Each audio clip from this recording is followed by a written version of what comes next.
I've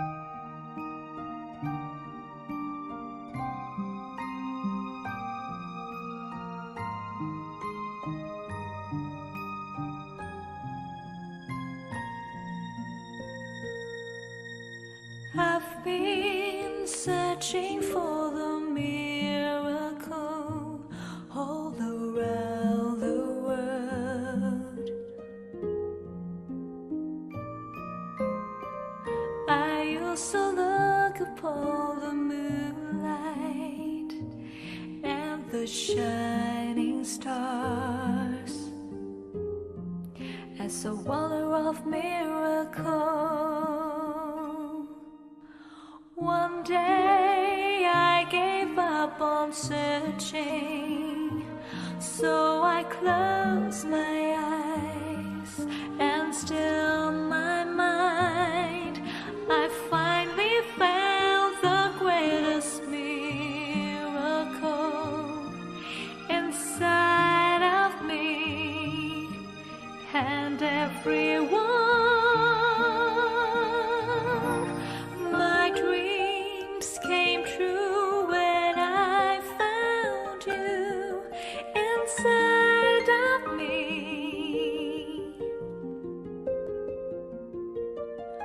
Just close your eyes and you will find another you shattering inside and shining. The wonder of the world, it's in you.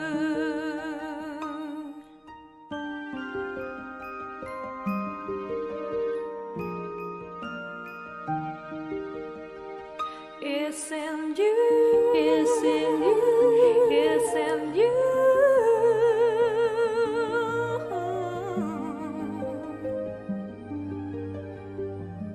It's in you.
Samadhi Bhavana is not the only way to relax, but it is more, so much more than relaxation. It is far beyond anyone's understanding, because it's a miracle more than we can ever know.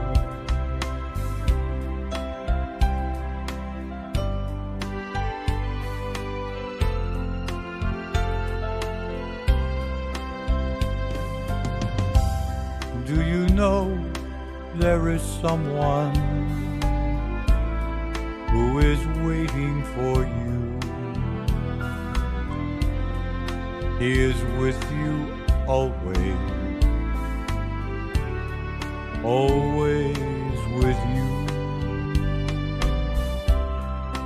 He is the one who knows with supreme kindness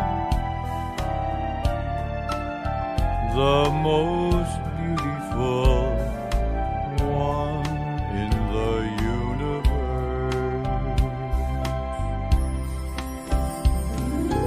He has the knowledge that you've been searching for, the knowledge to open up your mind to happiness within, the secret of your life that's been hidden for so long. It will be clear when you become one with Him. There is no one can do it for you.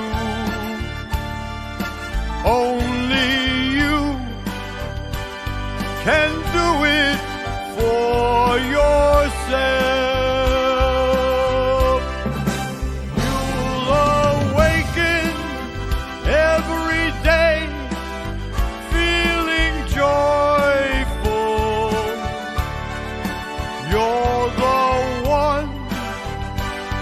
That He is waiting for.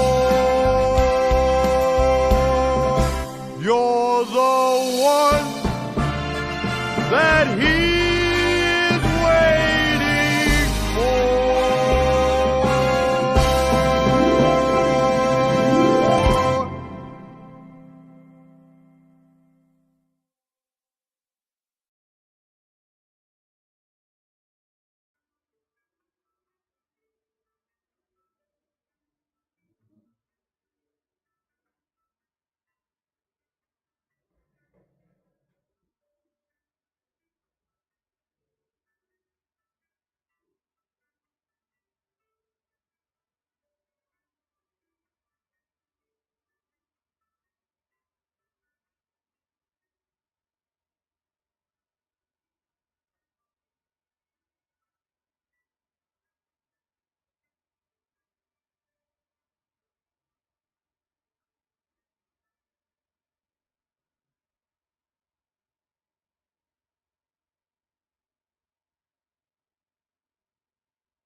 To know a couple of things with regards to our schedule tonight. First of all, I think everyone can hear me, right?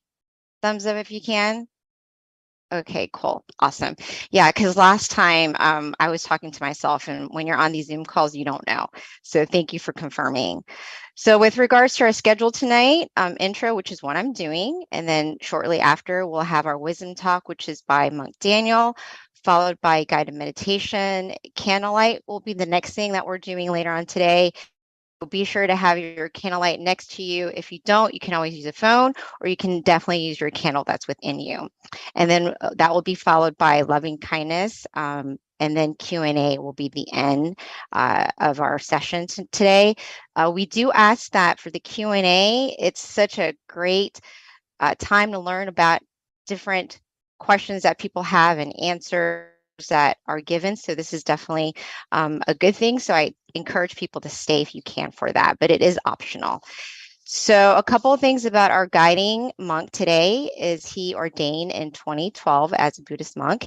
He is going on his 11th year, going into 2020, and his goal is to take any peace mission that is assigned to him with the utmost passion and dedication. So soon I'll be introducing our teaching monk, but before that, let me go ahead and do our quote for the day. So if you don't mind, somebody go ahead and Type a number anywhere from 10 to 100. And whatever comes first is what I will read from the quote book. Okay, I see 18. So here we go. This one is one of my favorite, actually. So what a coincidence. It's see yourself. When you sit with yourself, you will see yourself. You will begin to see what is within. You'll start to see who you really are, and you will live a life true to yourself. So that is today's quote. So, wow, that was fast. So without further ado, let me go ahead and introduce our teaching monk today, Monk Daniel.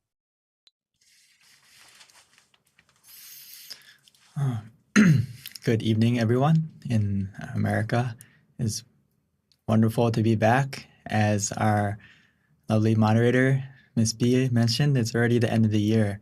And I feel like we just started together back in January. Myself and Monk Jackie feel like this year has flown by. I don't know if everyone else feels that way. Hopefully, you can continue the rest of this year by closing it out in a peaceful way and connecting to the full moon inside tonight, as well as keeping that full energy within you from this meditation to help throughout the month, and then going into the new year to welcome in the new year with a positive and bright mind. As we know, or learning or beginning to learn more and more, if we can stay with the present moment and stay calm and relaxed, you can access that positive energy within you. And that positive energy within you is the key catalyst that's going to help you to not only have happiness, but also feel fulfilled in everything you do. Because everything we say, everything we do, it comes from the mind first. So if we start from a point where your mind is clear, bright, at ease, everything else is going to fall into line easier and smoother. Most people in this world, we tend to try to settle everything around us, or have this goal that we want to make sure everything around us is in order, in balance. Kind of think of it as inner peace is going to come after everything around me is at peace. And then I can sit down and feel peaceful. But we should switch it around a little bit and try to find the peace within first. And when you have that peace within you, it's easier to help to make everything around you in order and peaceful as well. So switch it around. Start from yourself first. As Lumpal Tamachio would say, my master, my father, monk, he would say that world peace through inner peace. It's so true. And we have to first change our inner world and then expand out to our own small world around us this holiday, right? Our family, our friends, and our loved ones all around us. And then that will slowly expand out. So I'm so happy and honored to be here tonight, especially because as myself, I am also born and raised in America. It's good to see the New Jersey Center, because I was in New Jersey for 14 years, and then I moved to Florida, and then I moved to Illinois. So it's great to come back to America on the holidays, because unfortunately I don't really get the chance to go back home, but at least I can come here and welcome everyone this holiday season and give you the most important gift that you can give to yourself is meditation. Today, I would like to give you some tips to help you stay content and relaxed and access that present gift within you as we meditate.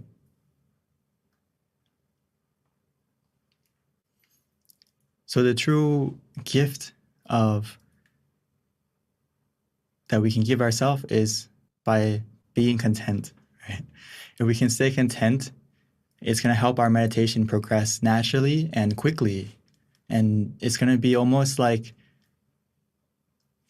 the key factor that's going to make your relaxation, even though it maybe not be as much as you would expect, but it can increase without you having to use any effort or use any force or rush anything. So to be content, it's all about being in the present. That's the key. As you may have heard in the past, that happiness is a choice, right? We can choose how to react to a situation and how to view a situation, and that can make you feel happy or content depending on how you place your mind. So being present is actually very important, because a lot of times we may say like, oh, I don't feel happy, or I feel anxious, I feel worried. You have to ask yourself, are you present? I once had someone ask me that, hey, I don't feel happy in the present. But if you sit down and reflect on yourself, the reason why you don't feel happy right now is because, yes, your body is in the present, but your mind is lingering in the past, or it's in the future. And that thing in the future, or that moment in the past, is the thing that's making you feel unhappy or discontent. So if you can really bring your mind to the present and your body to the present, you're going to realize that right here, right now, you're okay, you're fine. And you can kind of slowly let go of that uncomfortable feeling that you may have lingering in your mind. So remind yourself that in the future. So especially in meditation, being content is really one of the key elements of having a successful meditation, because Paul would say that if we start with a mind that is content without boredom, from that absence of boredom, we are led to the feeling of comfort and even more comfort. So after you adjust your body to be relaxed and you're beginning to relax your mind, we also have to stay content with what we have, stay relaxed. Even though we may initially feel a little bit more relaxed after we adjusted the body, if we can stay content with that relaxation, it's going to lead you to more comfort, more relaxation.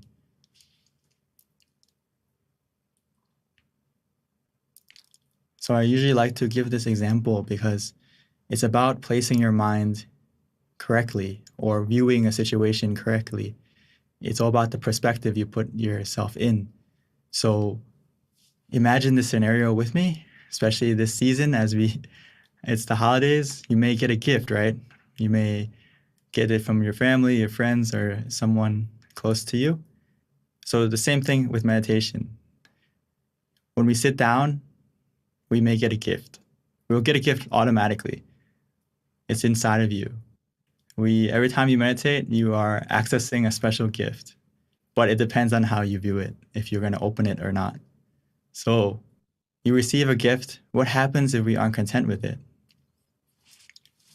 A lot of people fall into this trap when we meditate, is that we sit down, and even though we already have a gift inside of us, we aren't content with it because we want more than what we have. So you can imagine yourself as a kid, or even now, you look under the Christmas tree and you see, oh, there's only 1 or 2 packages. Some of us may think, I want more, right? Or you think of last year or the year before, and you remember that year or in the past, there was more than there is now. And this happens a lot in meditation when we practice often, or even though it's your first time. We have this expectation, or whether it's coming from the past or the future, and it makes us want more or expect more. And that's when we don't feel content, or we want something bigger. You sit down, you relax, and you expect the relaxation to be more than this. Oh, it doesn't feel like I'm sitting on the sofa at home. It doesn't feel like I'm laying down in my king-size bed or in a fluffy, comfortable spa, something like that. So we want more than what we have. And it takes our mind out of the present, and it takes our relaxation away, and it takes our contentment away. So again, our mind isn't in the present. Our mind is in the past or the future. And what we need to do is stop. Because if you do that, you're comparing. Your mind isn't accepting what you have right in front of you right now. So instead of being content with it, you are dissatisfied, and the relaxation will disappear, even though you have some relaxation. But we're not accepting it. We're not being with the present anymore. So the same situation is that the same scenario is next time this happens, or right now as we meditate in just a moment, is that feel like you're receiving a gift and just accept it without expectation and enjoy your gift. Because just having the opportunity to sit down and relax, as many of you may know, it's hard to find time to sit down and meditate. So right now, just having this opportunity is a gift in itself. And accept it rather than rejecting it right away. Like, oh, I expect something else. Accept it, enjoy it, and just be content with that present. Keep yourself relaxed about body and mind, and allow yourself to open it rather than comparing to the past or expecting to the future. Allow yourself to be in the present. Allow yourself to slowly open it by calming your body, calming your mind, and every second that you stay calm, stay relaxed, it's slowly opening that package, opening that gift inside of you. And no matter how small it is, no matter how much relaxation you start with, even though it may be small, that's not the thing that's going to stop you.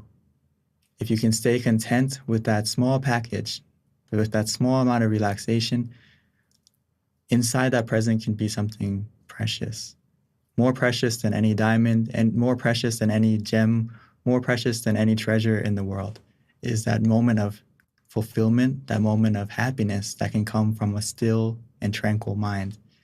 And I hope all of us can open that gift inside of you tonight and feel that happiness within you from just simply relaxing your mind. So we can realize that the best gift you can give yourself is the stillness of mind. The stillness of mind can become the miracle that you need in the end of this year, and to help you to progress into the new year coming around the corner. So we just need to look within tonight together. And you may be wondering, like, how do I stay present if I feel that my mind is wandering or I feel distracted? So of course we need something to help us. If you can't stay in the present and you realize that you're comparing or you're expecting,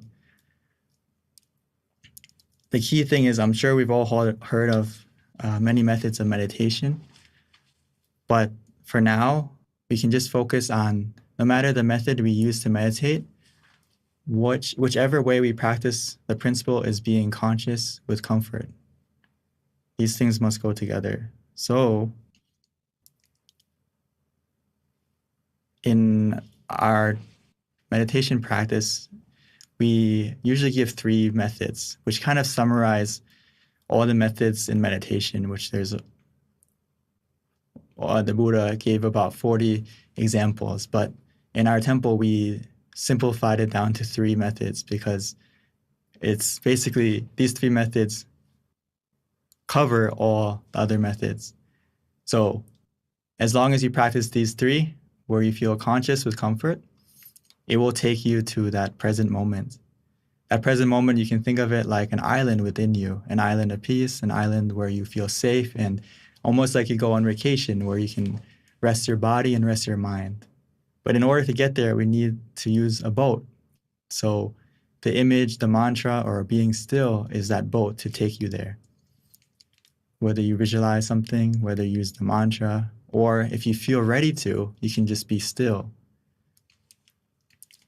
And the thing I like to remind everyone is that sometimes we'll fall off that boat. Sometimes we will get distracted or forget to stay on the boat. You may fall overboard, but that's okay. Just please remember to go back and use the method again to get back on board, to keep going to that island within you. It's a lot like traveling anywhere. The same way we travel inside is that if you think of it, some of us I see are at the center right now, right? So the way you got there is you had to walk first, right? You had to walk first to get to your car or get to your mode of transportation. And then after we got into the car, we traveled to the center. After we got to the center, we have to get out of our car and we start to walk again, right? So meditation is very similar. It's changing and adapting to the situation and using the method that is appropriate for the situation. So in the beginning, if your mind is not in the present, it would be very good for you to use the image or the mantra, whichever one is easy for you, and that will take you to the moment of being still. Of course, that moment of stillness won't last forever. Sometimes it will last a short time, sometimes it will last a long time. But when it disappears or when it changes to being distracted again, or you don't feel comfortable, you don't feel still again, just go back to using the mantra or the image again to help you stay still, help you to stay in the present again. And another easy way, as we may have heard, is that we have the center of the body, which is in the middle of our abdomen, 2-finger widths above our navel. That is our present. That's where you can find the present. That's where you can open the gift of true happiness, if you can bring your mind there. But don't worry, as long as you use any method where you feel conscious and comfortable, you relax your body and your mind, our mind will go there. This point is the point where your mind is already used to it, because it's the point where your mind wakes up. It's the point where your mind ends the day automatically when we fall asleep. So as we meditate, we can connect to this point rather than being conscious and being comfortable. And an easy way as we meditate is just to take a deep breath. Take a deep breath and follow your breath in. Follow it. I would like you to try to just take a deep breath, follow it inside of you, and see where that breath takes you. You may notice that it almost ends close to that center point inside of you. I would like you to try, or if you maybe it's a little bit difficult in the beginning for you, no problem. Just breathe in and breathe out and relax, and we'll get to that point together.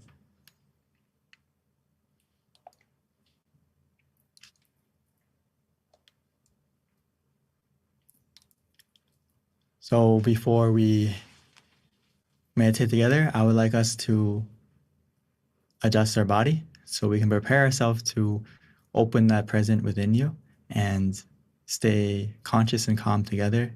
And before you know it, the gift that's waiting for you inside will open. So before we start, please take your time to adjust your body, or if you need to stretch a little bit, please feel free to.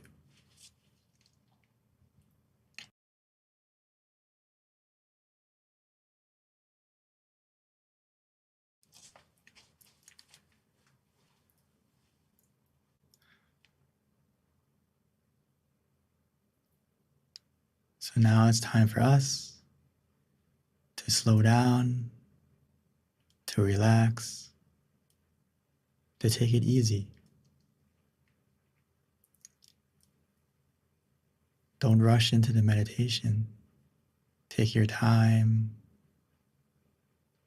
to find a comfortable and relaxing position.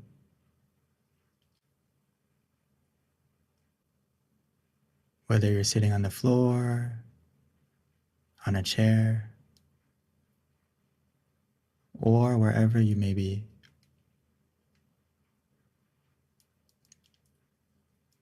Find the position that feels comfortable for you as we slowly and gently, naturally close your eyes.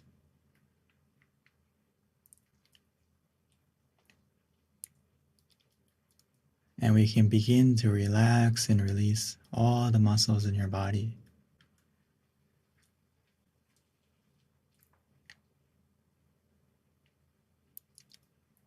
Because relaxation is the heart of meditation, the foundation of a successful one.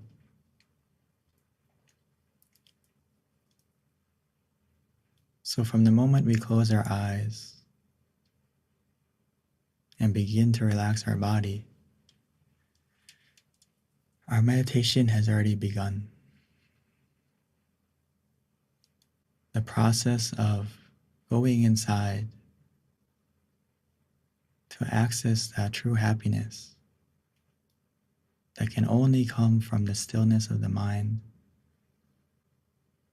has already begun.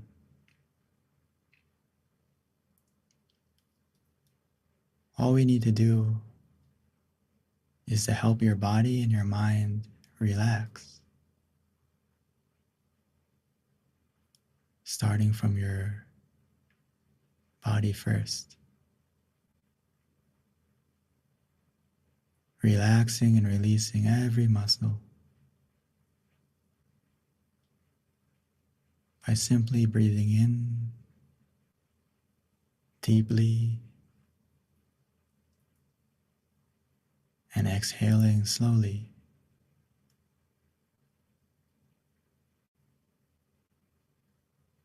As we do this, it will help our mind and our body to come together, to be one in the present moment. So as you breathe in,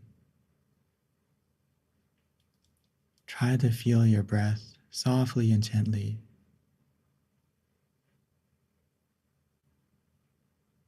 Feeling your breath as it enters your body. Filling up your lungs and also filling up your body with relaxation, allowing that relaxation to spread, to expand,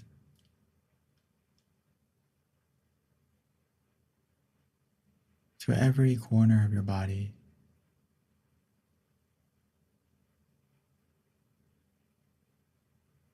As if your breath is healing, soothing, relaxing.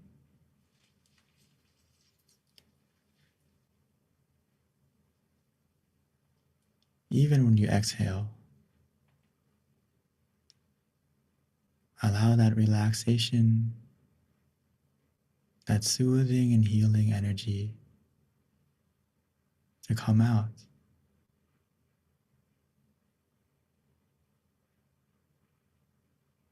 As we begin to feel relaxed within us and around us.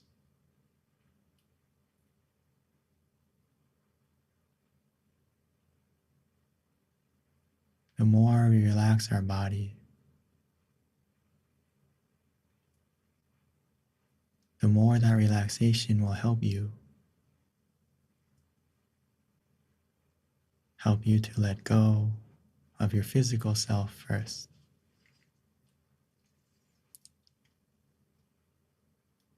This is the power of relaxation. It's the only way to truly let go, both physically and mentally.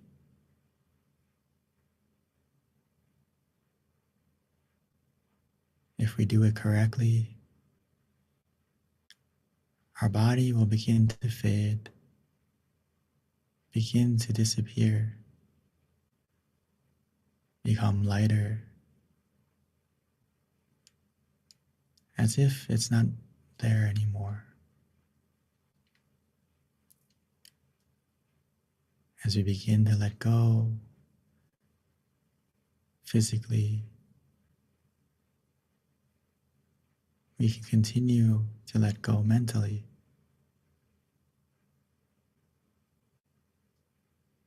Allowing yourself this golden opportunity to reconnect with the present moment, to open that gift, the special gift that's waiting for you inside, that's always been there, waiting for you to calm your body, calm your mind, and to look within.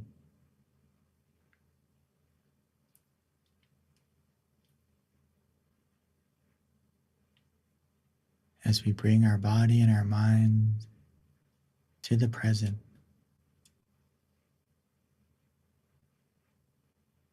by simply relaxing, letting go of the past, letting go of the future. Bring your mind softly and gently back within you.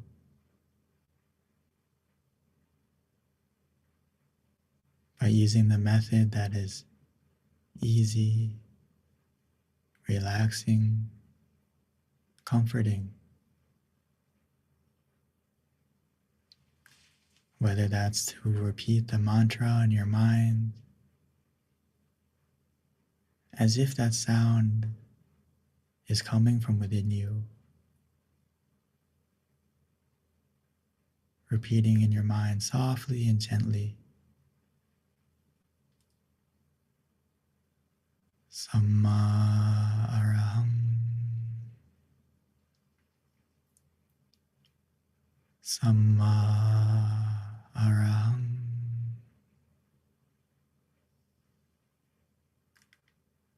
Samma araham.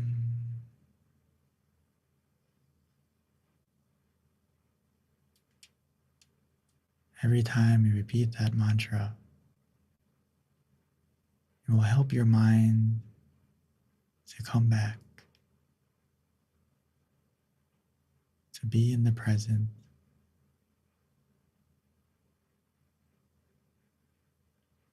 Or we can visualize an image, not with our eyes, but with our mind, using our feeling, not worrying about the clarity of the image.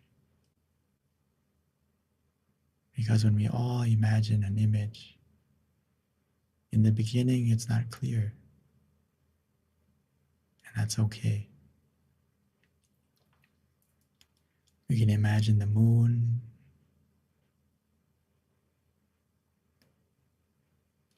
we can imagine the sun, a star, whatever you're familiar with.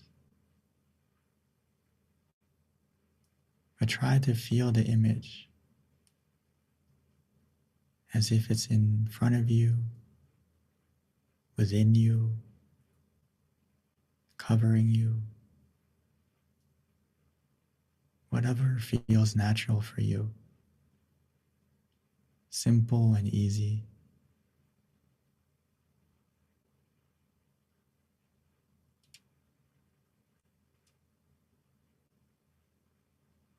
You can imagine it however you like, or wherever you like.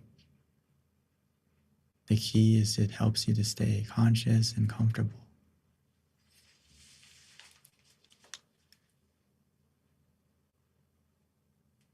Or for some of us, you may feel that your mind is already calm and peaceful, and you don't need the mantra, you don't need the visualization, and you can simply just be still and do nothing, allowing the relaxation that you feel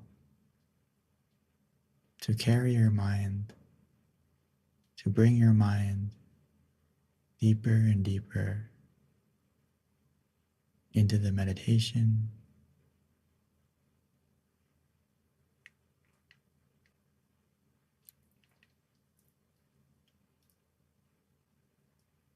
No matter the method you use, as long as it helps you to be conscious and comfortable together, and we stay content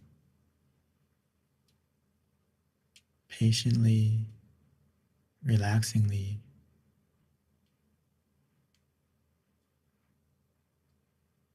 every moment we allow ourselves to open the present moment, revealing the true happiness inside. The happiness that is actually endless. It will continue to grow and to fill your mind with fulfillment, with relaxation, endlessly. As long as you keep your mind in the present, patiently, contently, relaxingly.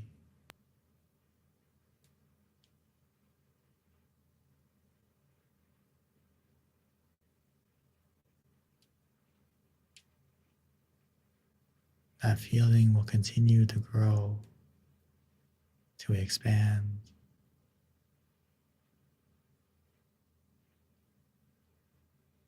All we need to do is follow the comfort.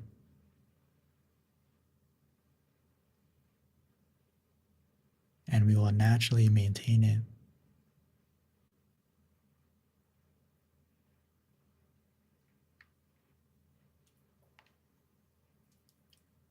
But at any moment, when you feel that comfort disappearing or changing, we can always adjust. Simply adjust to what makes you feel conscious and comfortable again.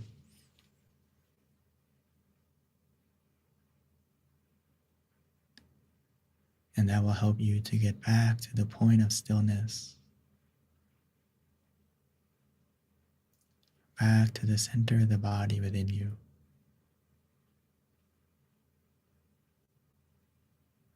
where the gift of true happiness is waiting.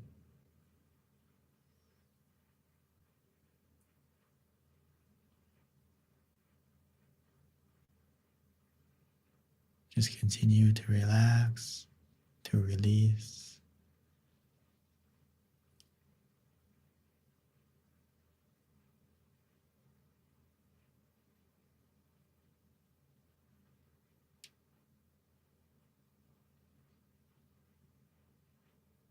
As we continue to relax and to release,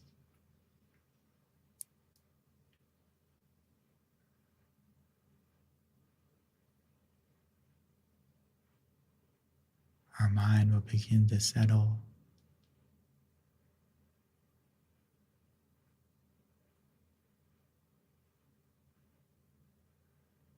And our mind will begin to be clear and bright.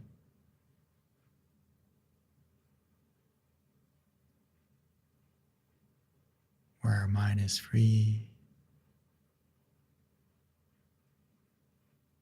from any negativity, filled with happiness, peacefulness.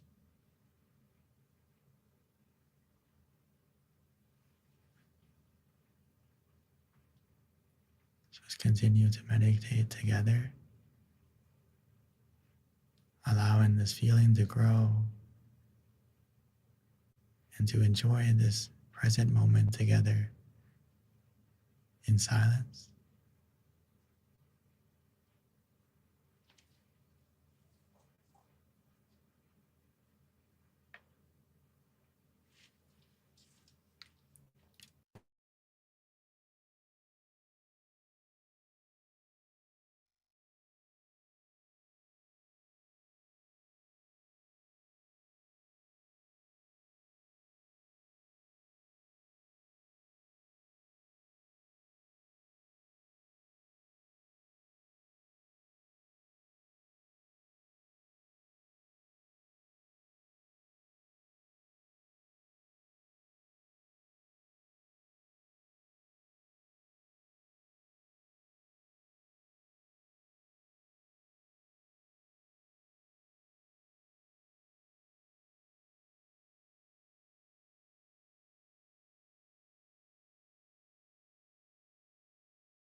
every moment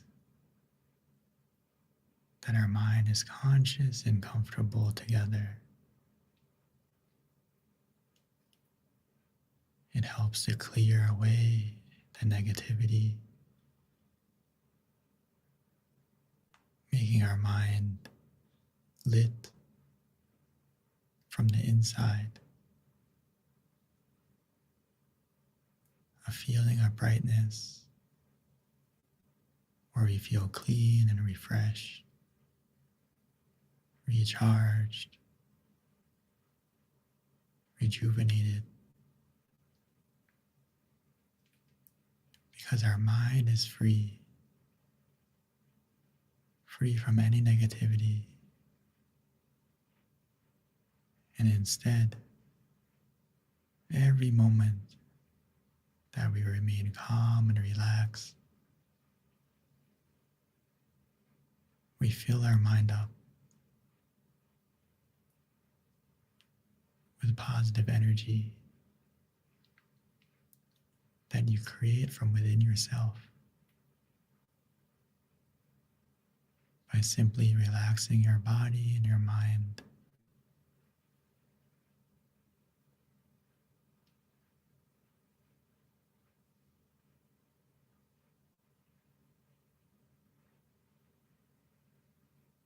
So now that we've taken the time to light our mind from the inside, let's take a moment to transfer that brightness from within you that you feel from the relaxation. Transfer that positivity from within you to the candle on the outside.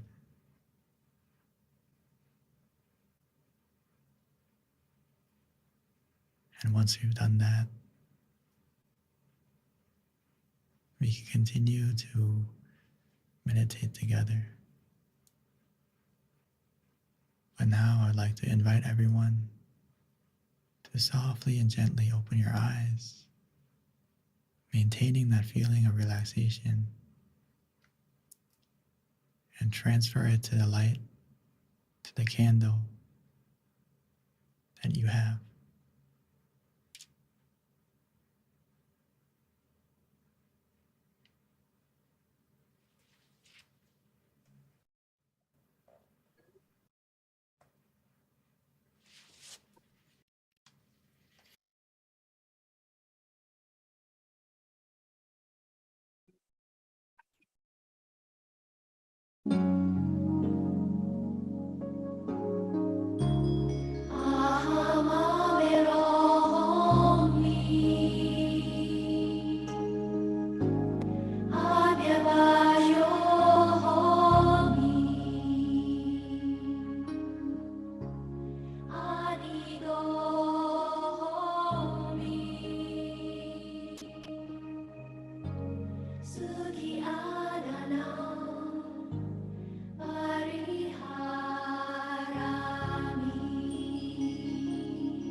Now that we have lit the candle on the outside, and most importantly on the inside, by simply relaxing our body and calming our mind,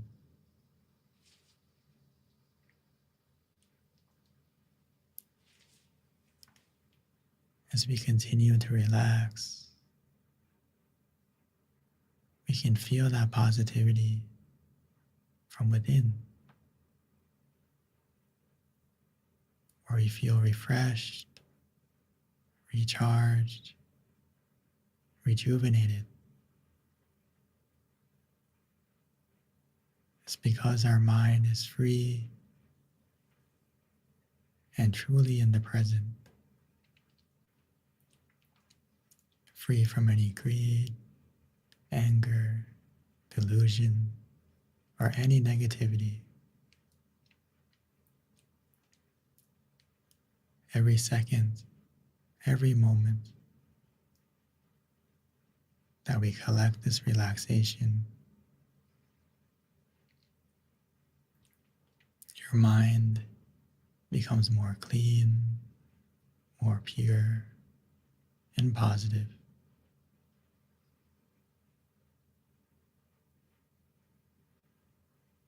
So now that we feel that way from within, we can increase that feeling by sharing it, expanding it out, like the full moon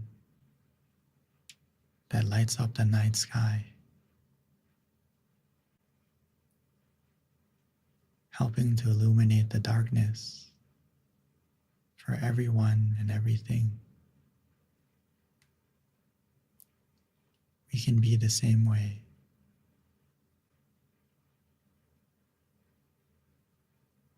By wishing to yourself, filling yourself up with happiness and positivity, and expanding that feeling out to your loved ones, as if we're giving them a gift from within, a share of this positive energy that you feel, that we can dedicate, that we can send to everyone we love,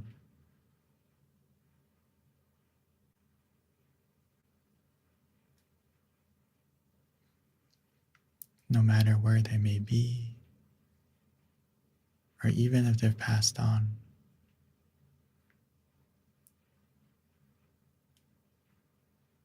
The positivity of the mind can be felt, can be shared, like one candle to the next.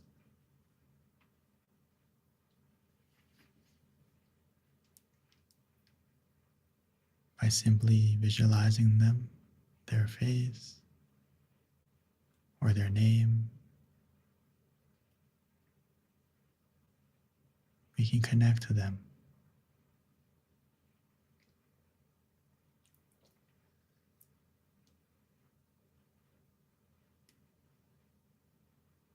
And we can expand out,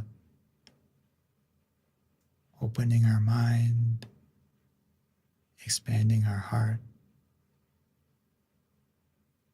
to our friends, to our community, expanding out to our city, our state,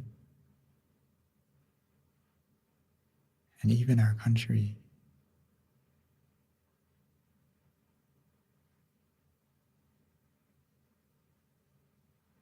Wishing for everyone in the world to have this energy,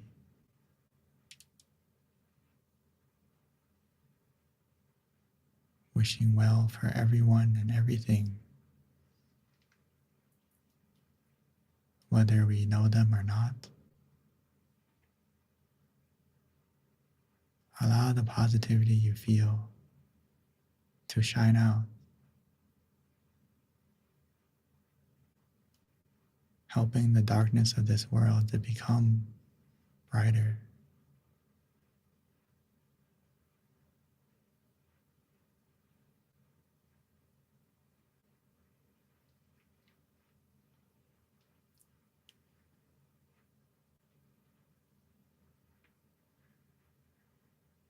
As we think in a positive way, share in a positive way, that positivity will come back to you.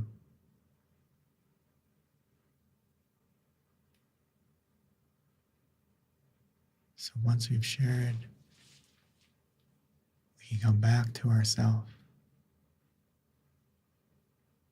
come back to where you feel relaxed and calm. Continue to relax your body and your mind, allowing yourself to feel the relaxation and positivity from within you and receive the positivity from around you, from everyone meditating together right now. Because no matter the distance or the differences, when we close our eyes, we're all in the same place. All the differences disappear, and we're all connected by the point of peace within us.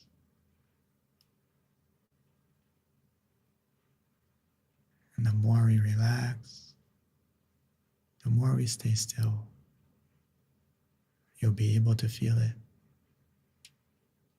from within you and around you.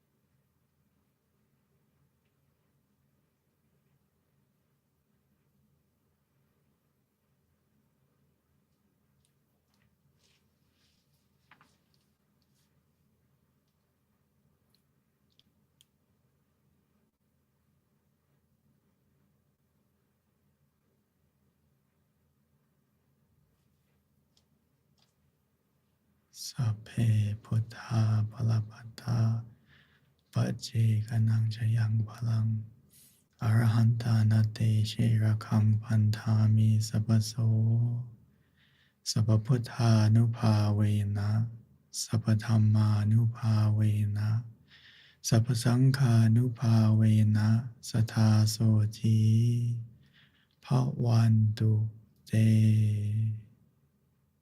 By the positivity that you've generated from your meditation, may that positivity bless you in every way. And when you're ready, you may slowly and gently open your eyes.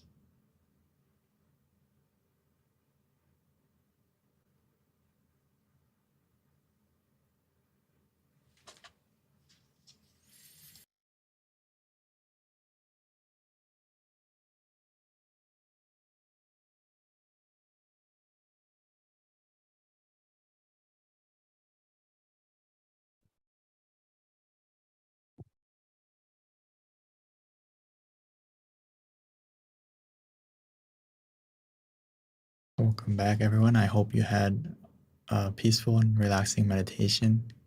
We're able to open that gift from within you, experience that happiness that's waiting for you from meditation. And please take a moment to share if you are available or you're open to that. And if you have any questions, or please also, if you would like to share any topics that you would like to know about going into the next year, please also, I would like to know what you would like to learn about as well as we go into next year. So thank you, and I would like to pass the microphone back to our lovely moderator, Ms. B. Thank you so much, Monk Daniel. I can't emphasize enough how much a gift you really are, Venerable. When I listen to your guided meditation, like every time. I really do. I'm sure I'm not the only one, but it really, your teaching, your guiding is really profound, and just a lot of things that you say, there's just so much wisdom and you can really feel it. Especially my favorite part was the end when you mentioned closing your eyes and we're all in it together and we're all in the same room, even though we can't see each other. And it just made me really have this understanding energetically of how, even though we're in different places all around the world, we're actually truly in one room when we come to listen to you. So thank you for that, Venerable. A couple of announcements before transitioning to Q&A, and please don't leave. This is my favorite part because we learn so much from each other when we ask questions, but we do have a feedback form that we'd like to kind of put up for anyone who wants to give us feedback. Please do so. The QRC code is coming up, and this is a great opportunity for us to continue to better ourselves as we continue offering these full moon meditation sessions. Yep, there you go. You can click on it right there on the link. And one thing I wanted to also notate is we've been doing this since 2020. So we're almost going on, I would say, going into 3 years. So this is pretty amazing that we've been offering these full moon meditation sessions monthly for over 2 years now. I'm going on to year 3, so that's pretty cool. And with that, our next full moon meditation is going to be Friday, January 6th. So please mark that on your calendar and join us.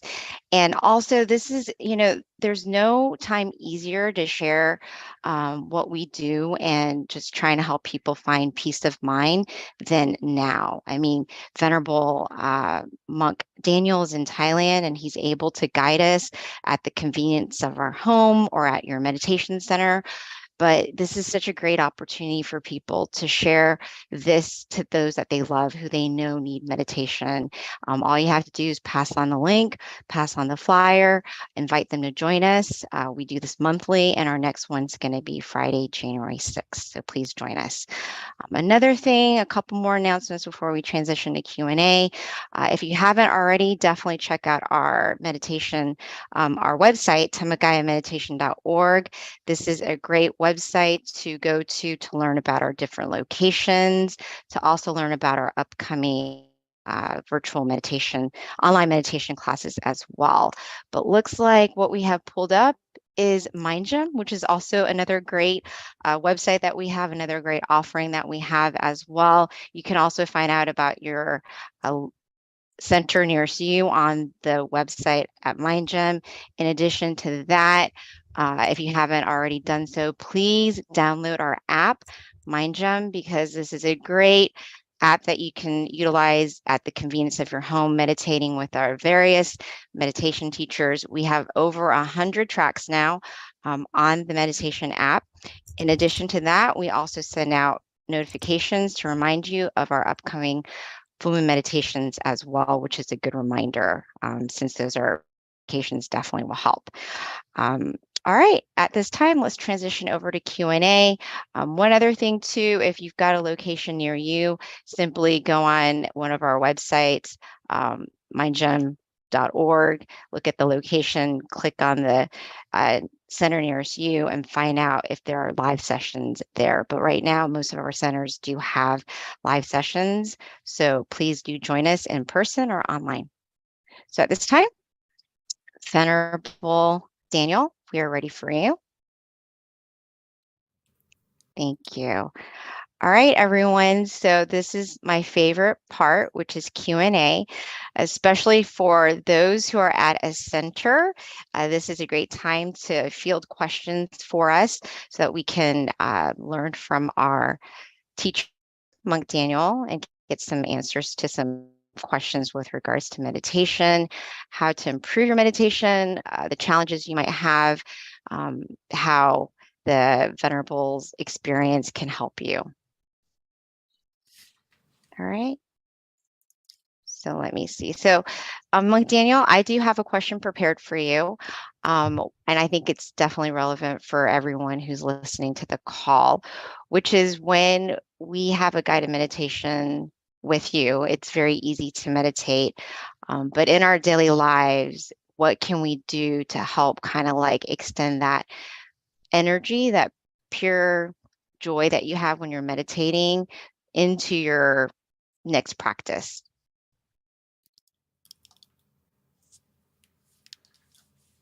You mean in the sense of how can we connect to the same energy that we feel now in a group? Yes. Like, no, how can you continue have that continuity with regards to just having that brightness of mind when you're meditating on your own or with the daily distractions that happen in day-to-day life? Like how to kind of try to keep that consistent feeling of connecting to that happy source of purity when you're meditating, say with you, but being able to kind of do it on your own, like things that you can do in your life to kind of help you find that brightness inside. Mhm. Well, the first thing is it's a very good sign that after the meditation, one of the things you may notice is that that positivity will stay with you or stick with you as you open your eyes and go and the world is a little bit more bright. You may feel that way, right? And unfortunately, that feeling doesn't last the whole day. But as we practice, the key thing is consistency throughout the day. And also, whenever you really need to take more time to pause, take more time to connect to that feeling inside you more often. Meditation is a lot like a plant. Your mind needs that watering often, so you can connect to that positivity quickly and smoothly. So it's very important that throughout the day you try to connect to that center that we mentioned and connect to yourself often. Like you charge, throughout the day we need to charge our phone, charge our computer, and the mind is the same thing. You really need to charge yourself and don't let it go on low battery. So as you go throughout the day, take some moments to just an easy way is just to focus on your breath or to focus on the mantra and say it throughout the day when you're free. Almost like you're talking to yourself, but talking to yourself positively to help clear your mind from any distractions or any negative feeling that may be lingering. You can change the focus. And the moment you change that focus, you can connect to that positive feeling that you have now. And ideally, please come to these big sessions as well, so you can also collect a lot of positivity, not only from yourself, but you may notice that when you meditate as a group, the energy is a lot different. And it's not a coincidence. It's because the positivity of the mind, it can be felt. Like I'm sure if you ever went around someone who is in a good mood, you want to be near them, right? But if you go around someone who's in a bad mood, you feel it in the room. It feels, tense. So I hope that gives you some kind of idea. And the key thing is to be consistent throughout the day. Use the mantra, use the visualization when you have a moment to pause. And if you find it difficult, I would recommend you to download the Mind app or Mind Gem, and it will help you to at least have some guided meditations throughout the day that can help you to kind of reset and have that personal, have a monk in your pocket, have a meditation session when you're free. Thank you, Venerable. Venerable, that was such an interesting point, because I think you're right in terms of meditating as a group, even online. It definitely does feel differently for me. I can definitely feel the difference meditating with a group, even online, knowing how we have all these people from different places. Energetically, it does feel more powerful for sure. So that's a very good point. I never really thought about that. Thank you, Venerable. Now, we do have a lot of questions that have come from Georgia Meditation Center. Yay, Georgia Meditation Center. Thank you for some of these very good questions that we've got. So the first one is it good to put your mind to things of the present? However, there are issues from the past and the future that must be dealt with. How does one balance these considerations? Great question. The thing I realized that, of course, we have to heal from some things in the past that may make us feel upset, or it is some trauma that we have to get over to heal, and the future as well. But the thing is that I really like from our masters, Luang Por and Luang Pu. He said that stop is the key to success. And the reason for that is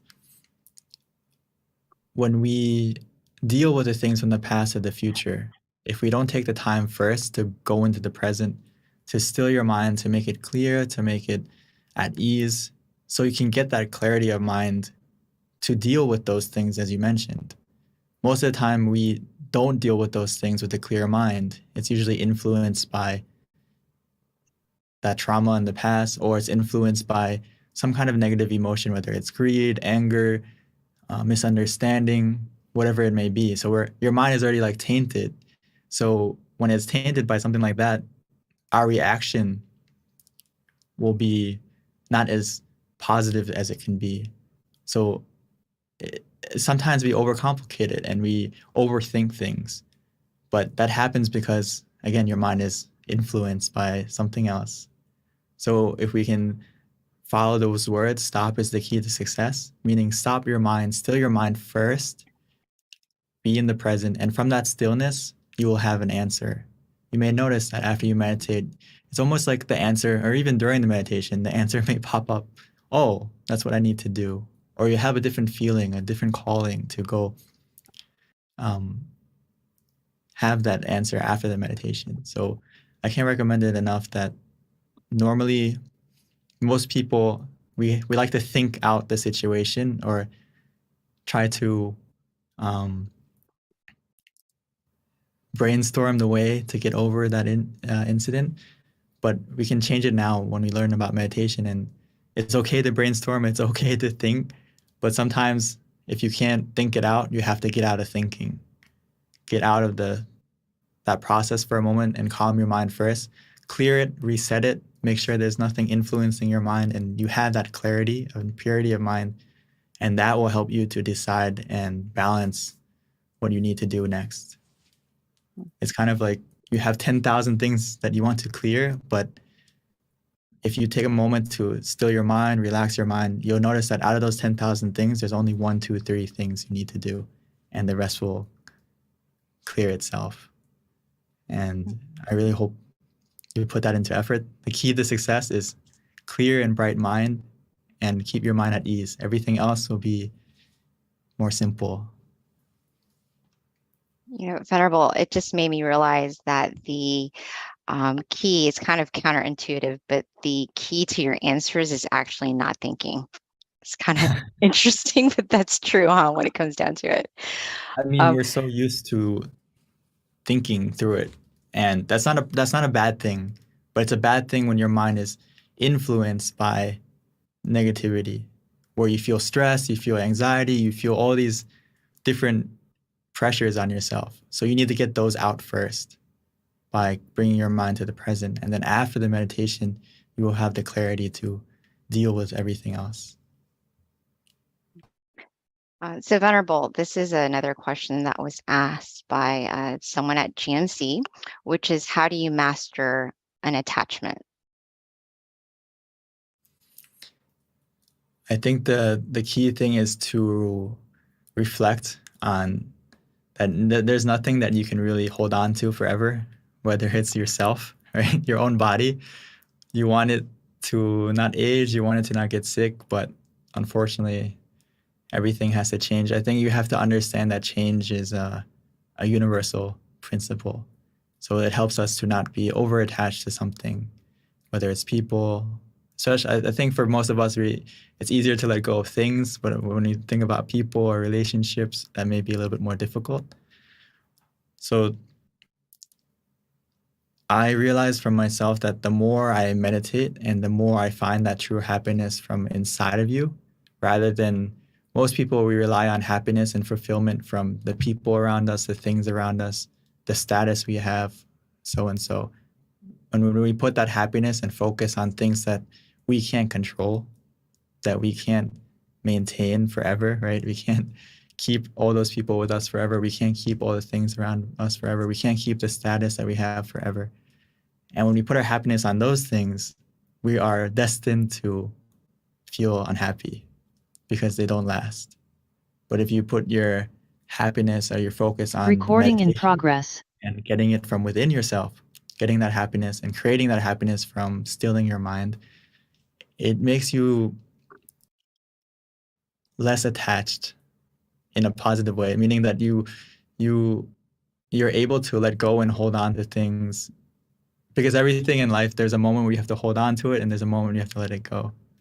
So from what I noticed, the more you practice meditation, the more you can practice and master being unattached or being obsessed about certain things. And so change your focus of that to finding happiness from within you rather than around you, if I would answer it shortly.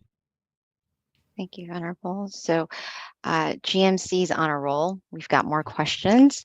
One is, how do I manage my ambitions?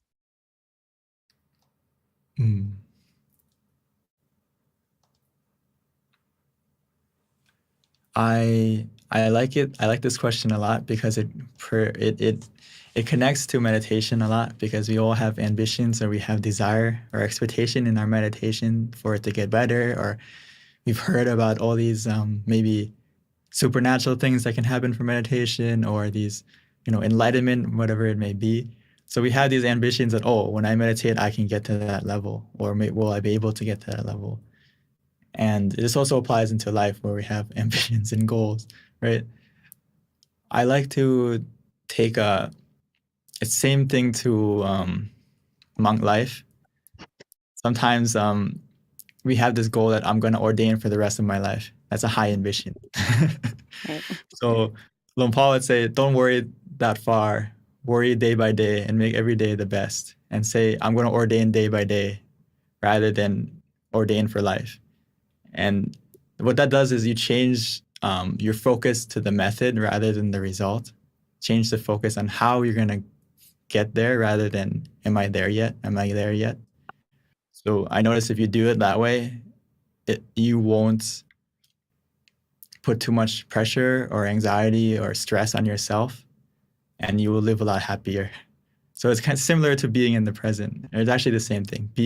Live in the present moment and focus on what can you do day by day, and that will take you to your ambition or to your goal or to your desire, rather than focusing on the desire and the goal or the ambition. And that will only give you a lot of pressure and expectation and make you feel stressed. So instead of that, it's good to have it, but then focus on what am I going to do to get there rather than am I there yet? And this is the same applies to meditation as well. If you sit and you focus on the method rather than the result, you're going to get the result easier, because you're not putting yourself or starting your meditation with expectation and desire and want. So start from, how can I get there? What is the way? What are the methods that I can use to get there? I hope I gave you an idea. I'm not sure if that or if you're talking. Yeah.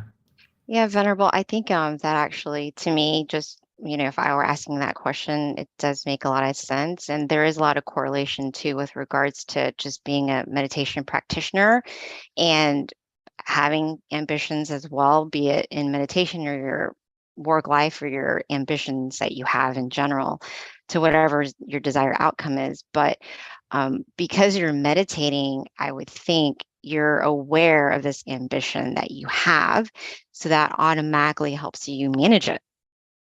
Correct, Venerable? That's to me, that's how it's really connected, is by meditating, you're seeing how ambitious you are, and then you're also being able to identify that, oh, this is actually like not making me happy, it's creating suffering. So let me try to like not be so attached to the outcome because I'm a meditator. Yes. Exactly. Thank you, Venerable. Yeah, that's kind of what I picked up as you were explaining that. So another question that we have from GMC, man, they are dominating. Come on, other centers. Okay. And by the way, I'm associated with the Georgia Meditation Center, so I'm very proud that they're asking all these questions. That's awesome. What if you feel like you can't stop thinking or being distracted by what's around you? And that's another question from GMC as well.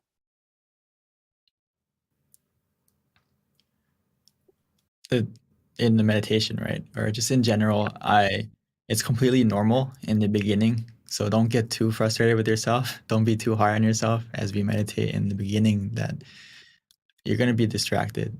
You're going to be have wandering mind in the beginning because we've been thinking our whole life. So when we sit down to meditate, it takes a little bit of time to calm down because we've been stirring. It's like a glass that we've been stirring all day, and not just all day, but many years. So when we take the time to put our mind down and just let it calm down, it takes a moment, it takes some time. So in that time, I can't emphasize enough that you need something to help anchor your mind in the present. Like if you think of it as a boat, you don't want it to drift too far away or drift into, get lost at sea. You need an anchor to keep you in the present. So that's why we use the mantra and the visualization, or even both at the same time, to help you stay here and now.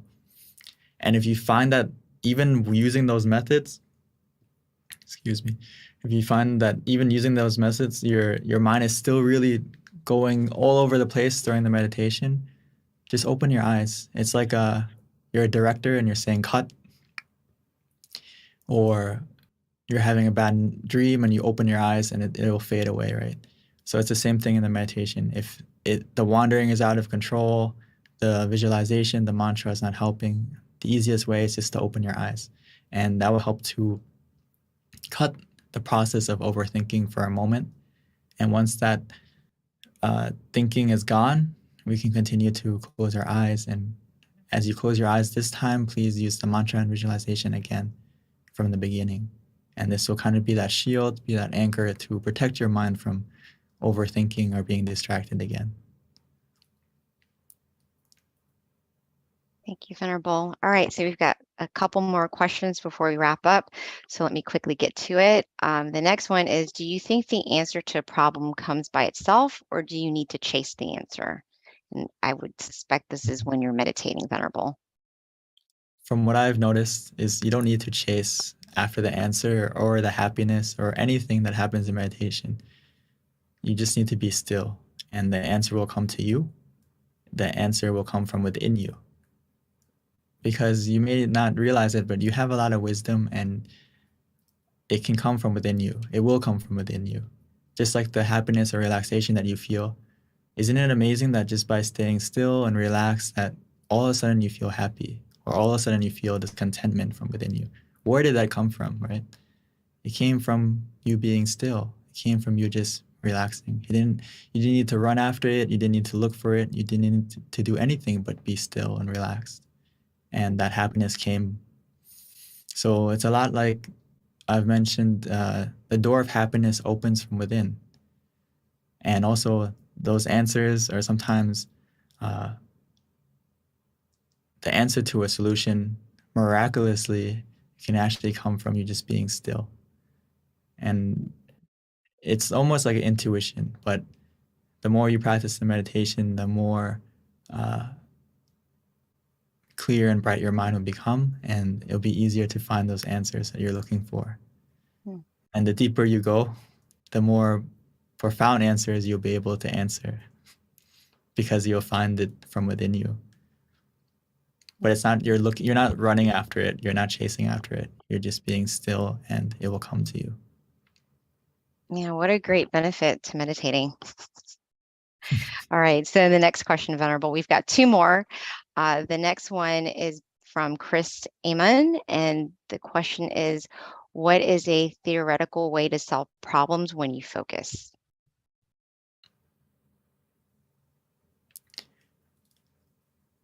I think the way you can focus more clearly is when we practice meditation, as we mentioned, with the ambitions or with everything, is you become more aware of how you're feeling, and you become more aware of how you are reacting to situations, how you are feeling throughout the meditation, and that will carry out into your daily life. So how you focus will change. It'll be more of a central focus or a neutral focus where you see things less without a bias and more for what they are in reality. Because again, your mind is clear and it's not tainted by any like defilements of greed, anger, delusion, or misunderstanding, all these things.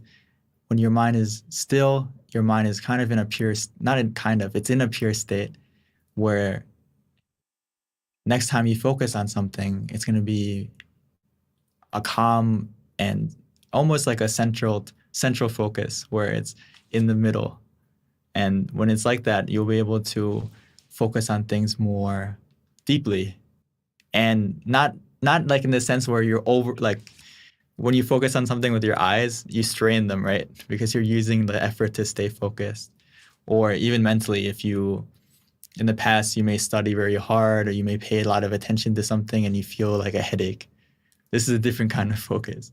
But when you practice being conscious and comfortable together, you'll get a focus where it's clear, and the more you focus, the more calm and relaxed you also feel. Thank you, Venerable. So one last question before we wrap up. The question is, I have a hard time explaining Buddhism to people. Can you tell me how to explain it in a short, concise way, but an accurate way to people who aren't acquainted with Buddhism?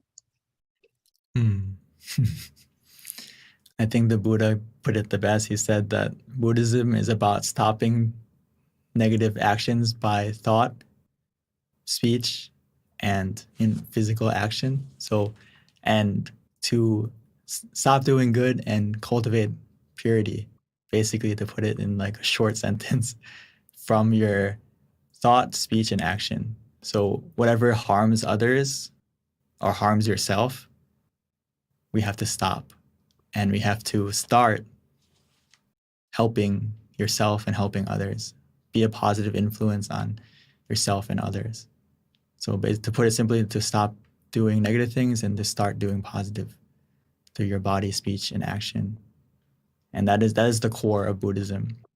And to put it even simpler than that is stop is the key to success. This is from Luang Pu and Luang Por. He said that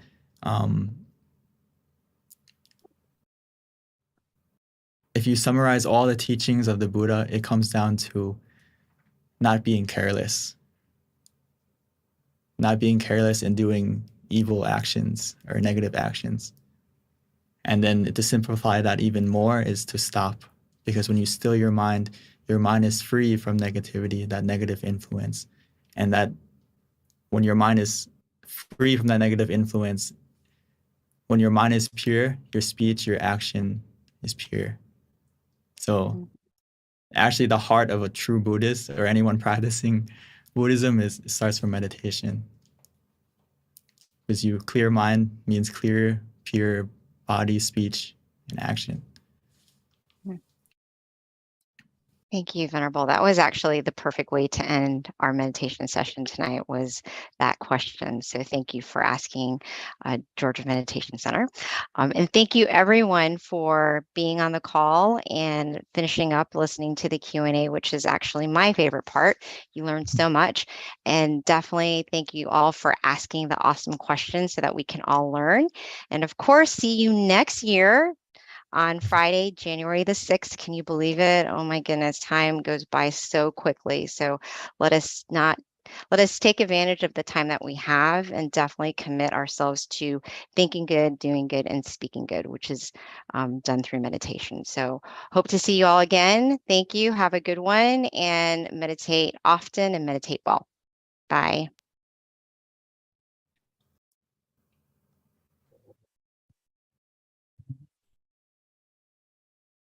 Recording stopped.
sense. Everyone must join hand in hand.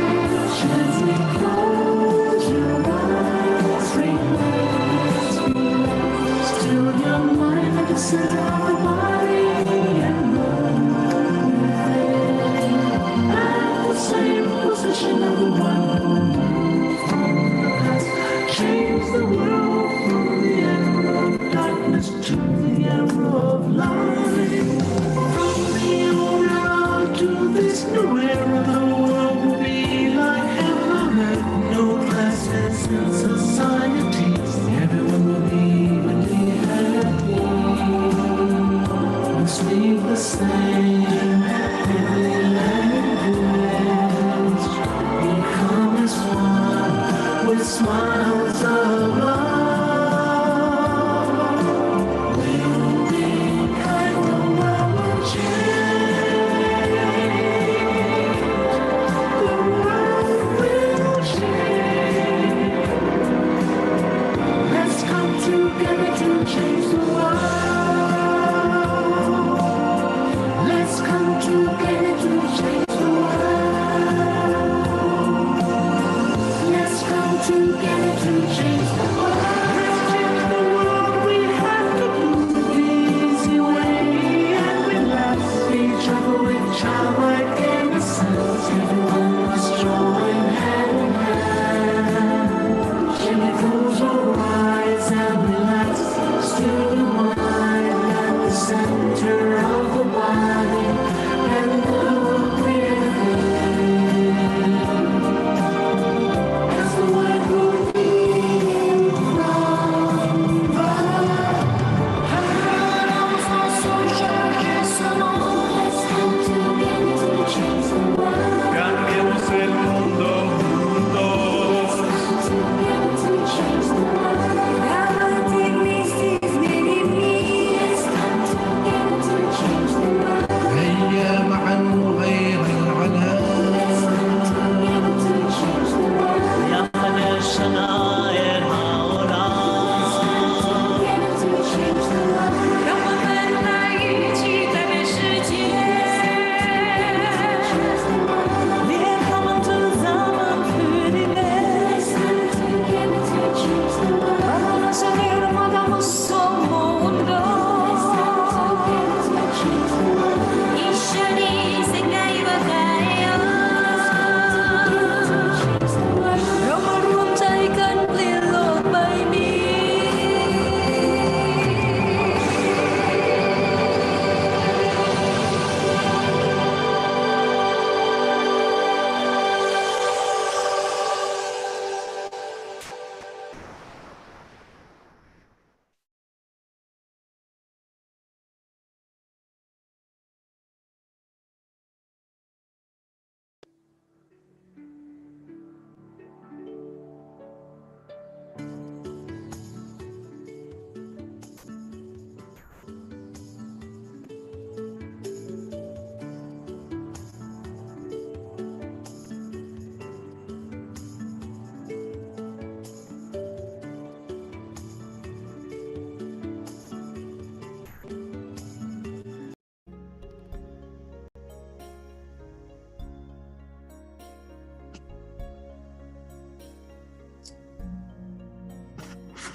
Let's see.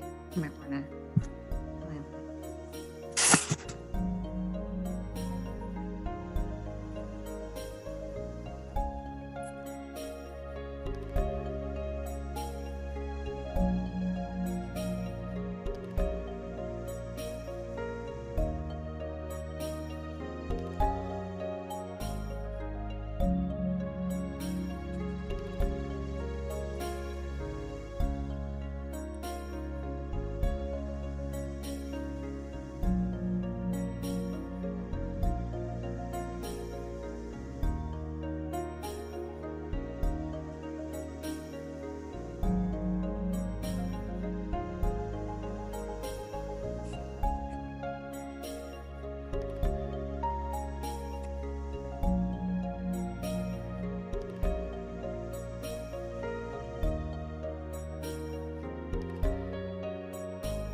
Hi, everyone, and welcome to our full moon meditation. We are so excited to have you all today.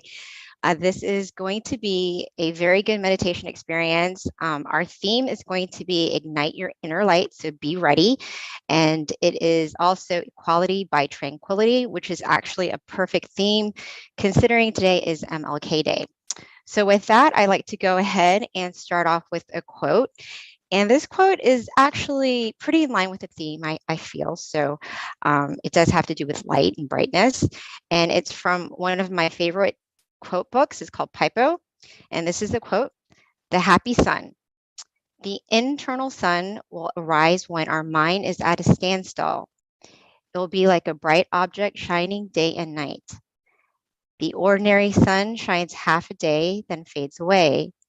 But when we attain the internal sun, our life will never be in darkness. Whatever incident we face, though we cannot change it as we wish, we can overcome it as we connect with the happy sun inside." So that is our quote of the day. And a little bit about our teaching monk, Venerable Jackie, before I transition over to him for our guided meditation. Actually, he's going to do wisdom talk first, and then it's going to be followed by a guided meditation. So a couple of points about Venerable Jackie is that he ordained in 2014, pretty much after getting his BBA. And then he started studying meditation and learning more and more about it and how important it is for life, essentially. And with that, he found his passion. So now he gets to meditate often, accumulating this inner peace and also being able to share it with everyone else. So at this time, I'd like to introduce Venerable Jackie.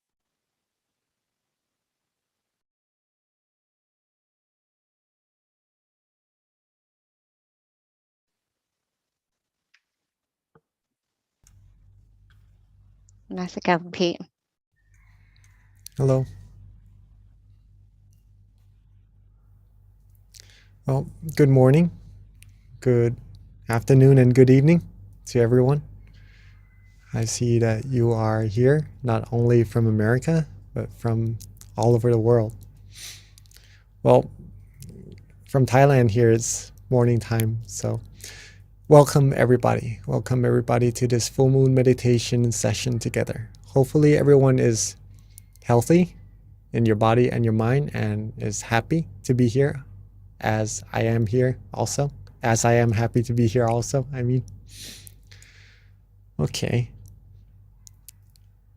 Today's topic is mainly, since today is Martin Luther King Jr. Day also, I believe, in America,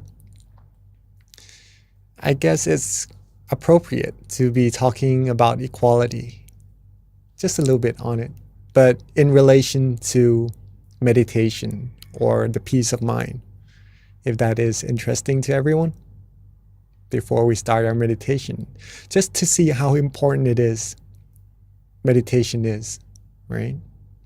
Okay. So first point I would like to make is that we know that we are different.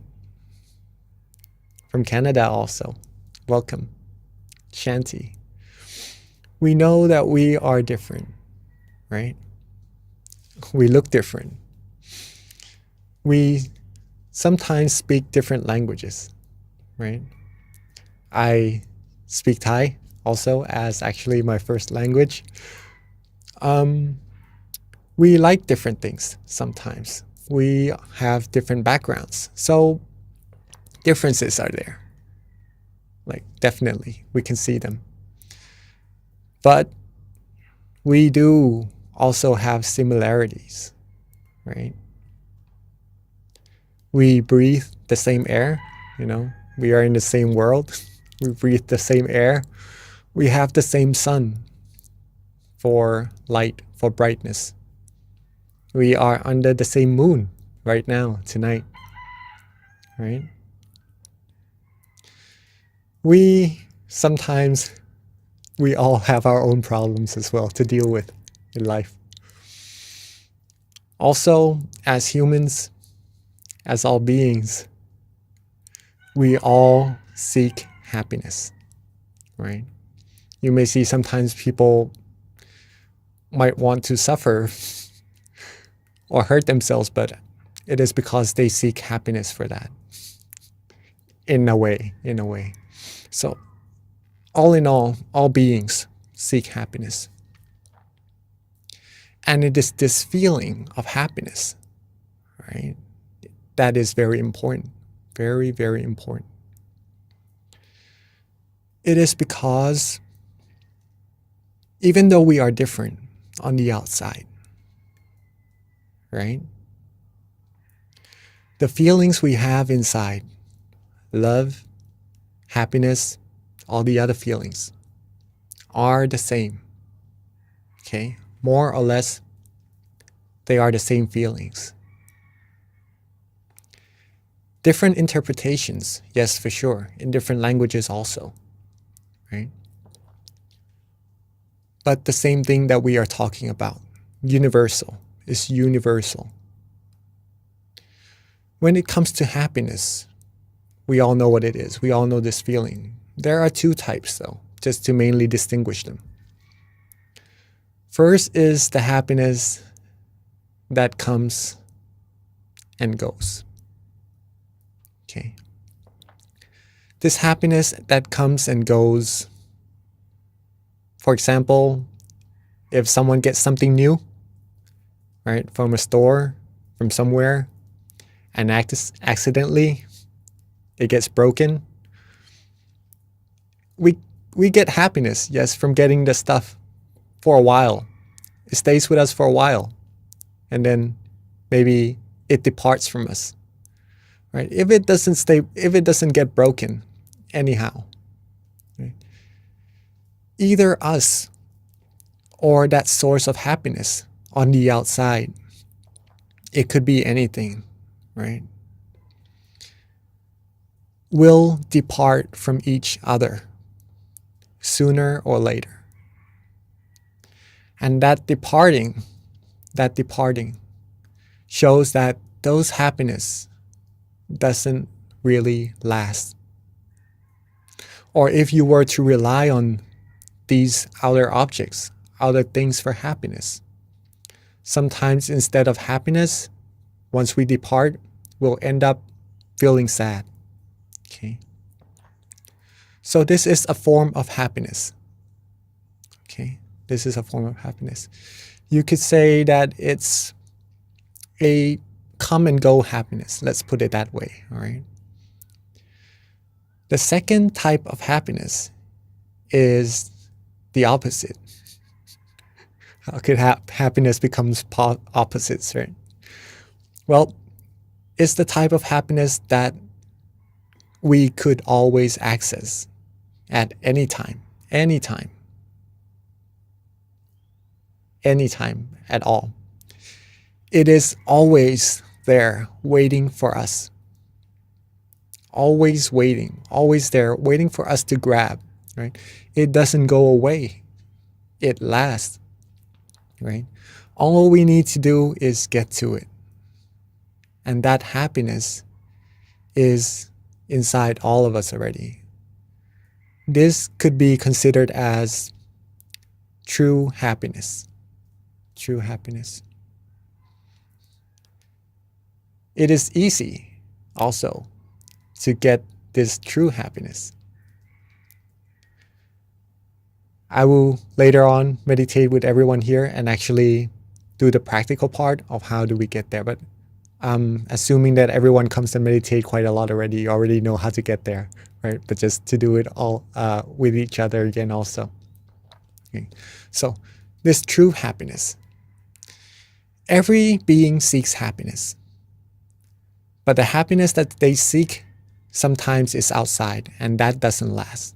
But the happiness that is inside lasts. So this is the ideal happiness that all beings should be seeking, should be getting, or should be acknowledging and really taking into possession of that, right? Since it makes you happy and it lasts. Well, a way to get that. Simple. One is to have awareness. Okay. One is to have awareness. Second is to be relaxed, to have relaxation. Okay. Have awareness. You don't have to really be aware, right? Maybe that would be putting too much intention into your practice, into getting to that true happiness. Just to have awareness, meaning to be awake, to be conscious while meditating, or to know yourself, right? Have awareness and be relaxed, be calm, be rested. Okay.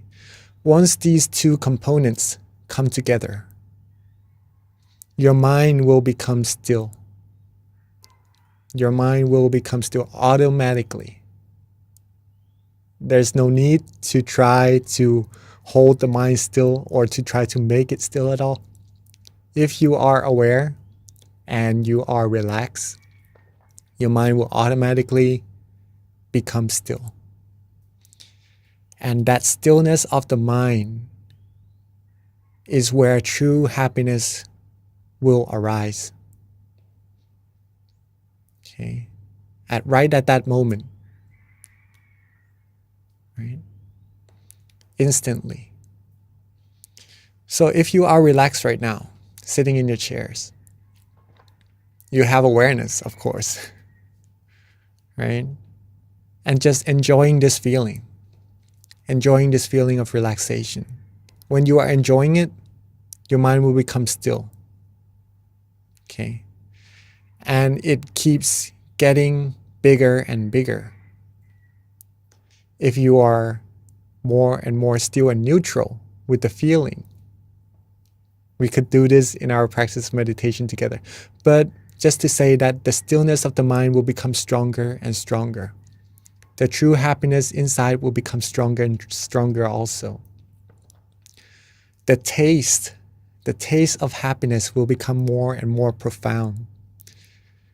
You receive happiness at this level already while being relaxed. But once you stay calmer, once you stay more relaxed longer, different types of happiness, more and more happiness, more tasteful happiness will arise, thus giving you more profound insights into your meditation as well. Okay, but that's for you to prove it to yourself, right? This shows, what does this show? Right? Everyone seeks happiness. There's already happiness inside of all of us. We all feel the same thing, just different interpretations. Okay. And there is a way for everyone in the world using these two things, awareness and relaxation, just to get there the same way. This could be said as equality of happiness, or the equality of humanity. The equality of humanity. Thus, equality by tranquility. Okay. If we choose to not really look so much at the differences of humankind, of humanity, but we choose to look at the similarities, peace will happen. And when we are happy inside, when we are fulfilled, when we are content, we will feel love for everyone. We will feel that everyone is equal in happiness. And we will know that this world is able to receive peace, and thus it is a way to world peace. Okay. There's a quote. Since today is Martin Luther King Jr. Day also, there's a quote by him related to the moon also, right? So today is actually one moon together as one, as our campaign as well. Darkness cannot drive out darkness. only light can. Only light can. If we were to create world peace, but we were to put out negativities, war maybe, into this world, how could world peace really be accomplished? But if everyone in the world can be happy, can find this true universal happiness, equality in all of us, right? That's the light. That's the light within ourselves, within humankind, right? That's the light that can actually, if everyone comes together as one, like the moon, we will be able to eliminate the darkness in the sky, even at night, right? Even in the darkest night. When there's light, we can see. We will be able to bring light into this world and truly make world peace come true. Okay. That is pretty much our talk today. Hopefully everyone enjoyed it and acknowledged how important it is everyone is today. Not to just come here to the session, but actually to the whole world, to create world peace. Okay. But it is a teamwork thing. It is a teamwork thing. It can't just happen with one person. Everyone has to be happy, right? Okay, so I'm guessing that everyone is ready to practice our stilling the mind together. First of all, we all have awareness already.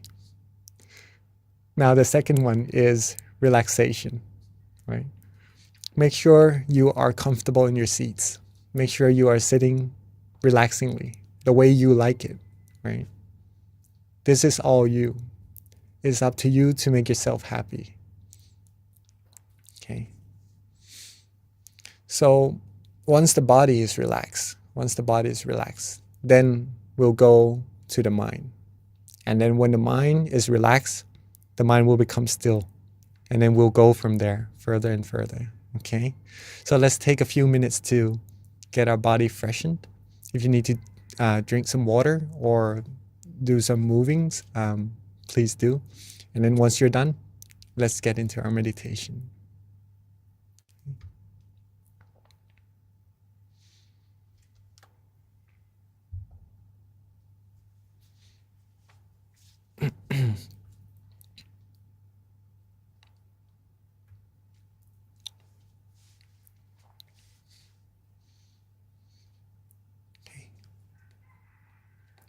Let's softly and gently close our eyes.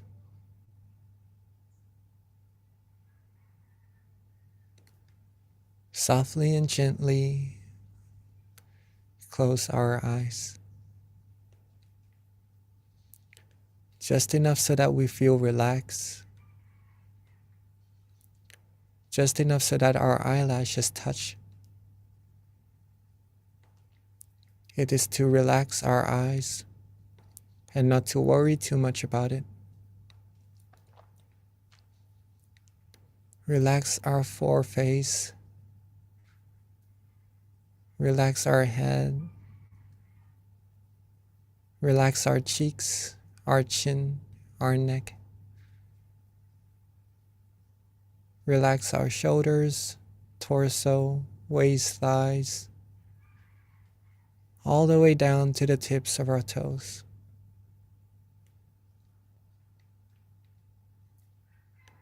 Take our time. There's no need to rush at all in meditation.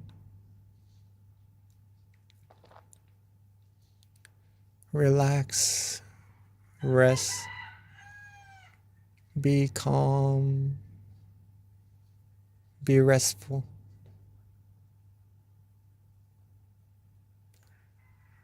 Rest and relax as if we are taking our vacation, taking our time to really take care of ourselves, take care of our body, get the rest that it needs, and later on to take care of our mind as well. take this time to make sure that all parts of our body is ready to rest, and there's nothing that we need to worry about anymore. Now, let's let go of all our worries. Let go of all our responsibilities, just for now, so that our mind can be rested as well. Rest and let go. Be free. Be free from all worries. Be free from anything that would give you a burden or give you weight to your mind. Be completely free. Be completely rested. You may start to feel the mind actually moving, flowing. And that's just the mind being free. And when you're able to let go like this, you'll start to feel relaxation. You start to feel inner comfort, peace, happiness, calmness, or tranquility. Just relax and let go, and don't worry about any feelings to come at all. If you don't look for it, it will come to you. All we need to do is just rest. Rest and let go. You'll start to also feel that the mind wants to be at a certain place, maybe right there in front of you, right there around your chin, or maybe around your shoulder, or even at the center of your body. There is a place when you are relaxed, when you let go, when you have no worries, that the mind will rest at. And let the mind rest there. That is good. That means the mind has already come to a point of standstill automatically. Let it be, let it go, let it flow. Enjoy this relaxation. This feeling, this universal feeling that is very, very important. Let this feeling, acknowledge it to be the most precious feeling, the most precious possession we can ever have. In order to keep it going, keep feeling this peace, this relaxation, simply don't worry. Don't worry, be happy. Let go, relax. Be neutral, be as happy as you can be. Be as calm, as comfortable, as relaxing as you can be. It's our time to take care of ourselves and enjoy this feeling. The further we relax, the further we let go, the more happiness we will receive. And the further we keep going, the more tasteful, the more meditation experiences we will receive. So let's be neutral. Don't worry about what will happen. Stay calm, stay relaxed, and enjoy this moment. If you wish to use an object of visualization to be a company so that the mind doesn't wander off, then feel free to. If you like to use a mantra as your company along your journey, feeling relaxed and calm, also feel free to. If you just like to be still, don't worry about anything. Not use any visualization or mantra. Also feel free to. See what you like at that moment. Use what you like at that moment. Enjoy the meditation experience. Enjoy the inner brightness.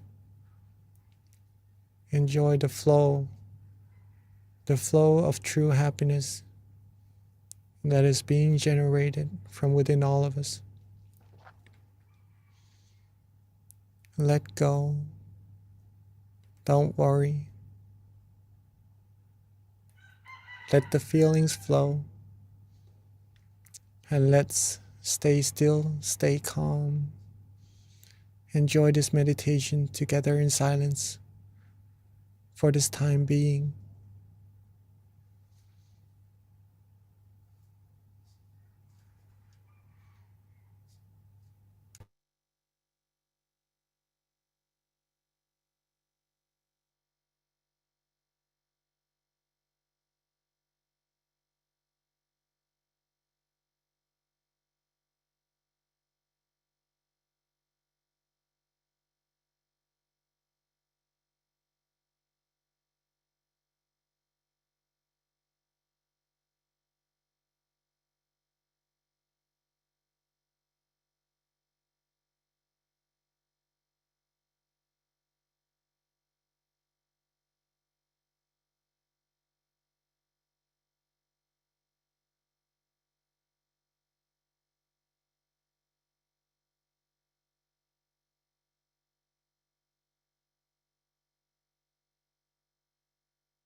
as we are relaxing, releasing, being calm, being still. At some point, we may start to have some wandering thoughts. Maybe we did not really pay attention to them, or they could be some worries we had from before. In this case, softly and gently let them go. Don't worry about them. It's perfectly normal. Let them go. Relax our body again. Let go again. Let our mind flow again. Come back to the point of balance. Be relaxed, be worry-free. And you'll get back right onto the road. The middle way, the middle path. Not too tense, nor too loose. Just right. It feels right. It feels precious. It feels good, feels relaxing, feels fresh. That's how you know you're on the road. If you feel any tension or any sleepiness along the road, simply use the same technique. We could lift our eyelids up just a little bit. Reset. Let go of all those feelings, tension, drowsiness, wandering thoughts. And when we are ready, when we are calm and fresh again, relax our body, relax our mind, come back onto the road, come back onto the point of balance, the point of tranquility. Repetition of coming back to this balance point will take you deeper, firmer, more skillful in meditation, in being still, being on this path to true happiness. So let's take a few more minutes to rest and let go, be free from worries, be free from any thoughts, any anticipations of what meditation experience is to expect it. Let go and enjoy until it's time for us to share our loving kindness together.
As we are now being calm, being relaxed, being with our inner happiness, our mind has now gained an amount of purity, whether if we know it or not. Our mind is automatically gaining positive energy, gaining cleanliness, gaining merit. The more we still our mind, the more we'll be able to sense it. And at this moment, some may start to feel the brightness. Some may start to have some meditation experiences. Keep on being still and relaxed. Be calm, be still.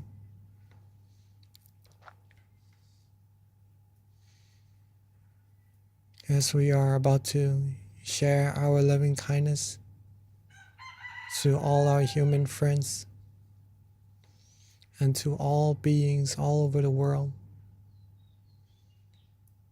let's take this moment from lighting our inner lights already. Let's open our eyes softly and gently, maintaining our peace feeling, maintaining our calmness.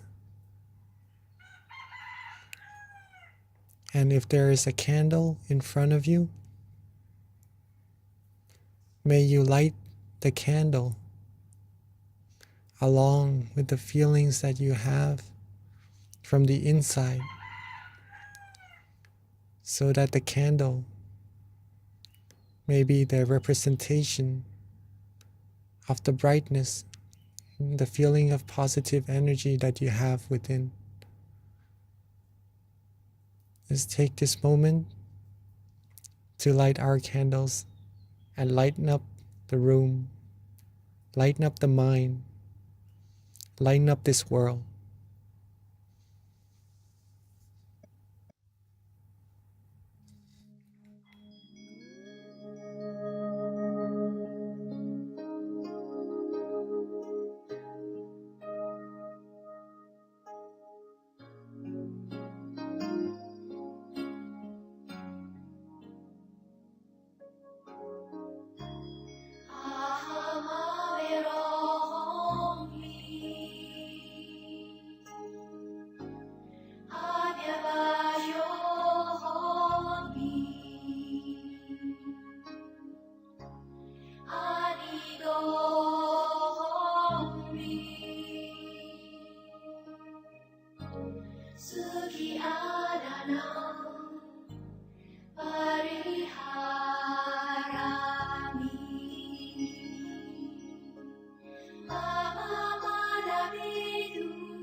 Avera Hondu, Avyavaja Hondu, Haniga Hondu, Suki Adana, Pariharandu,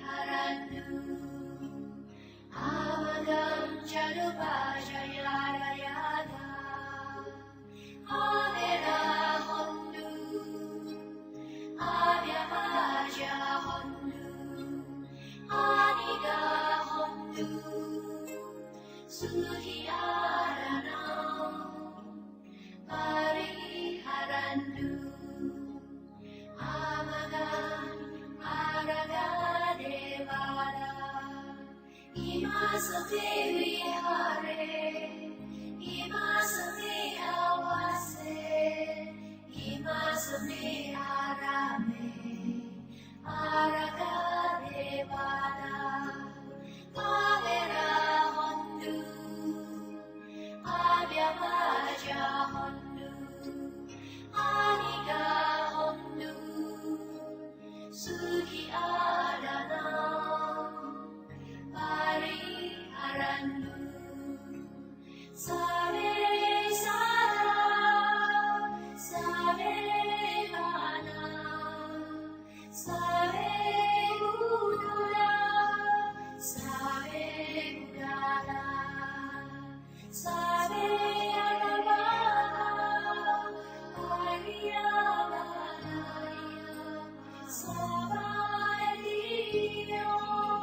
Save Prisais, Save Ariya, Save Anariya, Save Deva, Save Manusa, Save Vini Maria,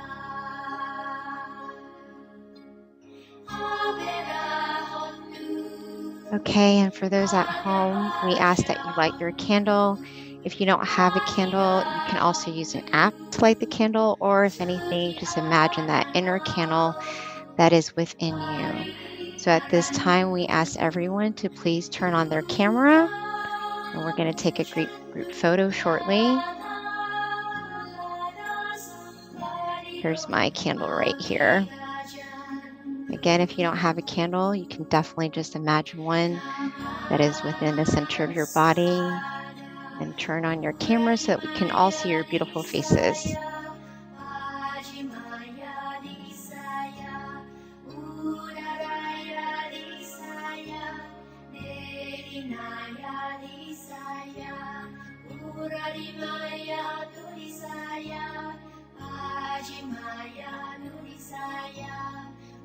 Udaraya Nurisaya, Neginaya Nurisaya, Edimaya Nisaya, Uparimaya Nisaya.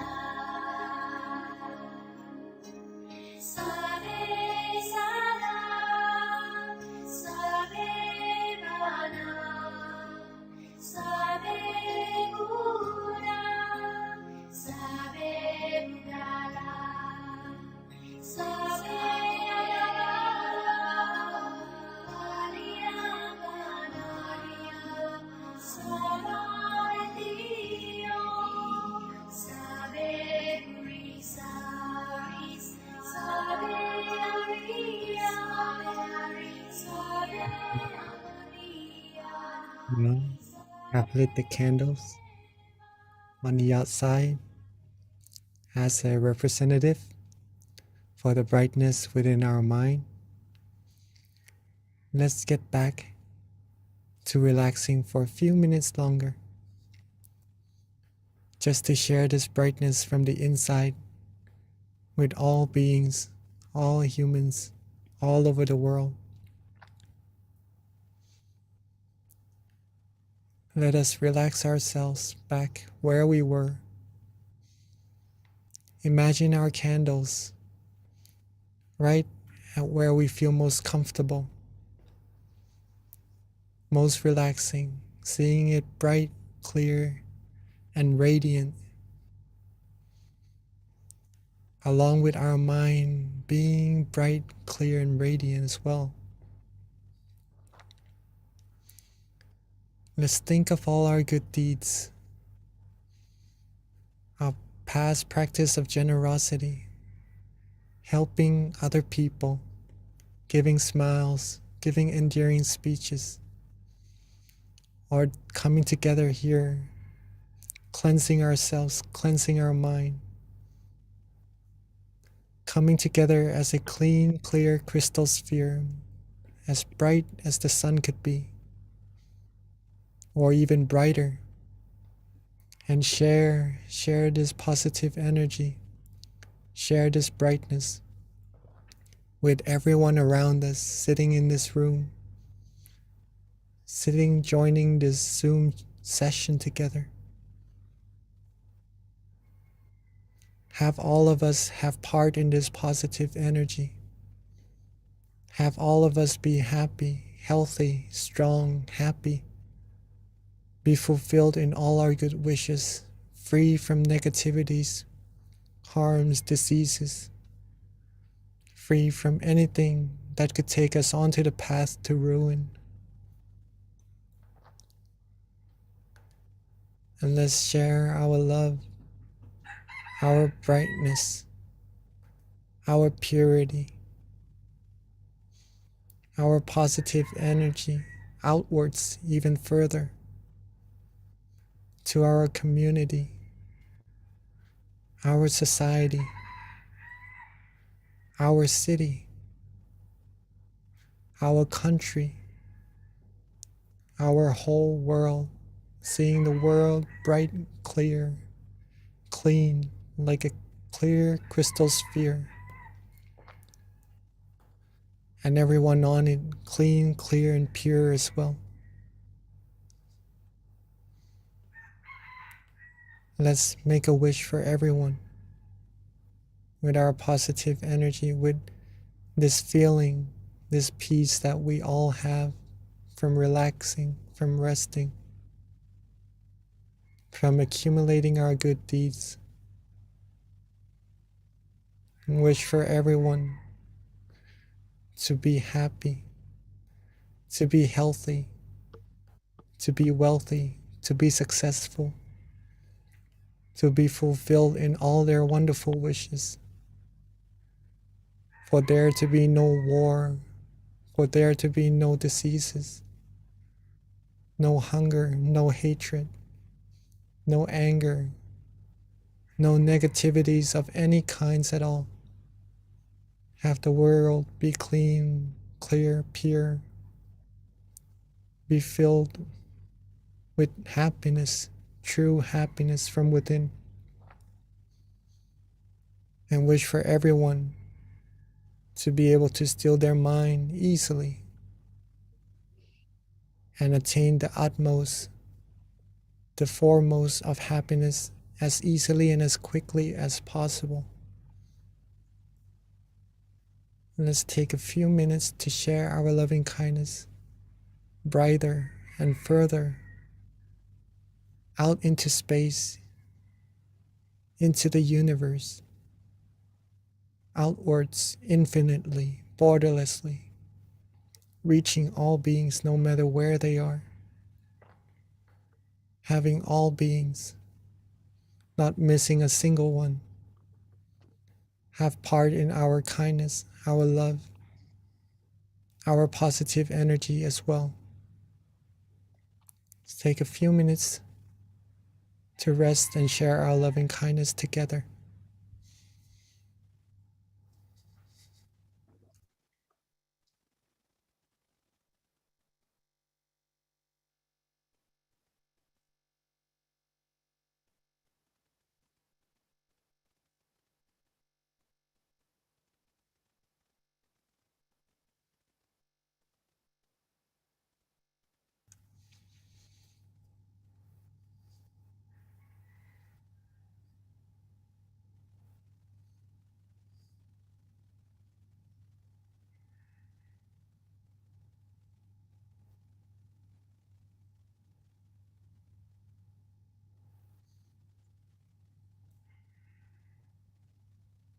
Now that we have shared our love, our purity,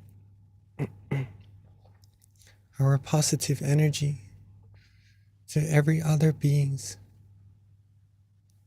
let's bring our attention, our awareness, softly and gently back to ourselves.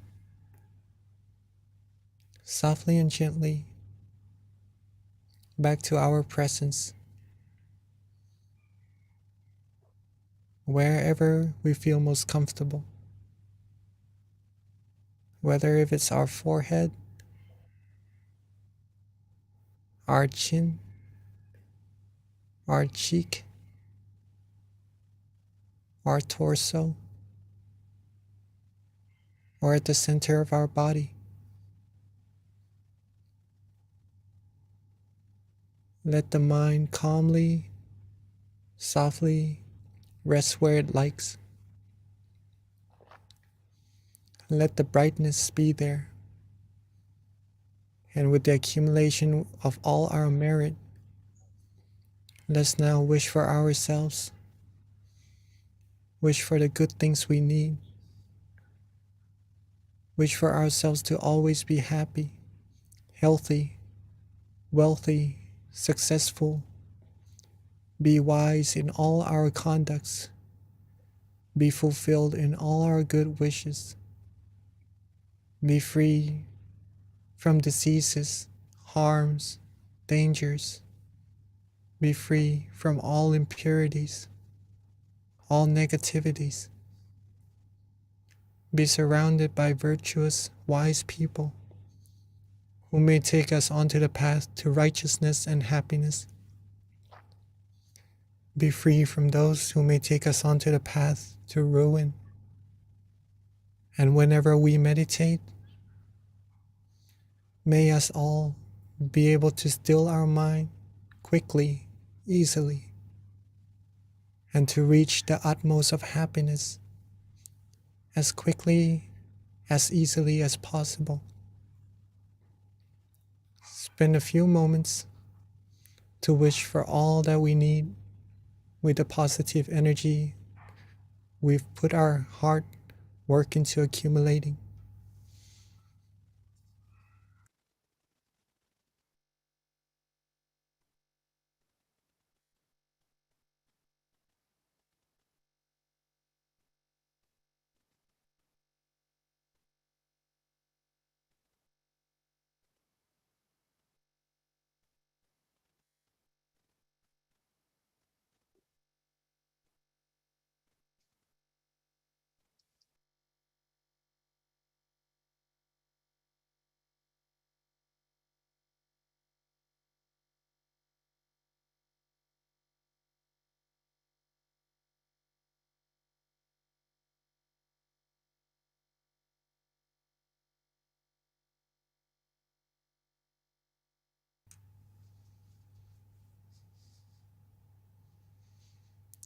And now that we are reaching the end of our session together, let's recall our calmness. Recall being relaxed, being rested. Recall that positive feeling that we had and are we still having. Let's recall being with this feeling. Let's be with the feeling and make sure that we are able to maintain this feeling with us as long as we can once we open our eyes and go about our days and remember how precious this feeling is. And when we are ready, as we are now at the end of the session, let's softly and gently open our eyes. Softly and gently open our eyes while maintaining that feeling of relaxation, that feeling of calmness comfort, true happiness within us as long as we can. And whenever we remember, we could always get back there. It's always there waiting for us. And welcome back to the session, everyone.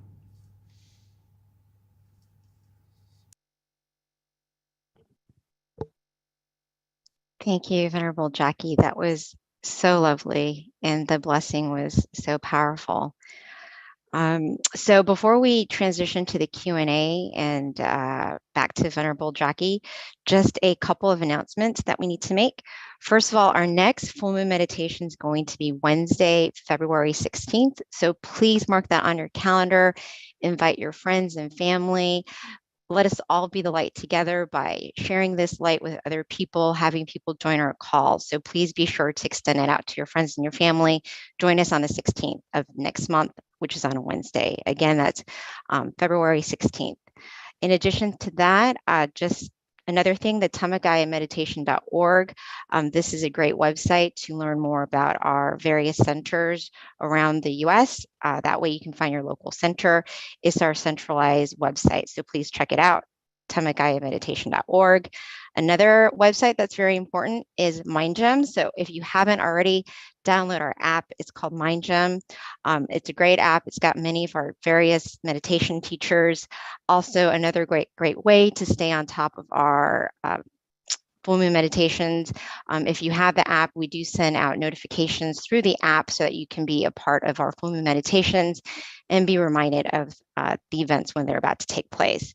So please download the app if you haven't already. And it's a great supplement in terms of a tool to meditate on your own when we don't have a session or you can't go to your local center. Another thing, we do have our various centers right now that are open and are welcoming people to come meditate with them. To find your local meditation center, you can find it at MindGem on locations. But right now we've got Chicago, which is having classes online and also in person, California as well, which is our Success Meditation Center. New Jersey's also having meditation classes now, both online and live. Alabama as well. Georgia Meditation Center plans to open in March, so please stay tuned for that. So with that, wraps up all of our announcements. And at this time, I'd like to transition over to our teaching monk. This is the best part, so don't leave us. It's the Q&A. You can learn so much, and it really helps in terms of inspiring you to be committed to your meditation practice, learning more about meditation, and questions that other people might have that you might be thinking of as well. So at this time, we do welcome questions. You can easily just put it in the chat and then we'll read it and then have the teaching monk answer. So please, if you have any questions, let us know. Yes. Before, if anyone has to leave, right? Two things. One thing actually, but into two that I would like to share with everyone. Awareness and relaxation. These two things are really important to take away from these meditation sessions, right? It's been probably reiterated so many times.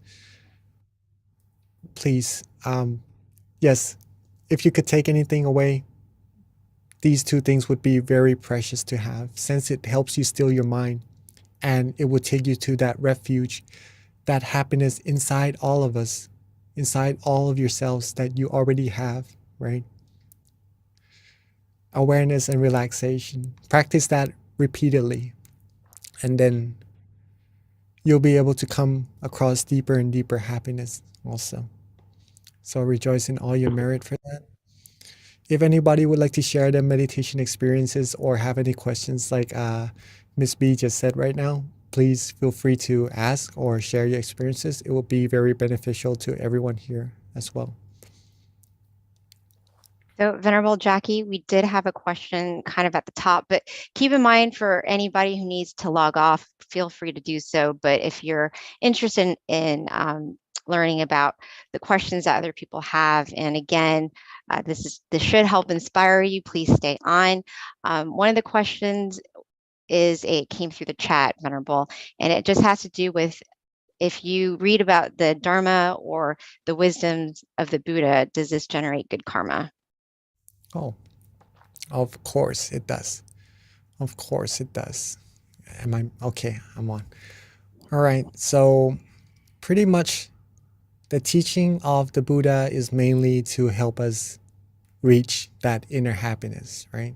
So if you read it, if you study it, and then you take it into practice, that would give you a whole lot of benefits and good karma as well. Reading took so long. It took so long for the Lord Buddha to become the Lord Buddha. It took many lifetimes to accumulate merit perfections in order to be able to attain this wisdom that he attained right on that day of enlightenment. That wisdom is pure from a mind that is free from all defilements. If you are able to study it, read it, you'll get that knowledge as well. Thus, it is good karma, of course. So, Venerable, another question that just came through. This has to do with if you have like childhood trauma, how do you overcome those scars and integrate the wisdom and meditation into your life? Childhood trauma. And this is How do you- from John Upshaw. Sorry, asked this question. All right, that's all right. Okay. If we have childhood trauma, a good way, it may be easier said than done, right? But if you are able to let go, it may be a specific situation that happened. In that case, we actually might have to discuss it to see further details of how to actually look at it and overcome it in that certain situations, right? But all in all, whatever happens, if we could see that it is something that could happen to someone, it's something that comes and goes, right? This is what comes along with being human from the very first day that we are born. It is suffering, right? It is suffering. And it's because there are, like what Nong P. Daniel mentioned the other time in the full moon session also, it's like we are ill inside with the viruses, anger, greed, delusion, right? And these things cause negativities that project out of either a situation. I wouldn't like to say so much of someone or somewhat, right? But it happens. It happens. If we acknowledge this and we could see it as something being normal, right? It would be much easier to let go. Okay. It may take some time or some event may be harder to let go, but eventually it is better to let go. It is better to let go. Okay. An example is called a dead dog story. I don't know if you've heard of that. We have some hands up here from May and Katik, right? Maybe we could have some questions from them later on also. But before we get into that, the dead dog story. Okay, I've heard of this story from a teaching monk of mine. There's this one guy who loved his dog really much. One day, his dog died. Okay. But he loved the dog so much that he carried the dog with him, even though it died already. Okay. And sooner or later, the dog it had bad odor coming out of it because it's dead, right? Pretty much. The more days he carried the dog with him, the stinkier it got. And he kept saying that it doesn't smell good at all. It smells really bad, but he still carries it. Okay. The easiest way to deal with it is to pretty much take that very beloved dog of him to bury and get these situations over with, right? Then he wouldn't be able to, he wouldn't have to go on and say how bad of a smell it is and carry that burden with him. Okay? He would be free. A good meditation metaphor that I had from another teaching monk of mine is that when you are carrying oranges in a backpack, right? In a backpack, there are good oranges in there. But what happens if there is a bad orange? Would you want to take that and keep it with you? No, right? You would probably it would be easier to just throw them away. Just keep the good oranges with you. That is related to meditation, but it could be related to situations in our past also that may cause us some distress or some unwanted feelings. Okay. It is better to just let them go. Sometimes it is hard, but seeing it from a perspective that you're able to do so will help you so much. And that maybe needs some help or some friends who could actually comfort us into doing that. Sometimes we do that. If you can do it alone, do it alone. Let go. Keep going. Keep only the good oranges. Keep only the good things in life. Go further. A good way to do it is also practice meditation. If you practice meditation, just what we did just now, if you can relax, be aware, your mind will come to that place of happiness, of purity. When the mind is there, the mind can only think of one thing at a time. If the mind is happy, all the negativities wouldn't be able to come in. Okay. If you think of the negative things, the negativities will come into the mind, thus making you feel sad and maybe sorrows also. Okay. Come back to that place of comfort, that refuge that you have from awareness and relaxation. Right? Come to the stillness of the mind. Be there. Be there. Then you will receive happiness. When the mind goes off again to think of other stuff that may be unpleasant, reset. Cut it off. Let it go again. Let go. If we're able to let go, even though it's hard, I can't emphasize on that too much, but if we practice, we'll be able to do it. Come back to that happiness. The more times you come back to being happy, the easier it will become. The more skillful you will become at coming to be happy. The more firm your mind will become at being happy. It will be like a magnet drawing your mind to that happiness, and thus you will feel happy more than the mind going outside and clinging on to things that may be unpleasant. Okay. Hopefully that helps. Wonderful. There's actually a very good question that came through the chat. And this is, I think a lot of people might have this issue, so want to hear what your input is. But how do you overcome sleepiness during meditation? Oh, all right. And okay, sleepiness. And There are a this is few from ways. Teresa. Okay. Two things first. Check to see if you had enough rest at night. Okay. If you had enough rest at night. If you do, then maybe in the session you will be more fresh. Okay. Number two is usually, as monks, we usually meditate after we eat. Okay. So meals do sometimes play a big part in drowsiness in meditation also.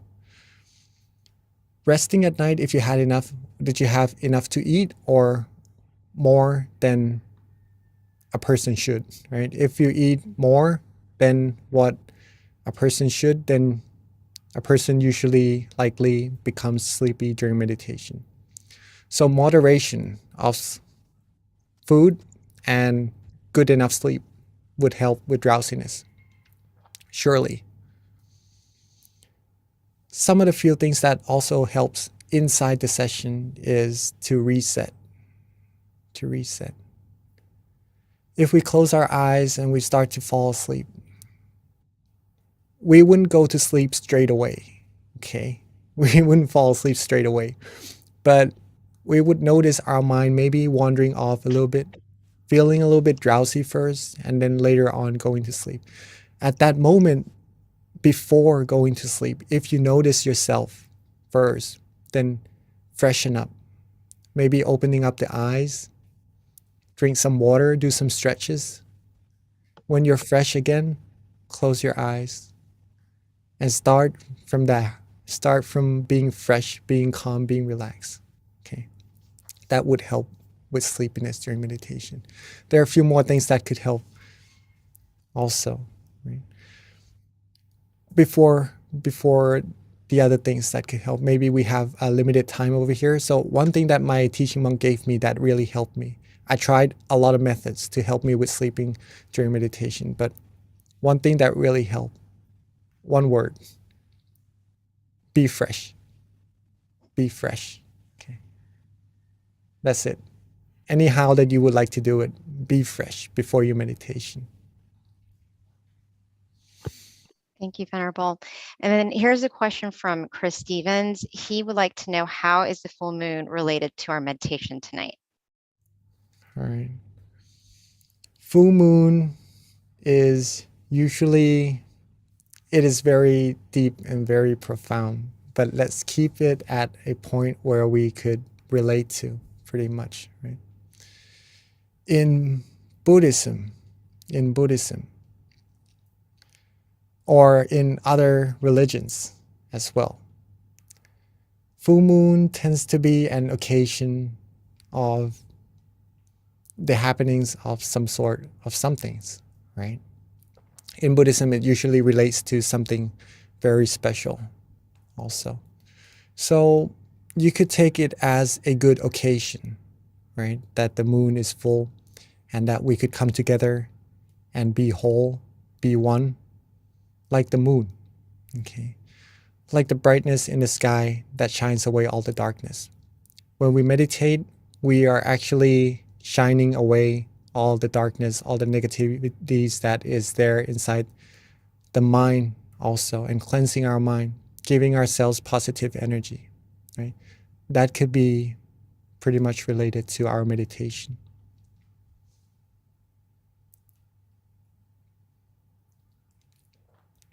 Okay, I think there is a couple of hands raised. May we have some questions from May or Gretik? Yeah, can someone spotlight May, please? Thank you. Hello. Yes. Yes, we can Hello. hear you, May. Go ahead. Yes. Hi. I practice meditation for longer hour, like 5 hours, 6 hours. Then I have more concentration and I can practice deeper. But sometimes when I am in this situation, like I have a lot of changes are happening. Like I can see my sweat poles and all the sweat coming out from each pole, and I can then suddenly there are the blood flowing.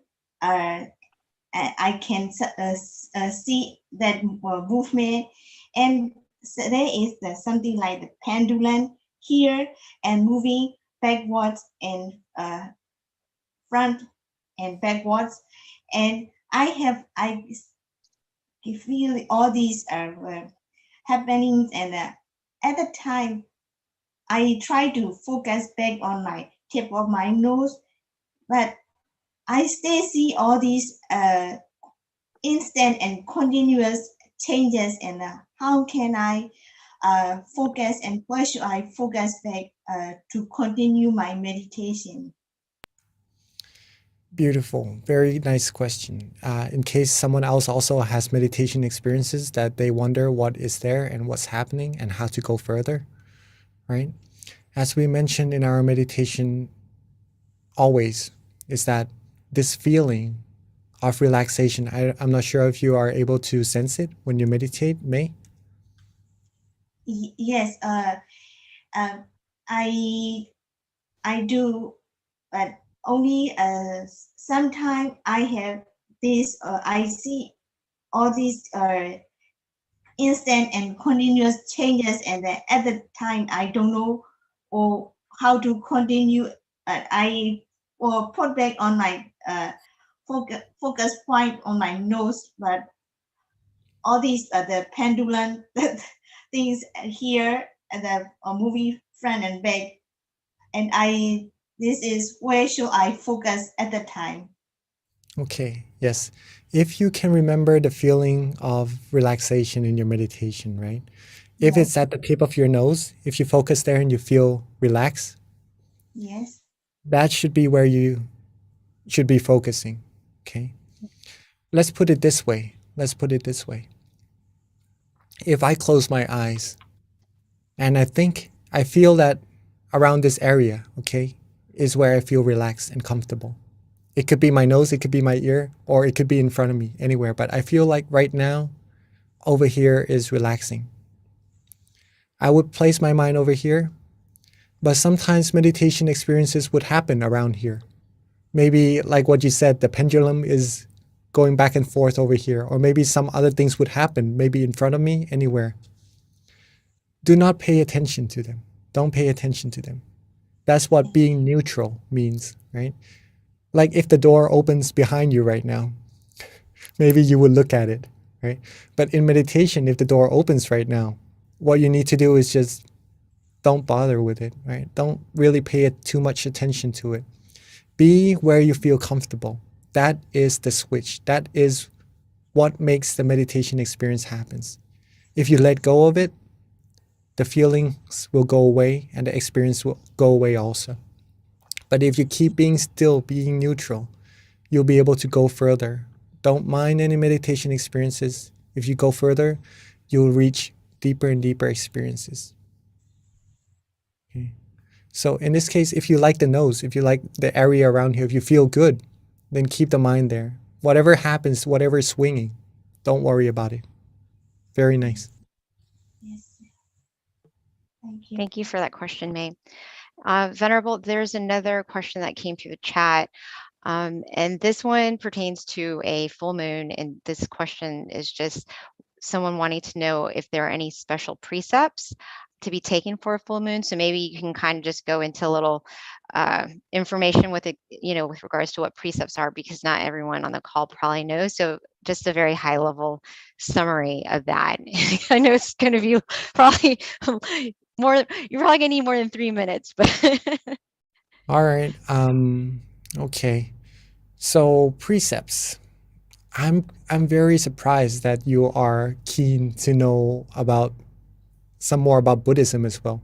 Usually when I go and share meditation with people, they usually would be interested in the meditation itself, but it's nice to have people interested in Buddhism as well, right? I'm trying to be as neutral as we can towards this feeling or happiness within all of us.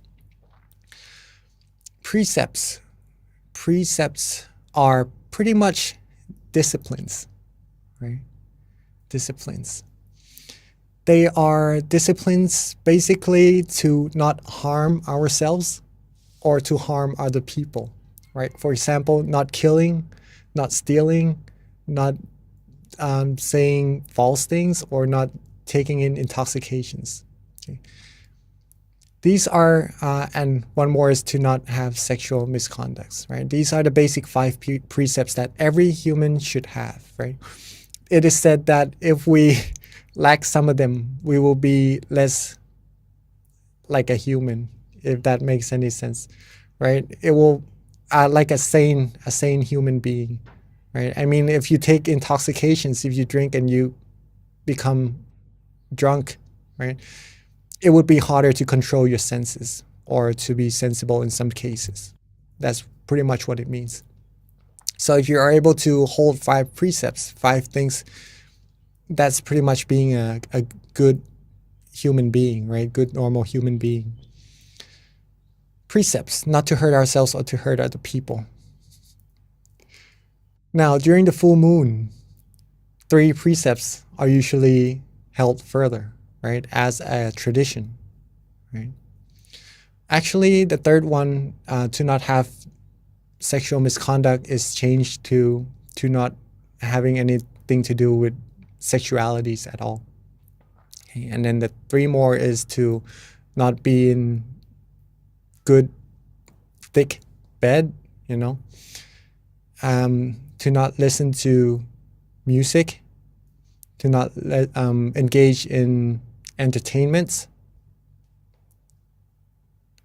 And the other one, I would have to, sorry, I would have to check to see what it is. We have 227 precepts as monks, right? So that is what we go by. And monks do not go for extra precepts on full moon days because we already have the full precepts, right? It is up to the person.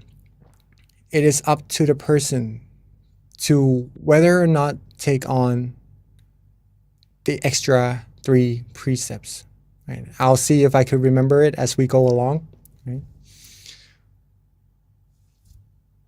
Okay. Yes, so that is pretty much it. Just to overall say what precepts are and what full moon days give you as extra precepts. Okay. Thank you, Venerable. So Venerable, it is now 10:30. I don't know if you want to take on one more question or if we should just wrap it up. We'll leave it up to you, Venerable, because there are more questions as always, but at some point we do have to cut it off. So. All right, maybe just one more question before we end. All right. Okay, so with that, there is one more question. We've got Chancia who has her hand raised. So she's had it raised for a bit. So let's have her wrap up with the last question. Hi, Chancia.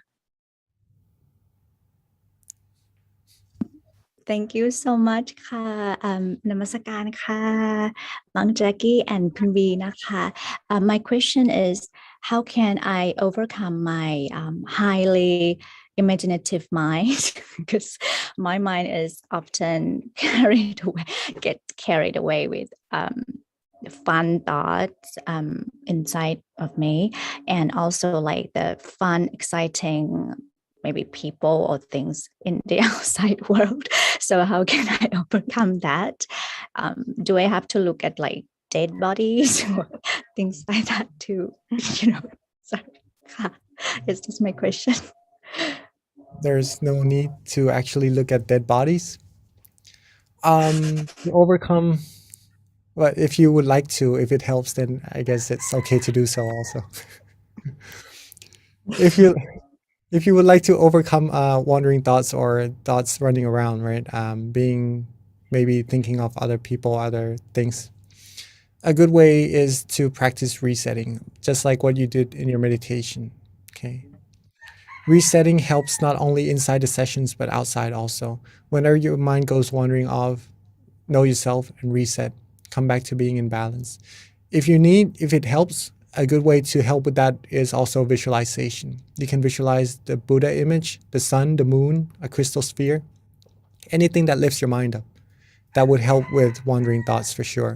Or a mantra, a recitation of any kind of phrase, any kind of words, samarahang, clear and bright, these things, right? It would help you be free from attachments from the outside, right? The mind usually goes wandering off.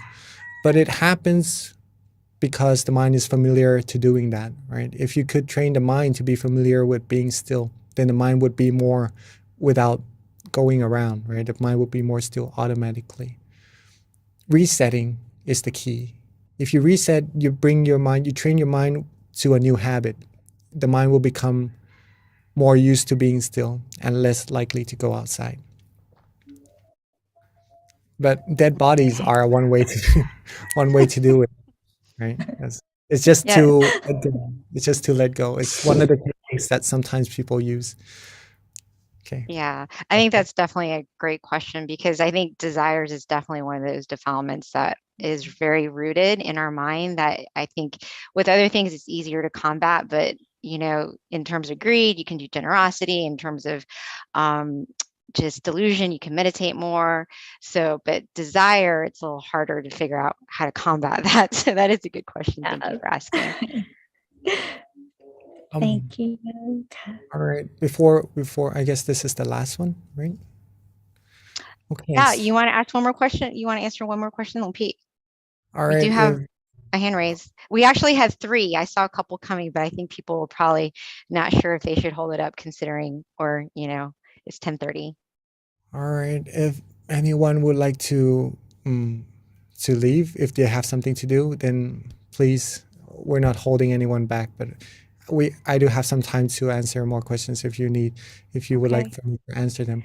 But before Yeah. that, the other precepts in the 8th precept is to not have meals after lunch, right? That's the same as what monks do. Right? Yes. So that's Okay. pretty much it. Good, you remembered before we wrapped up the call. All right, Venerable. Now, there were other questions that were also relevant to Buddhism, since we are continuing to stay on. If you might want to answer, I read it had something to do with consciousness, but I think before that, I don't know if the person's still on. So if they're not, maybe it's moot to ask. But there is a Petra who has her hand raised. So if we can spotlight her or just unmute her so she can ask her question.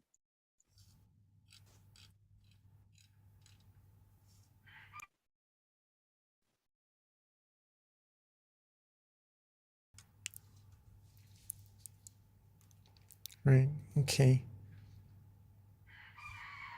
I think we're having problems trying to find that person. I do see the hand raised.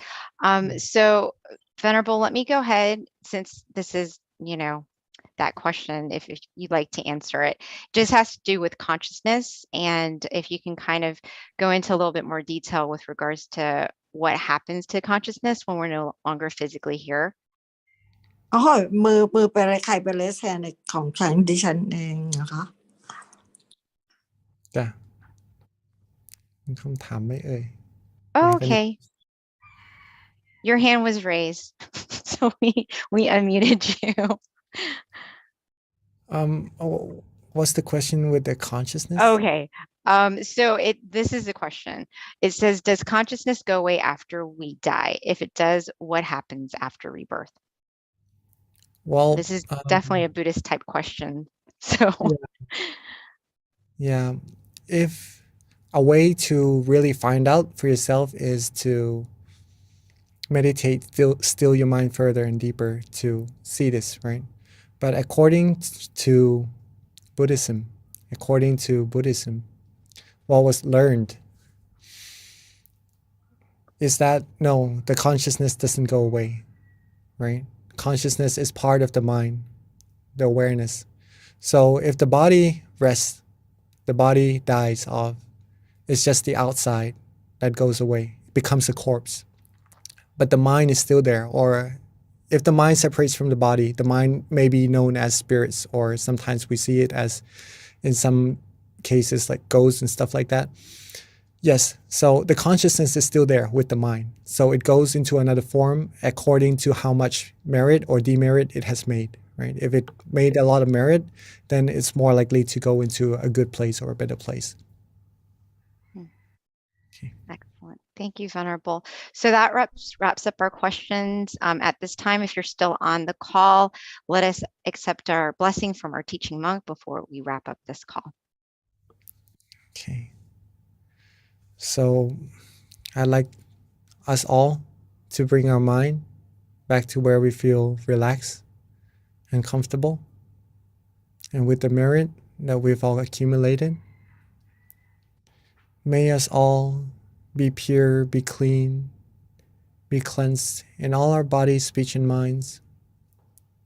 Be pure in all our conducts. Always be happy, healthy, wealthy, successful, fulfilled in all our good wishes. Free from sadnesses, sorrows, sufferings, diseases, harms, any negativities. Be fulfilled in our goals towards happiness. And when we meditate, may we still our mind easily and be able to attain the utmost of happiness, utmost of inner peace, as quickly, as easily as possible.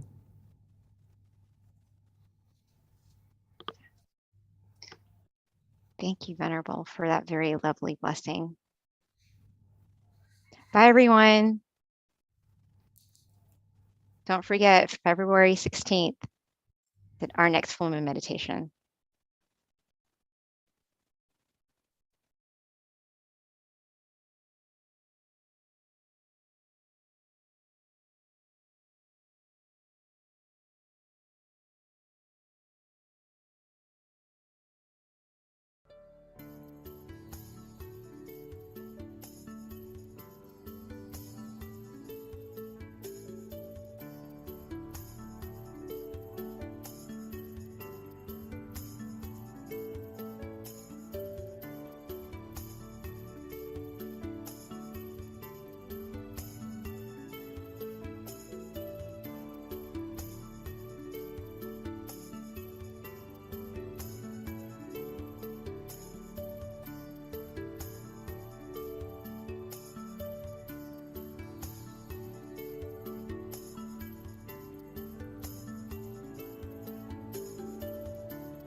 Hi, everyone, and welcome to our full moon meditation tonight on Universal Love Starts from Within. So we generally start with quotes because, quotes can definitely help inspire you and leave you with food for thought. And actually, I have two because they're so good, I couldn't choose between one. Both of them are going to be relevant with regards to our wisdom talk today.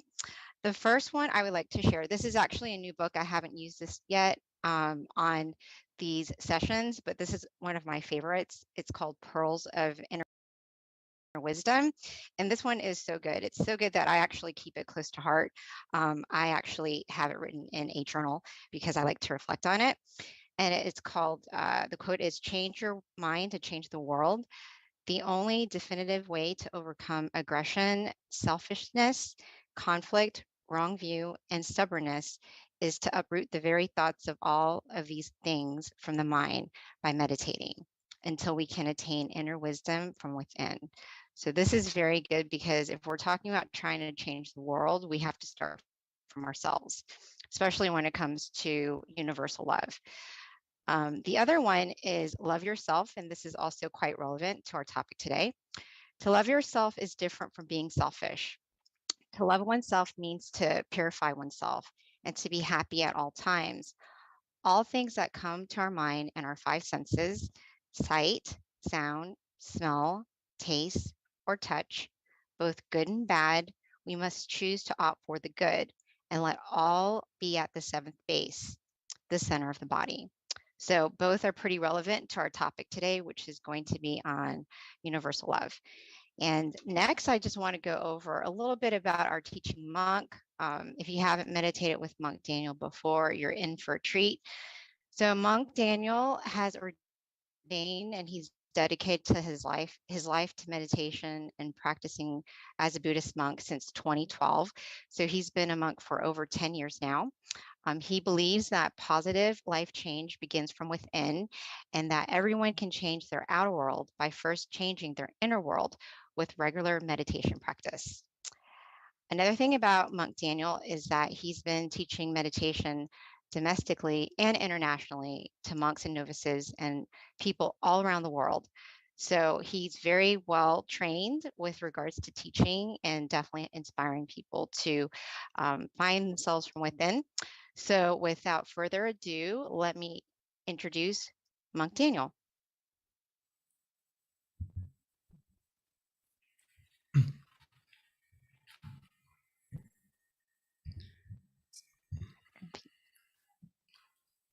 So, good evening to everyone. Good morning from Thailand. To see everyone again on this auspicious night on the full moon, which is a very important, special time actually, if we learn more about it. But mainly it's the most brightest night of the month. So there's a lot of positivity, a lot of good energy on this night. Today, I wanted to talk to you about universal love and how we can connect to it through meditation. Especially, we just passed, 2 days ago was Valentine's Day. So happy Valentine's Day to everyone. Hopefully you had a good time. And today we're going to learn the most important thing is to love yourself, to love yourself, as our wonderful host just mentioned with the quote from Lumpur, is one of the best ways is to love yourself. And how to do that is through meditation. This is something that my master Lumpur Tamachio always tells us, the monks, the community, everyone, that we need to make time for ourselves and make time for us to meditate. Because if you truly love not only yourself, but the people around you and everything around you, actually, it will benefit from loving yourself first, which I'll explain a little bit how is that not selfish, right? It may sound a little bit in the beginning, but let's talk a little bit about it. So as we may see, I want to talk about self-care a little bit. I know this is a topic that you may have heard about. So self-care isn't being selfish.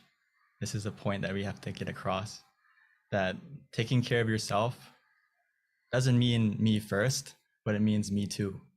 It means including yourself in your happiness and including yourself and loving yourself as well.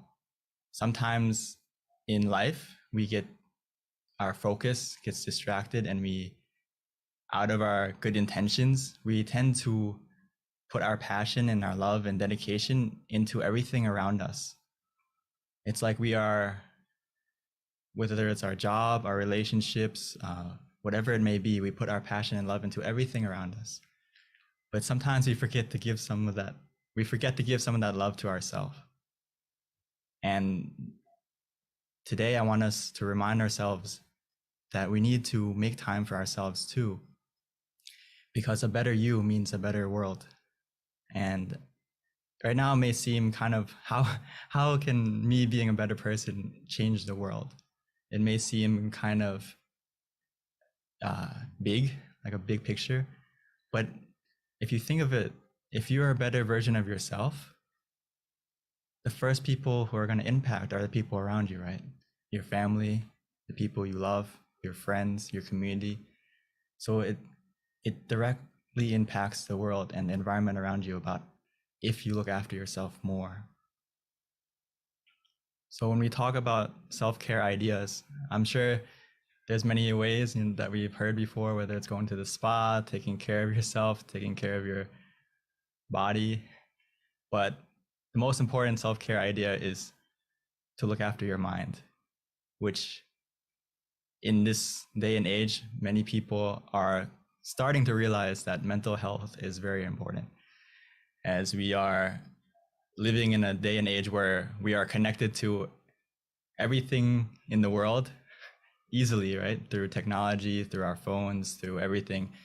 We are so connected with everything and everyone, but sometimes from that connection to everything and everyone, we forget to connect to something very important, which is we disconnect from ourselves and we forget to look after ourselves.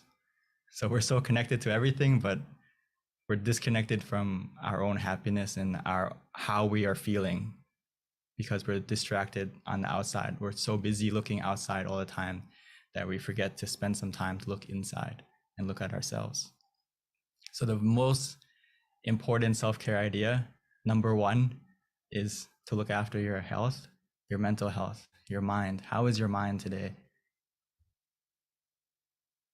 Because life can get pretty distracting, right? We have so many things we need to balance, whether it's looking after our physical health or by exercising, looking after our career, looking after our relationships, or whether it's social or any relationship. It's very hard to balance what's important in our life if we don't look after our mind first, because our mind is the root of everything. Sometimes we tend to forget that, and we don't balance things correctly because life is very hectic, right? So sometimes we focus a lot on exercise, or sometimes we forget to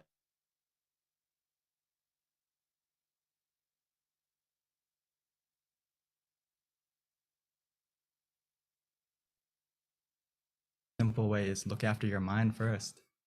Because if your mind is clear and bright, everything in your life is going to be done successfully and easily, whether it's your work, your relationships, everything in your life is go into balance if your mind is in balance. So many times we may feel like we're out of energy, or maybe we have a broken heart or something like that. We don't have the passion anymore. We don't have the love anymore. We need to recharge.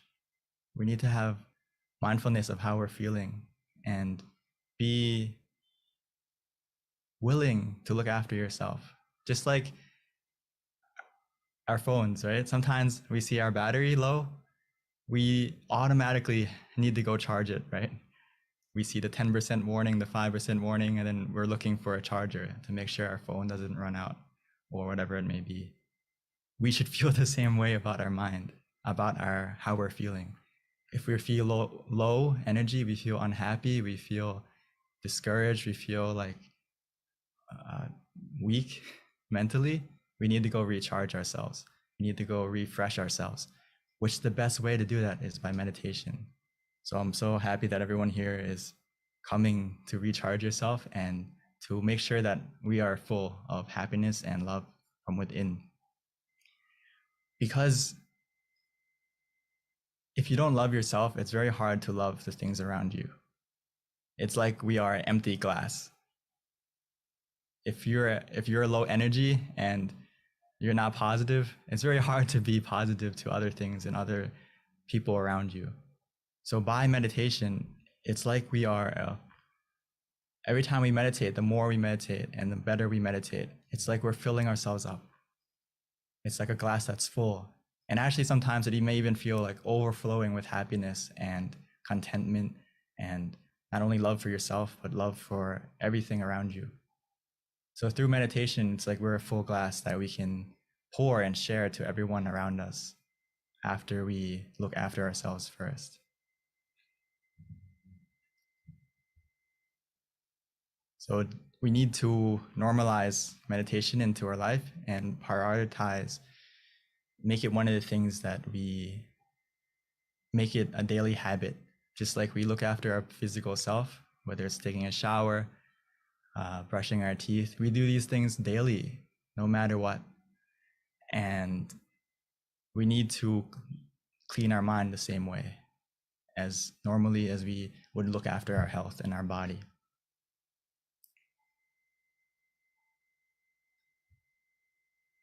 Because if we go back to self-care ideas, we don't have enough time in our schedule for everything. That's true. Sometimes we only have 24 hours a day. Our day is very busy, right? So if you remind yourself that and reflect on yourself that we may not have enough time for everything that we want to do, but we always have time for the things we love. So we need to make ourselves one of the things that we love as well. And meditation, one of those things that we love. If we make it something that we love, we're going to spend time on it and make it part of our schedule. So just before we meditate together today, I wanted to give us a little review on how to meditate as well, how to connect to that inner love and feel that happiness inside. For those of you who are new, or for those of you who are been meditating many years, this is something that even myself, I have to remind myself, even though I've been meditating for 10 years as a monk, and ever since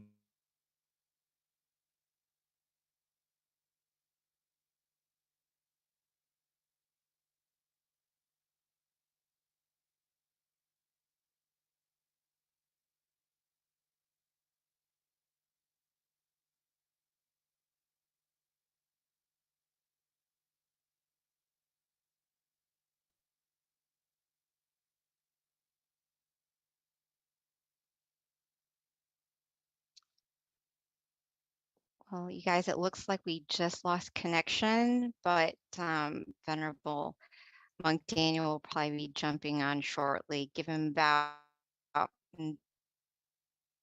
3 minutes.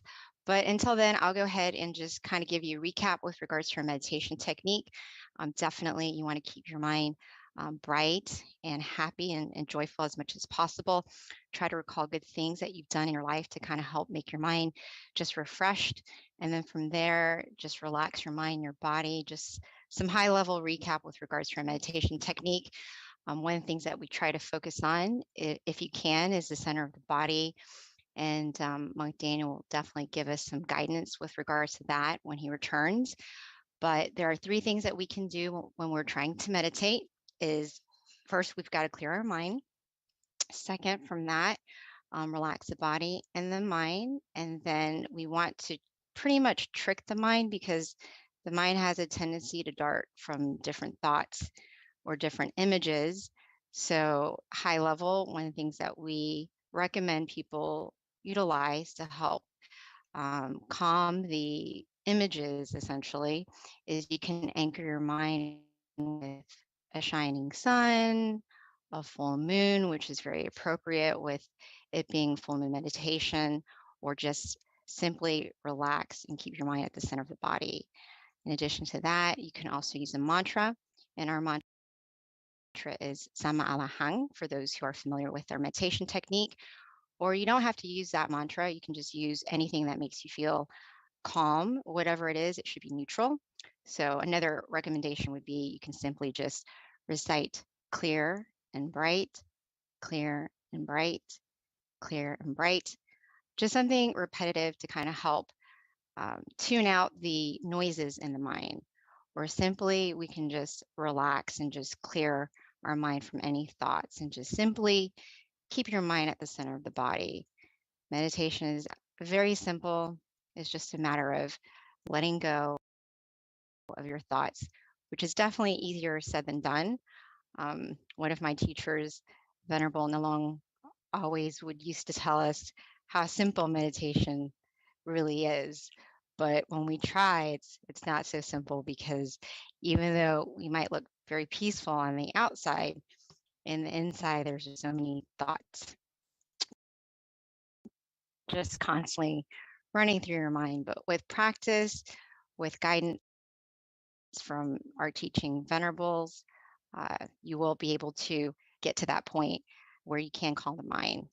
So that is pretty much a high-level recap of our meditation technique. Venerable Daniel is probably doing his best to get on.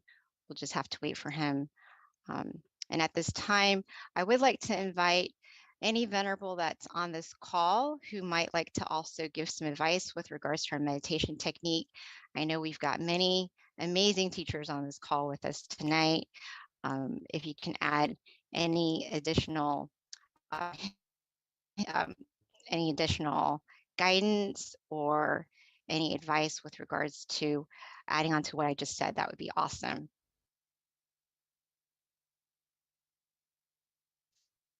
Hopefully I'm not talking to myself, because I don't know at this point if I am or if I'm not. I don't think I am, because if I was, we'd probably have a lot of people leave the call, and we still don't. So yes, please hang in there with us as we take care of our technical difficulties. Oh, good. Thank you. Thank you for letting me know, because when you are on Zoom calls, you really don't know if you're talking to yourself or not unless you get some feedback. Okay, excellent. Thank you. So just a little bit about myself while we're waiting for Monk Daniel.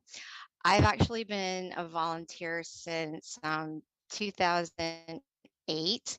So almost as long as Venerable Daniel being a monk.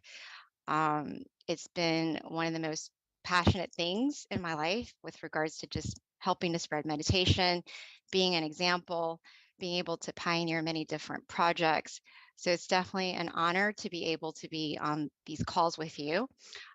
So at this point, I have learned a lot with regards to our meditation technique, because I have had many, many different teaching monks throughout the years, which has been such an inspiration, because no matter what, it's very easy that, if you aren't connected to a community, it's not always very easy to be connected to your practice. Even though you know how important meditation is, without a community of teachers or virtuous friends, or even meditating together like this, it gets really easy to get distracted.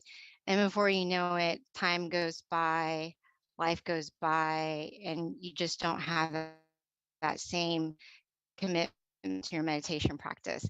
But by all of us coming together once a month, or as many times as you can, say if you are connected to a local center, it really does help you commit to your practice, so that before you know it, as the days goes by, which becomes months and years, you can look back and be very proud of yourself that you have been able to commit to your practice, that you are doing something worthwhile, with your life, essentially, because in the end, the only thing that we can really take with us is our actions. And by meditating, we're definitely creating good actions for ourselves. So all of us on this call, be proud of yourself that you are in the right direction, that you found some of the best teachers in the entire world. I kid you not. We are so lucky. I see it all the time. You know, we don't have to go anywhere else with regards to meditation. We've got it right at our fingertips. Or even better, if you've got a local center, you have to take advantage of the amazing wisdom that we get from our teaching monks. So, you know, that's one of the things that I'm very grateful for, that I've got many, many teaching monks by being connected to this meditation community. Thank you. Yes. So, you know, this might kind of interfere with our meditation just a little bit, since our schedule normally is to meditate from 9:20 to 9:50, which is about half an hour meditation. And Monk Daniel is not on the call yet. So we'll have to kind of kill time until he gets on. I don't know if anyone can, thank you. I don't know if anyone can connect with Monk Daniel while I'm trying to inspire our community, and that way we can know kind of what to do. If not, I am going to have to volunteer one of our teaching monks, which we've got many qualified ones on this call, to guide our meditation practice for us, because there's many that can do it, I promise you. Okay, so a little bit more about me, since we've got a little bit more time, is that one of the things that I'm most proud of is, and this is for anyone in Georgia, because, and this is something I would announce at the end, but I'm going to do it now. I'm really excited that one of our teaching monks from Thailand, he's actually a former member of Georgia. And I'm very proud to say that when I saw him in Thailand in 2019, pre-COVID, he gave me a gift, and I went to a meditation retreat where he was teaching. His name is Venerable Michael, and he was a former student at the Georgia Meditation Center, which is where I volunteer. And when I saw Venerable Michael just before I was about to leave, oh, wonderful. Okay, I don't have to say anything now. I can wait till the end, because we've got our teaching monk back on the call. And now we will start our meditation, and perfect timing, because we start meditation at 9:20. It's now 9:22, so we didn't lose very much time. So at this time, Venerable Daniel, are you there? Wonderful. He's coming on so I can tell my story later. Thank you, everyone, for being patient with us. As we all know, technology, you just never know, it can be fickle sometimes.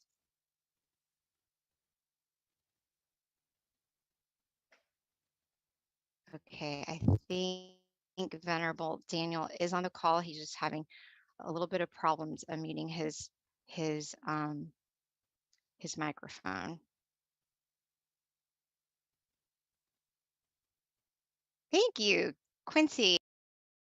Quincy's from Canada. He just sent me some positive feedback. Thank you, Daniel.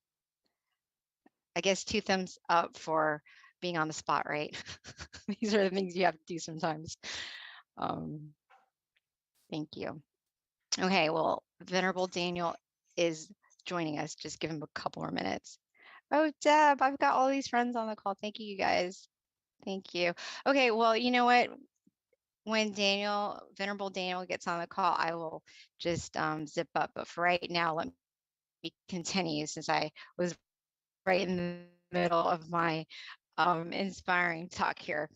A former member of the Georgia Meditation Center, and like anyone who knows me will hear about him, because I'm so proud of the fact that he was a former student at the Georgia Meditation Center. And when I had the opportunity, never mind, he's back. Thank you, Venerable. I was just creating all these things that I can share with people. I was waiting to be co-host because I can't unmute myself as a participant. Well, we are glad you're back. Go have at it, Long Pete.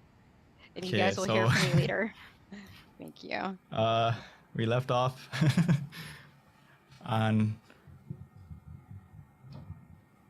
how before we meditate, just real quick, the most important thing is making sure that we are relaxed of both body and mind. So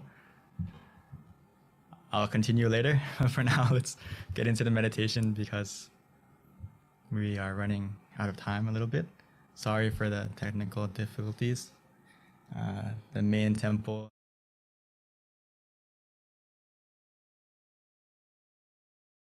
Take a moment to adjust ourselves to make sure we're in the correct position so we don't start or run in the wrong direction like the crab and the shrimp in the picture. So take a moment to adjust yourself, find a comfortable position, whether you're sitting on the floor, on a chair, and let's begin our meditation together.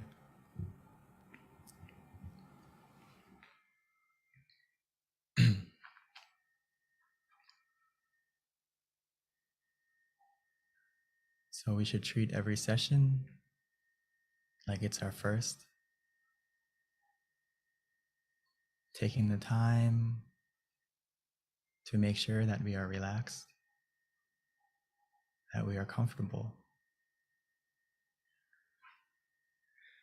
Because meditation is essential, the most important part is how we start. Making sure that we are running or starting our journey in the right direction. So we need to take the time to make sure that our body is comfortable and relaxed. From the moment we close our eyes, softly and gently, naturally, as if we were about to go to sleep. Because now is the time to truly rest our mind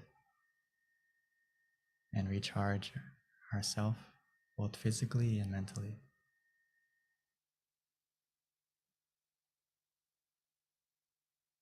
For the rest of the meditation, we no longer need to use our eyes. In order to see and experience the meditation, we only need to use our feeling of relaxation and comfort. That's why it's so important to observe and check ourselves physically first, making sure every single part of our body, from head to toe, is completely relaxed and released.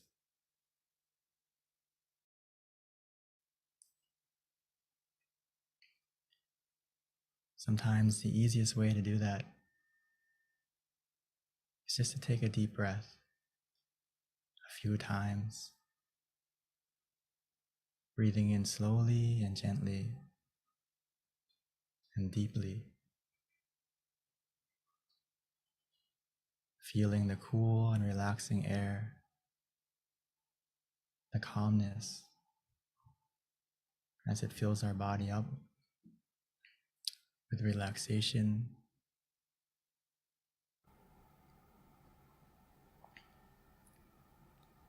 Even as we exhale,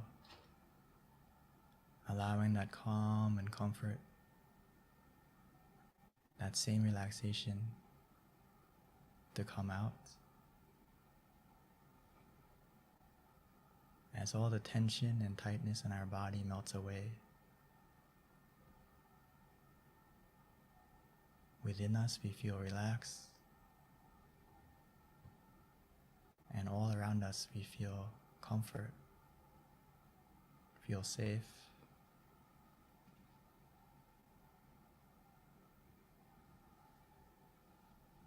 The more we relax our body,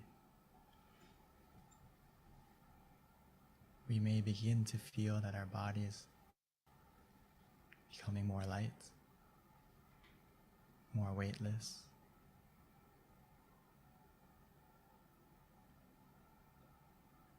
This is the power of simply relaxing. Our mind begins to follow automatically as well.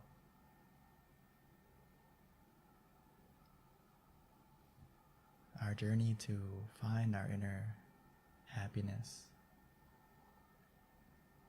the universal love inside has already begun. Right now, all we need to do is to continue to relax. Now that our body is more relaxed, a mind that is relaxed is simply a mind that is free from any thoughts, any attachments. So we need to put everything aside, as if we were going on a trip, going on vacation.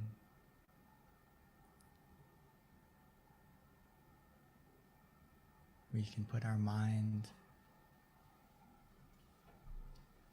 in airplane mode, disconnecting all connections from everyone and everything.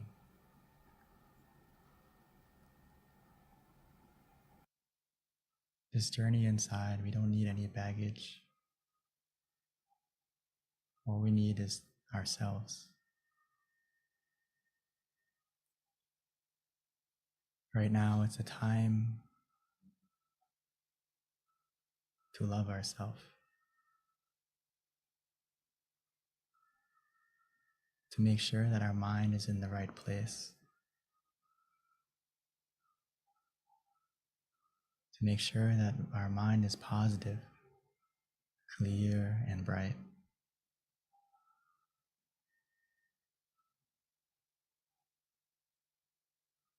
So let's take the time to help ourselves to calm down, to relax, by using whatever method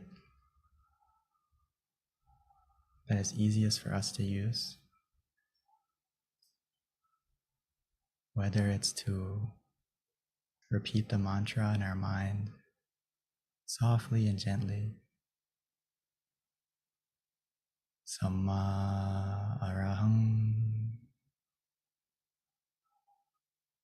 Samma arahang, or clear and bright, clear and bright.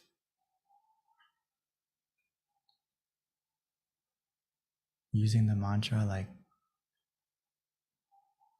a calming lullaby, soothing and coaxing our mind to gently calm down, to relax, like a song playing from within.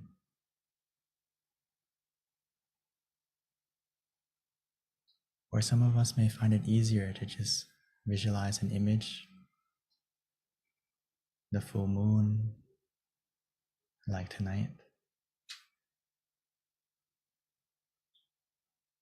We can imagine it however we like, wherever we like,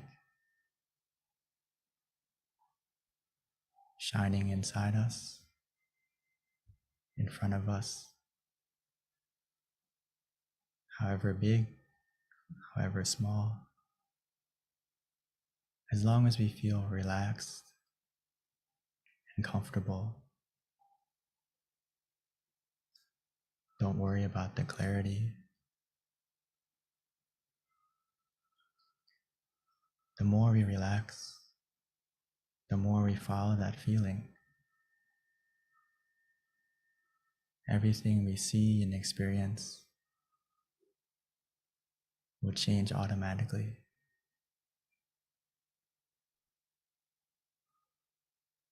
The key to meditation is just to keep the balance,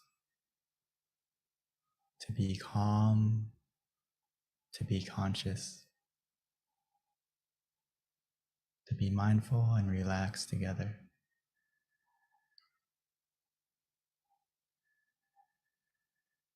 Eventually, we'll get to a point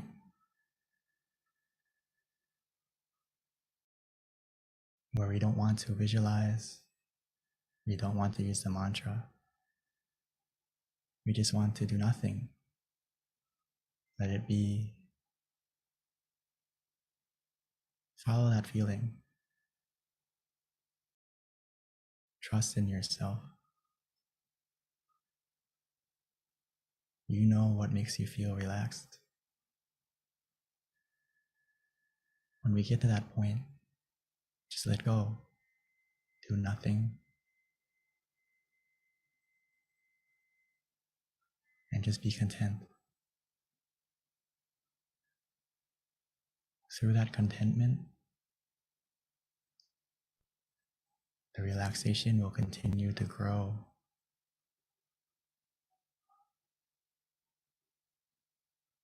Igniting and sparking our inner happiness within, almost like a small star shining. Eventually, the more we relax, by simply remaining calm and patient, content with whatever happens,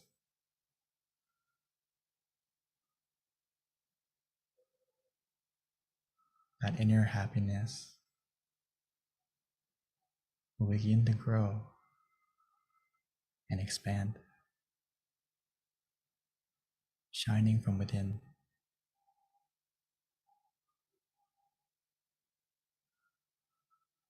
As the clouds in our mind, the negativity in our mind begin to disappear,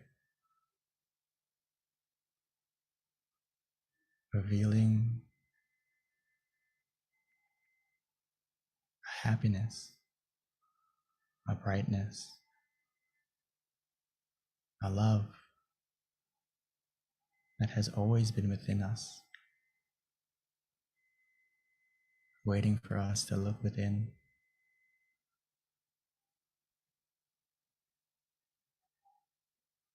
Just like the full moon tonight.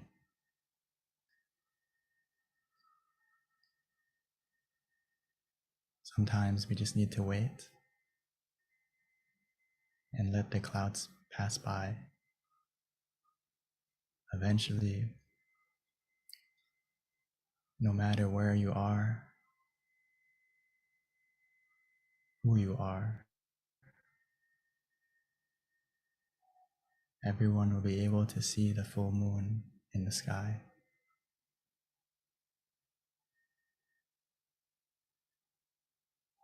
Within us, we have our own happiness that we can all connect to.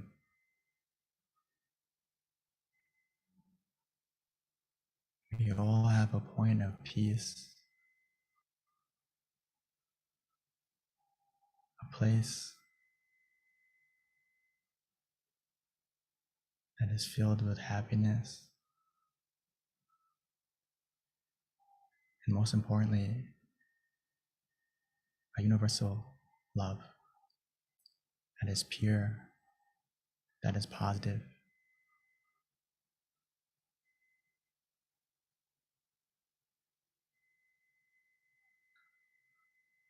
And the way to connect to that point is to simply relax.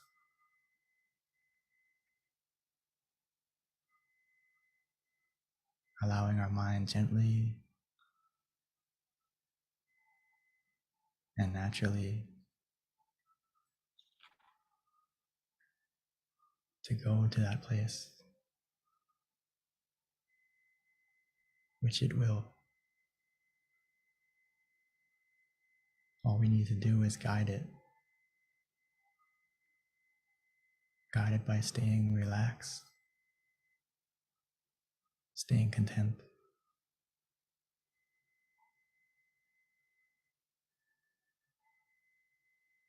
Every moment that passes by,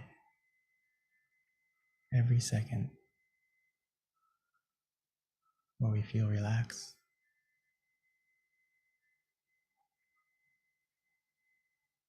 our mind is becoming more still, more clear, more bright,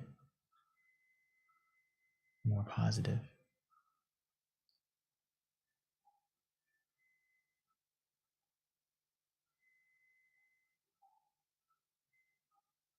Even though right now it may be dark, but remember, the darkest night produces the brightest stars.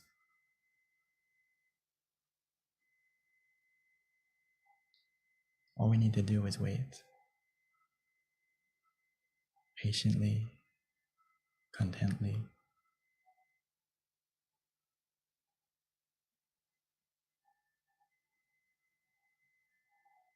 We have everything we need to succeed in meditation now.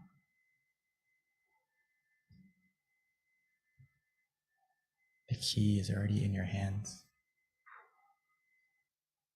where we feel relaxed, feel comfortable.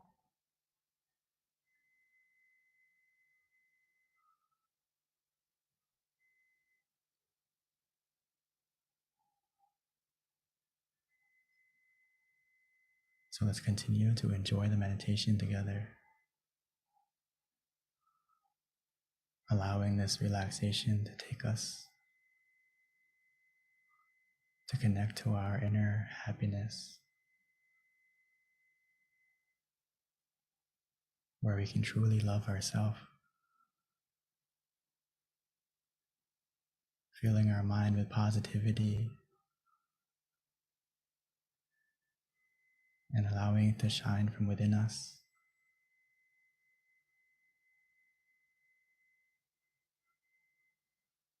As if we found our inner smile, and that smile will begin to shine onto our face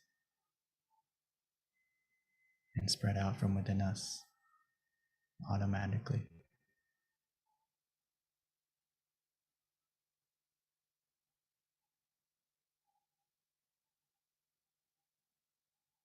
So for now, let's enjoy this meditation together in silence.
Now that our inner happiness, our inner brightness is beginning to grow within us, let's take a moment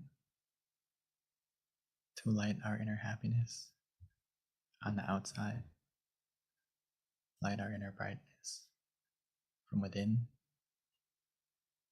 to our candle on the outside.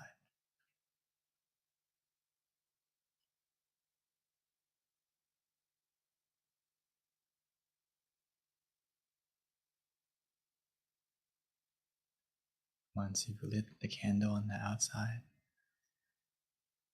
we may continue to meditate,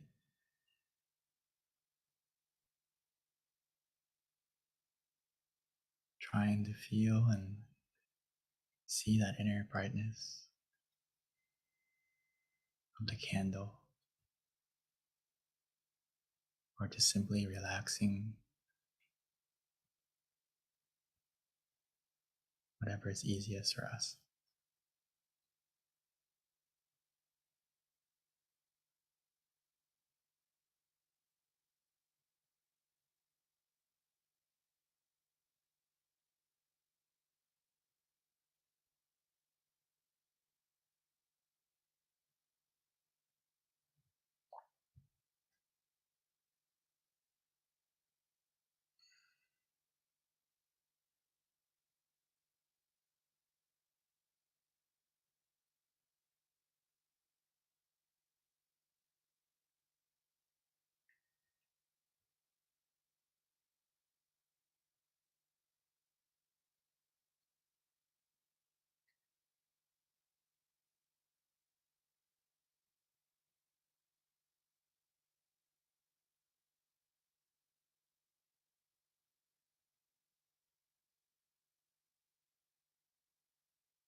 Now that we have lit the candle on the outside, and most importantly, lit our inner happiness on the inside,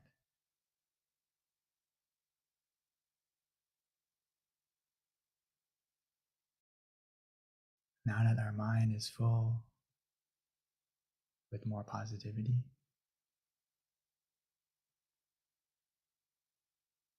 now that we can truly begin to feel the love for ourselves,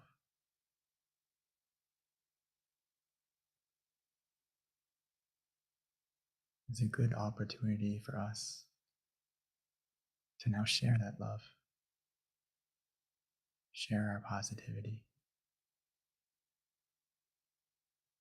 share that brightness and warmth that we feel from within, like the full moon shining on everyone, everywhere.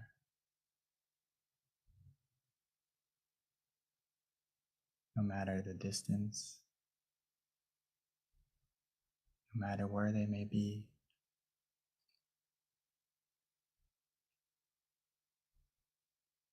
our mind has the power to spread our positivity the same.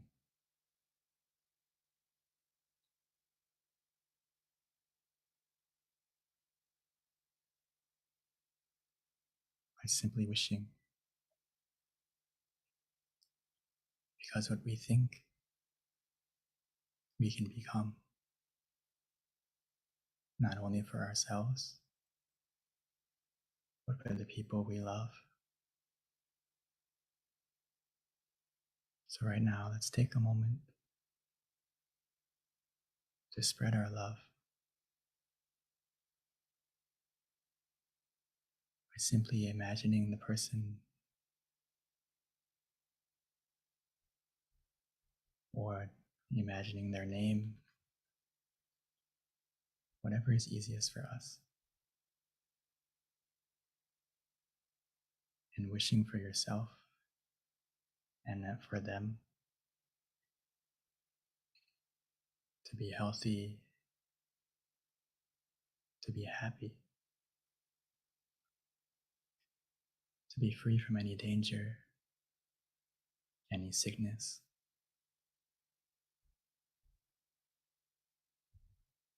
Or if they are suffering or in pain, may they be able to recover quickly.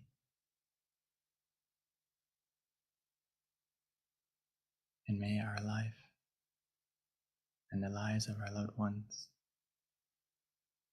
be free from any obstacle,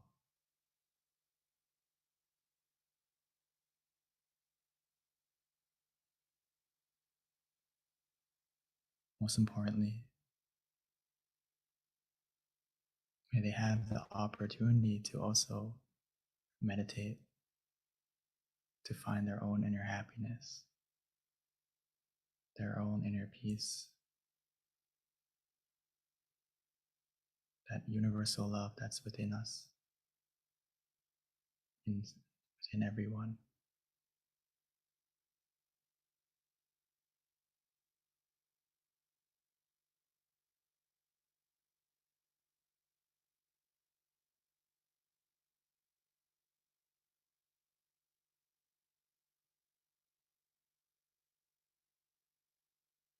So just continue to wish for yourselves, your loved ones, and for everyone in the world.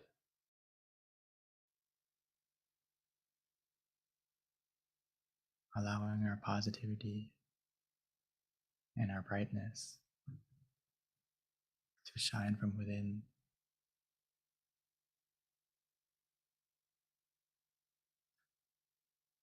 We may not be able to change the world right away. We can help to change the world for ourselves and for the people closest to us first. from one moment of peace.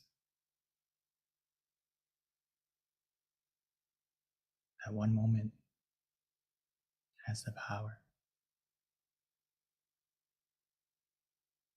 From one moment of peace can help to change a day. One day of peace can help to change a life. And one life of peace can help to change the world. It starts from within us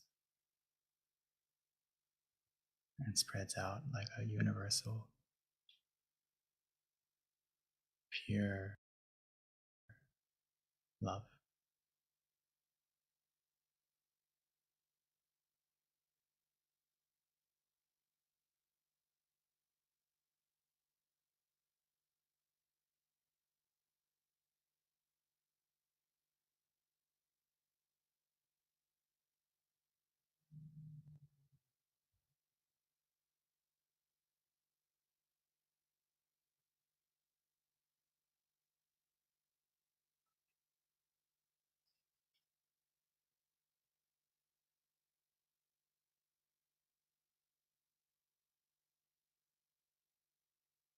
Sapphe Buddha Palapata Pachekanam Chayang Palang Arahantanate Shirakang Pantami Sapaso Sapaputtha Nupavena Sapathamma Nupavena Sapasangha Nupavena Satha Soti Bhavantu Te. By the power of the positivity generated through this meditation and all the positivity in our life, bless our life with happiness and success. May this positivity and brightness overcome any darkness in our life. And may our life continue to be filled with happiness and positivity forevermore. When we are ready, we may slowly and gently open our eyes.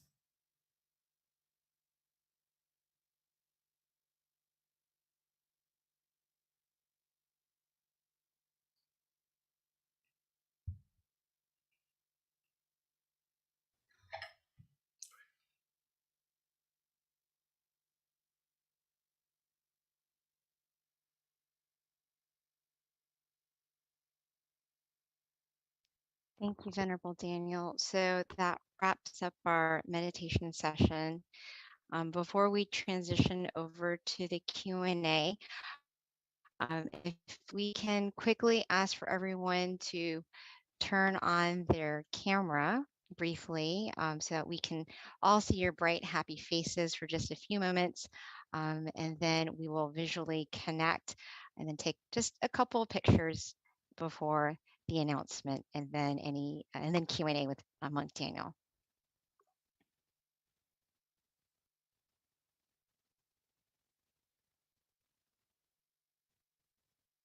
All right. Happy faces.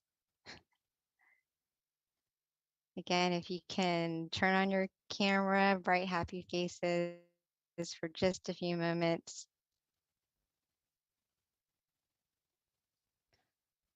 Hopefully everyone enjoyed your meditation tonight.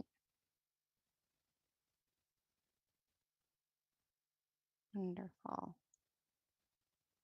Okay, I think we are good to go. So before we wrap up and transition over to our Q&A, just a couple of announcements that I like to give. Okay.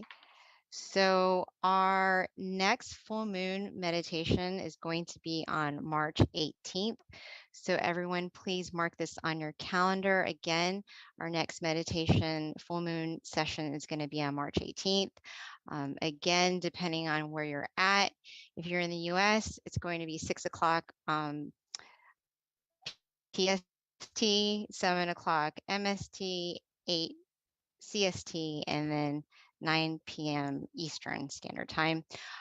For those who haven't already, please download our app MindGem. It's a great way for you to meditate with all of our teaching monks at home at the convenience of your home every day if you'd like. We have over 100 audio tracks for you to listen to. In addition to that, we also send out notifications with regards to reminders of special events, such as our full moon meditation. So if you don't already have our app, download it on either iOS or Android. Again, it's called MindGem. Also, another thing to notate is we also have an awesome website, a centralized website. It's called tamakayameditation.org. And this is a great website for you to reference any of our special events and also all of our local centers in the US you can find through tamakayameditation.org. And for those of you living in either Chicago, Azusa, California, New Jersey, or Alabama, note that we do have classes available at the local centers. Also, just a little highlight, I was mentioning this earlier, that in Georgia, we have a former member who is now a teaching monk. His name is Venerable Michael. He has now been a monk for 5 years. Very proud of him because he came from our center, and he is going to be here with Venerable Nick. Both of them are very well known in Thailand in terms of also doing some wonderful teaching for international students around the world. They're going to be visiting Georgia. Also, they'll be in California as well. I think they have a couple of other centers they might visit, but for Georgia in particular, they will be here for 2 months. Our first class is going to be on March 17th. That's actually a Sunday service class. For anyone who's in Georgia, please come visit us. And on March 18th, we will have our full moon meditation session at the Georgia Meditation Center as well. And then we're going to have our kickoff Wednesday meditation class on March 23rd. Kind of a big deal for us because we have not met since 2019. So we're very excited about opening up our first class. So if you're in Georgia, please do come visit us that day.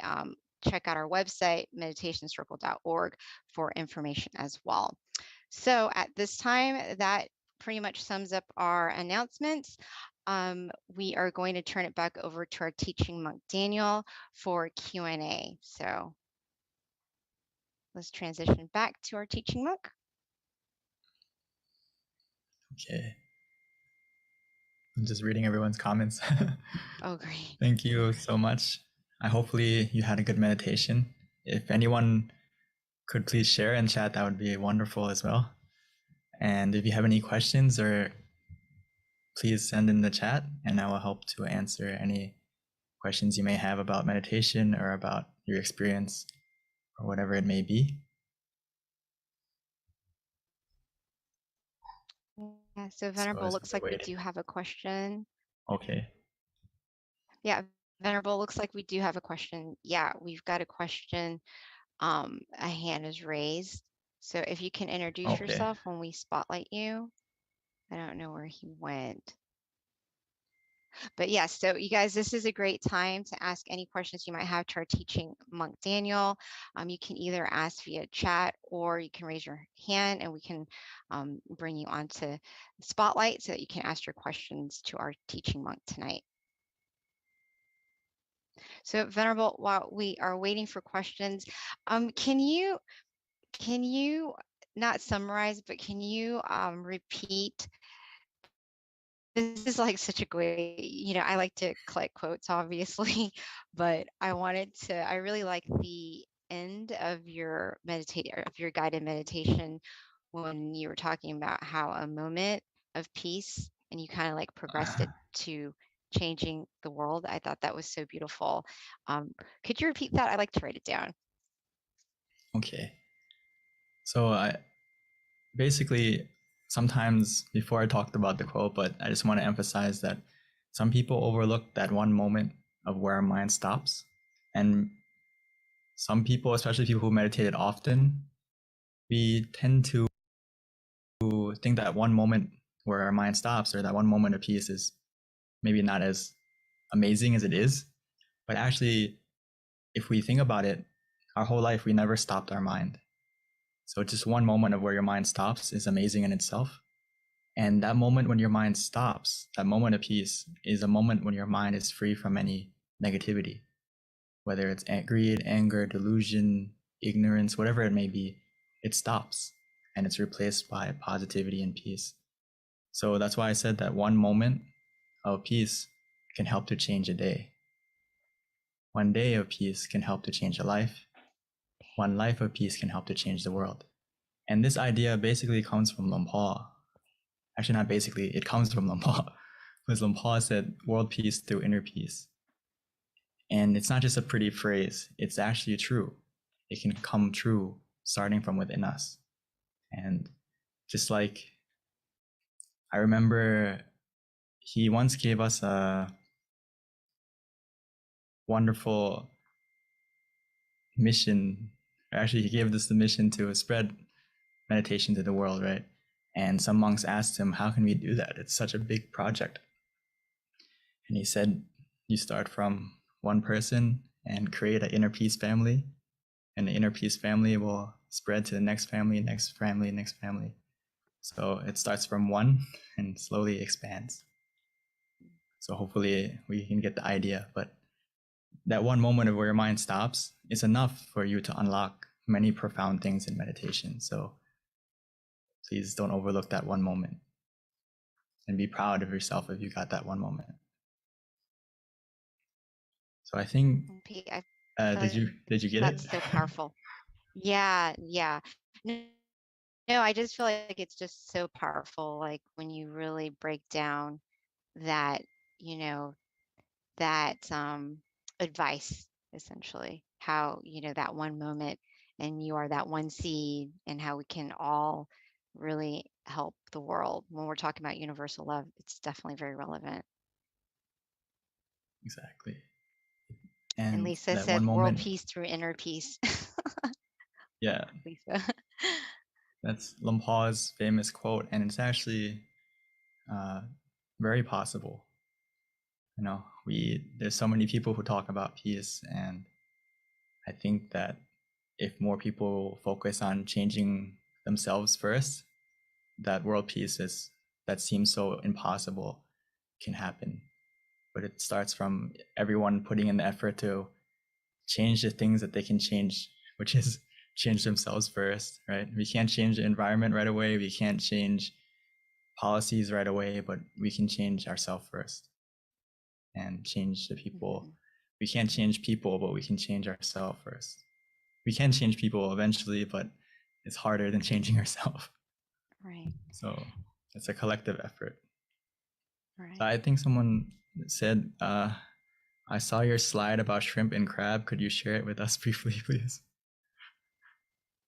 Okay, I'll go back to that, or just to explain it. Sometimes this is a funny thing that happens a lot in meditation, is that we try to rush to the peace. We want to race to get to the goal.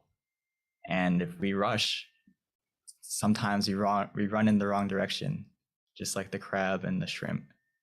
So when we start meditation, we need to take our time to make sure we're going in the right direction. And for the crab and the shrimp, it needs to know for itself what position works for them. For the crab, it needs to put itself in the right position that's comfortable for it to go in the right direction, which is side to side. For the shrimp, it goes backwards when it runs. So it needs to face itself in the right direction, in the right position. So what I mean by that is, for every person who meditates, it's different. Every session is different. So we need to take the time to look at ourselves and make sure we're going in the right direction, and we're starting in a position that is comfortable for us. Keyword is for us, not for someone else, not from what you heard before, but for you, what works for you. That's something that we need to pay attention to a lot. It's not a race to the goal. And sometimes when you run in a race, if you're running in the wrong direction, then it's going to be problems. So meditation is not necessarily about how fast you get to the destination, but it depends on, are you running in the right way? Are you walking in the right direction? Running or walking the speed isn't important. The speed will change automatically. I know a lot of people like to ask, like, how can I quickly still my mind? How can I get to that point of peace quicker? You can't rush it. The less you do, the more you're going to get. The more you let go, the more you relax. That's the way you can go quicker. It's not like on the outside world when we want to get somewhere, we need to try more. We need to put more effort in. We need to run. In meditation, it's the opposite, completely opposite. So it's something we have to reflect on often. And I think Luang Pu gave the best example of that is stop is the key to success. Stop your thinking, stop your anticipation, stop your desire, and you're going to have success in your meditation for sure. So Venerable, before we continue with the next question, just for everyone who is on the call, if you have any questions, definitely please let us know. But also, we did wrap up meditation, so if you have to go, that's fine. But we'd love for you to stay on because you can learn a lot.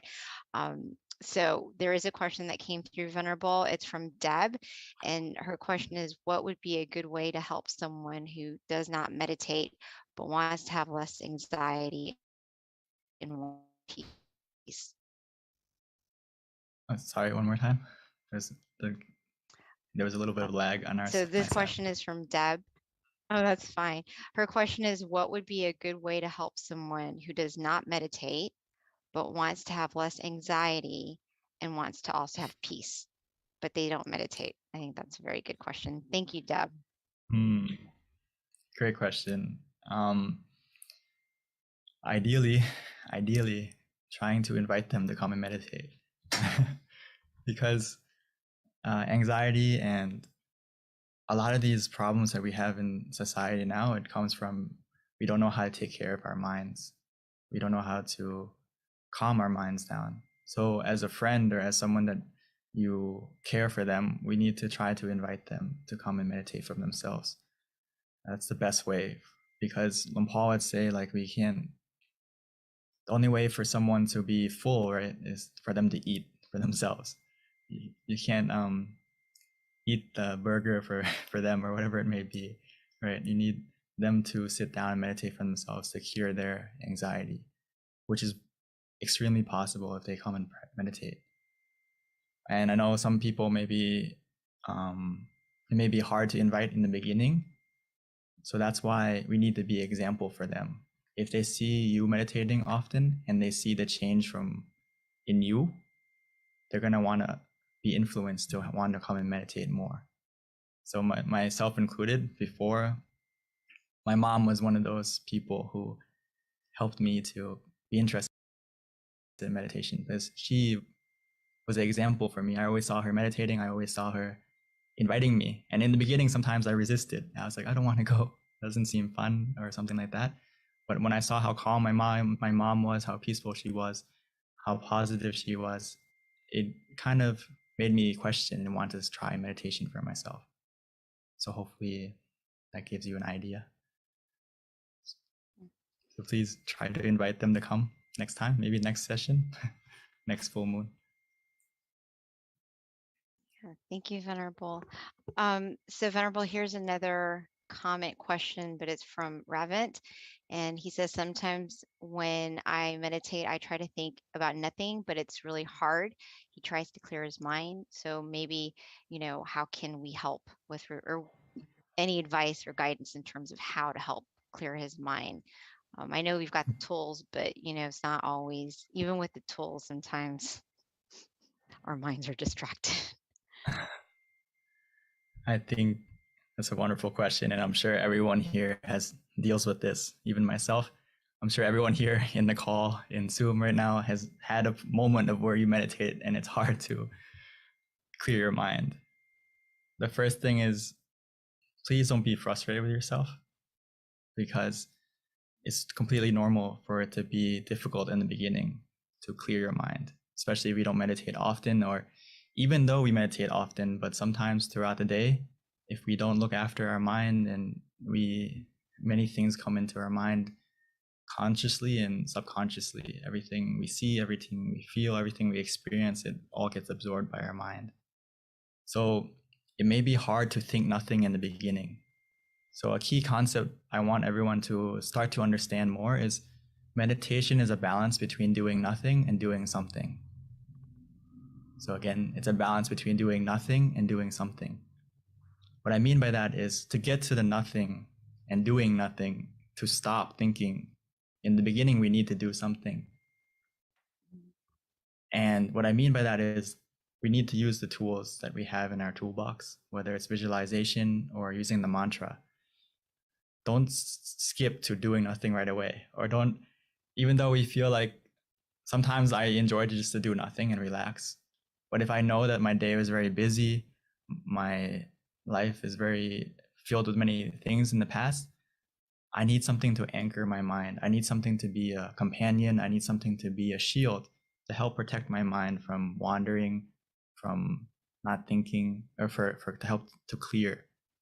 So to get to the nothing part, we need to do something. So I recommend that you don't try to do nothing right away. Try to use the visualization, try to use the mantra first. And eventually you're going to get to that point where you don't want to do nothing automatically. So hopefully that answers your question a little bit. But another thing is, it takes time. It takes time. Remind yourself that it takes time. The way to clear your mind, it doesn't happen right away. We need to be a little bit patient. And just like in our computer, or we delete a file, right? Some files that are big, it takes a while to delete, right? It's not right away. The same thing is in our mind. Some things are deleted quickly and easily, and some things take a little bit of time. But it doesn't mean it's not getting deleted. It just means we need to wait a little bit longer and just be calm, be patient, and it's going to get to that point bit by bit. Wow, Venerable. I've never heard anyone put it like that. That is so profound. Like doing nothing and doing something. I actually really, that makes a lot of sense. Thank you for that knowledge. Just to reiterate that everyone throughout your meditation session has to switch between these two things. That's what makes you a good meditator, is knowing when to do nothing and when to do something. Meaning that when you're off balance, when you're in balance, you don't need to do anything. When you have mindfulness and relaxation together, you feel calm, you feel relaxed, you don't need to do anything at that point. But whenever you start to feel that balance is shifting or off, that's when we need to do something, adapt to the situation by using the mantra, by using visualization, whatever it may be, to get you back in balance. Thank you, Venerable. I love that. Another question that we have, and I think this is pretty relevant to universal love as being our wisdom talk today. And this question is, why do we hurt those we love? So I just want to expand that a little bit more, which is true if we're talking about universal love and kind of expanding that out there. But, it's so everyone's hurting everyone, and we've got all these situations, even right now, Ukraine and Russia, things like that. That's a very good question, Venerable. Why do people continue just not, loving each other and trying to find harmony and peace, the world even, on a bigger picture, except for, of course, us on this call?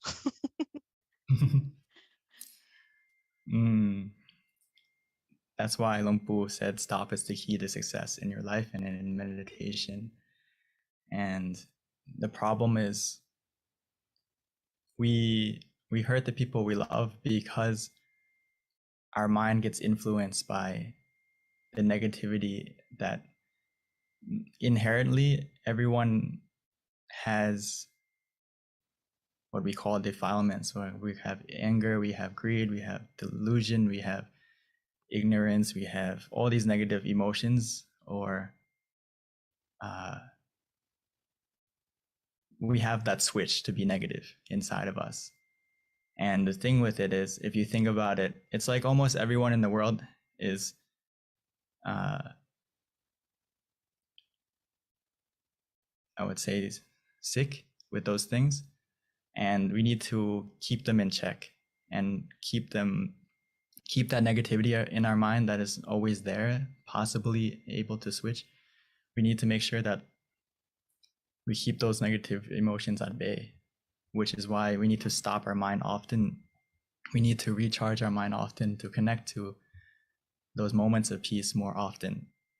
Because every time we connect to those moments of peace within, it's gonna lower the negativity in our mind and not allow it to infect our mind, infect our thoughts, infect our words, infect our actions. So that's why we hurt people, is because we aren't mindful of our mental health, and that negativity takes over what we think, what we say, what we do to them. So the more often we stop and still our mind, the more easily it's going to be for us to not hurt anyone. That's why meditation is so important, and why Luang Por would say we need to love ourselves through meditation. And why is that the best way? Because directly we're going to be a better person for everyone around us, and we're not going to hurt anyone anymore. And most importantly, we're not going to hurt ourselves, because we are more connected to how we're feeling, both physically, both negatively and positively, meaning that if you practice meditation more often, you're going to be able to know how you're feeling, be more aware of how you're feeling. And a lot of times when we hurt someone, it's because we let our emotions take over. And sometimes, like speech, it takes a second to say something. And that second that we said something hurtful, it can last a lifetime to someone. And the same thing is true for positive things, right? One thing you said, one action you did one time can change someone's life. So we need to meditate and look after our mind to make sure that what we say, what we do, what we think is more positive. And the chances for us to hurt someone we love will reduce automatically. So hopefully, gave you some kind of idea. Well, that was so inspiring. Oh my goodness. I wish everyone could hear what you just said, because I feel like it would motivate. I don't see how it can't motivate anybody who's not interested in meditation to meditate. That question that Deb had, Deb, I think you need to write down what the Venerable just said and share it with your loved one who isn't interested in meditation, because I think it's just a matter of being educated. And, when it's broken down with such wisdom, I think it's very clear, and anybody who hears it would be curious to see what you're talking about. That was very, very a great explanation, Venerable. Thank you. So Venerable, last question before we wrap up, since it is 10:27, gives you enough time to answer this question. Statement slash question, but there is some relevancy in this. And Ravin says that we love 10, we hurt 10. We love 100, we hurt 100. What is your thought on that comment?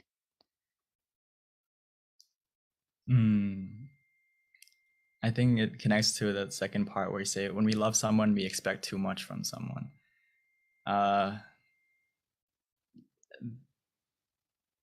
It's a different kind of love. I think if you meditate the thing is, when we meditate, we connect to a more pure love. Sometimes our love is actually kind of mixed with other emotions, whether it's attachment, over-attachment, obsessiveness, or possessiveness of that person, or expectation from that person. So that's why it's so important and also friends. Yeah, exactly. That's why it's important to be able to have inner happiness for yourself and an inner love for yourself, because you're not going to expect from others more, because you have that happiness for yourself, that love for yourself already. And a lot of times why we expect so much, or we expect something in return, because we feel like we're missing something from others, which in reality, if we meditate and we have that happiness for ourselves already, we don't really need anything in return from anyone. We don't need anyone to make us happy, or anything to make us happy, if you meditate more, because you can access that happiness, that true happiness for yourself, anytime, anywhere, every time you meditate. So it's about connecting So to it's that. like a whole love, like you have enough love for yourself, essentially. Yeah, so you're not expecting your friend to give you back something or help love you back or someone to love you back because you already have love for yourself within. And it's similar to giving without expecting anything in return, if that makes sense. When we talk about giving or being generous, the gift of giving is the act of giving in itself. And if you practice that in Buddhism, you will understand it more, that the joy in, when you help someone, even though maybe they don't give you anything back in return or they don't return your kindness in the end, but you already benefited from it. You already got something good out of that. So don't expect to get anything back, but we did something good to them. That's enough. I think that's also very wise too, right, Venerable? Because then you're not being disappointed either. It's like it's only creating happiness for yourself because then you don't have any thoughts that might be negative. I think from my experience and from my understanding is a lot of people suffer because of expectations. Right. Meaning that your mind isn't in the present, your mind is in the future. You're expecting something that hasn't happened yet. So you're disappointed because you feel like something is missing. Instead of that, focus on what you have. Be in the present. And you're going to be way happier. Which meditation teaches you how to do that. That's why being in the present is so important, because it really can impact your mental being. And eventually you're going to get what you expect automatically without you realizing it. Because if you're in the present moment, you have the power and the decision to make your life better. When you're in the present, you're able to walk towards your goal. It's not bad to have goal or expectations necessarily, but if you focus on the expectation and on the goal rather than the method, you're gonna suffer.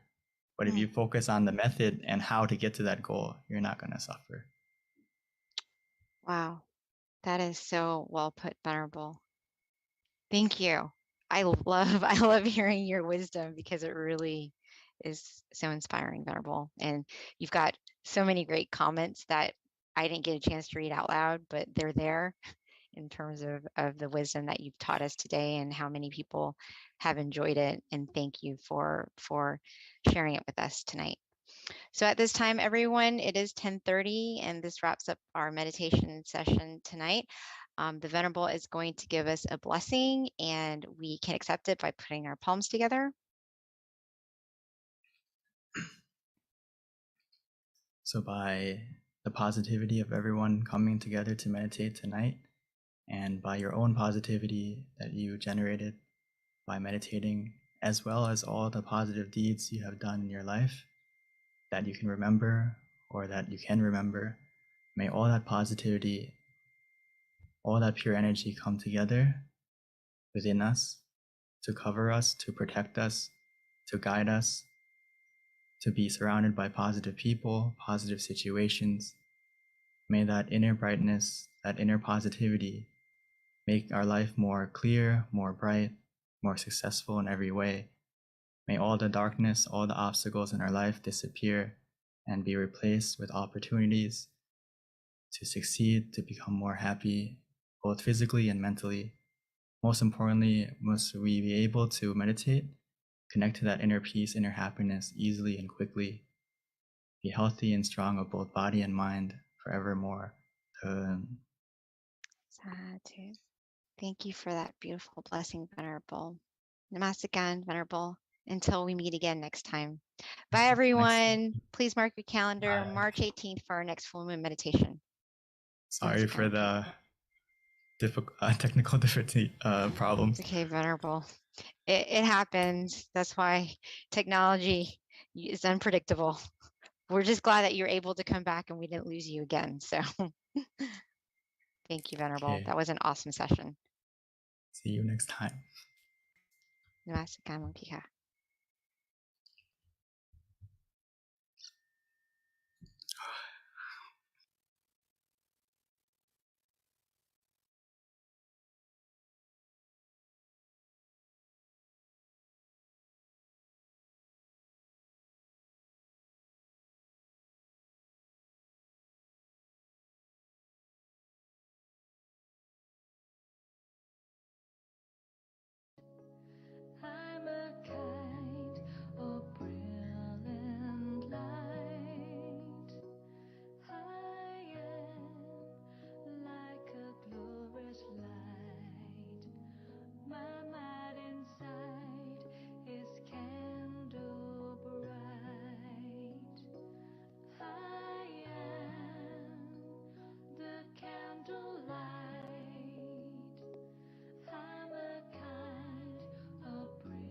Hello, everyone, and welcome to our full moon meditation tonight.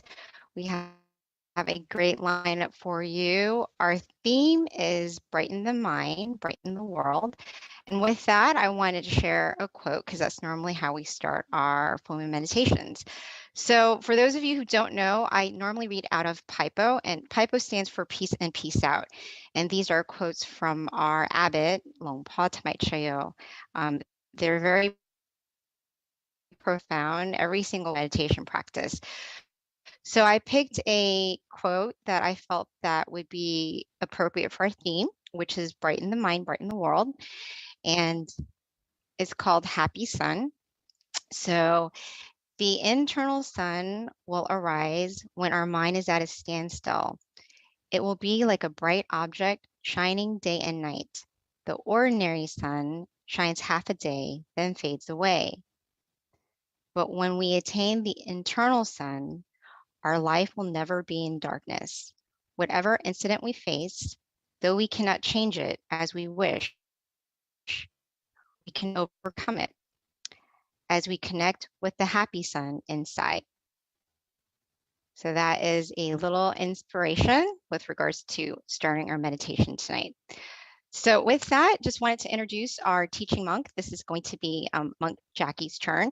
A little bit about Monk Jackie is he has been a Buddhist monk since 2014. He ordained in Thailand, and with that, he learned the value of meditation, and he became very passionate about meditation. One of the reasons why he decided to stay in robes. So now he's able to study his meditation practice in even more depth, in addition to sharing it with those of us around the world. So with that, I would like to introduce Venerable Jackie.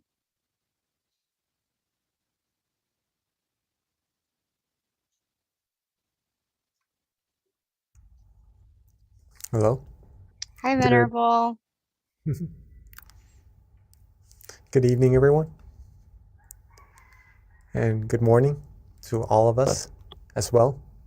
Since we are all here from all over the world, hopefully everyone is healthy, happy in both their body and their mind, right?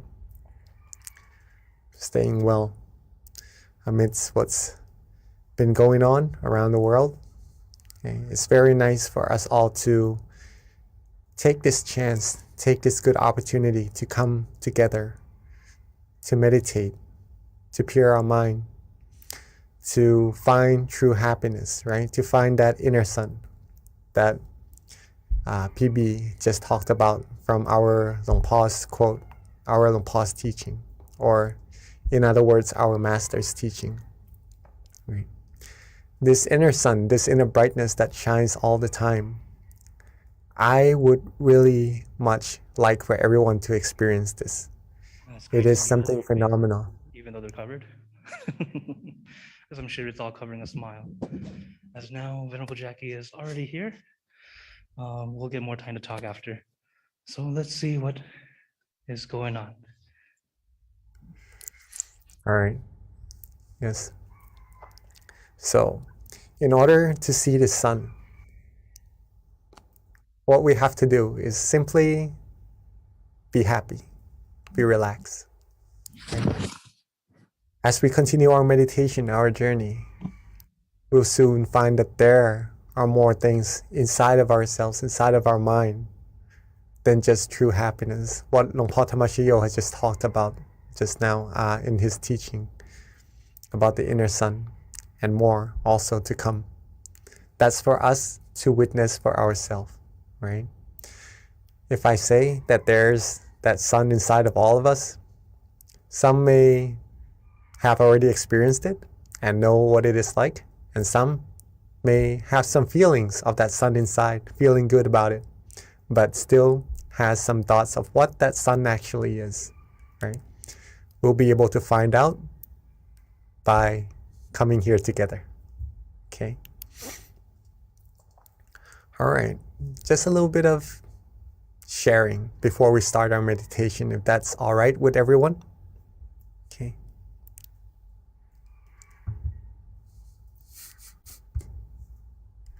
All right, so war, chaos, disputes, all these things that somehow creates sorrows, sadnesses in our mind, all derives from one same source, right? All derives from one same source. And do we all know what that source is? Weapons, money, power, authority. What is that source that creates conflicts all over the world? Right? Not to be specific or anything, right? Just in general. Well, the source of all these conflicts or these disputes, these commotions, is the mind, right?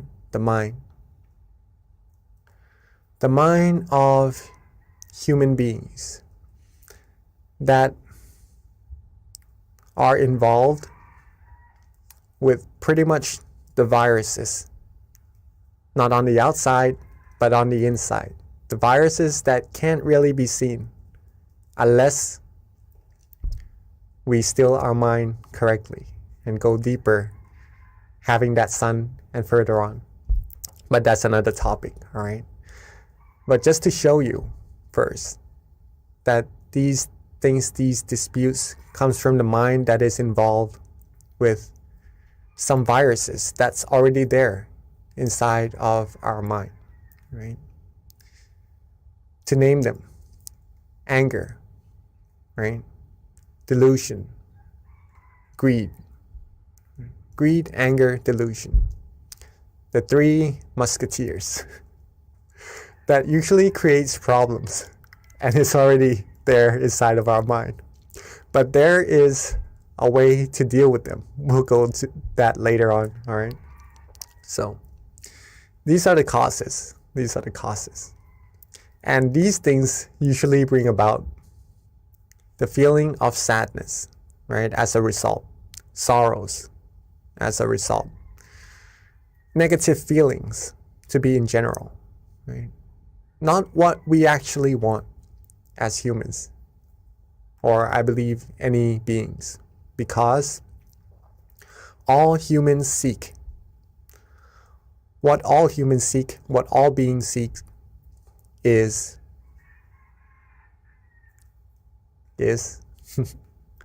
I'm sure we all know, we all seek the same thing, right?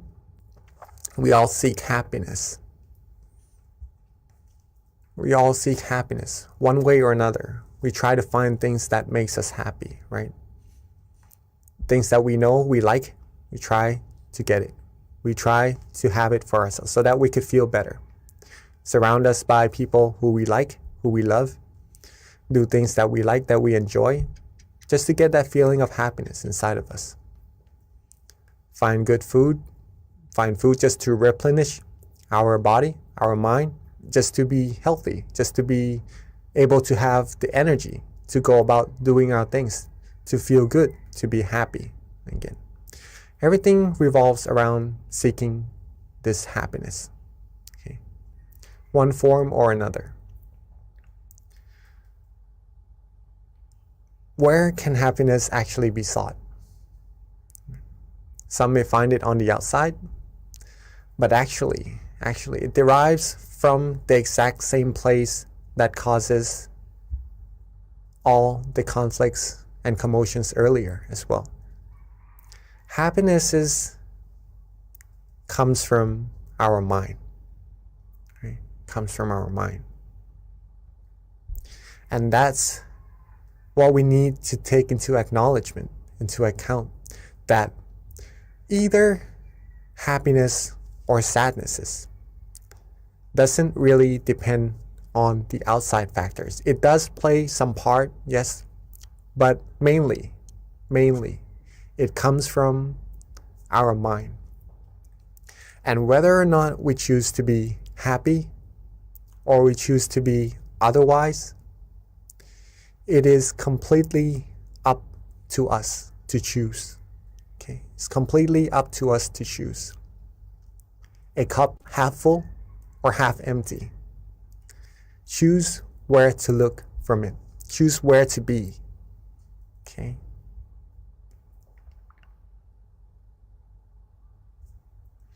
Now, let's go back a bit first.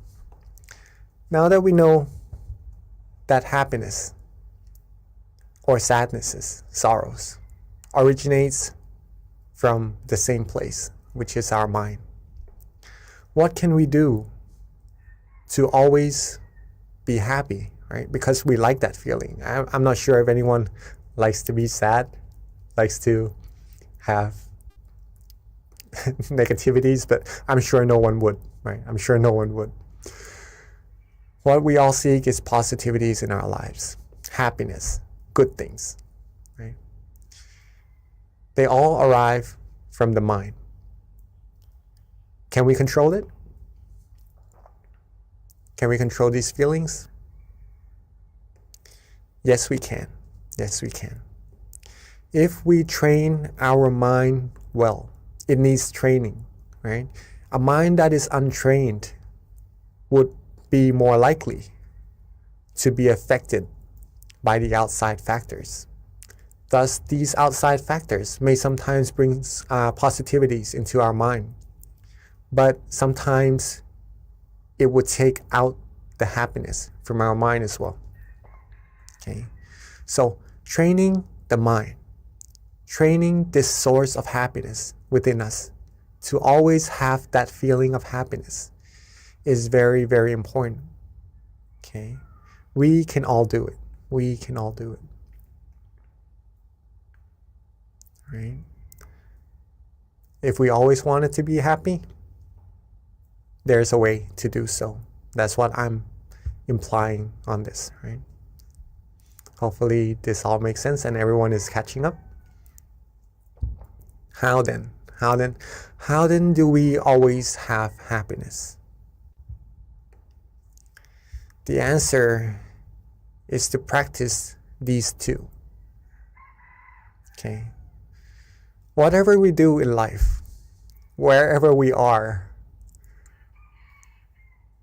whatever state we're in at that moment, right? Our physical body, our mind. If we have these two things together, awareness and relaxation, we will instantly find happiness. Awareness and relaxation. If we have awareness right now, and also if you take a look in the middle of the word awareness and relaxation, I don't know if you could all see, but there is a plus sign, right? So that means that if we are aware and we have relaxation, we simply put our awareness with that relaxation. Have them two go together, hand in hand. And that's when we will receive happiness. An unlimited amount of happiness. Infinite amount of happiness. The happiness that you could always access at any time, anywhere.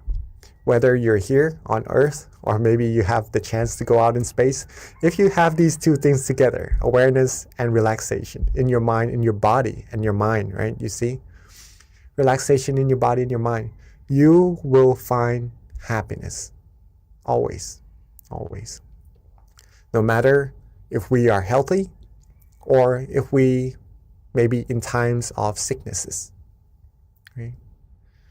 We always have that point in our mind to be happy, for sure, 100% all the time, right? This is why training the mind or meditation would give us the opportunity or the knowledge or the skills to take us through that source, to that source which is the source of true happiness. Okay, just to keep that in mind, that what we're doing may be simple, just relaxing and having awareness. But the more we practice, the more we'll see how profound it actually is. Okay. This is a teaching from our abbot, our master, หลวงพ่อธรรมชโย. When the body is relaxed and the mind is relaxed, it will be very easy.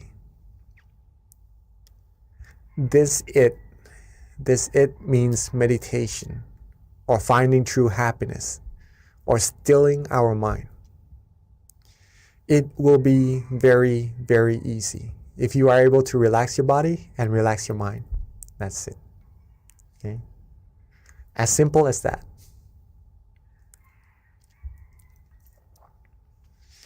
Now, what Miss B had just spoken earlier before our session also is that she mentioned this word in our master's teaching, right? Stop. When the mind stops or becomes still, we'll be able to find that inner sun. The mind will be able to stop when we have awareness and relaxation together. When we have that feeling of comfort inside of us, and our awareness is with that feeling, and we just rest and we just relax and just enjoy that feeling, at that point, our mind would have already come to a point of standstill. It is at a point where it has already stopped. Okay? But the stoppage of the mind has different levels also. So stopping the mind doesn't mean forcing it, right? If you feel good, if you feel relaxed in your meditation, then that's when your mind is already still. And there's nothing else that we need to actually do, right? Just keep it rested, keep it still, and it will take you deeper into your journey inside automatically.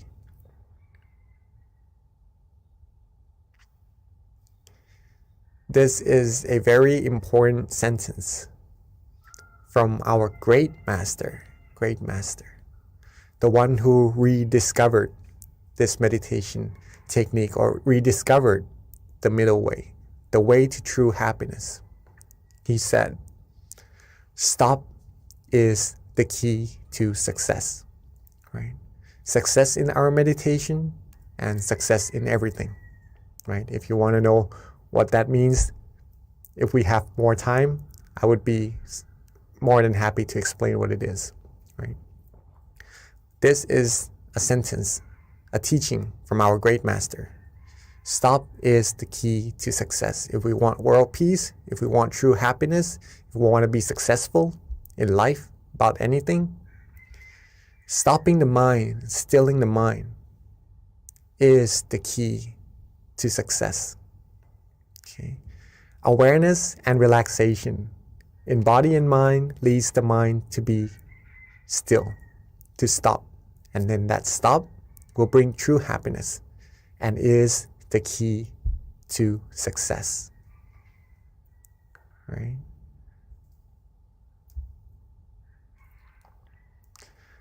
When we train our mind and we're able to reach that source of happiness more and more, we'll be able to control ourselves, to control our mind, whether to feel good or otherwise. Right? We'll be able to be more in control of what we can, right? Because we can't really control the factors on the outside of what's going to happen. Even our own body, we can't really control it to age or not, to be sick or not, right? We just have to be as caretaking of it as possible. Okay, but to be able to control it, whether or not to age or to whatever happens, sometimes it is beyond our control. What we can train, what we can control though, is our mind. And since we all want to be happy, being aware and relaxed together will lead us to this true source of happiness. The more we practice, the more happiness we will receive as well. Not just one level of happiness, it goes deeper and deeper and you receive more and more. until like the cup half full, half empty, right? We'll be able to fill the cup all the way up to the top, the happiness all the way up to the top, and it will overflow outside until we would feel the true happiness inside flowing out of our mind, wanting to share it with everyone around us, just wanting people to be happy as well, feeling good for other people around us, feeling care, feeling compassion automatically, just from being happy ourselves, right? What we have, we can share. What we do not have, it is hard to share. So if we want to have other people around us happy, have the world be a world of peace, it is very important to keep ourselves happy or to make ourselves happy. Then we can make others happy as well, help others be happy as well. Like the sun, having so much brightness in it that it shares its golden lights with everyone on earth. Right? Like the moon that shines, especially this full moon meditation, right? Shines, illuminating the darkness in the sky and sharing its wonderful, brilliant light with everyone on earth as well. We will be able to be like this sun, like this source of light for everyone on earth, right? And together, it's not a one-man job, right? If we can all find that sun, that happiness, that brightness inside of our mind, overflow ourselves with happiness, the more we can do, the more people who comes together and are able to find this true happiness. This is a way that we can attain true world peace, right? True world peace. World peace through inner peace. World peace, there's a teaching from my master that I just listened to yesterday, actually, a voice file. He says that, okay, we have a little bit more time. Not a lot more time, sorry. But world peace cannot be attained with fights, with wars, with disputes, right, around the world. The true war is not actually outside, it's actually within us, right? Whether we are happy or not, with that viruses inside of the mind, whether we clear it out or not, the true war is actually inside. If we can win the war inside, we'll always be happy. And if everyone can win that war inside, that's when true world peace will happen, okay? So it's amazing to get to see everyone here come together to practice meditation so we can brighten our mind and brighten the world as well. Hopefully that all makes sense to all of us, and that we all know how important we are to having world peace. And if we are able to do so, once we have our inner peace inside, share it with as many people as we can, our loved ones, so that this world peace can happen as quickly, as soon as possible. Okay. So I guess that's a good amount of talking for today's session. Maybe we start our practice of meditation. See that sun, see that brightness inside of ourselves for ourselves. Okay. So we can practice being the light to this world.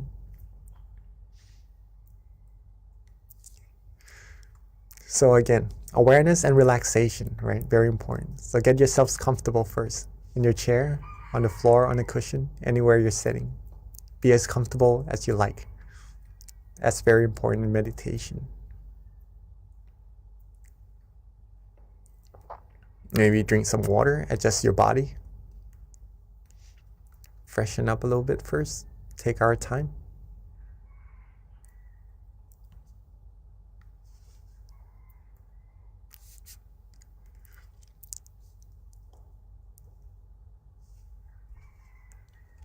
All right. It's just amazing to get to meditate with everyone, see everyone come together, so many people. I'd like to actually thank all of us here also.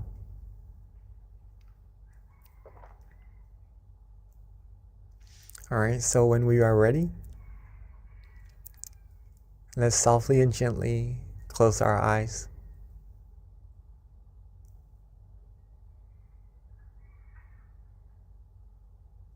So when we are ready, let's softly and gently close our eyes.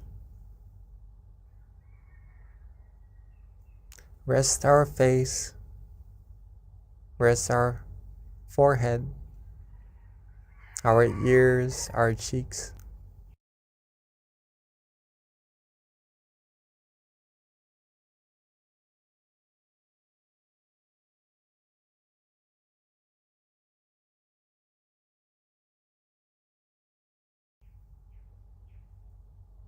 Rest our neck, shoulders.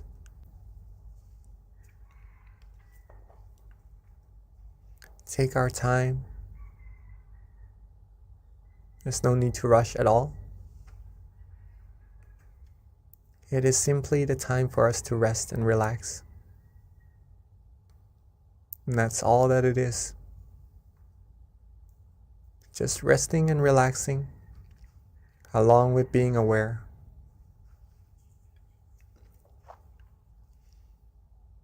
If we are awake, if we are aware, that means we are good. And the rest is just being rested, being relaxed, and being with that feeling, softly and gently. Free ourselves from all worries. Free ourselves from all responsibilities for now. Let everything go. When we are able to let things go, our mind will become light, free from burden, free from weights, and will be free, and we'll be able to rest completely. So let go. Let go of all worries. Let go of all things to think about. For it is our present, our gift, this moment,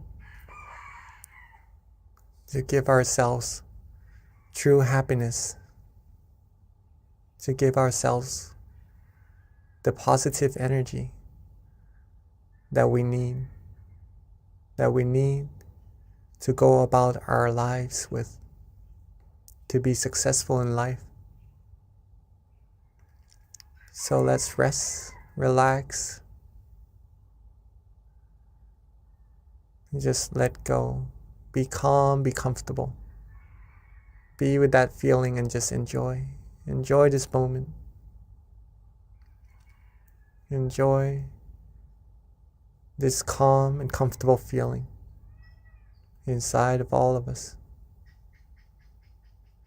Just flourishing. Just flowing from that source of true happiness that's already there. Relax our body. Relax our mind. Relax ourselves. Relax every part of our body and mind. Be calm. Be comfortable. Let go of all worries. If we are starting to feel good, if we're starting to feel relaxed, if we start to feel cool, calm, gentle, liking this feeling, that we're having at this moment, wherever that feeling is coming from, doesn't really matter right now. If we are relaxing and enjoying this moment, being with this feeling, we feel good, then at this point, you are already meditating. You are already stilling your mind automatically without doing anything.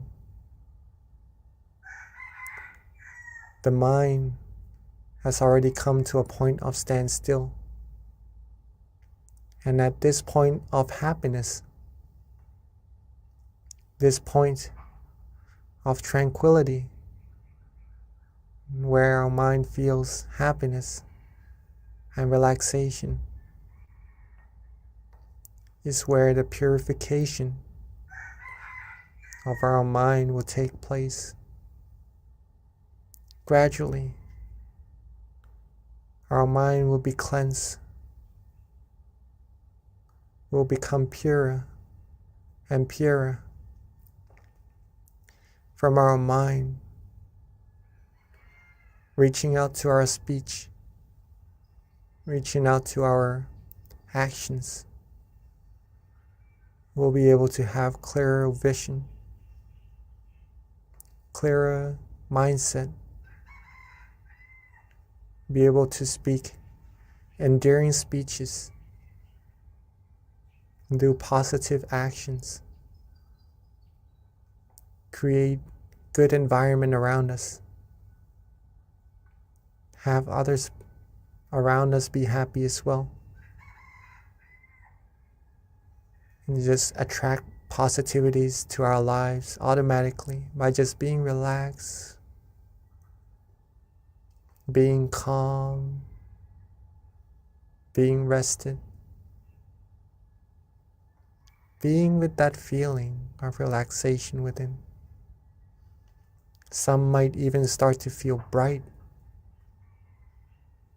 to feel light, to feel like just really enjoying this moment, not wanting to do anything else at all.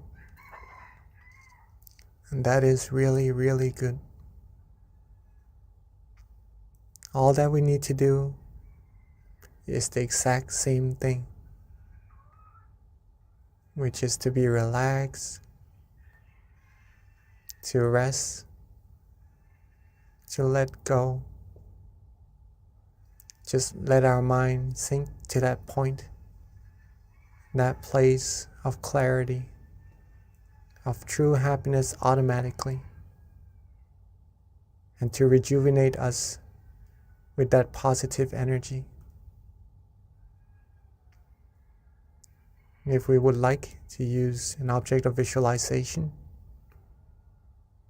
such as the sun or the moon, then you may feel free to do so.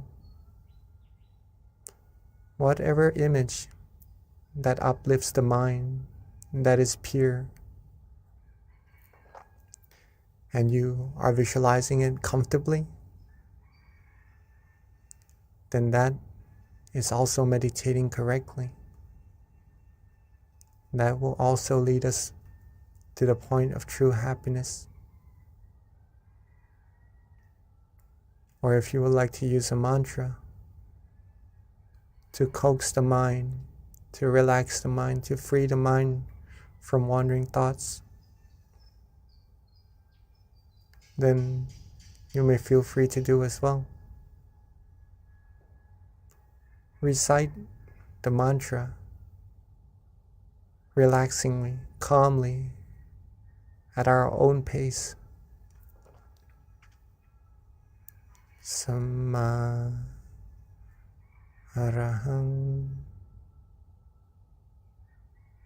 Samma Arahang, Samma Arahang. every recitation, every mantra, let it resonate with that feeling of calmness, with that feeling of relaxation, and just nourish us with that purity from within. Whichever meditation technique we use, let's make sure that we are calm and comfortable and relaxed using it. So let's keep ourselves calm, keep ourselves relaxed. Enjoy this moment. Be free from worries.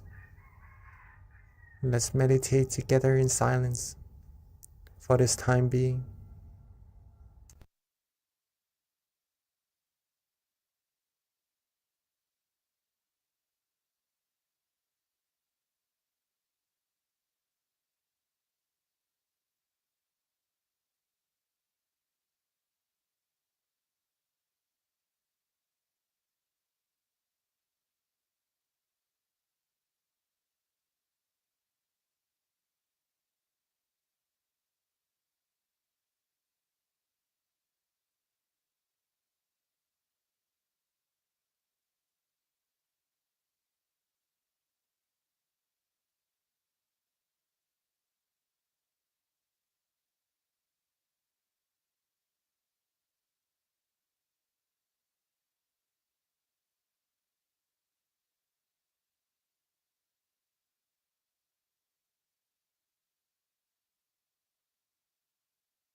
as we are resting, as we are relaxing, as we are letting go. Sometimes we may start to have some wandering thoughts come inside our mind in our meditation, distracting us just a little bit from that feeling of happiness, that feeling of relaxation inside of our mind. In that case, there's no need to worry at all. Don't worry, be happy. Let the thoughts go. Let them flow for just now. And simply relax, rest, and let our mind come to that point of standstill again, automatically.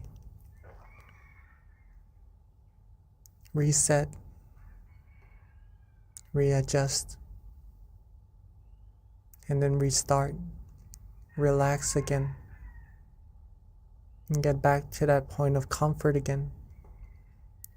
Let the true happiness keep flowing from our mind.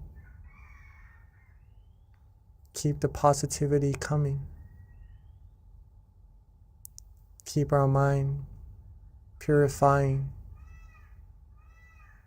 and keep our journey in meditation going, so we can reach even deeper and deeper happiness. Reach a stronger and stronger sense of happiness. Train our mind even firmer, even stronger, with that happiness inside of us.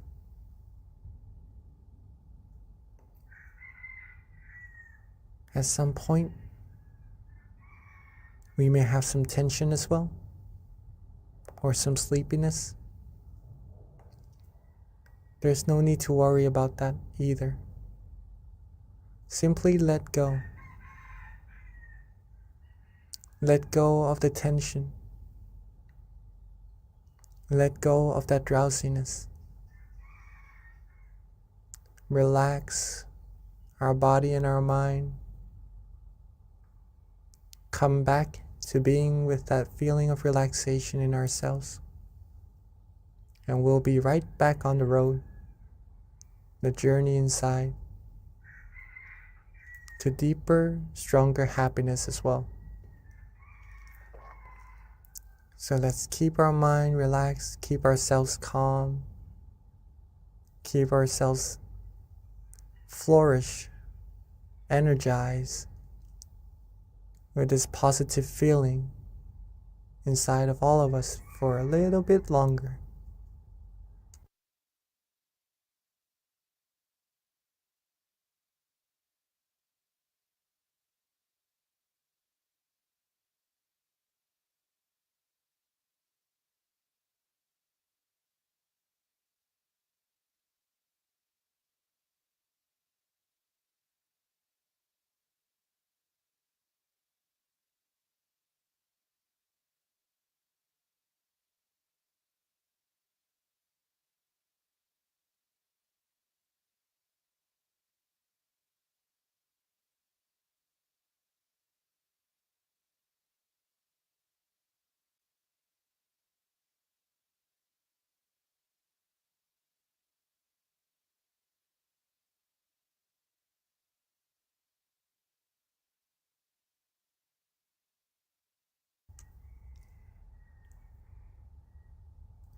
Now that our mind is bright, that our mind is filled with the inner light, the inner happiness, from relaxing, from stilling our mind, let us all come together and light the candle to represent our brightness from the inside, shown to the outside, to brighten this world, shine away all the darkness. So while keeping ourselves relaxed, keeping ourselves calm. Let's softly and gently open our eyes. Let's softly and gently open our eyes. And let's together be the brightness and light the brightness to this world. And at this time, we'd like to invite everyone to please turn on their camera. Let us see your bright, happy faces with your candlelight right before you so that we can all connect visually and energetically under one moon and under one Zoom room.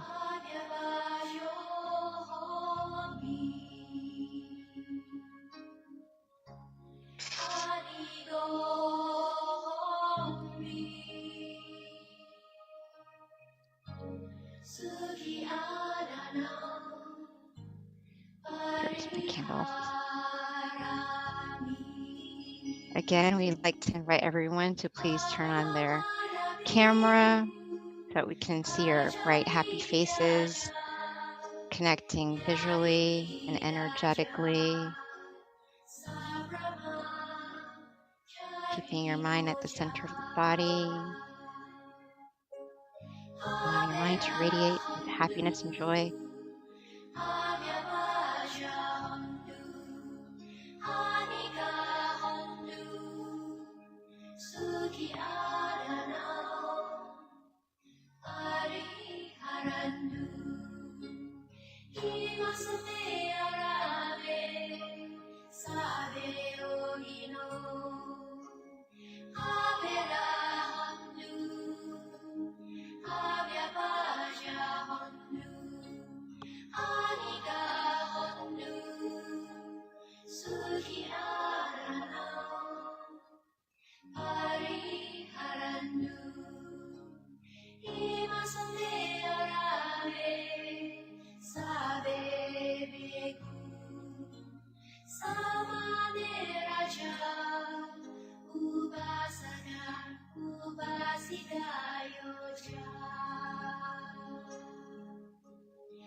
Now we have lit our candles on the outside together. Let's bring that candlelight,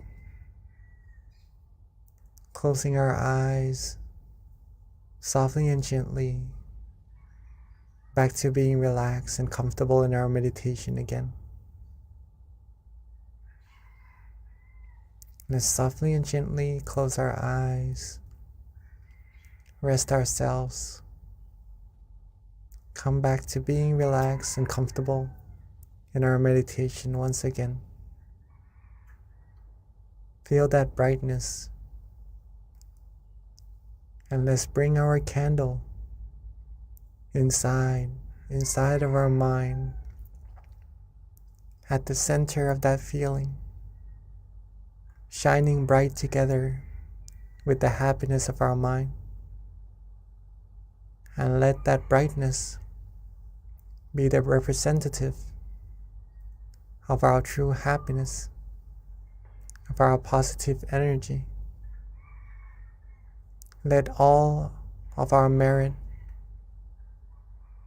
all of our good deeds, the positive energy from all our good actions come together into this brightness, and let it shine bright outwards to everyone in this room. Shine bright outwards, reaching everyone in our community. Shine outwards even more while being relaxed, reaching everyone in this country, and shine brighter outwards even more, reaching everyone in this world. Shine bright, shine out this peaceful light, this light of purity, cleansing everyone, everything in this world, seeing the world clean, clear, bright, calm, seeing everyone on earth clean and clear, bright and calm as well. And with our positive energy, our merit,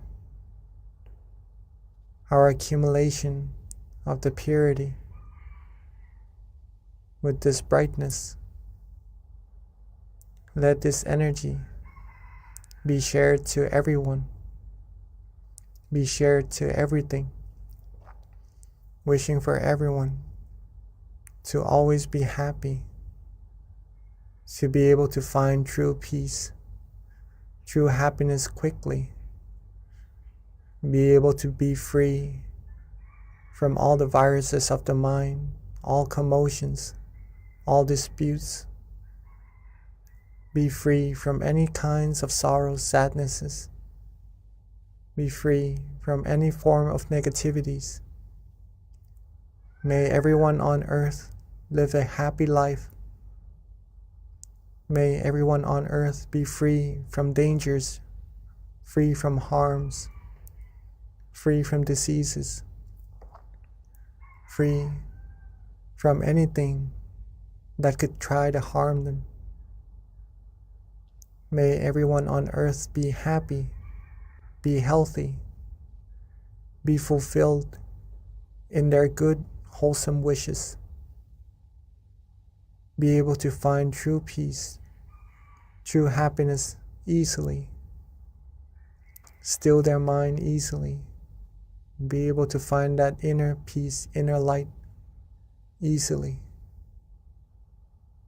and to ultimately be able to reach the utmost of purity, the utmost of happiness, as quickly and as easily as possible. Let's take a few moments to share with the world, share with everyone our positive energy, our good thoughts, goodwill, our loving kindness.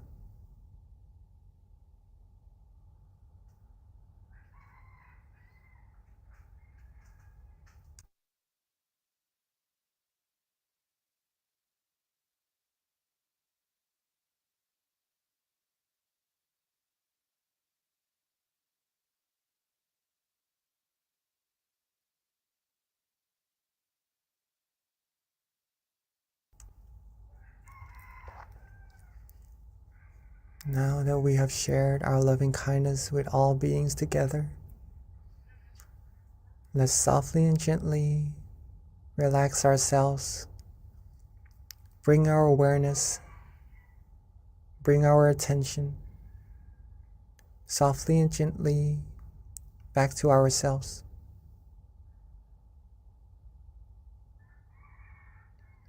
Let's relax, be calm, softly and gently bring our attention, our awareness back to ourselves, where we feel it is easiest, it is most comfortable. And at that point of brightness, that point of restfulness, that point of relaxation, with all our merit, our accumulated purity, our accumulated positive energy, let's wish for ourselves to always be happy, always be healthy, always be wealthy, be fulfilled in all our good wishes, be free from diseases, dangers, harms, be free from all negativities, sorrows, sadnesses, be free from anyone, anything who would try to harm us, be surrounded by good, wise, virtuous people who would take us onto the path of righteousness, take us onto the path of happiness. And at all times, may we be able to still our mind, find true happiness easily, and reach the utmost of happiness as quickly and as easily as possible. And let's take a few moments to wish for ourselves for what we need.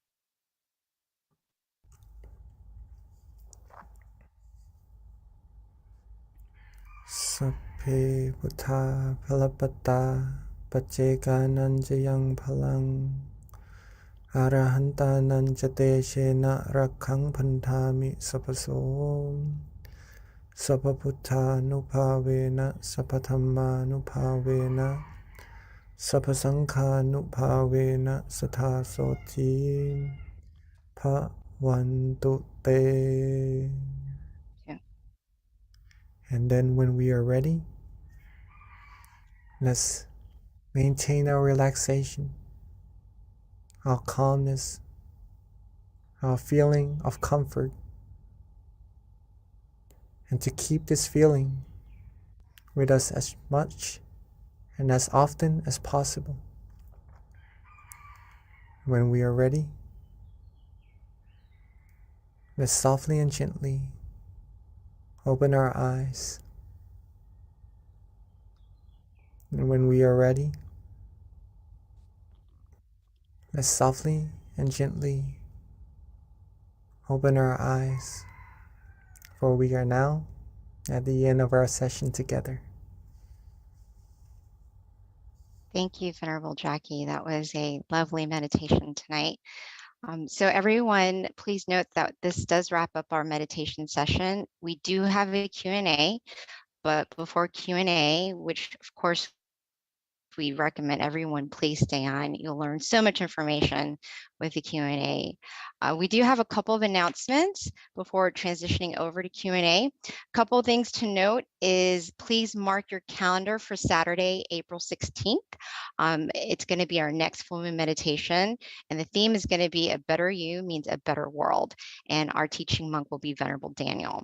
A couple of other additional points to make is that for those who are not aware, please do follow us on tamagayameditation.org. This is where you can find out information with regards to your local center if you want to come meditate in person, or you can also follow us on MindGem as well, on our Facebook, on our Instagram, on our website. If you don't already have our app, you can download it on either iOS or Android. Again, that's MindGem, and we send notifications every month with regards to our full moon meditation. So you'll be reminded and get notified on your phone, which is very convenient and easy. And if you RSVP, you'll also get daily, well, not daily, but you'll get reminders with regards to our full moon meditation. A couple of other things to announce is that we do have our in-person meditation centers that you can visit if you're in New Jersey, Azusa, Alabama, Chicago. Our local centers are open to the public. And a big announcement for those of you in Georgia like myself, please mark your calendar. We are so excited after 2 years of being closed since 2019. We are one of the last centers to open, but we will be officially opening this week. We've got our kickoff meditation classes, one being on Sunday for those who attend service, the other being on Wednesday, which is our regular meditation classes weekly, was on Wednesday before. So we're going to start that, resuming that again. And our kickoff is going to be on March 23rd. And super excited that we've got 2 visiting venerables from Thailand. One of them being our former member, Venerable Michael. He is with us. He flew in the other day. And Venerable Nick, if you aren't aware of Venerable Nick, he's got a huge following on YouTube. He gets, at this point, millions of hits. They're both in Georgia. And what's even more exciting is they've got a book that they're going to be launching, and the book is The Building Blocks of Meditation. So if you're in Georgia on the 23rd, please come to our 7 o'clock meditation class. Anyone who attends will receive a book as a gift from the center. We've got a lot right now in inventory, so please come and get yourself a book. If you aren't in Georgia, it's okay. You can go to Amazon and purchase a book, and all the proceeds goes to donations anyways. So at this time, that wraps up all of our announcements. We would like to invite Venerable Jackie to answer any questions.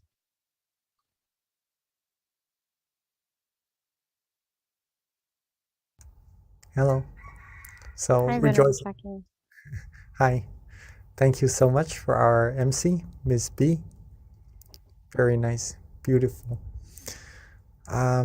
Yes, so I would also, yes, encourage everyone if you could join the meditation sessions or the sessions with Monk Nick, right?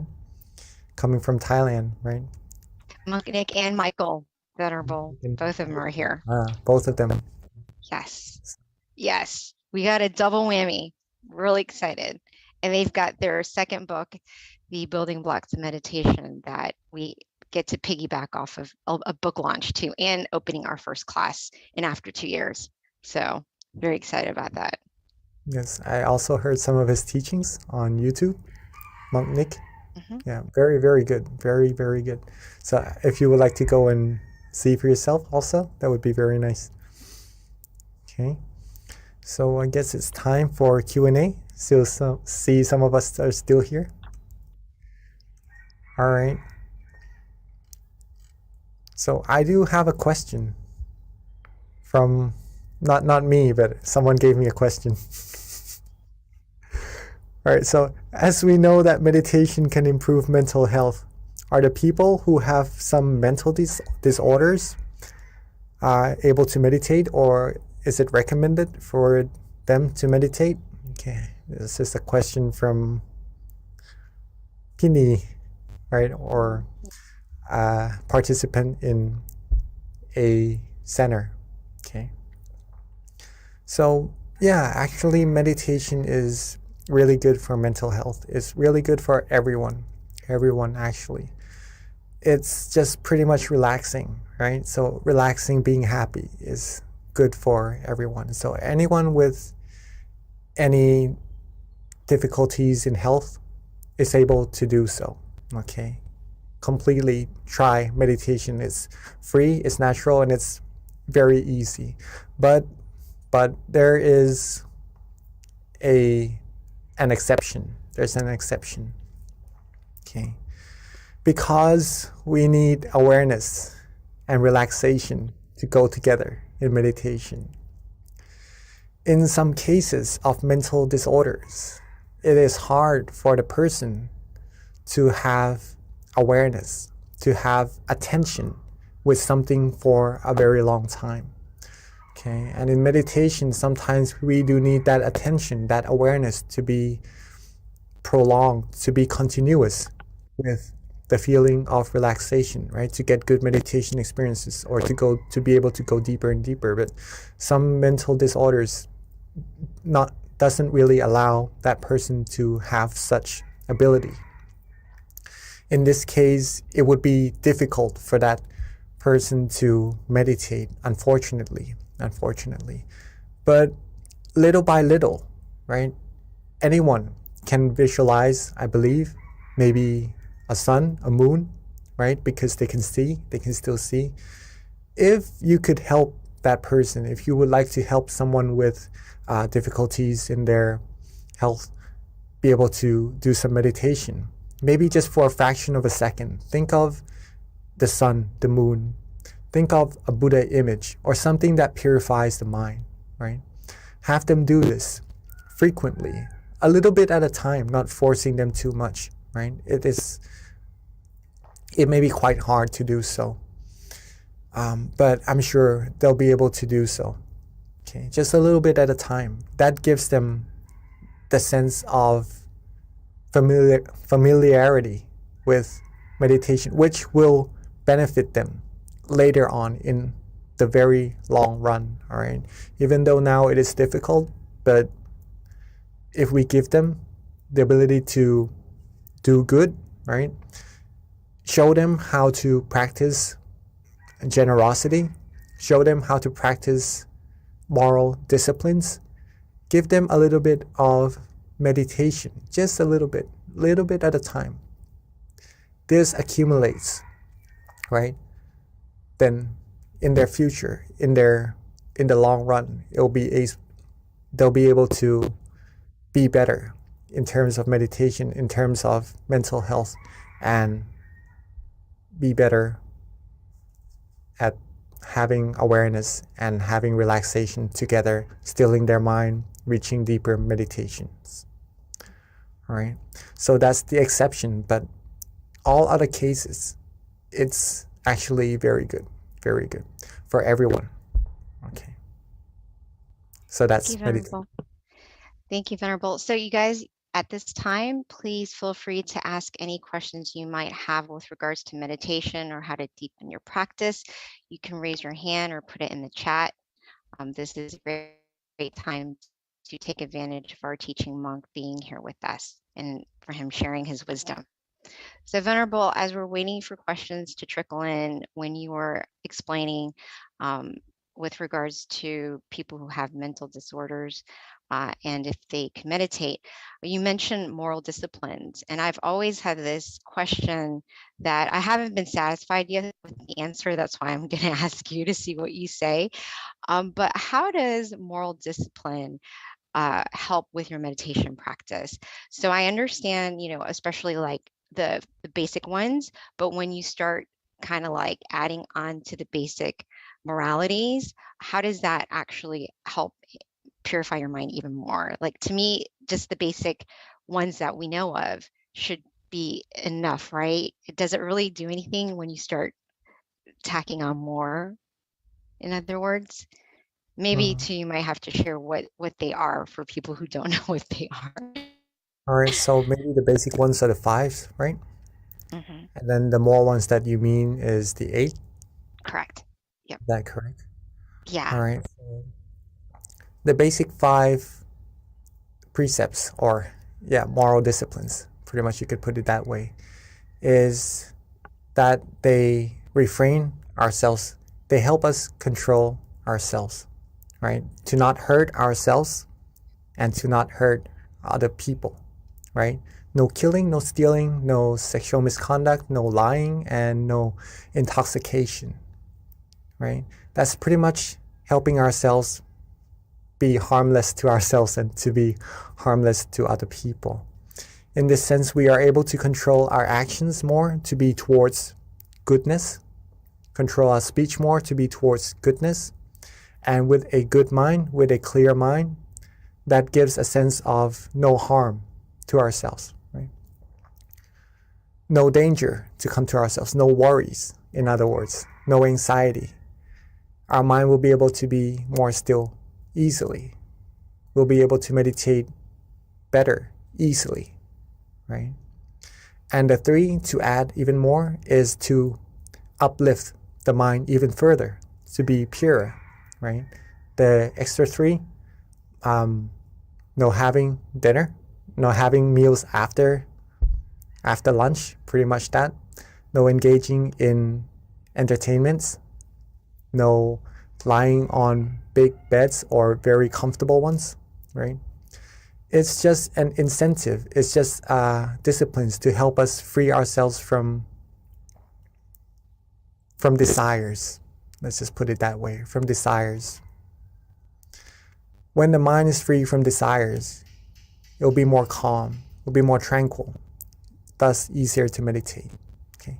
All precepts are good. It keeps our mind clean, gets ourselves the better sense of meditation, better sense of cleanliness of our mind. Like when we shower, we clean our body. We really don't want to get our body dirty after cleaning it, right? When we have our white shirt on, don't really want to get it dirty, all right? It doesn't feel good. Okay, same with the mind. If our mind is clean, we will get the sense of cleanliness and have better meditation. Moral disciplines. If we have the 5 disciplines, it's like wearing a good white shirt, right? We are clean, we're clean, and makes us feel good.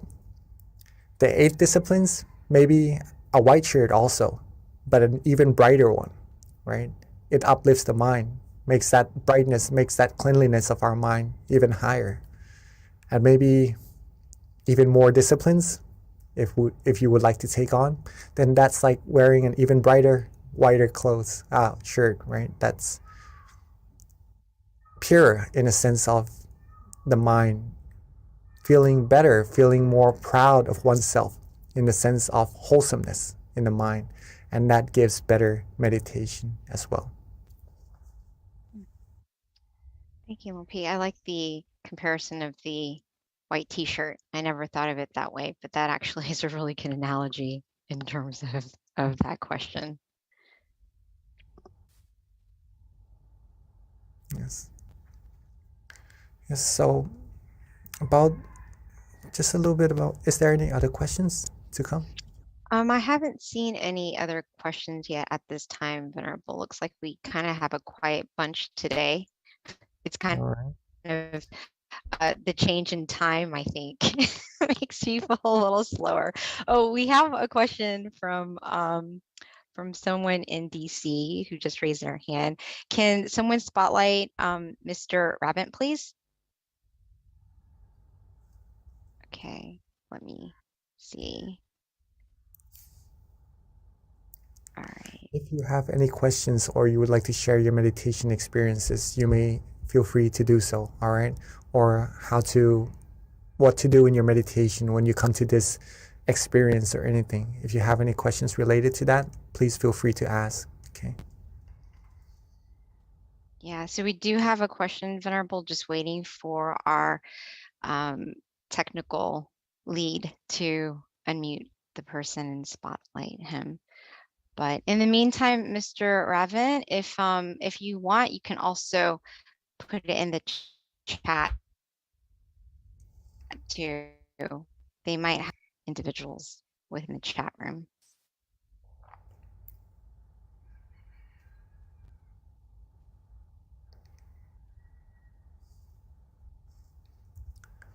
moral disciplines.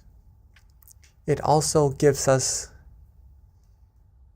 the sense of being a role model, right?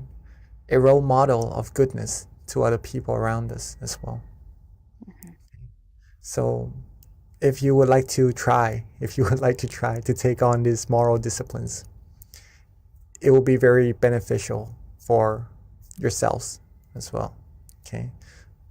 All the people around us as well. So Venerable Mr. Ravan did follow up with his question, which, is more of a comment, but maybe you can expand on this, which is meditation is similar to an oil change in an engine. What do you have to say with that? A clean engine, clean your mind. Yes. Yeah, of course. It's like detoxing, right? In a way. So yeah, sometimes when we go about our days, doing our jobs, doing our activities, we have thoughts in our mind. We have maybe come across some problems that we have to solve, right? All these things do build up inside of our minds. Some situations that we come across in the news, in our everyday lives, right? So when we come to meditate, just like what you said, it's like cleaning out the engine, right? It's like changing out the oil and the engine oil. Right? So it flushes. Whenever you can have awareness and relaxation together, I keep pointing out these two fingers always. It seems in every session I have these two fingers. But awareness and relaxation, very, very, very important. If we have these two together, it flushes away all the negativities, all the commotions, all the fussiness inside of our mind, all the fuss, right, that we maybe accumulate without intention throughout our days. Our mind will become clean. Our mind will become refreshed, re-energized, right? It's like that cup of water that we've mentioned earlier. If we have a full cup, it's like having full energy to go about our days doing other things. Right? Compared to a person, maybe feeling a little bit sad, feeling a little bit not energetic, feeling a little bit depleted in their energy, maybe giving them the advice of meditation, recharging them, they would feel better, they would feel more energized, they would feel good, and then they would have the energy to go about doing their days, right? So yes, Mr. Ravan, yes. So meditation is pretty much like that. It's cleaning the mind. It's like cleaning the engine of the car, right? Our body is the car and our mind inside. Maybe we need to change the oil, take the bad stuff out, fill it with good stuff, good energy, positive energy, and carry on with our lives better. So Venerable Scott has a question, and his question pretty much is, how do you relax the body? Because sometimes it's hard to relax, which I think that is a very common question. That is actually a very, very good question, right? How do you relax your body? How do you relax your body? Sometimes it doesn't get really relaxed. What do? Get your body as comfortable as you can, okay? First of all, if you need to do some stretchings, some exercises on some parts of the body, then do so in order to have a better, more comfortable body, relaxed body in your meditation sessions or in your daily lives, to be general. However, sometimes we do have some pain or maybe some difficulties in relaxing some part of the body, or maybe someone may be sick as well even, and it is really difficult for that situation to be able to relax the body. All right. In this case, be content. Be content. Be happy with what we have, right? Whatever relaxation we have at that moment, it may be different also. Even being healthy, it may be even different in each different session or different days. So whatever we have of a feeling of relaxation at that moment in our body, be content with it. And then once it's relaxed, once it's good, once we accept it, then we go on to relaxing the mind. And then our meditation will progress as well. Okay. Thank you, Venerable. We have another question from Isabella. This is a pretty good question too, which is how can you tell that you have true self-awareness? How to tell that you have true self-awareness? Right. Simply, let's put it this way first. Simply being present, knowing that you are here, knowing that your mind is not somewhere else, right? Knowing that you are present, then that's being aware. That's having true self-awareness already. Okay. But it gets even more intense as we go deeper in our meditation, as we become more and more still. Okay. So when your awareness is coupled with being relaxed and you like this feeling, you enjoy this feeling, you know that you are awake and you are aware, then that's when you have true self-awareness, right? But there are probably different levels of true self-awareness in this terminology inside of our meditation. That's where we need to keep going inside, right? That's pretty much that. So Venerable Scott, thanks you for the question about relaxing the body. He says that it definitely is going to help him. And then here's a more difficult question. This is interesting to hear your point on this, and I could understand with what's going on in the world. This is probably, people are going to wonder, but this is from Pat. And her question is, how does karma work when someone orders others to kill or do harm for that person? That's an interesting question, but yeah, it does happen too. So when it comes to karma, what does that do? Good. Not really good for the person, I would have to say. Okay. Usually the person doing the initiation would receive worse karma, right? The top person doing the initiation of whatever is done later on would receive the worst karma. If someone sells alcohol, right, the producer would receive the worst karma rather than the people selling them, or because it does bad to the people who are receiving them, right? So the top person is the worst to receive the karma. Not saying that everyone wants to be a good person, everyone wants to be happy, right? But the karma just means action, right? It's just a general explanation for it, terminology for it. There's no meaning of bad or good. But if a person does something not really wholesome and it's the top person doing it, ordering it downwards, then he receives the worst karma. On the other hand, if the top person initiates good actions, wholesome actions, that person will receive good karma as the most as well, right? So if we are practicing meditation right here together, okay, we have the brightness and we share this brightness with people around us, and they go to share with more people around them. They go to share with more people around them until we have world peace. All the brightnesses that you share to that first person and share to the others, the good karma you share to all of them will be unto you. You'll receive all of those good karmas. It's like lighting one candle for yourself. But when you light other candles, all the candles that's lit after that, you'll receive that brightness back to yourself as well. Thank you, Venerable. A very simple answer, but it makes a lot of sense.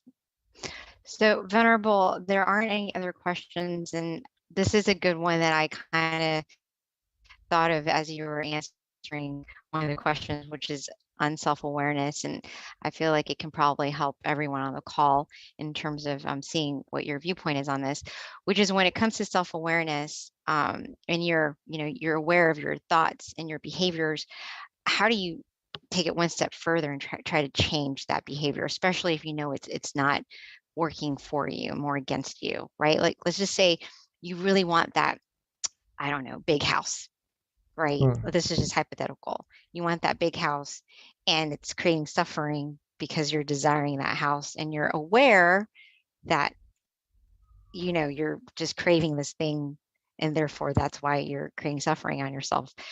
So you're aware of that, but like it's still there, you know? So how do you take it one step further to really penetrate that and try to like detach? All right. Does So my if you want question to, make sense? I guess I'm trying to get a little deeper in terms of how to eradicate some of your bad behaviors and habits, essentially. pretty much is desires, right? To get things maybe sometimes we need, then it's okay if we are looking forward to get that. It's just good passion, good intention to receive that, and we need it. But sometimes we need to work hard for it, all right? But sometimes just again, if it's something on the outside that hurts us, let's just put it that way, right? Because some things we need, some things maybe would hurt us and be less beneficial. Not the house in this case, right? Maybe sometimes we do need a house and we do need to work for it. In that case, we could work for it from a mind that is happy, and that would reach us that success more easily as well. Okay, but maybe let's just some other example of something that we may desire that sometimes hurts our mind. Okay, how do we get our mind to be happy and to be free from actually feeling any negativity from what we desire? The answer is to practice meditation. To practice meditation. How do we go deeper? Practice resetting. Okay. Once we know, our awareness goes out, right, to other things around us. Because if we receive it, if we have it, it makes us feel good. But if we cannot have it, if we depart from it, then it doesn't really make us feel that well, unless we are able to control our mind. If we reset our mind, get our mind away from these thoughts, these desires, right? Come back to being relaxed and aware, okay? Relaxed and aware. Come back to that point of tranquility, that point of brightness inside of our mind. All the bad oil, the engine oil, all the other feelings other than happiness, the viruses, won't be able to penetrate, to come in at that moment. Okay, we will be free from those thoughts that may feel like it hurts us, or maybe isn't really as healthy as happiness inside of our mind at that moment. Does that make sense? Does that make Yes, sense? that's great. Thank you, Pete. That makes a lot of sense. So Venerable, we actually have a couple more questions that have trickled through.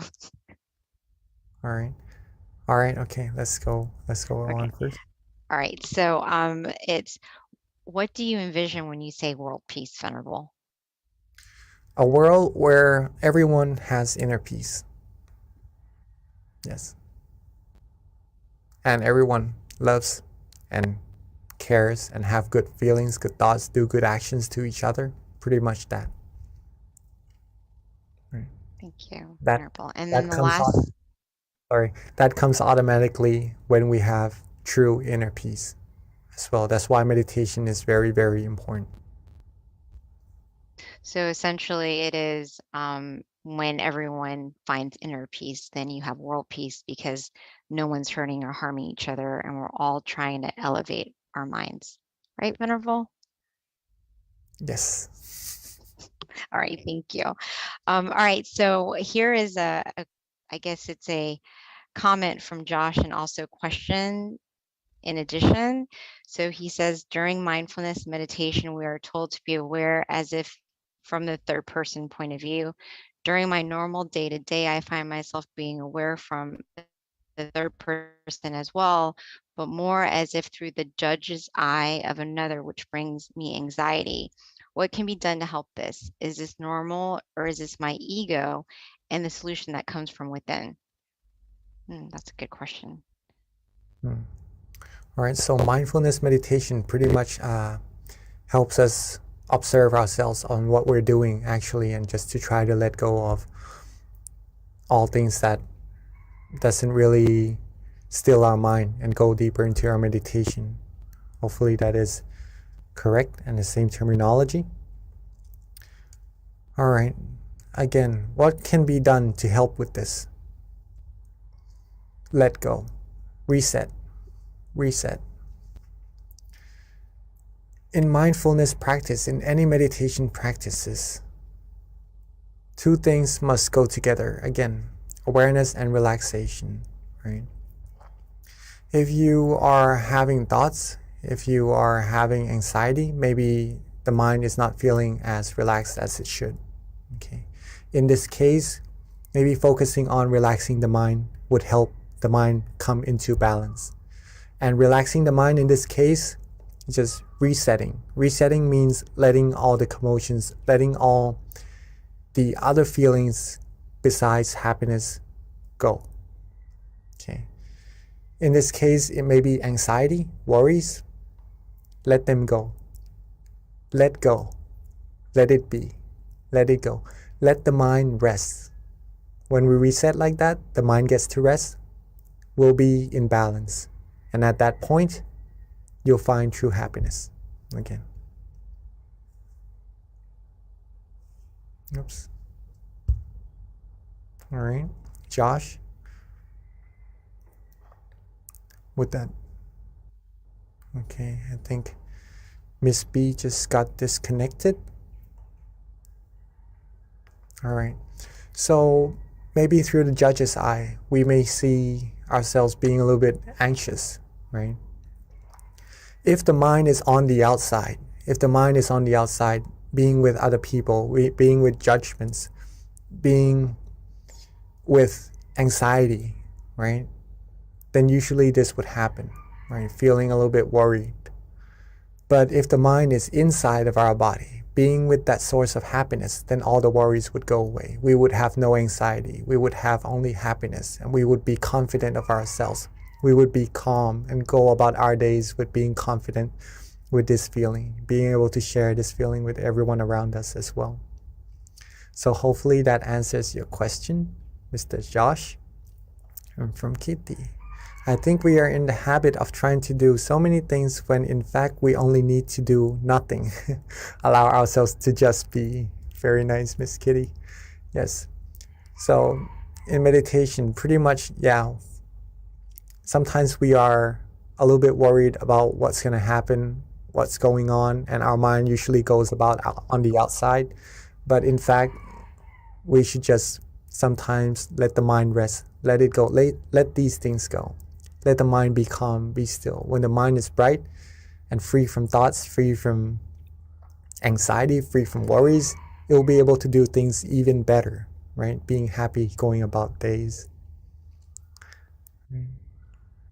All right.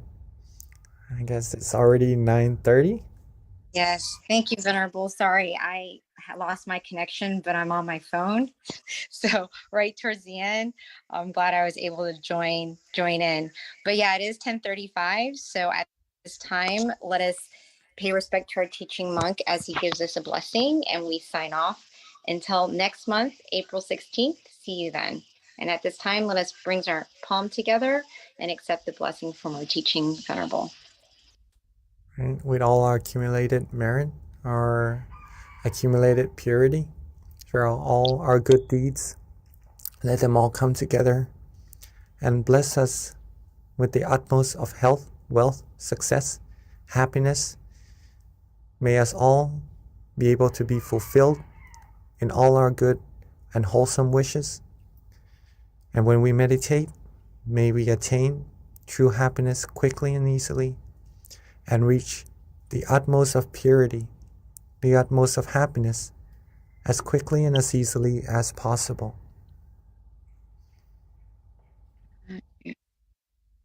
Thank you so much for your great questions and for your guided meditation. Until next time, Venerable. Thank you for everyone for joining as well. Beautiful audience. Rejoice in all your merit.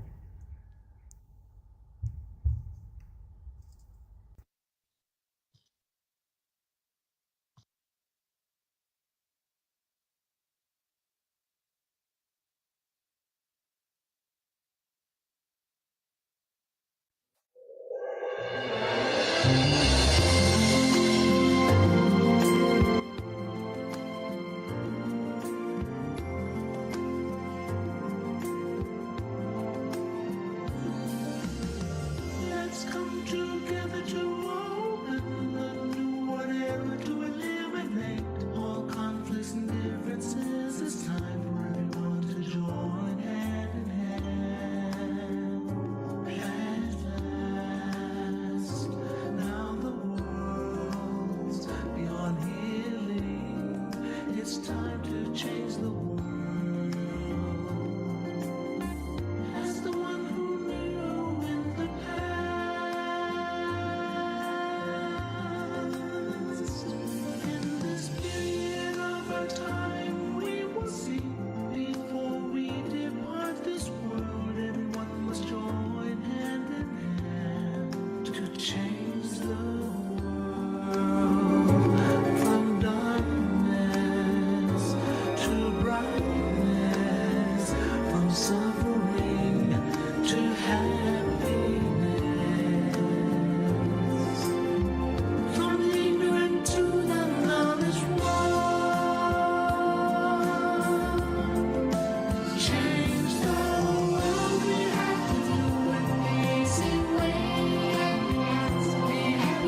Hello, everyone, and welcome to our April full moon meditation. We always start off with a quote, but first of all, let me introduce myself. Hi, I'm B, and I've been so fortunate to be able to help MC these monthly meditations since the beginning of the year. And what I like to do is we always start off with a quote to kind of help inspire you with regards to your meditation practice. So today's theme is world peace through inner peace. Better you means a better world. So with that, I picked one of my favorite quotes, which is true victory. And this is how it goes. These quotes are actually written by our abbot, Mongpa Tamacheo, and they're all very inspiring and profound when it comes to inner wisdom. So this one is true victory. The one who wins the inner battle is the real brave heart. as a true battle is inside, not outside. We have to fight against our own greed, anger, and delusion as they cause problems to ourselves and the world. If we move through the suffering and darkness that lies within, the world will be in peace and victory will be within us. So I thought that was very relevant for today's theme. With regards to our teaching monk, who's going to be guiding our meditation tonight and our wisdom talk, it's Monk Daniel. A couple of things about Monk Daniel is he actually, at the age of 16, he promised his mother that he was going to ordain. He kept that promise at the age of 20, which when he did ordain, he made a dedication to study, practice, and develop his meditation technique. He's been a monk since 2012 until present. And he's dedicated his life to meditation practice and also sharing this inner wisdom with everyone so they can find inner light within. So with that, today we're going to have a wisdom talk, which Monk Daniel will be giving to us, in addition to a guided meditation. Afterwards, we'll have the candlelight as well, a candlelight offering, in addition to loving kindness, and then Q&A at the end. So Q&A starts at 10 o'clock. We normally do about half an hour, ideally. Hopefully, you'll be able to have really good questions that will help you with regards to your meditation practice, anything that you're wondering about meditation. And I promise you, there is no bad question because everyone benefits. Because if you're thinking it, someone else probably is as well. So with that, I'm going to be welcoming Monk Daniel. He is in Thailand.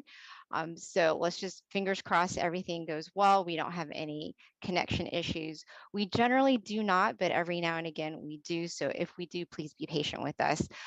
But we should be okay today. So with that, Monk Daniel, we are ready for you.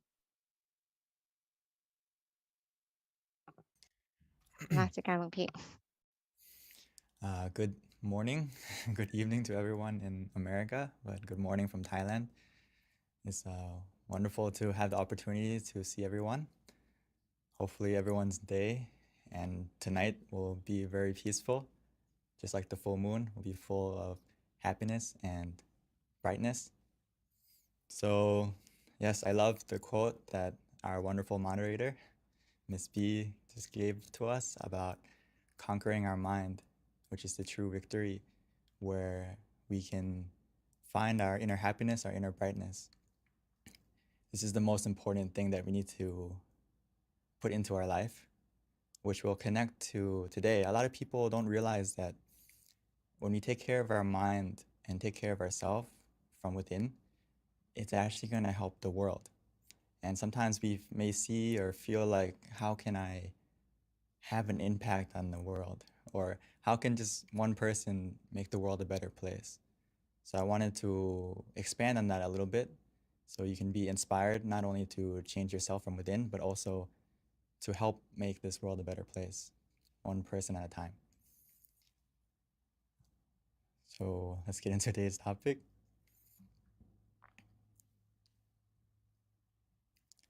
So a better you creates a better world. Why is that? Because if we love ourselves, the rest will follow. Or when we put our mind in the right place, as our master would say, Lum Paul, he would say that if we put our mind in the right place, or another way of saying it is, if you put your mind in the right place, the rest of your life will fall into place. Or he would say that if your mind is at ease, your mind is relaxed, everything will be achieved easily. And if your mind is at the center of the body, everything will be successful even easier. So this is something that we need to really put into practice, to take the time to check yourself, to make sure that how are you feeling? Are you ready? Are you positive? And I think today is a great example, or tonight, with the full moon, because it's the brightest night of the month. Even though it's nighttime and the moon is surrounded by darkness, the moon still shines. The full moon still shines. Maybe we may not see it right now if it's cloudy, but it's shining. And tonight is the brightest night of the month. And the reason for that is because, why? The moon shines because the sun spreads its brightness to it, right? I read that the moon is only bright because it reflects the sun like at a minimum like 3%, but it can still shine as bright as it is tonight. So we can use the moon and also the sun as an example that I wanted to talk about today.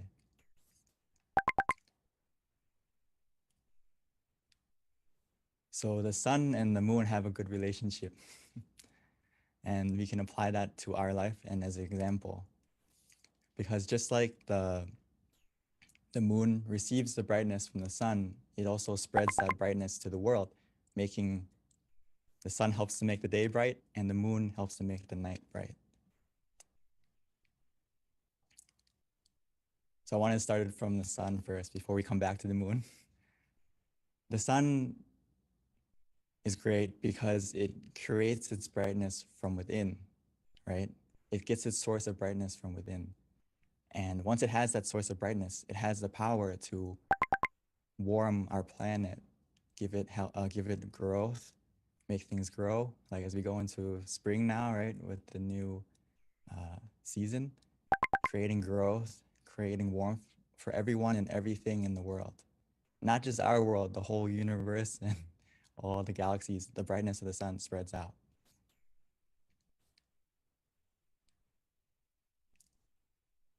Even in times of darkness, as we can see, when there's a storm, when it's rainy out, it doesn't mean that the sun stops shining.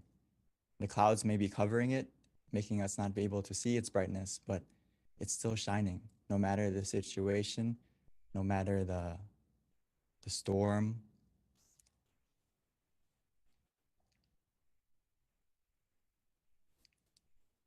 And another thing about the sun is when it's surrounded by darkness in space, right?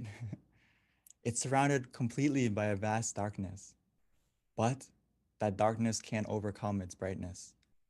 Actually, its brightness overcomes the darkness and it gives life to our planet and spreads its light throughout the universe.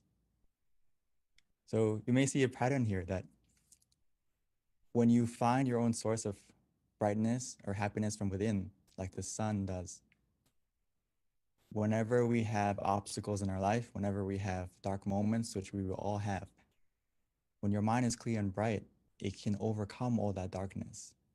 It can overcome all the obstacles that we encounter as long as we maintain our source of happiness, our source of brightness from within. We can be just like the sun, giving warmth, growth to not only yourself, but also to everyone around you, everyone around you. So just a tip that I would like us to practice also is that throughout your day or throughout your life, we all encounter negative situations, people, whatever it may be, and that impacts our mind a lot. So what we have to practice after we learn about meditation is to escape from the black clouds and experience your inner sun, meaning that we don't linger in the darkness too long. When you have a negative emotion, which we will all have, and the benefit from meditation is you will develop the habit of letting go and getting out of that bad emotion quicker, being able to be aware and mindful of that and be able to switch modes quicker so we don't linger in the darkness. And just like the sun, even though it may be dark, we can still stay shining. And eventually those black clouds will disappear and we can stay with our inner sun, our inner brightness, our inner happiness that's from within us. So just a tip is don't linger in the negativity. The longer we linger in it, the longer we linger in the darkness, it's gonna impact our mind more and more. So we need to learn how to switch modes as quickly as possible. So the way we do that is we need to harness the energy from within, find our inner sun from within, find that source of happiness and maintain that brightness for yourself and for, not only for yourself, but also for everyone around you.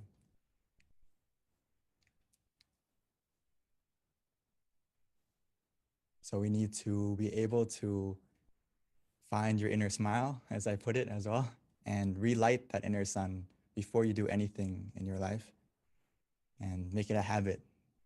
A lot of times, the reason why I call it the inner smile, in sometimes our brightness within our inner sun that we all have, actually, it may have went out and we don't have the opportunity to relight it. So before you do anything, we need to practice ourselves to make sure that, can you smile to yourself? Can you smile to others? Sometimes we can't, I know. And this is a good homework to practice, to check yourself. How is your mind? Did you lose your smile? Did you lose your brightness from within? If so, that's a red flag for yourself to go and meditate, to find that smile from within again, and also to relight that inner happiness, that inner brightness, that inner sun before you do anything. So just like a simple tip is when you wake up in the morning or before we start our day or throughout the day, when we need to take a moment to pause to find your smile and relight that sun within before you do anything. And then you're going to be automatically want to smile not only to yourself, but to the people around you. And also you may even smile to everything. You may smile to your everything surrounding you, whether it's you see the sun shining in the sky and you smile and you are grateful that the sun's there. Or you see maybe there's traffic, you still smile because your mind is at peace from within. So why does this create a better world? Because you become just like the sun. If you have that happiness within yourself, that brightness within yourself, it's going to shine out of you. Whether or not you want to keep it within, it's going to happen automatically. You're going to want to smile automatically, and you're going to be positive to the people around you automatically and naturally.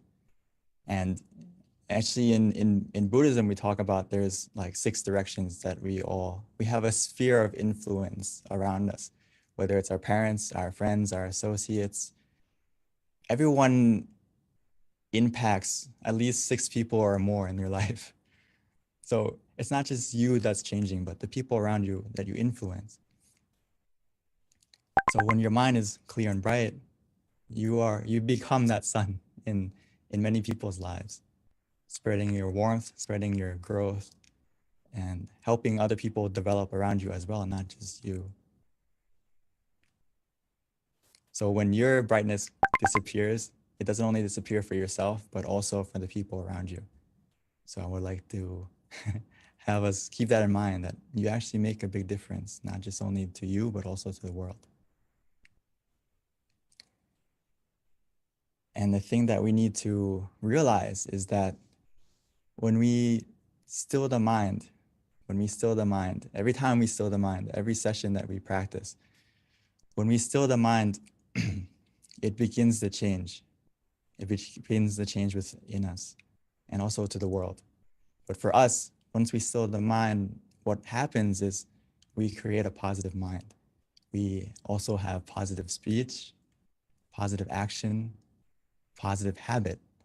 And through that positivity becoming a habit, it will create a positive destiny, not only for yourself, and help to make this world a better place. Because when you are positive, it's just like Luang Por would say, world peace through inner peace, which means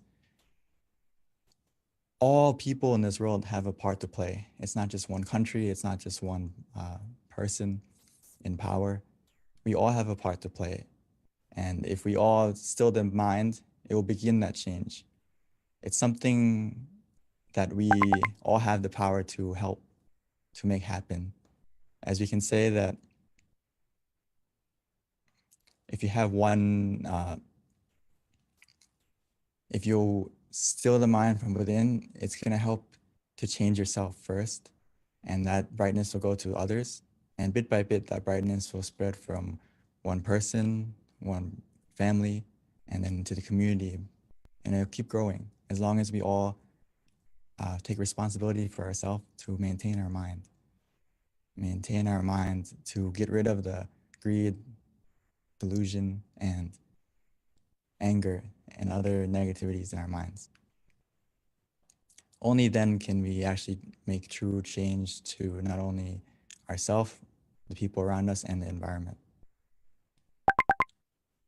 So we need to take it easy and treat meditation just like we would do anything else in our life.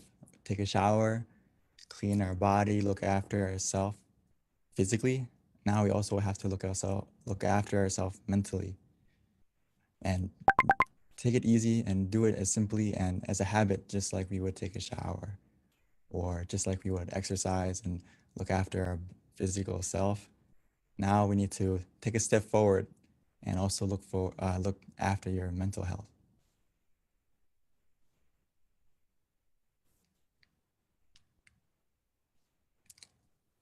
And just to remind ourselves that the door of happiness opens from within. So all we have to do now is to close our eyes, relax your body and your mind. And by relaxing your body and your mind, our mind will calm down, it'll be still, and we will have the key to open the door from within, which is simply just to relax. And when we are relaxed with both body and mind, we're going to understand this, that the door of happiness opens from within.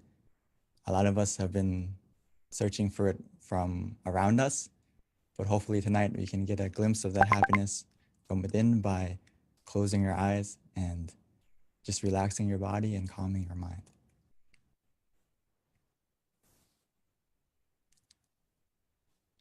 So we can go back and check ourselves right now if we have a low battery or not, or how is our happiness feeling right now? How is our happy meter? If it's not full, that's no problem. We can fill it together in just a moment. And also just to keep in mind for yourself going forward that try to be aware of how you're feeling throughout the day and make sure that you are full battery. Just like our life, we don't really like to let our phone run out of battery or our technology run out of battery. But why do we allow ourselves, our mental health, our physical health to run out of battery? So right now, more than ever, we need to be more aware of our mental health, our inner brightness, our inner happiness, and keep it charged. And for right now, if we haven't kept it charged, no problem. Let's charge it together. Before we start, all we need to use right now is basically to take it easy, take it slow, and then feel the balance. We need to find the balance from within us. We can find that balance with just 2 words that we have to focus on right now is to be conscious, but with comfort. So that means whatever we do, whatever method we're using in just a moment after we relax our body, relax our mind, is make sure those 2 things are in balance, where we feel both conscious, but also we have comfort. This is actually key. And if you understand this finding this balance, you have mastered meditation to a certain degree already, because it's not just about being mindful, but it's also about being relaxed every step of the way in your meditation. These 2 things need to go together. So hopefully together we can practice just a moment now, and we have a chance to be both like the sun and also like the full moon, meaning that the sun creates its brightness from within, making the day bright. The moon receives that brightness and it shares it to the world, making the night bright as well.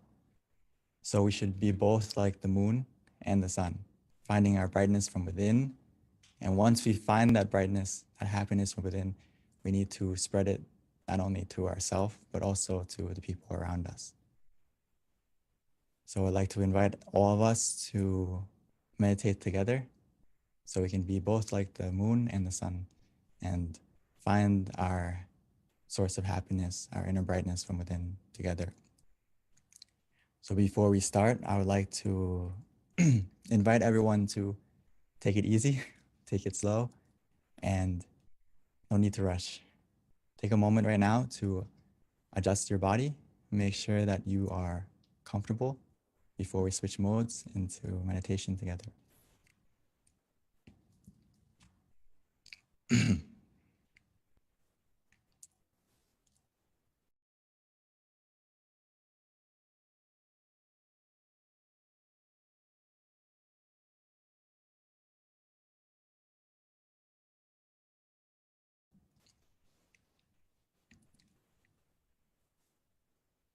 So let's take it easy.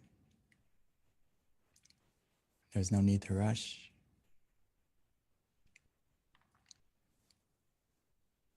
Meditation is about finding the balance between being conscious with comfort. So that starts from the moment we adjust the body right now. Being nice and gentle, taking the time to adjust our body first, making sure that we can find a comfortable position, whether we're sitting on the floor or in a chair. And once we found that comfortable position that works for us, the key word is it works for you.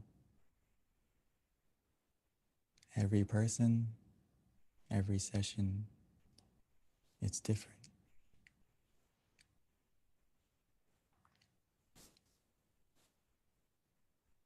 Once you feel comfortable, you can slowly and gently close your eyes, naturally, as if you're about to go to sleep.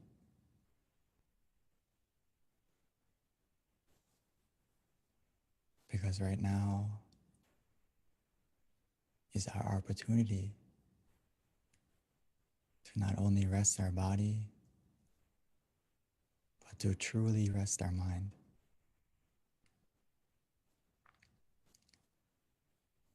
And that process has already begun. The moment we take the time to relax our body and calm our mind, the process of meditation has already begun.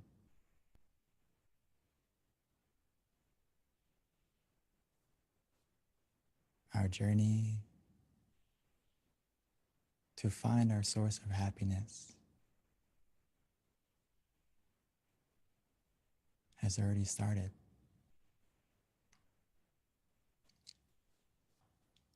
All we need to do now is to relax our body, making sure every single part, from our eyes, our face, all the way down to our feet, making sure every single part of our body is relaxed, is loose.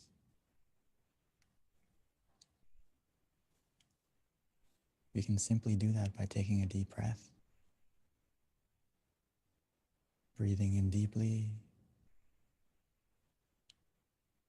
and exhaling slowly.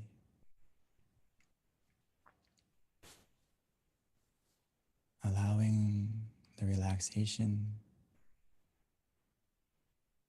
to fill up our whole body.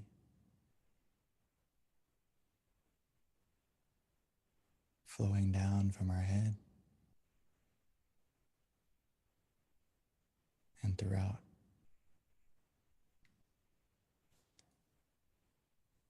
Breathing in deeply, exhaling slowly.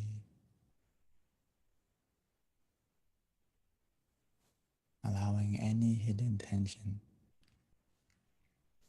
to melt away.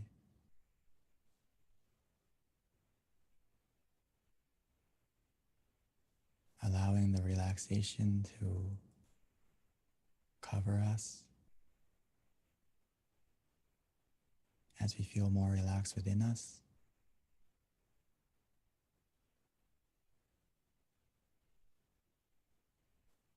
Even as we exhale, allowing that relaxation to surround us. The more we relax our body,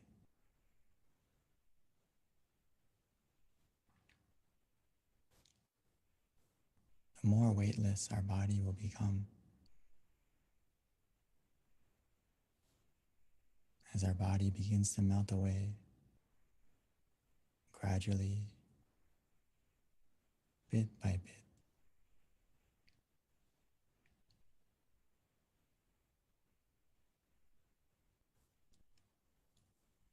This is the power of simply relaxing. It helps us to let go physically first.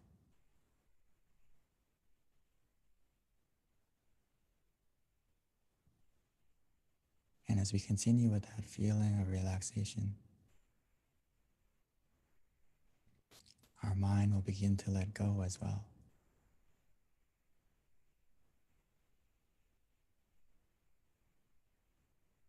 All we need to do now is to allow our mind to put everything aside. Any thoughts, any responsibilities. Just put everything aside. We invest so much time. We have so much love to give to everything and everyone. But now allow yourself this time. Give some of that love to yourself.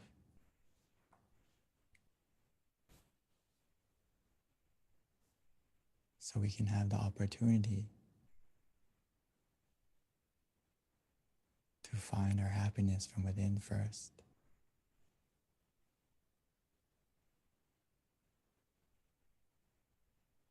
Everything that we are planning or want to become better, it will happen automatically, easier and smoother after we make sure that our mind is clear and bright. Just like the full moon tonight, making sure our mind is full of positivity, full of happiness.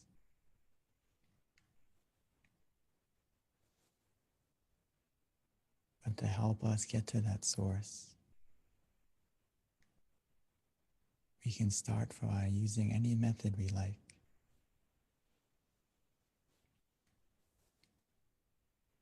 By placing our mind wherever we feel relaxed, whether it's inside of us, at the center,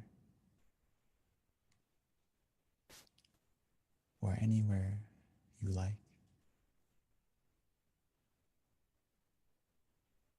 As well as using a method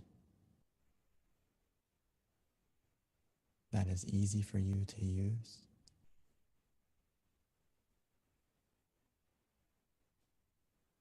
Whether it's to visualize an image softly and gently, whether it's the full moon, the sun, a star. We can imagine it however we like. anywhere we like, as long as it helps us to feel conscious as well as comfortable. Don't worry about the clarity, as long as it helps us to stay relaxed.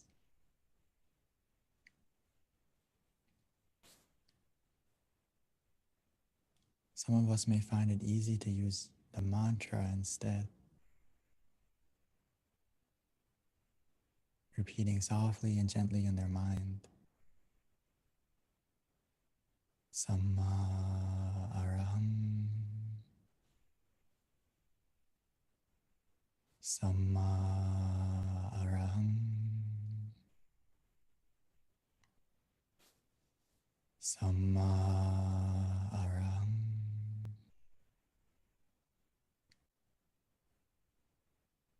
Samma means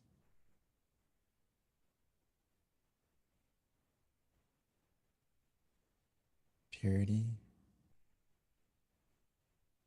Araham means freedom.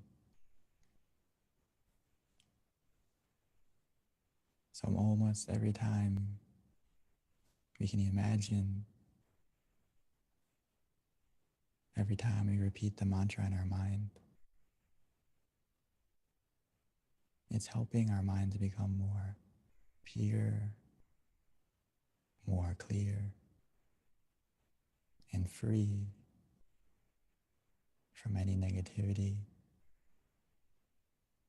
any darkness that may be lingering in our mind.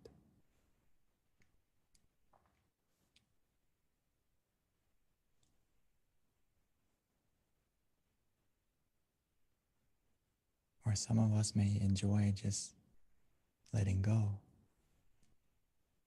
relaxing, doing nothing.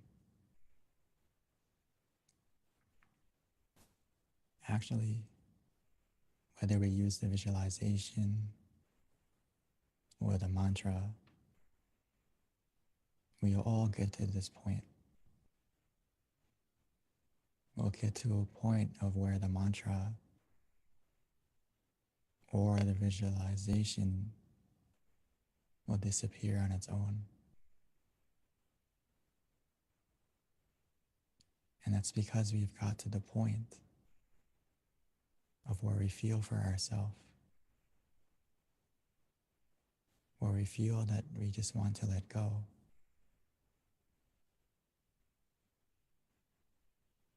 We are free to just be still,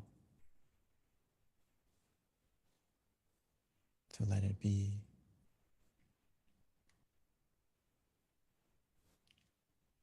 When we get to this point, we will feel it for ourselves. Trust yourself. Trust your feeling. As long as you feel relaxed physically and your mind feels more calm, more relaxed,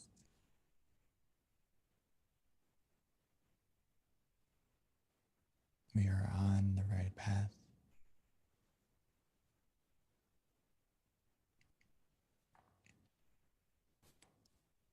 Before we know it, we will get to that source of happiness within us.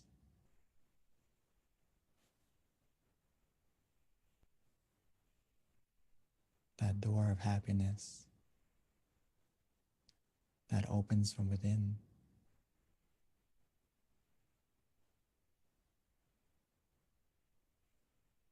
We have the key the moment we close our eyes.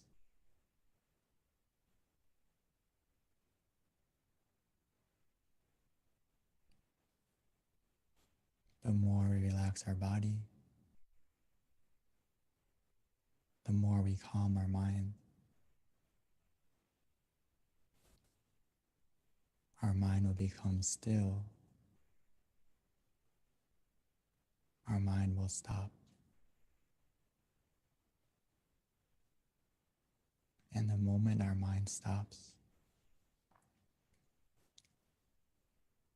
our inner happiness will begin.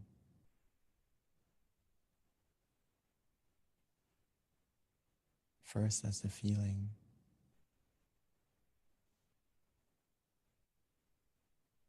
of calm, of contentment.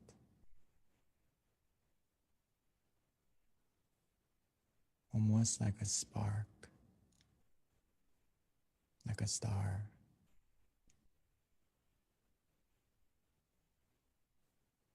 And as we continue to relax, take it easy, that feeling will grow and expand as the clouds of our mind will begin to disappear. Revealing the full moon shining within us.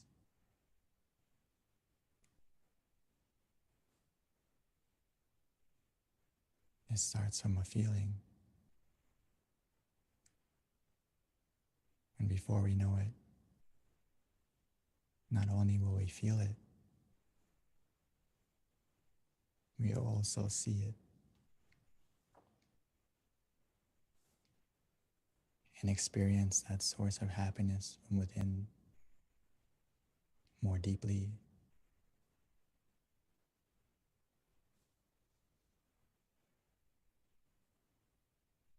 But for now, as long as you feel relaxed, we feel conscious and calm together.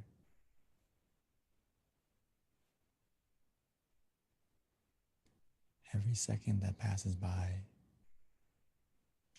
every moment matters. Every moment counts. Our mind is becoming clearer, brighter, more positive.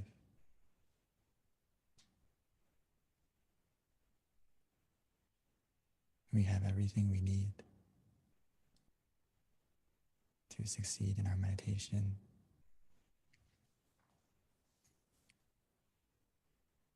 Just continue with this feeling,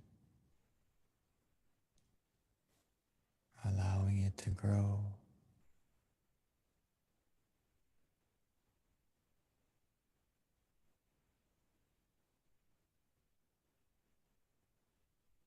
Just enjoy this meditation together in silence.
Now that our mind is more calm,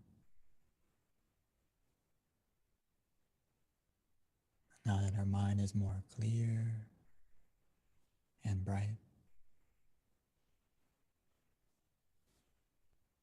let's take a moment to light the candle. Light the candle in front of us, as now we found our light from within.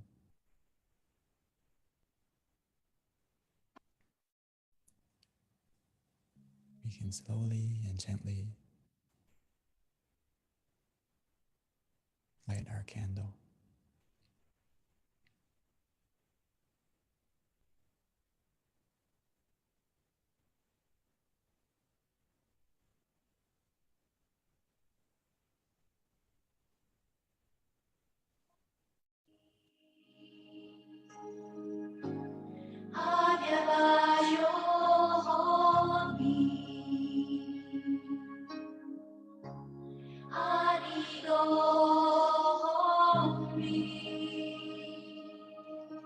At this time, we invite everyone to turn on their camera, show us your pretty faces so that we can all see each other.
So now we've lit the candle on the outside. Let's continue to keep our candle, keep our brightness on the inside by continuing to relax our body, to calm our mind.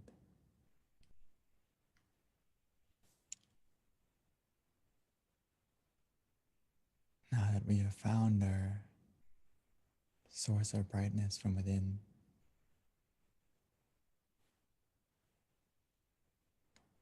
Now that we have taken the time to become more full of happiness, of positivity, let's take a moment to spread our love and kindness, our forgiveness. Spread it just like the full moon.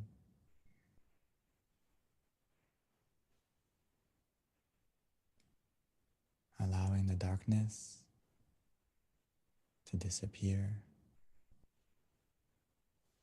lighting up the night.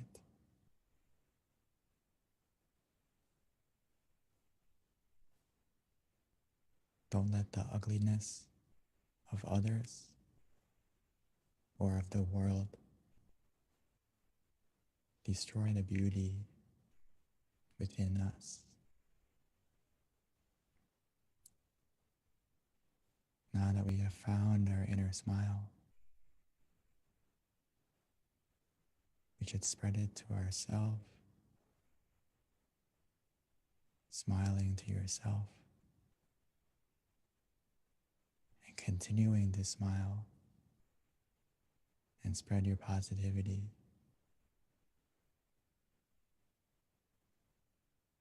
Spread your good intentions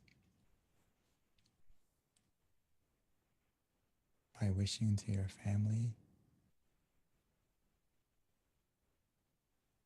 your loved ones, your friends,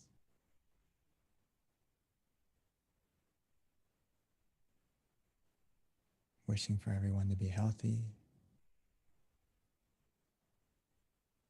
to be happy,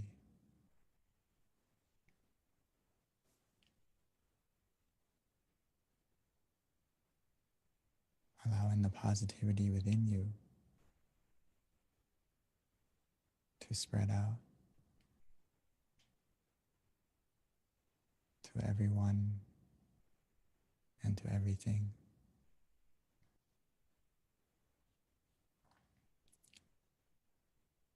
We all have a part to play, just like all the stars in the sky help to make the night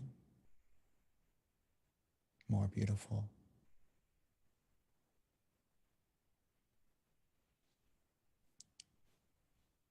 Every moment of peace within you right now, every moment that you share it,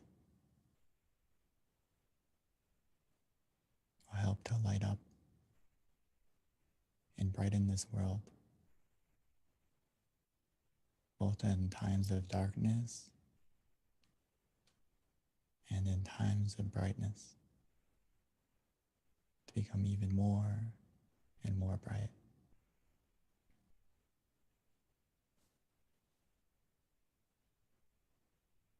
So take a moment to spread your happiness, your love and kindness to everything, to everyone.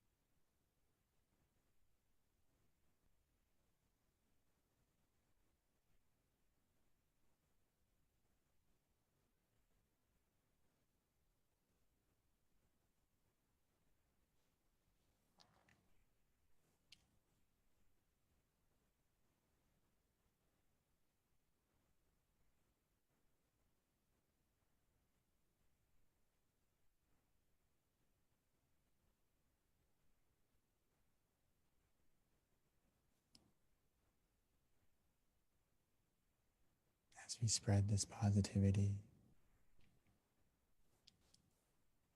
we may not see the change right away, but we'll feel it within us first. And now that our mind is positive, now that our mind is clear and bright, now that our mind is in the right place, everything else in our life will fall into place more easily and more smoothly.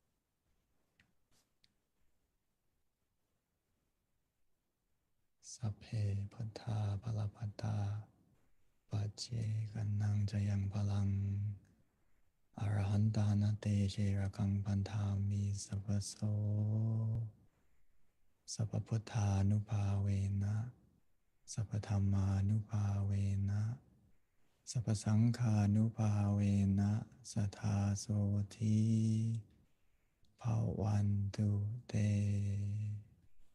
By the power of our clear and bright mind and the positivity generated within us in this meditation,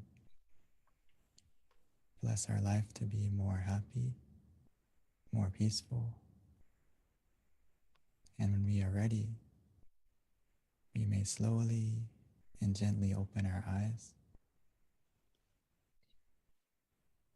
opening our eyes to a more better version of ourselves and a more better world.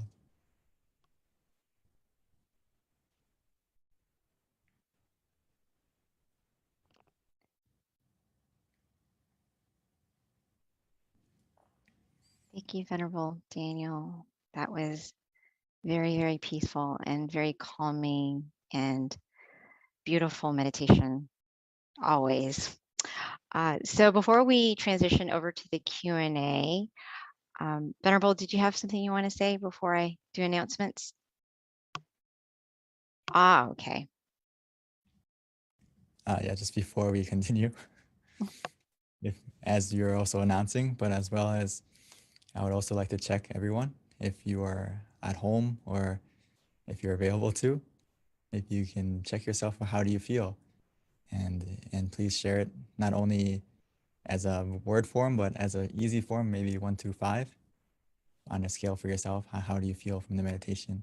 And please share it into the chat, as well as if you have any initial or any further comments or experiences, please also share. Thank you so much. And I would like to pass the mic back to Ms. B. Thank you, Venerable. Yeah, that's a very cute slide. I like that. Okay, so yeah, if you can share your experience for Monk Daniel there, and also we'll transition to Q&A shortly as well, if you want to talk about your experience or if you have any questions. So a couple of announcements, everyone, please mark your calendar. We've got a big announcement coming. April 22nd is Earth Day, and it is actually a recognized day around the world. It's also our Master Abbot Longpa Tamachayo's birthday, which falls on the same day, amazingly enough. So there are no such thing as coincidences. There you go, April 22nd. Please join us, as it is a very special day for all of us, not only appreciating the earth, but also for our community. It's a great way to give back to the world in our own way, or the earth, and also a way to show gratitude for our teacher who's given us this meditation practice. So we are hoping to have as many people on the call as possible, because, you know, it's really world peace through inner peace, and with all of us coming together in different parts of the world, it's even more power, and it's a great way of just thanking the earth. So please join us on April 22nd. And 2, you can always download our app as well, MindGem which you can get on iOS or iPhone, and we send out notifications and reminders so that you're definitely up to date on all of our activities and our meditation events. So with that, another event that I want to go ahead and just share with everyone so that you have it way in advance is our next full moon meditation in May. I know that's a long time away, but time goes by so quickly. That's one thing that's for sure. And so we'll quickly be getting to May 16th. Right around the corner. So it's going to be Monday, May 16th, again for Earth Day meditation and the May full moon meditation as well. It's the same time zone. We don't change it. So if you're in Pacific, it's going to be 6 o'clock. If you're in Mountain Time, it's 7, Central is 8, and Eastern is 9. So that's an easy way. We keep things consistent. Also, we do have an awesome meditation website for everyone to visit, and this will help you be connected to your closest center. It's tamaggayameditation.org. In addition with just learning more about our meditation technique and meditating with your closest center, you can find out that information with regards to location from that website as well. All right, a couple of other things. Yeah, there you go. All of the centers are there. Most of our centers right now are actually open to the public. So as you can see, Meditation Center of Chicago, Azusa, I believe we've got a couple of different centers that actually have on-site meditation as well for the full moon meditation. So they actually invite people close by to come and meditate and listen to these sessions with our guided monk teaching, but coming together at one location. So depending on where you're at, you can definitely look at the website and learn more about your nearest center as well. And then that pretty much sums it up in terms of our announcements. Yeah, again, we've got 2 websites. One is tamaggayameditation.org, and that will help you locate your nearest center in addition to just learning more about our meditation technique. And then MindGym, there's a website for that, or you can easily just download it as well onto your phone to stay connected to our meditation teachers, notifications, and events. So yeah. And then in addition to our upcoming events, everything can be found on our website and our app. All right. So with that, let's transition over to Q&A with Monk Daniels. We're going to ask him to come back on. And it looks like we might already have a question, which is awesome. So if you have any questions for our teaching monk, this is a great time to ask anything that has to do with your own experience that you want to share, maybe even how to better your own meditation experience. This is definitely a great opportunity to ask his advice. So with that, looks like we do have someone who raised their hand, Mr. Tom Wood. So if we can spotlight Mr. Wood so that he can ask his question, or you can also, oh yeah, can the admin please type out the link for one of our users asking tamaggayameditation. I think it's .org and then mindgym.org. Okay, so is he still there? I think he disappeared. Ah, there we go. Thank you, Kunsit. Excellent. So yeah, feel free to either raise your hand and we'll spotlight you, or you can ask your question via chat as well. This is a great time to take advantage of our teaching monk who has a lot of inner experience and guidance for any question you might have.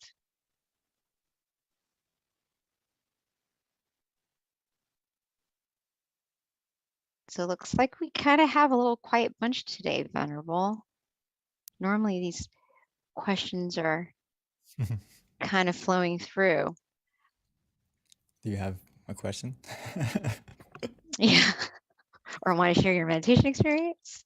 Or if anyone would like to share their experience other than the initial 5 or 4, please feel free. So we can check each other and I can help you. Just make sure your meditation's on the right path, or any tips I could give you as well. But anyway, on this scale, if you have a 3 and an up, you're very good. Even if you felt neutral, that's a very good starting point for anyone who just meditated a moment ago. So don't be discouraged if you didn't feel like super happy or super blissful, but just a moment of where you feel neutral is actually a very good starting point. And from that neutrality, it means that your mind is in balance, and just stay relaxed, and before you know it, it's going to increase. So, okay, we have a question from, Yeah, so Venerable, actually there was one earlier that they're starting to come through, so I was paying attention. The first question, which is if we scroll up, but I have it right here. The question is, when we are in pain, how can we meditate?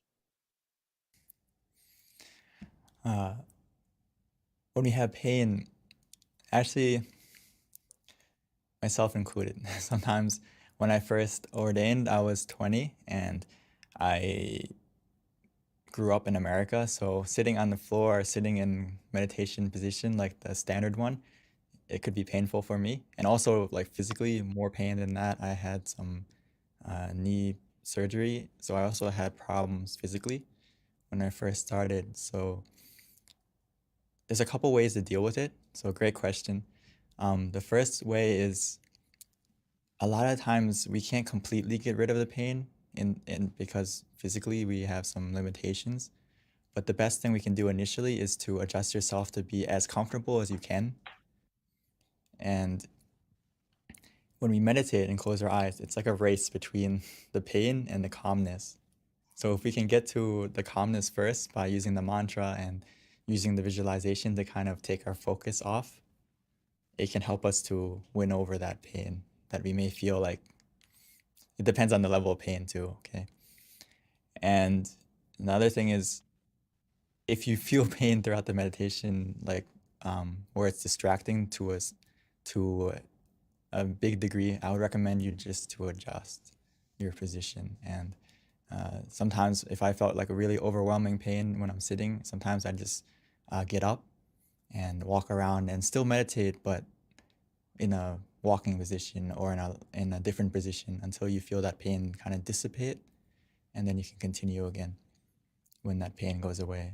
So actually, it depends a lot on the level of pain. I don't know if I could ask you how severe it is, and it can also give you some more tips. But if it's not super painful, we can adjust the way I just mentioned. Hopefully that gives you an idea. It doesn't, if you have, everyone has, it doesn't mean that if you feel pain, you can't meditate well. It can be a little bit difficult, but we can overcome it in different ways. So Venerable, there is a comment that I feel like is definitely something I wanted to share with you. It's from Jesse. Jesse states that beginning session was awesome for a short time. This person saw brightness within, and yeah, so it was very lovely. That's what came from Jesse. Are you ready for the next question, Venerable? Oh, thank you, Jesse, for sharing. And yes, you can.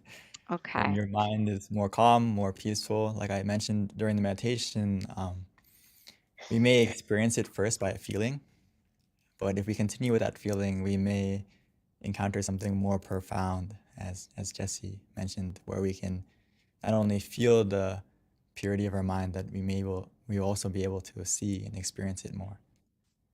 But yeah, sorry. Oh, the next question, Venerable, is, and I think this is a good one. Actually, every question is always a good one, but this one is, what can you do when you find that it's hard to motivate yourself to meditate, and you find that it's actually like boring? What can you do to motivate yourself?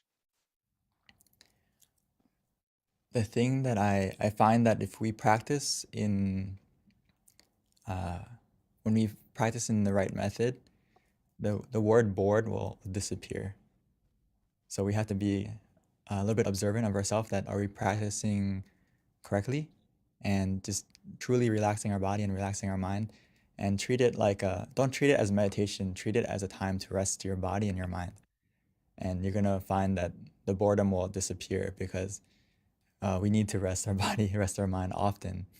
And if you don't feel motivated to meditate, I like to think of the benefits a lot to myself to motivate me to meditate, is to think of that, okay, if my mind is clear and bright, I can achieve and do everything more efficiently.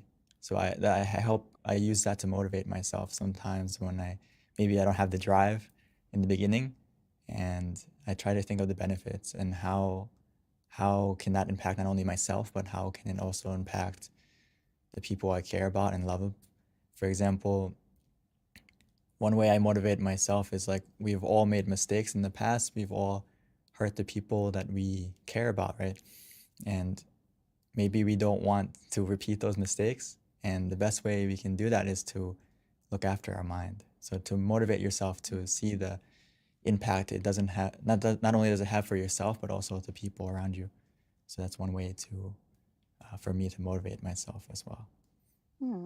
Thank you, Long P. I really like that because, I think that's probably a common thing, especially if you meditate daily, that, sometimes you have to really think about the reason why you're doing it to kind of inspire you to do it consistently. And if you kind of see the bigger picture of why meditation is so profound and important, and the more you study it, the more you're going to be committed, because, it does start to make sense. One of my teachers used to always say, and it was a little far-fetched at the time, but now I actually agree, he said that you're born to meditate. So if you start to realize that there's some truth in that, you're going to meditate. Yeah, exactly. We need to normalize looking after our mind just like we look after our body. And I think initially it takes a little bit of commitment to do it. But once you study the benefits and also feel the benefits for yourself, you're going to realize that, okay, it's something I need to do. And I really recommend you being as consistent as possible, because actually the method is really easy if you understand just finding the balance between being relaxed and mindful together, or sometimes you can say conscious and comfortable. But the thing is, the hardest thing of meditation is not the practice, but the consistency. And just like exercise, right? Sometimes the first step is to get yourself to the gym or start to work out, and then it kind of gets easier as it becomes a habit and becomes almost like you can't miss it and you want to do it. And this is even more so with meditation, because you're going to feel that happiness, and you're going to have you're going to not only see the happiness within yourself, but the impact of yourself around other people. So Thank you, Venerable. All right. And then the next question is, why do I always feel sleepy when I meditate? So maybe like how, this can be what this person can do to prevent the sleepiness. great question. I'm sure everyone here has felt sleepy sometimes during meditation, myself included. So it's not something to be annoyed about. It's just you practice correctly, and one of the side effects is you feel really relaxed. So it's very easy for us to fall asleep sometimes in meditation. So there's a couple of things that generally cause you to feel sleepy in meditation, and a lot of it is physical, meaning that how did you prepare yourself to come to the meditation? Physically, as we go throughout our day, a lot of things that we've measured it down to is basically how late you sleep, how much physical activity you do can have a huge impact on when you come and meditate, are you going to feel sleepy? Also, as maybe not tonight, because, or maybe some of us, if you had a heavy dinner and you come to meditate, it's very easy to fall asleep as well. So these are physically has a huge impact on if you're going to fall asleep, if you feel sleepy. So there's a couple of things I would like you to go and check. Is physically, how is your sleep? Are you sleeping later than 10 o'clock, maybe 11 midnight every day, maybe even later than that? If you sleep late, when we come to meditate, there's a good chance you're gonna feel sleepy as well. As well as how much you eat can have a big impact, or how much physical activity you did. But in the case where you can't control those factors and you come to meditate, what do? We have 3 techniques, right? Visualization, mantra, and just relaxing.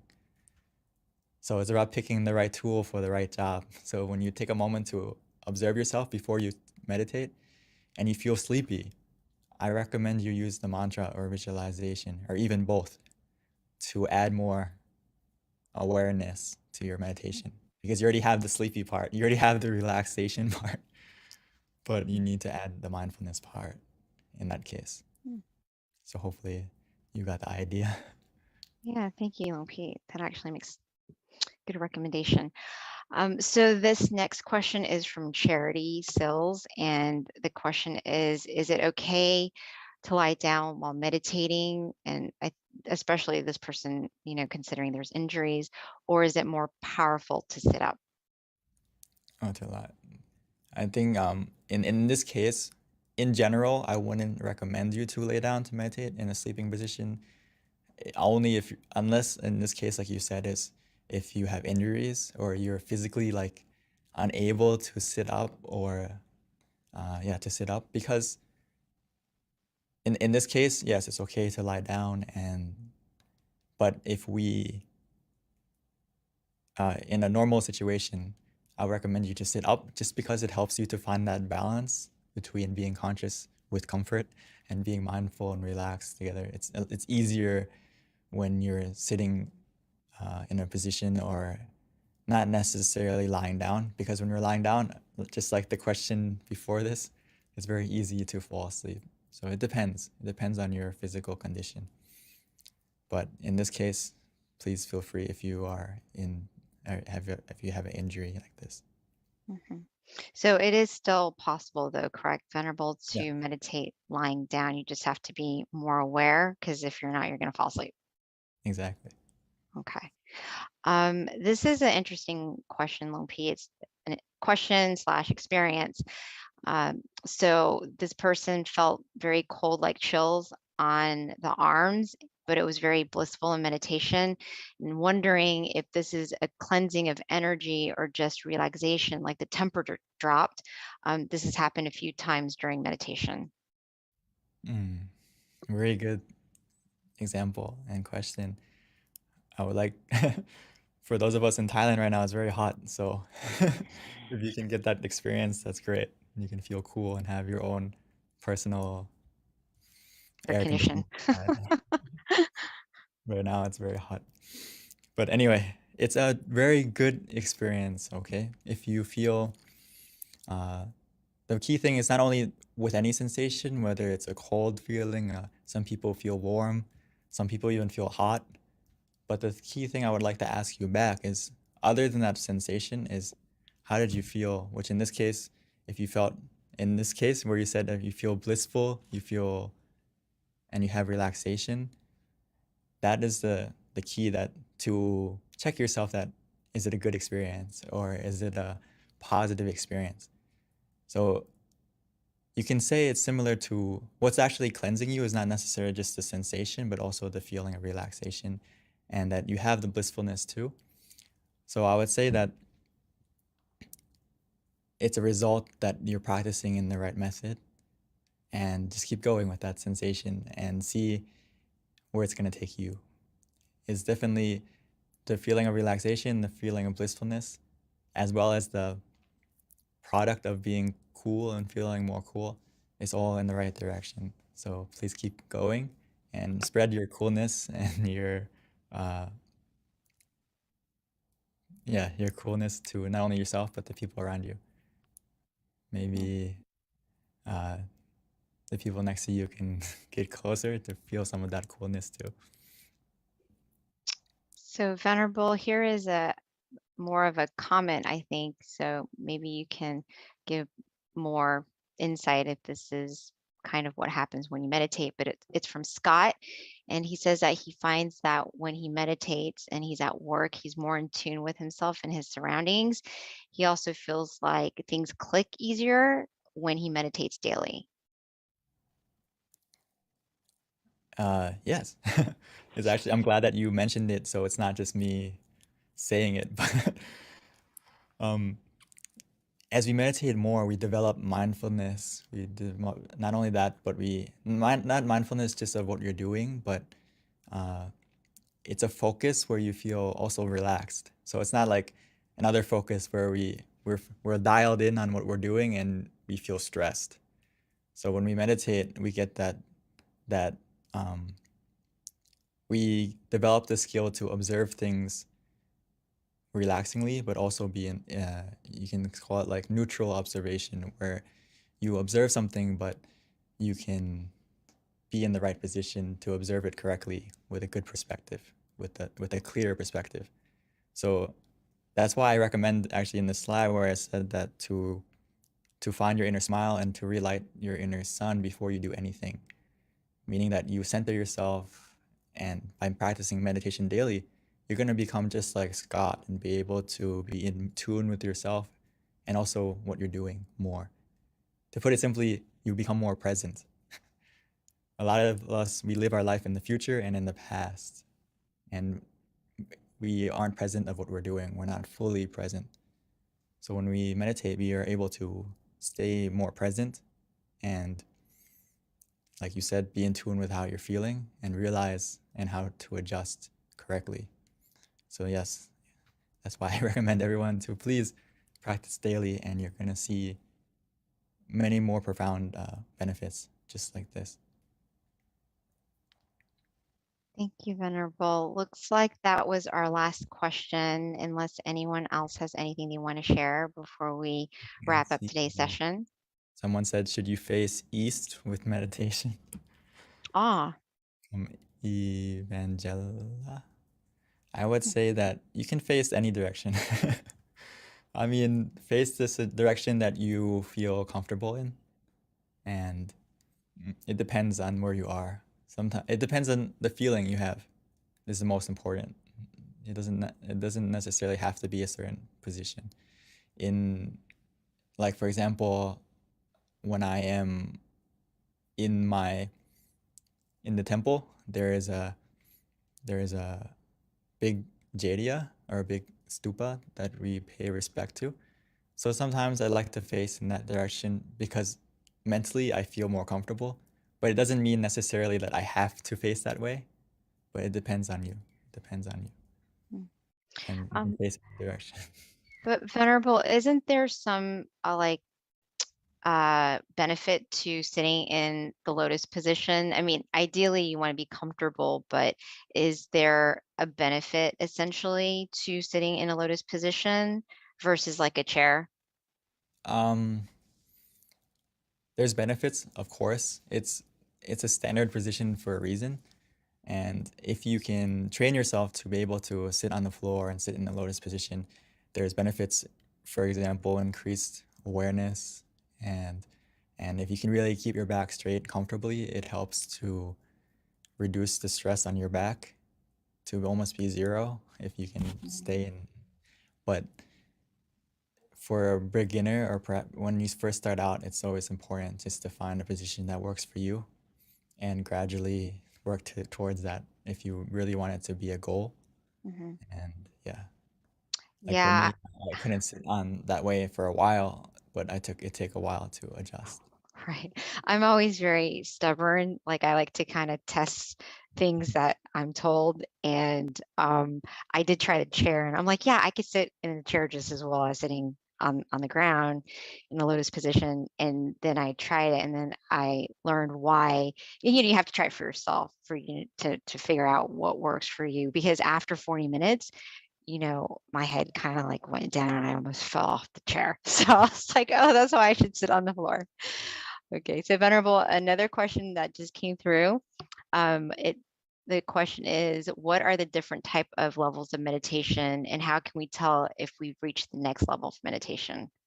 Very good question. Save the best for last. Great question. To put it simply, there is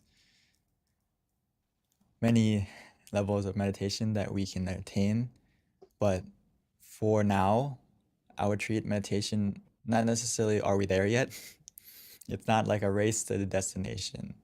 If we treat meditation that way, we might feel bored or we might get dissatisfied with our experience.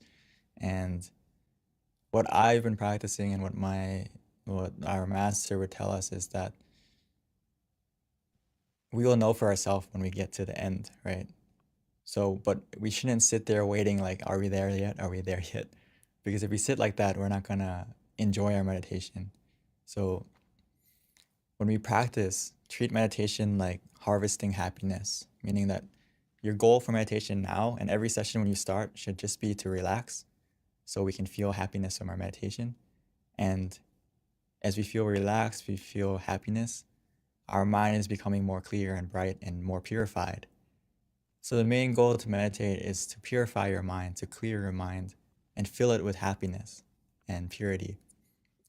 So that to feel are you at the next level is just to measure that feeling of happiness, that feeling of purity, that every time you meditate, do you feel that level increasing? Because that's the foundation that is going to take you to the next higher level of meditation. If you speak it in Buddhist terms of attaining enlightenment or attaining a deeper, as we say, okay, enlightenment is the highest goal. The foundation to get to that is you have to have a clear mind, a pure mind, a happy mind. So let's focus on the feeling first and measure the feeling for yourself. Every time you meditate, do you feel that feeling increasing? If so, that means you're on the right path and you're getting, if you want to call it the next level of meditation, is that the feeling increased. And as the feeling increases, that purity increases, you're going to see and experience the levels of meditation for yourself. As I think Jessie mentioned earlier, she said she can feel and see the brightness within herself. So that's something that we have to experience for ourselves. And it's something that I also put to, like, I think like B just said, like, you're stubborn, right? And you want to test it for yourself. So that's the key of meditation, or of anything actually, is to test it for yourself. And you're gonna, if you just follow that feeling of relaxation and purity of happiness, you're gonna be able to test it for yourself and experience it for yourself. And that's the thing, Venerable, is it's great because you have the guidance, and because our teachers tell us all the same things. And then if you test it, then you're like, oh, that's why they say that. It just makes it more efficient when you have the proper guidance. But still, people are stubborn. They want to see for themselves. I would say, just for now, your best guide is you can feel for yourself if you're on the right path. Listen to your body, listen to your feeling. If you're meditating correctly, your body is going to react a certain way. And how you feel, you're going to feel a certain way. So if you're meditating wrong, your body is going to tell you first, right? You're going to feel tension, you're going to feel stress, and also mentally you're going to feel that way too. So just pay more attention to yourself, and that can also be a guide, actually one of the best guides, Right. Definitely. to be aware of how you're feeling. And if you feel that balance between being mindful and relaxed or being conscious with comfort, that means you're okay. Everything's okay. But again, one of the obstacles is doubt. Yeah. So that's why it's always good to come and meditate together. And if you have any questions, don't be scared to ask, because sometimes we have that doubt. Are we practicing correctly? And my job is to reassure you, and also the monks that practice, to reassure you that, okay, you're on the right path. Right. And I always learn so much just listening to your answers from the questions, because you always add some sort of insight that I didn't really ever think of. So thank you, Venerable. I hope other people feel the same, but your answers are always very profound and simple, but yet inspiring at the same time. So thank you. So Venerable, that wraps it up. It is 10:32. So everyone, thank you so much. As my teachers like to say, sleep in a sea of merit. We'll see you next Friday for Earth Day meditation. Please join us. It's going to be super special. And then, of course, the following full moon next month on May 16th. Thank you, everyone. Namaskaran, Venerable Daniel. Thank you, everyone, and hope to see everyone in the next full moon, and also on the 22nd. Yes. Namaskaran, Pete. Atu.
miles of love. We'll be kind the world will change.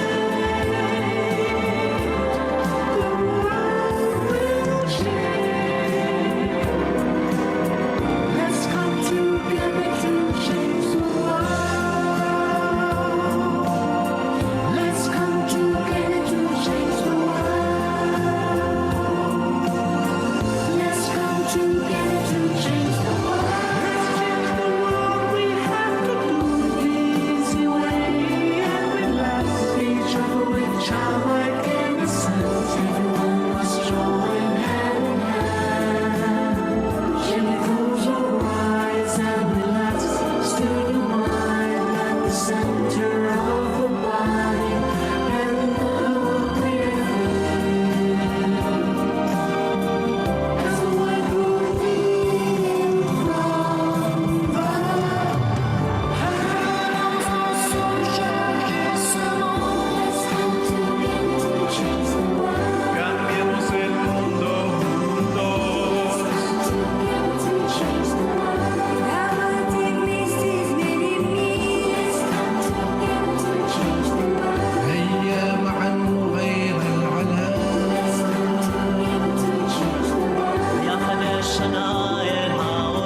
Hi, everyone, and welcome to our full moon meditation tonight, our May full moon meditation.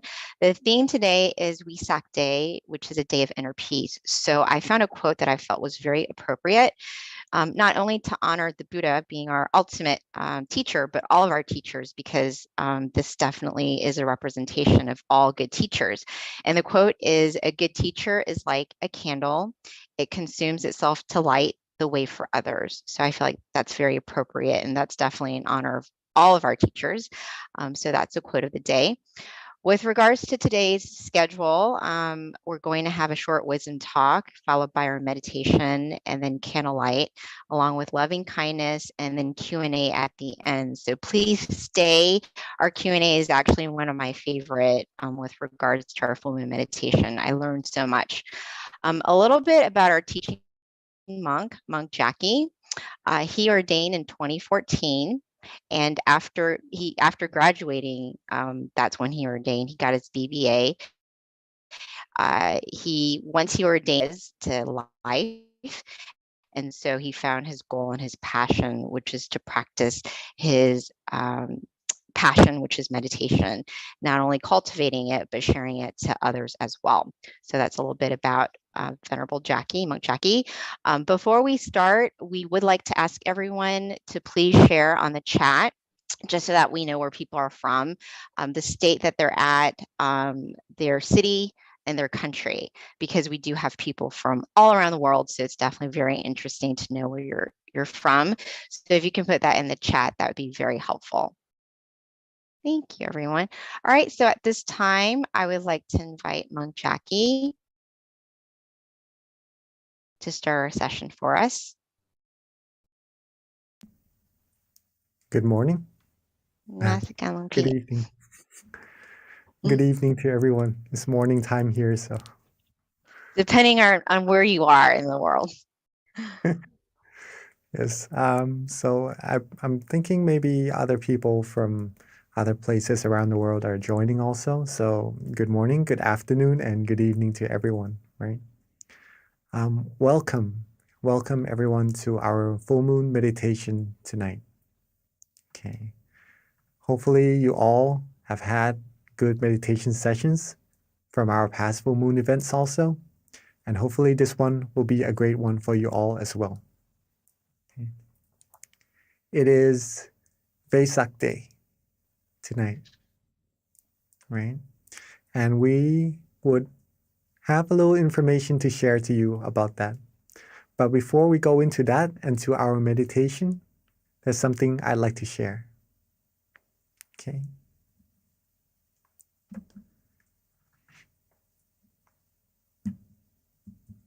Relaxation is universal. Would you all agree with me on that? Everyone in the world can relax, right?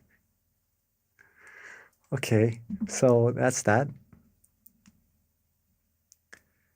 If relaxation is universal and meditation is actually the same thing as relaxation, okay, they are the same thing. That means meditation is universal as well. Okay. Hope you all agree with me on that.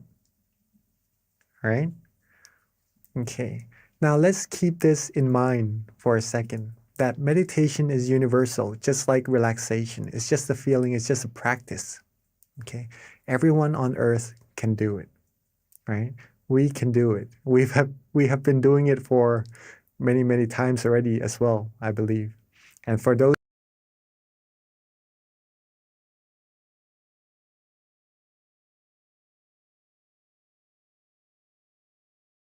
already as well, I believe. And for those who are new, meditation is relaxation. It is very easy to do. But the result is more and more profound once you practice it more and more. Okay? Now, meditation is universal, right? Meditation also leads us to happiness. Okay? Not just any happiness, though. It leads us to true happiness. What is true happiness? True happiness is a type of happiness where you could always have. It doesn't go away. It doesn't depart from you. You don't depart from it, unlike the other happinesses we find on the outside. Okay? When you want this happiness, you could always access it. You'll be able to rely on yourself for happiness and to be able to help others be happy as well. This is what true happiness is. Okay. Meditation is universal, and meditation brings true happiness. Let's put it this way first, so that we understand this phrase. Everyone can have true happiness. If you can relax, then you can have true happiness. Okay. So, in other words, everyone here today is able to find true peace, true happiness for sure. Okay. Now, we know this already. How do we do it? How do we meditate? How do we find this true happiness inside of us? Simply by relaxing our body and mind. That's it. As simple as that, right? If you can relax, you can meditate. You can relax your body, you can relax your mind. That is already meditation. Thus, this word, relaxation, or feeling comfortable, feeling good, feeling calm, is very important in meditation and for everyone as well. We may feel relaxed from time to time. We may feel good when we are sitting in a comfortable chair before we go to bed. After coming out of the shower, we feel good, we feel relaxed. But sometimes we are used to it, that we overlook it, of how important it actually is, this feeling of relaxation. This is the feeling that will bring you deeper and deeper into more and more happiness inside of yourself. Okay, so let's take a look at how it does that a little bit more. So if you're able to relax your body, relax your mind. Okay. I don't know if you can see this, but there's a little word, relaxation, on the bottom right here, right? On the left of the screen.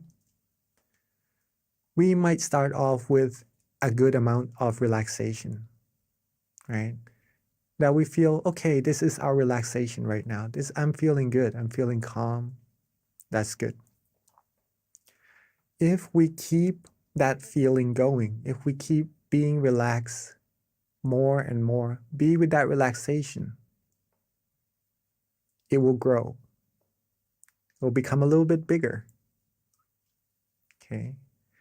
And then when we keep being more and more relaxed, more and more calm, keep going, it becomes a little bit bigger. Okay. And I guess you all know what's going to happen next. If we keep being more and more relaxed, be with that relaxation.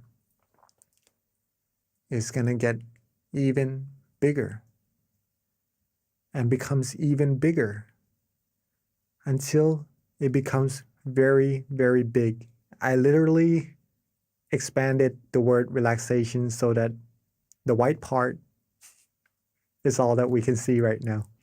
So it eliminates all the other undesirable feelings away. And all there is left inside of our mind would be the feeling of relaxation. Okay? It becomes so big that this relaxation becomes peace. It becomes serenity in our mind. Nothing else can come in. No negative feelings, no negative energy could penetrate. It becomes true happiness. Okay? This is the power of relaxation. This is the power of meditation. Okay?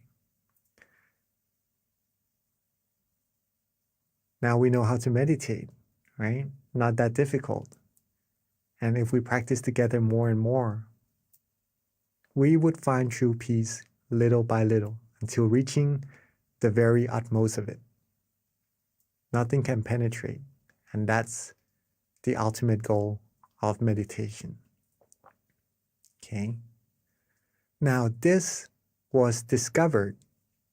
This technique was discovered a long, long time ago. It doesn't just happen. It didn't just happen recently. Okay? It was discovered actually on a full moon day. The same type of day, the same type of night that we are meditating together right now. Interesting enough, it is on the 6th lunar month also, which is tonight, right? The 6th lunar month. This full moon day, over 2,600 years ago, actually, was when it was discovered, this knowledge. It is a day called Vesak Day. Vesak Day. Okay. On this day, just for information for all of us also, when true happiness was discovered, when a person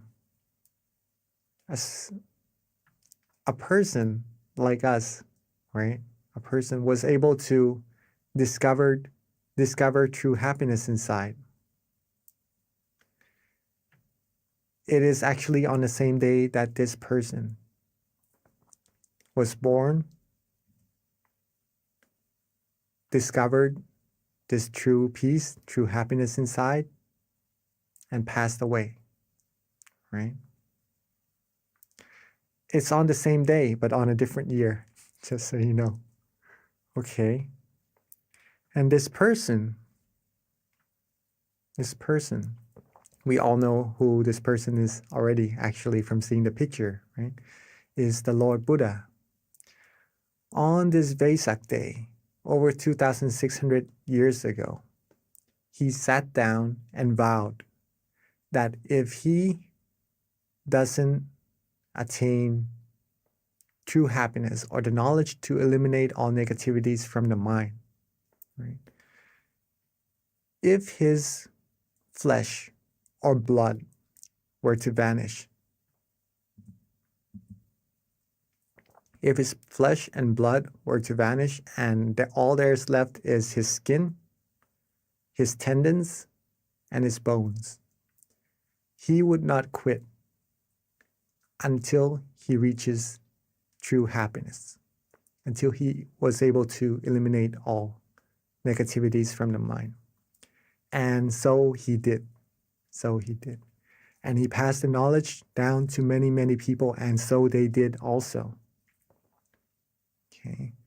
Until generations after generations, reaching us here in the present day, we too can find this true happiness by just relaxing, by just meditating. Now, along his years of teaching, there is this one phrase that he said, Natti Santi Parang Sukham. It is in Bali, right? An old language. It means there is no happiness greater than the peace of mind. So for everyone here, if you are seeking happiness, are you all looking for happiness? Do you all want to be happy? All beings do seek happiness, and that's pretty much what we aim for, what our goals in life will bring us. It brings us success, and that success, it's what will fulfill us, give us happiness, right? So all of us seek happiness. I'm sure no one would want to be sad or to feel bad or anything, right? We all want happiness. And if we want the greatest of happiness, it is where the peace of mind is. Okay.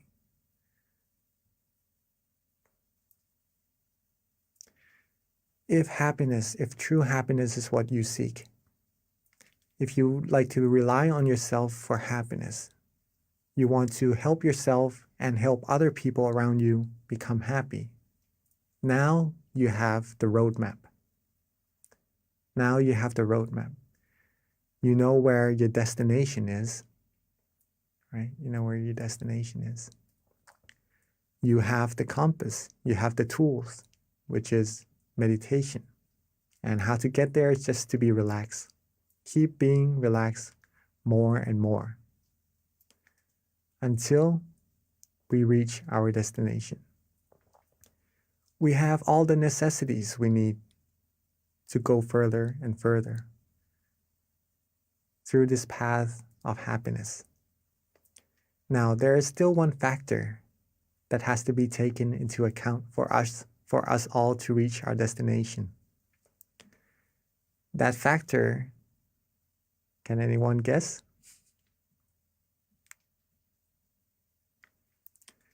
That factor is you. It is all of us. Meditation is not something one person can do for another. It is like eating. If I eat, then I will be full. If you eat, you will be full. Okay? If I eat and you don't, then I'm the only person who will be full. Right? Same as meditation. If you meditate, you're going to be the person who finds true happiness. If you have the knowledge, if you know how to do it, you have the destination, the roadmap, and everything. Well, if we take into account, right, if we take that into practice, we will sure reach our destination. And I'm sure all of us would be keen, right, to reach that destination altogether. If we can be truly happy inside, if we can find that true happiness inside of all of us, then we could be the role model to other people around us. Remember, at that point of true happiness, no negativities will be able to penetrate. If we could get to that point, more and more of us, no negativities will be able to come in, okay? Not just into our mind, but into our community, to our society. The more we expand this true happiness to the outside, the more we would be closer to world peace, okay? We are simply just being relaxed and just being still, meditating. But the result that arises from this is really profound. Okay. If we can do it first, we could be happy first, then we can share the light with all the other people around us, having everyone be happy and having this world be a world of true peace together.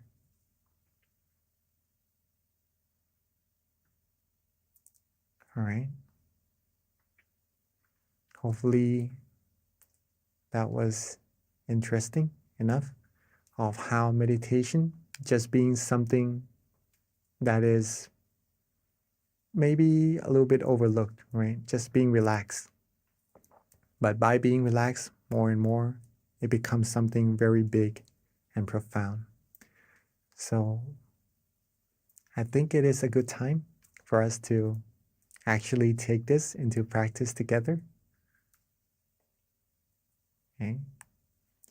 So when we are all ready, before we meditate, make sure you're comfortable. Make sure your body is relaxed as well, right? Because that's what we need for our meditation.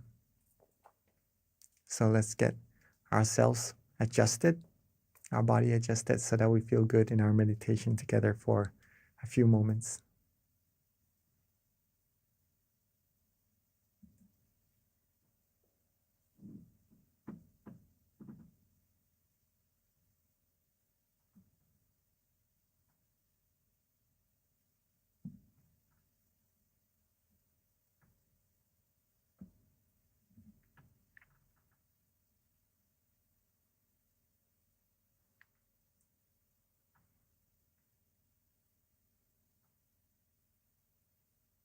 Okay.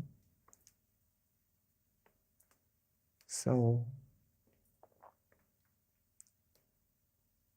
before we start our meditation together, let's check our body, see if we are comfortable in this position already.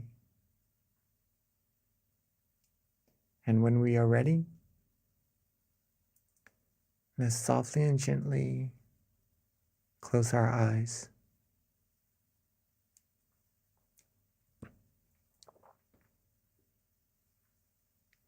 When we are ready, let's softly and gently close our eyes.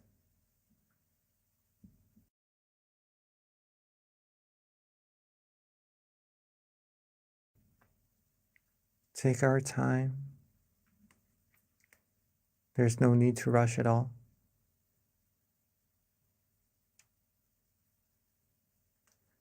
Relax our foreface.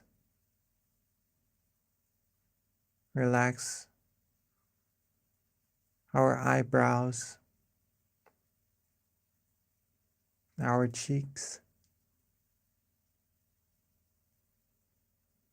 our chin, our jaws. Relax our neck, our shoulders, our waist, our thighs, our legs, all the way down to the tips of our toes.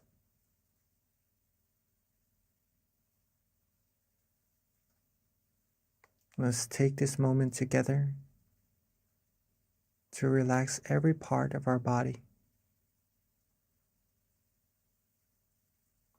Take our time so that we feel good for ourselves. Rest every part of our body. Make sure that there is no tension at all in our meditation.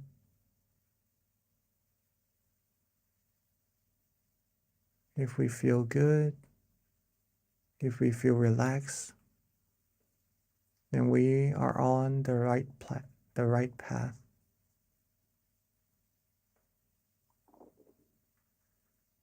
Let's keep this feeling going.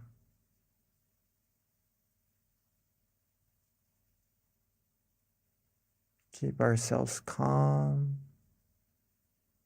Keep ourselves relaxed. And let's let everything go. Let all our worries go. Let all our responsibilities rest just for now, so that we can have time to find true peace and true happiness all together.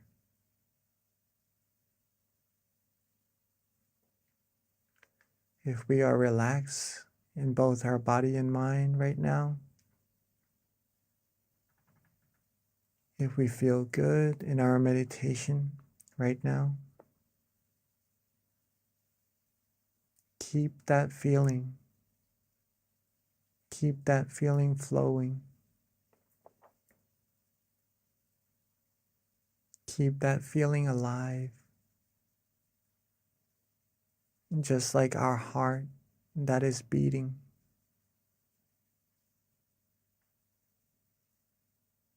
This feeling of relaxation is the heart of meditation.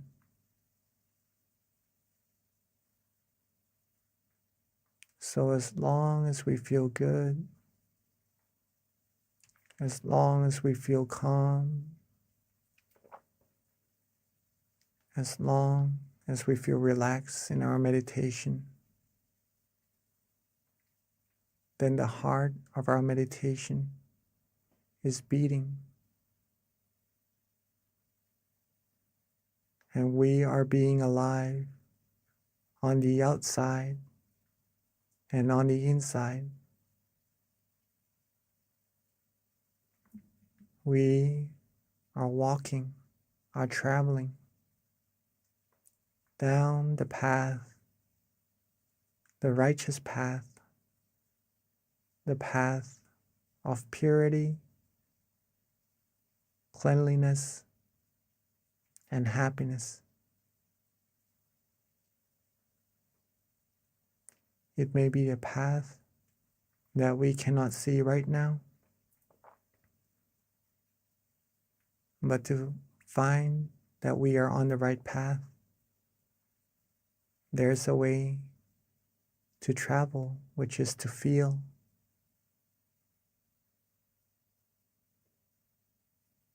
To feel calm, to feel relaxed, to feel restful. And that's how we know we are traveling on the right path,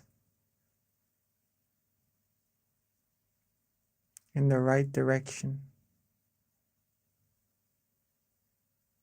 getting closer, closer to the utmost of happiness, the greatest of happiness.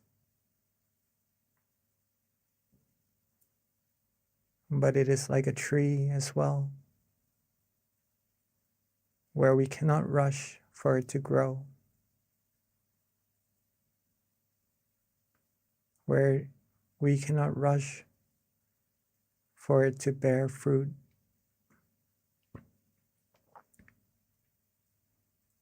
So being calm, being patient, being relaxed along this road, enjoy every second of this journey is what will take us to our destination.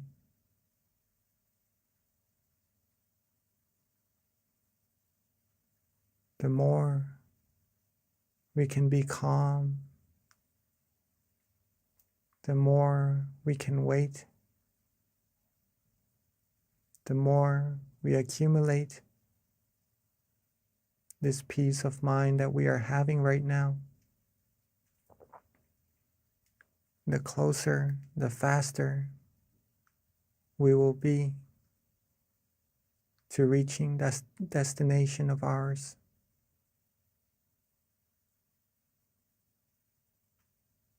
So let's keep ourselves calm.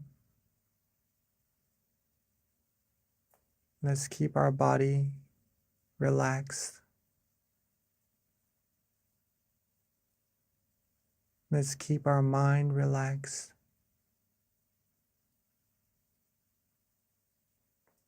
Let's be worry-free. Enjoy this very moment, almost as if this is the most precious feeling we have right now,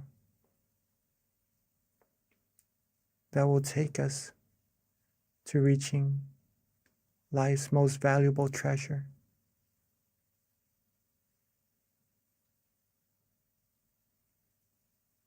Keep our body relaxed.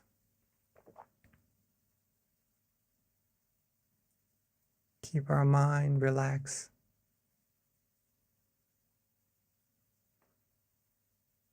Soon the brightness, the feeling of brightness will shine. We will find that from closing our eyes and all that we can see is darkness, it will start to slowly dissipate, and gradually we will feel lighter, brighter.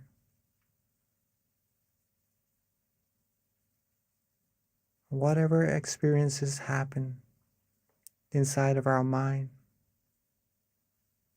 let's just let it be. Let's not pay too much attention to them so that we lose our relaxation.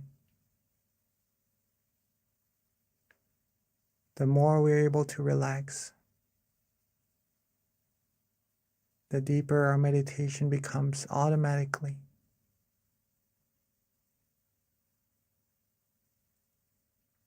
This is our vehicle. This is our tool. At any moment that we find ourselves maybe wandering off, thinking of other things and losing our concentration with our relaxation inside, feel free to reset. We could always let those wandering thoughts go and restart our meditation. Come back to feeling relaxed again in our body and our mind. We'll be right on the road once more, going deeper and deeper into our meditation.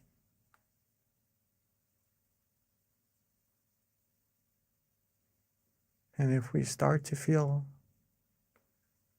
some tension in our meditation,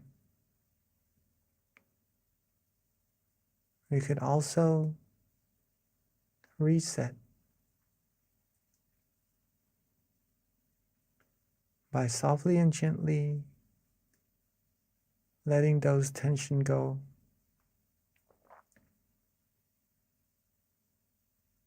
Relax our body. Relax our mind once again, so that we could come back right onto the road that leads us to further and further relaxation.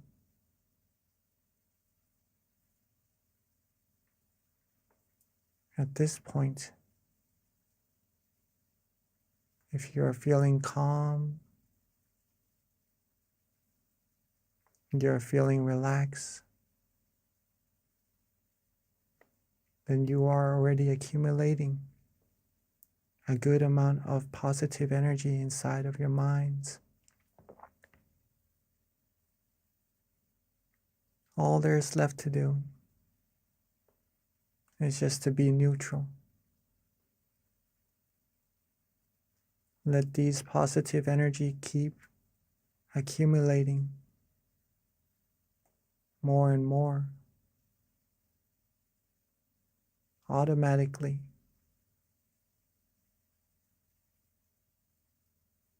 All the wondrous things,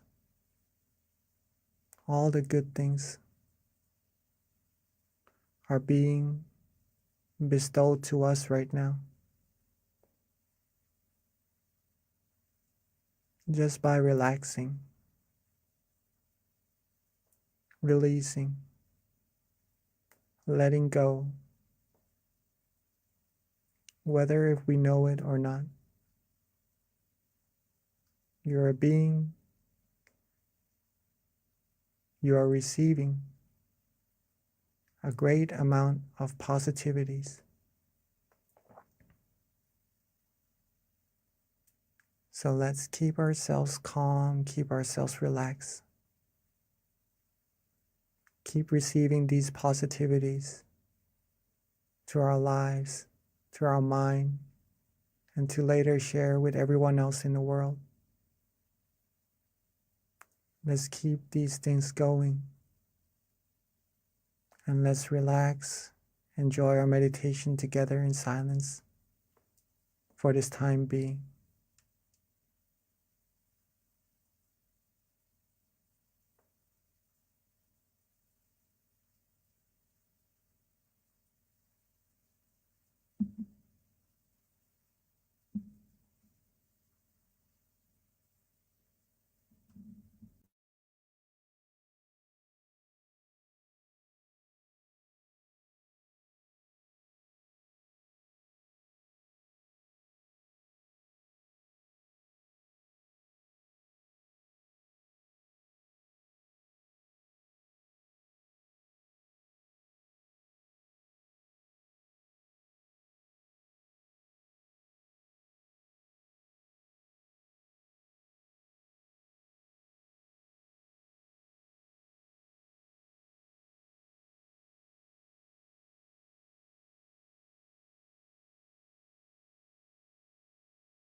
As we are relaxing, as we are letting go, feeling our relaxation, feeling our body resting,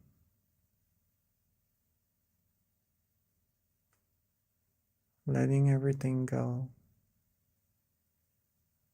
feeling calm, feeling restful.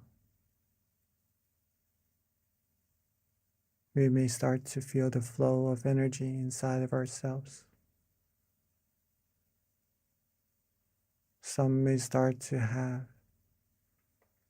different meditation experiences. Some may feel calm, relaxed, bright, light. All there is to be done right now is to just be neutral. Don't worry about what is happening inside of our meditation. Don't worry about what's going to come into our meditation. Don't worry about what is passing in our meditation. As a matter of fact, there is no need to worry about anything at all. Just to be with this moment, with this feeling of relaxation, is what is all that we have to do.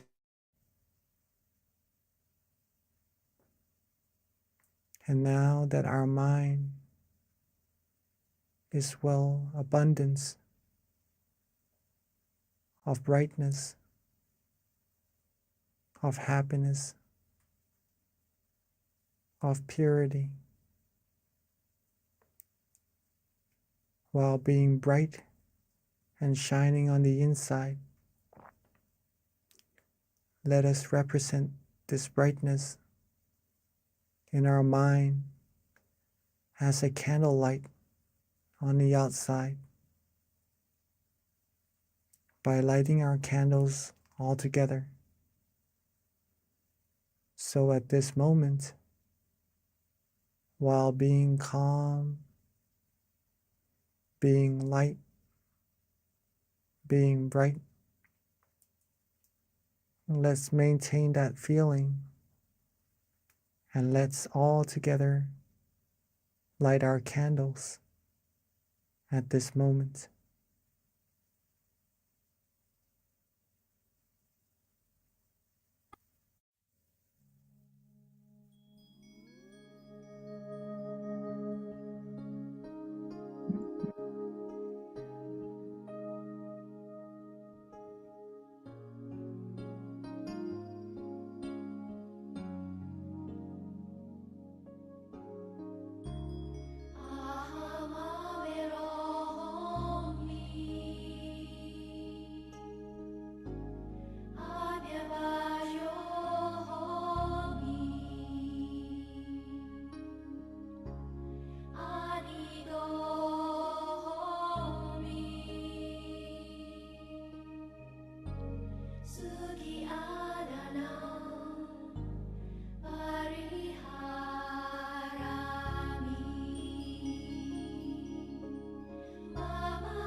Now that we have represented our brightness from the inside to the outside,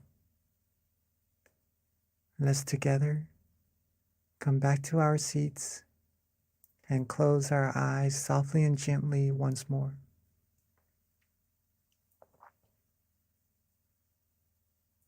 Let's relax our eyes, our body, every part of our body, from the top of our head down to the bottoms of our feet. Let's take our time. There's no need to rush. Get back into that feeling of relaxation we had earlier. That feeling of brightness.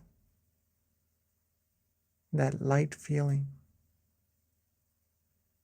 That calm and comfortable feeling we have inside of us.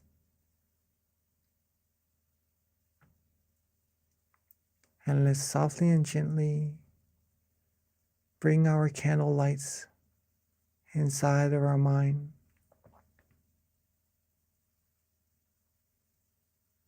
Let's softly and gently bring our candle lights inside of our mind where we feel calm and comfortable.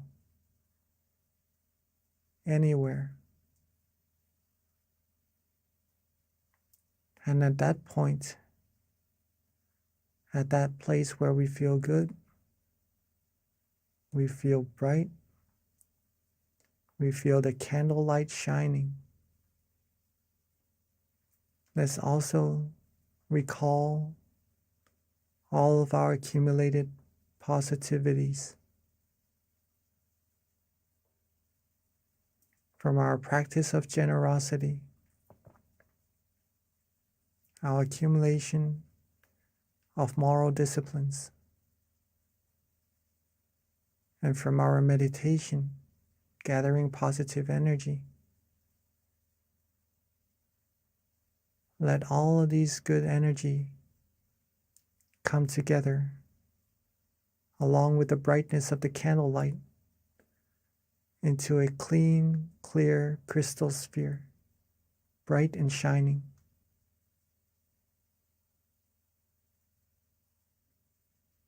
Let's think of our family and friends.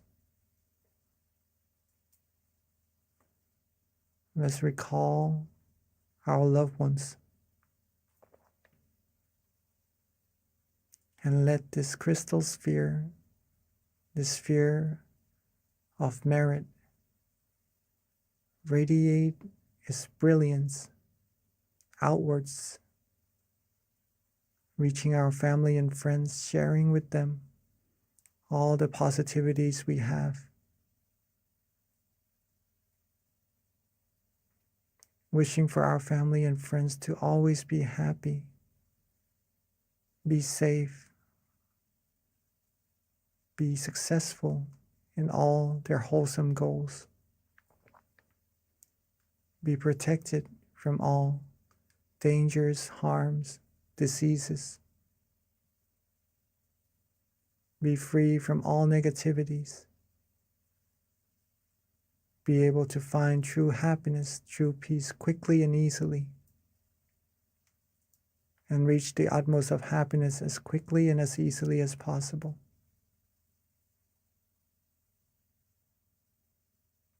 And let's share our brightness, the brilliance of our mind, outwards even further.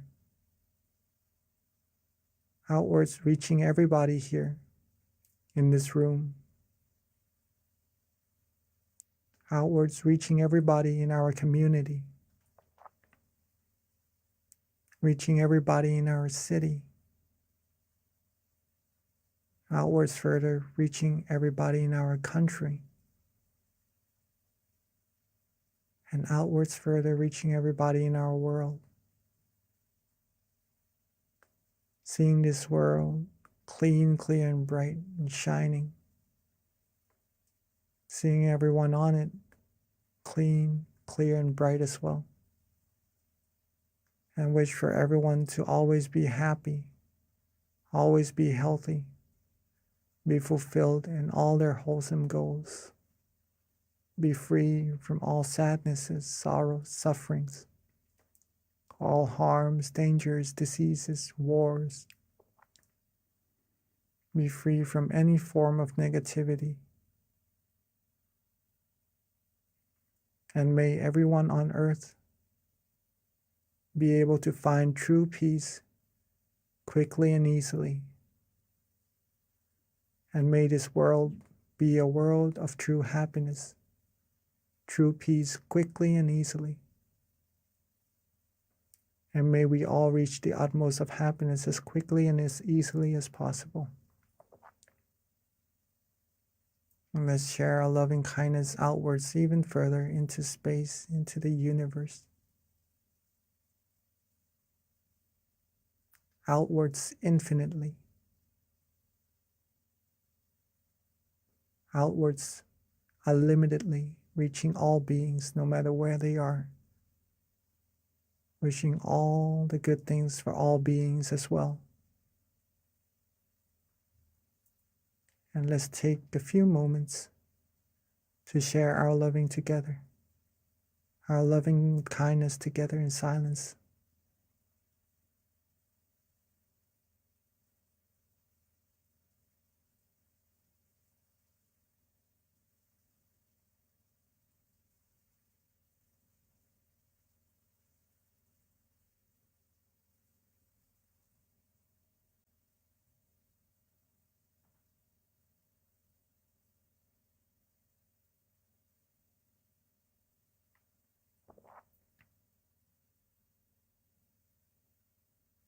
Now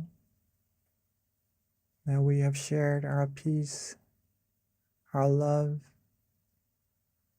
our positive energy outwards to all beings together, let's softly and gently bring our attention back to ourselves.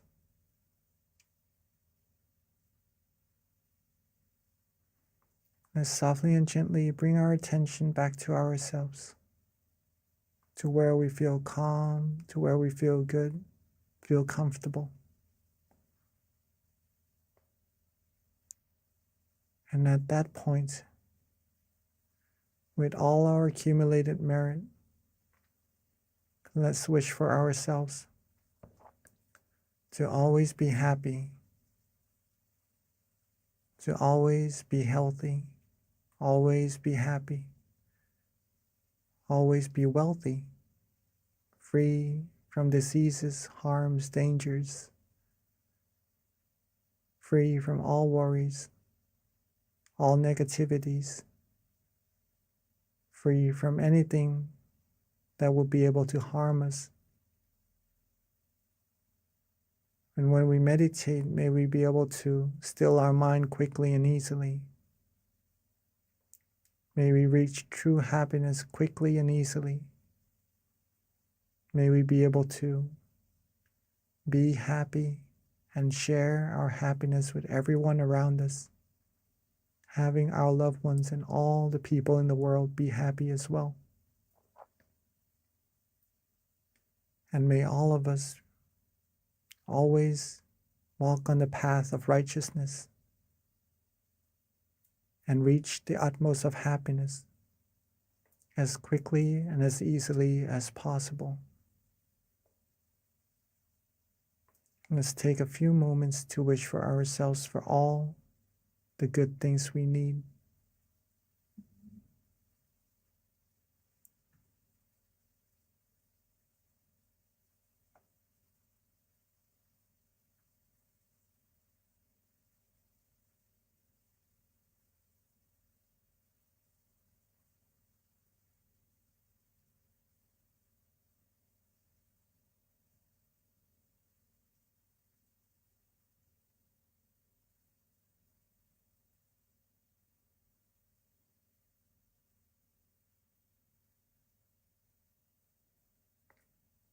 Now that we are coming towards the end of our meditation together, let's recall ourselves being calm, being relaxed. Let's recall that feeling of relaxation we have in our meditation. And let's recall how important this feeling actually is, and that it will grow into a big tree bearing us the fruit of true happiness one day. Let's keep this feeling together with us as much as possible, as often as possible. And then when we are ready, we can softly and gently open our eyes. When we are ready, we could softly and gently open our eyes.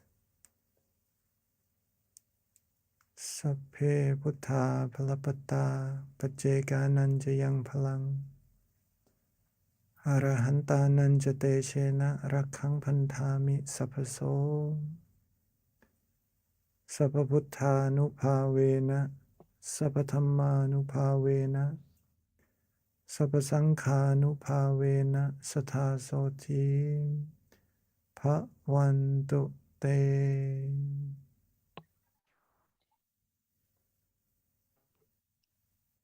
Thank you, Venerable Jackie, for that lovely guided meditation. So before we transition over to Q&A, a couple of announcements. First of all, if you didn't join us earlier in the beginning when we started, if you can share your country and your city, we just like to know where everyone's coming from as we have people meditating with us from all around the world. It's just very interesting to know what city, country, state you're from.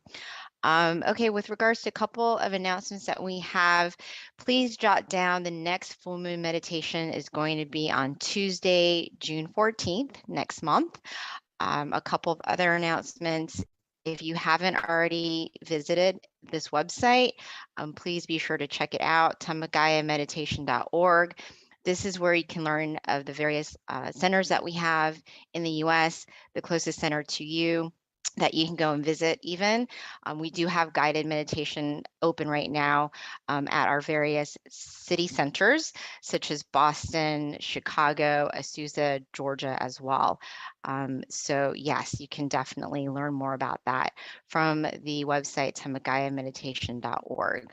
And those are our various locations with those marks in the States. So, yep, and all you have to do is click on the location closest to you and you'll be linked to the website, and that you can learn more information about their local offerings as well. And then the next website is, if you don't already have our app, please definitely download it. It has a wealth of information, guided meditations. It's mindgem.org. That's the website. You can link to connect with us and download the app from the Play Store or the App Store. This is also a great way to stay connected to our notifications, any announcements that we have every month. When we've got our full moon meditation, there's a notification that comes out through the app to remind you. So it's definitely a great way to stay in touch with us and keep up to date on our announcements. And then lastly, we've got something interesting going on. It is, first of all, we want to invite everyone to upload a picture of themselves in meditation. It's going to be part of the Guinness World Record, where we're going to try to have as many different entries as possible. And then it's open until August 6th. So there's a QR code right there. All you need to do is just upload a picture of yourself in meditation. We're trying to make the most people meditating online, which we have actually broken many different Guinness World Records before. So this is just another cool one that we've got going on. So everyone on this call, please be sure to send a picture of yourself in meditation on the QR code right there. All right, and that wraps it up for our announcements. So at this time, we're going to transition back over to Monk Jackie and then have our Q&A session. So please, if you've got time, stay with us, but we do understand for those who need to hop off. But this is definitely a great time to have your questions answered, further understanding about meditation, or any questions you might have with regards to your practice, how to improve it. Looks like we have a question right now, Monk Jackie, from Shrirat. Yep. So if we can get the spotlight on Shrirat, please. And then anybody else, if you've got a question, you can either raise your hand or just put it on chat as well. Yes, I think Shirat can open your microphone, and all right. Or you can always put it on chat too, whichever is easiest.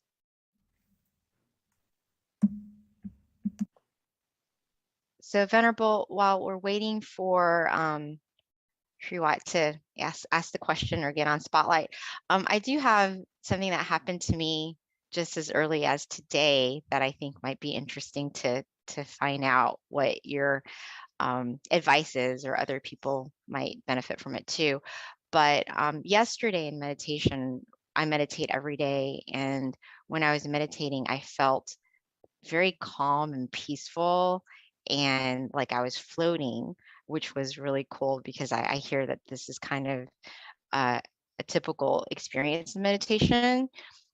But then today, when I meditated earlier, I felt like a heavy rock, like a rock. And it was weird because in my meditation, I felt like the rock was round and was like right on my lap. So I don't know if that's, an experience that's typical, or if that's just me overthinking. So I wanted to get your input on that. Does it feel heavy, or does it Yeah. feel light?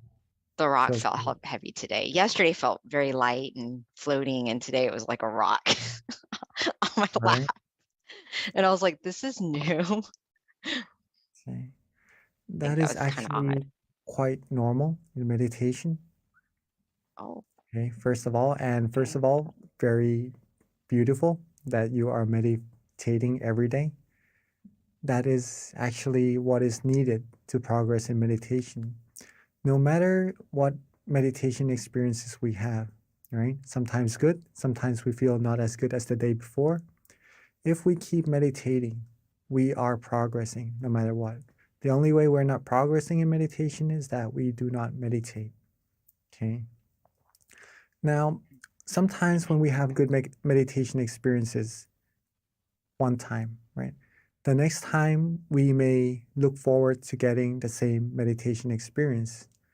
And there are many reasons, right? That rock is there. Okay. There are many reasons for that rock to be there. So one reason is that maybe we are anticipating a same meditation experience. Maybe we're anticipating that we're doing the same thing, so maybe the same experience should happen to us. And that anticipation from before not having any, right? Now there is a little bit that may cause a slight tension in our meditation, okay? And that is what is causing that feeling of heaviness, or maybe we could interpret it as a round rock, right? Another thing is that we may have accidentally put some effort into our meditation, and it may be a slight effort at first, but if we keep that effort going, it may be bigger and bigger as well, like, right? Like the feeling of relaxation.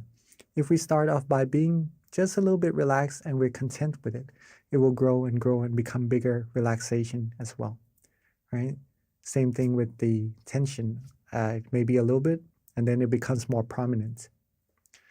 What we can do with this is that once we notice ourselves being a little bit uncomfortable in our meditation, it feels a little bit different. It feels skeptical in our meditation. We're not sure if we're doing it correctly or not at all in our meditation. If we have this feeling, reset straight away. Okay, don't hesitate, don't go further to see whether if this is correct or not, because once we have doubts, that shows that we are maybe going a little bit off course already. Reset straight away, come back to relaxing, do what we like, do what we enjoy, and then when we have that feeling of relaxation, we are certain about that is the right path, that is the right way, and that will bring you further and deeper down the middle path, down the path of true happiness for sure. Okay, hopefully that answers your question. Yeah, thank you, Venerable. Yeah, the rock and knowing it was round sitting on my lap was a very weird experience I haven't had before, but thank you. So yeah, we do have a question from Ashley that just came through, and Ashley asked if you recommend writing down your meditation experience every single day. Yes, if that is possible, please do.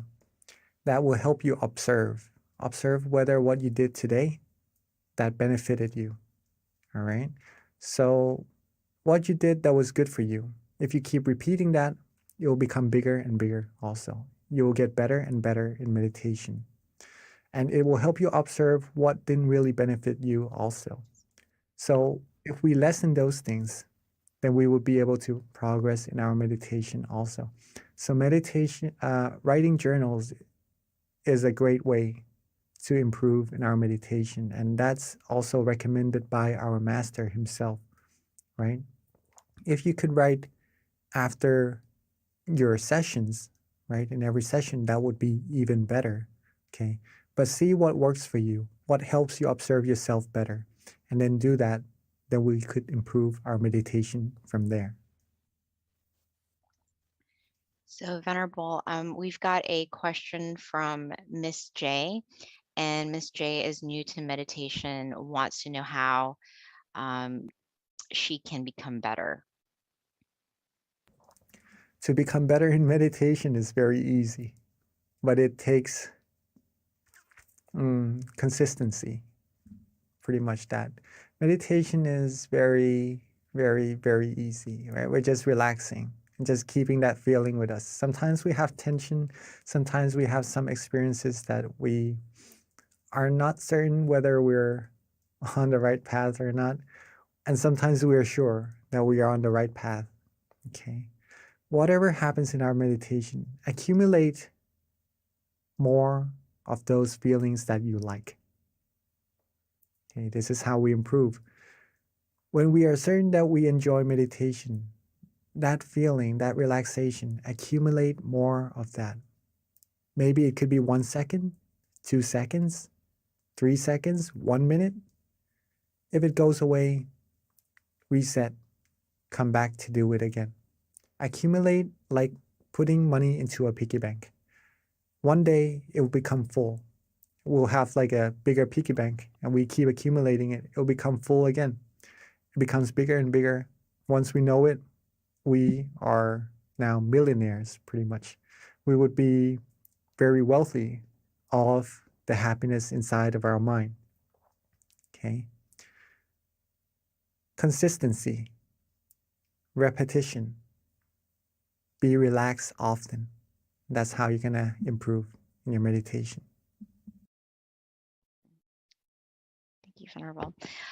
So we've got a question from Deb, and her question is, first of all, she had a beautiful meditation experience and it felt very peaceful, but she wants to know how she can do this as a daily activity where she's able to keep calm and have that peaceful feeling consistently. I actually have something that I can share with you about this. Let me just try to find it. All right, so to be able to have this feeling with you more often until it becomes part of you. Same thing with what Ashley asked, right? Or Miss J, Similar, right? Miss J yeah. asked, how to improve meditation. Oh, just a second. I'm on airplane mode right now. Uh-oh. Okay. So it's pretty much almost the same thing. But just for you to see as well. Just a second. Right? We have the 3 things for us to improve now, which is consistency, repetition, sorry. So we have consistency, repetition, and be relaxed often, right? Now, what would happen to our meditation is this. At first, the first sentence, right? When we start practicing meditation, we would have the question of what is relaxation, or we aren't certain what relaxation is. But the more we practice, the more we will be certain that this feeling in our meditation is truly relaxation. Okay? And the more we practice, the more repetition we put into meditation, the more times we become relaxed. Then we become familiar with that feeling of relaxation inside of us, right? It keeps growing and growing. And then at one point in your meditation, instead of trying to be relaxed, practicing relaxation, it will become so easy that it automatically wants to be with you. Right? Your mind wants to be relaxed automatically. When you eat, when you sleep, you just want to be with that feeling without trying to want to be there. It becomes automatic, it becomes natural. It becomes like breathing, right? You don't have to try to breathe. You just breathe normally. It becomes like that. And the way for this to happen is that we have time to meditate in our days. We have to schedule time for it. There is a set of chanting in monkhood, right? There's a set of chanting that is really, really long, the longest set of chanting that we have. And people who are able to do that must pay a lot of attention to memorize this thick amount of chanting, this thick book, right? And there was this one monk who I met, and he was able to do this, okay? He told me, I still remember it, it's a really good saying from him. He told me that if you have passion, then you will have time, okay? If you have passion for something, you'll make time for it for sure. Okay? So if you like meditation, if you want to improve on meditation, you will definitely have time for it. And a good way to have time for it is to actually prioritize it and make time for it in your day. Maybe Miss B, she meditates every day, right? She would probably be a good role model to how we can meditate every day and incorporate meditation sessions into our daily practices as well. Yes. So that's how we do that. So that's how we do that and how we improve our meditation until meditation becomes part of our life and becomes like breathing. Mhm. Thank you, Venerable. Yeah, one of the things I feel is very key, and you hear this from every single teaching monk, so there's some truth in it. And not only that, you experience it for yourself, so it's always nice to have monks confirm what you're already doing, but it's definitely little by little. So, the recommendation of meditating initially 5 minutes a day, don't overdo yourself, and then increase it with time to 10 minutes. And before you know it, little by little, at some point you get to an hour, and that's, but you accumulate it slowly. So it's just something that I've heard many times from different monks in terms of your own self-development as well. So Venerable, we've had several questions kind of trickle in. The next question is from Casey, and she wants to know if it's normal that your body feels cold after you meditate for a while. Usually we will feel calm and comfortable unless the room is cold. Then you maybe feel a little bit cold after the meditation, right? If you have come from a hot place and you meditate and you feel cooler, right? Then that the physical part of meditation pretty much deals with the outside factors, right? But if you feel cool in your meditation from inside, that is part of the meditation experiences that we would have when we are able to relax ourselves, right? So if you feel cool from the inside from meditation, that shows that you are practicing correctly already, right? It is a coolness that doesn't make you feel cold, right? It is a different kind of coolness on the outside. This type of coolness is like a warm feeling at the same time as well. You feel secure, you feel good, you feel fresh, like a good fresh air that we breathe in the morning, right? It's that type of coolness. So if you feel that, then you are practicing very well. But maybe the coolness from the outside, the physical body, it could be due to the outside factors, if that is so.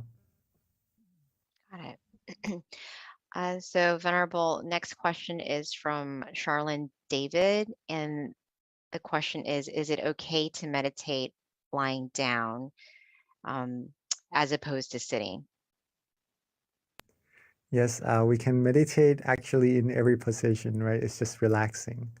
But when we lie down, we usually tend to be more relaxed, right? And then we usually fall asleep after. So we do need some awareness in our meditation with our relaxation as well. That's why we sit, right? Because sitting is a good way to relax and also have awareness at the same time. If we lay down and we could be aware and relax, then you are meditating. But if you're starting to lose some relaxation, then when you're starting to lose some awareness, then all we have left is just relaxation.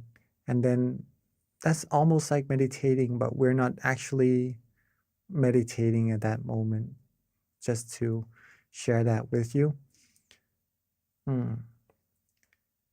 Relaxing must go together with being aware also for meditation experiences to happen. Okay. But just to answer your question, whether you can or not, yes, you can. You can meditate before going to bed so you can have better sleep. Okay. But if you want good sessions, good awareness, good relaxation, good meditation experiences in your sessions, then sitting down, being quiet, closing our eyes, isolating ourselves from all the distractions would be of a recommendation. Okay. Hopefully that answers your question. Thank you, Venerable. Another question that came, and this kind of ties into something you were saying with the question you just answered, but it's from Annie, and her question is, what exactly is relaxing when it comes to meditation? So for her, she says that she keeps thinking that while she's meditating, you know, she's supposed to focus. So if she's focusing, then how do you relax too on top of that? It seems like is her confusion. Focusing is good, but you need to have relaxation as well, or else it will be focus and no relaxation at all. If we have no relaxation, it is hard for the mind to become still. And the reason why we want to be relaxed in our meditation is that we want our mind to become still. When the mind becomes still, that's when our mind will travel inside and reach deeper and deeper happiness inside of us. Okay? If we focus and there is no relaxation, we would start to have some tension in our meditation. And that tension doesn't let us meditate for a very long time. Sometimes it would give some people some aches around the eyes or maybe some headaches even, and it halts those from progressing further in their meditation, pretty much that. So balancing between focus or awareness or attention, okay, same thing pretty much, with relaxation is what we need to do in our meditation. This is also known as the middle way, not to focus, not too tense, right? And not to be too relaxed, not to be too loose. Not too tense, not too loose. That's the middle path. That's the path that leads you to true happiness. Thank you, Venerable. So last question is from Kitty.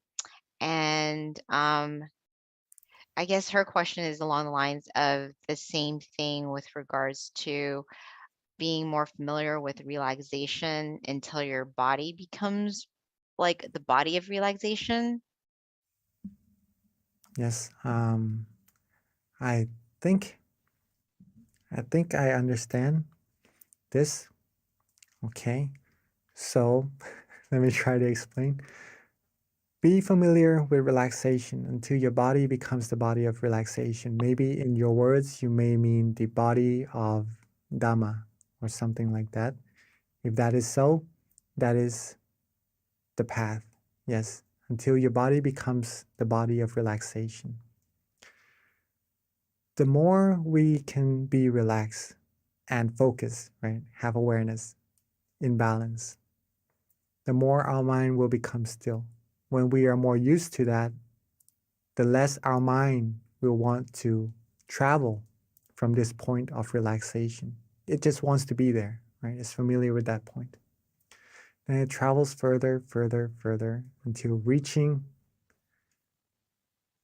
a certain meditation experience. Let's put it that way. Okay. And then when we are used to being at that point, then we would be used to being with that body of relaxation. Let's just put it that way first, right? And then we become the body of relaxation. So, yes, I would have to say yes. Okay, thank you, Venerable. So it is a little past 10:30. So at this time, there are no other further questions. So let us all pay respect to our teaching monk by just putting our hands together as he gives us a blessing. And don't forget our next month full moon meditation, Tuesday, June 14th. Thank you. Namaste Kalompi.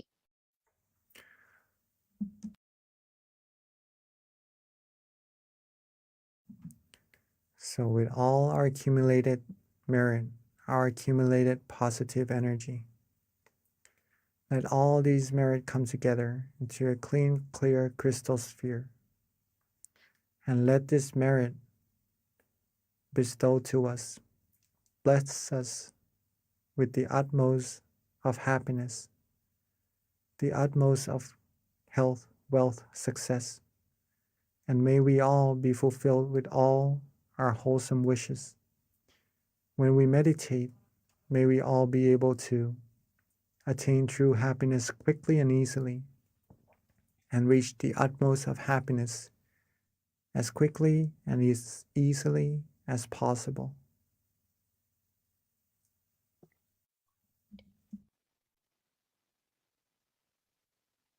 Thank you, Venerable Jackie. Thank you, everyone, for attending our May full moon meditation, and we'll see you again next month. Until then, meditate well, meditate peacefully, and meditate every day. Thank you.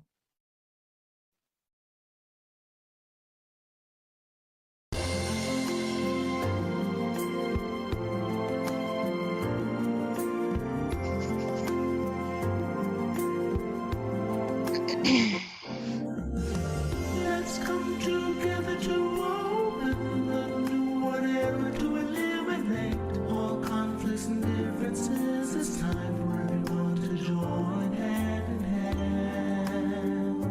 At last, now the world's beyond healing. It's time to change the world. As the one who knew in the past, in this period of our time, we will see before we depart this world. Everyone must join hand in hand to change the world from darkness to brightness, from suffering to happiness, from the ignorant to the knowledge one. Change the world, we have to do it the easy way. Be happy and joyful with childlike innocence. Everyone must join hand in hand. Gently close your eyes, relax, relax. Still your mind at the center of the body and move at the same position of the one who knew from the past. Change the world from the era of darkness to the era of light. From the old era to this new era, the world will be like heaven on earth. No classes in society. Everyone will be evenly happy. We speak the same heavenly language. Become as one with smiles of love. We'll be kind, the world will change. The world will change. Let's come together to change the world. Let's come together to change the world. Let's come together to change the world. Let's change the world. We have to do it the easy way and relax. Each other with childlike innocence. Everyone must join hand in hand. Gently close your eyes and relax. Still your mind at the center of the body and look clearly. As the one who knew from the past, our social is alone. Let's come together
Hello, everyone, and welcome to our June full moon meditation. So excited to be here today and to have you join us. So, first of all, can everyone hear me okay?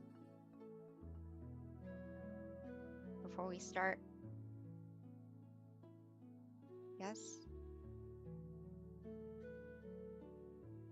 Okay, excellent. Thank you. All right, so before we begin, we always start off with a quote and then an intro with regards to our teaching monk, which is Monk Daniel. So I'm going to read one of my favorite quotes for you. It's just such a profound quote. It's very simple. It comes from this book, Paipo, which is actually Peace In, Peace Out. So this is one of my favorites. It's called See Yourself. And I think it goes with our theme, which is gratitude. Because, you know, the most important person really to have gratitude for is essentially for yourself, because we have to be kind with ourselves. We have to love ourselves and nurture ourselves. So seeing yourself is very important. So with that, when you sit with yourself, within yourself, you'll begin to see yourself within yourself. You will start to see who you really are, and you will live a life true to yourself. And that is why meditation is really important, because this is actually quite true. And with that, let me tell you a little bit about our teaching monk today. So Monk Daniel, for those who haven't meditated with him before, he is simply amazing. One of my favorites. Actually, in all honesty, all of the monks are my favorites because we've got such amazing monks here at Dhammakaya in general. But Monk Daniel, he actually ordained in 2012. So he's been teaching Buddhist monk for over 10 years, going on to his 11th year. His goal is to pretty much help with any peace projects that he's assigned with his greatest potential. And he's been training monks and staff and people from all around the world to find true inner peace. And he has a wealth of wisdom. I actually had the opportunity to meditate with him and meet him for the first time in 2019 with a whole bunch of staff and volunteers in Thailand. And you guys are definitely in for a treat. So I'm so excited to welcome our teaching monk, Monk Daniel. But before we transition over to him, a couple of announcements or a couple of things to keep in mind. First of all, we do ask that if you can, please share with us in the chat where you are from. We have people from all around the world, so it's just nice to know what city, state, country that you're from. It's just something that we like to kind of keep up with. So if you could put that in the chat for us. And then also we do have a candlelight meditation as well that will be done later after our guided meditation. We do ask that you have your candles ready. If you don't have a candle, that's fine. Simply, you can use your phone. There's an app in terms of a candlelight, and you can use that as well. So at this time, let me transition over to our teaching monk, Monk Daniel. Okay, good evening, everyone. Welcome, Venerable. Good morning from Thailand. Nice to be back on the full moon of June as we go into, the halfway mark of the year. Before we know it, it's already the 6th month of the year. So time really flies by, right? So true. So it's a very good time to reflect as we're halfway through the year. How's it going, right? As today's theme is about gratitude, and also in June, there's a special day that we have, right? In June, we have Father's Day in America, right? So not only should we have gratitude for our parents and especially our father in this month, but we should have gratitude for something very important that they gave us, our parents, our father, and we got the most important gift the moment we were born, which is life. So this is why which connects to the quote just a moment ago from our lovely moderator, from Ms. B, about having gratitude for yourself, having gratitude that you have life. This is the most precious thing we have, right? Time, and we have life. So we still have an opportunity to make things better. We still have an opportunity, as my master would say, Lom Paul, is have opportunity to train your mind, to get to know yourself, understand yourself truly, and acquire this true happiness that's waiting for you within you. So this is something that is so precious, even though not everything is perfect, but we still have life to make things better. So this is something that we should be so grateful for, that even though then it's something that we practice as a homework from Lampal. Is like when you wake up in the morning, the first thing you should do is reflect and meditate for a moment and just appreciate that I have another day, I have another morning. You know, every morning we're born again, we have another chance to keep doing good and another chance to cultivate our mind, to unlock that hidden potential within you. So I'm very happy that everyone's here tonight on full moon, because we can be just like the full moon and shine. Even though we're surrounded by darkness, we can be the full moon and shine to illuminate that night, make it, you know, such a beautiful and auspicious time. We can be just like the full moon. And today I just wanted to go over some basics about meditation for those of us who are new, and also for those of us who aren't as new. But we always have to remind ourselves, because you know, the foundation is easy, but sometimes it's so easy that we overlook it and we forget to do it. So, but first, like I said, something we should practice every morning when we wake up is our first blessing of the day is that I woke up today. So instead of hurrying up to, you know, turn off the alarm clock and rushing to get ready to go to work or to start a day, start your day peacefully and calmly, and just sit up, and before you get out of bed, start your day in a positive note and reflect on how lucky you are to have another chance, another opportunity. So it's the first blessing to be grateful for, right? We have another day. And why is it so grateful? Because we have another opportunity to not only go through our life and do everything, but one of the things that we should love and take into consideration is to practice our mind and to cultivate our mind to become, as the Buddha would say, it's so important. And he would say that whatever precious jewel there is in the heavenly worlds, there is nothing comparable to one who is awakened. So we have this precious like jewel within us that we can attain, and it's not just a physical jewel. It's a happiness and something that's so precious that we can attain within ourselves. So every day that we have another chance to train ourselves and meditate, we can get to this precious treasure that's waiting for you inside, which is just being able to control your mind, be able to be in control and understand yourself. This is something that we need to focus more on in life, because the stillness of mind can become our miracle. We just need to look within. And a lot of times in life, we are always searching for something on the outside to help us to be our miracle, or depending on something or someone to come along to make our life better. But actually, if we practice the stillness of mind, we can become the miracle we need for ourselves and also for the people around us. We just need to look in the right place. So for all of us here, all like almost 300, 400 of us, you are looking in the right place. You are starting in the right place to meditate and to still your mind so you can find that unlimited potential that's waiting for you inside. So just like today, it's the full moon, right? The full moon is a good example, because when we meditate, it's very important to do something, which is what? To adjust your body and adjust your mind. That is this foundation that we have to always do, and sometimes we kind of rush through it. So I can't emphasize enough that we need to always adjust our body, adjust our mind to be relaxed and comfortable, suitable to meditate further.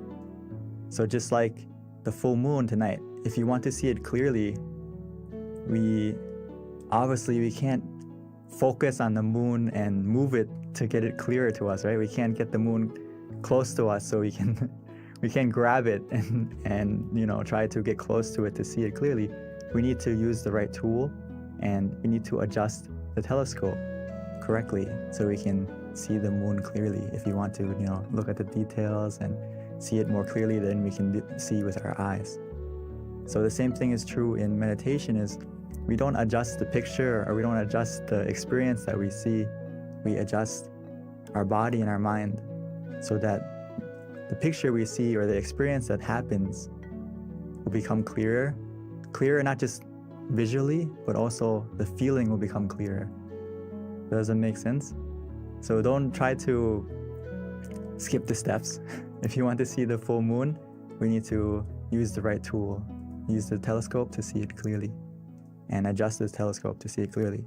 So every time we meditate, it's the same. We need to adjust our body and adjust our mind, not skip that step. Otherwise, the experience or what we see or what we feel is not going to get clear. The feeling and also the image isn't going to be clear. So we always have to adjust at the right place. Adjust your mind, adjust your body.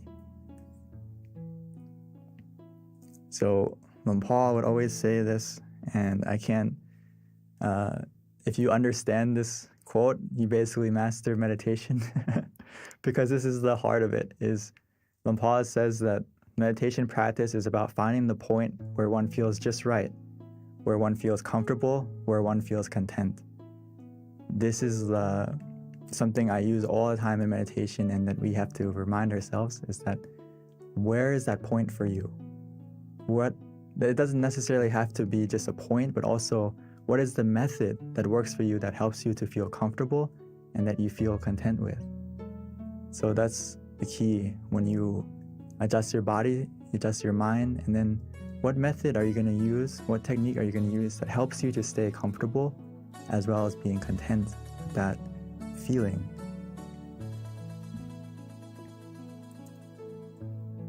So as we find that point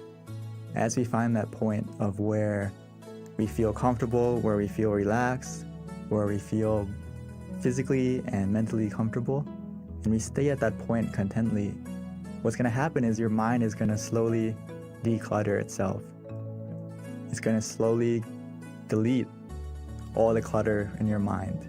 And it's going to take some time, but as long as we stay there contently, calmly, patiently, and just enjoying the feeling of relaxation, every second that passes by, it's deleting the bad files. It's deleting the negative emotions in our mind, bit by bit. So just stay at that point calmly and contently, and your mind is actually healing itself every second that you stay at that point.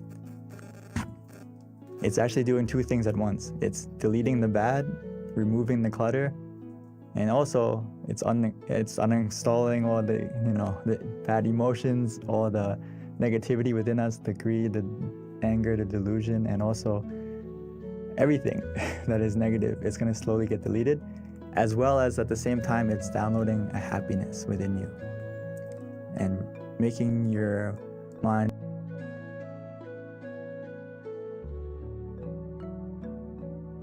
filled with happiness and peacefulness, or at the bare minimum, you're going to feel neutral.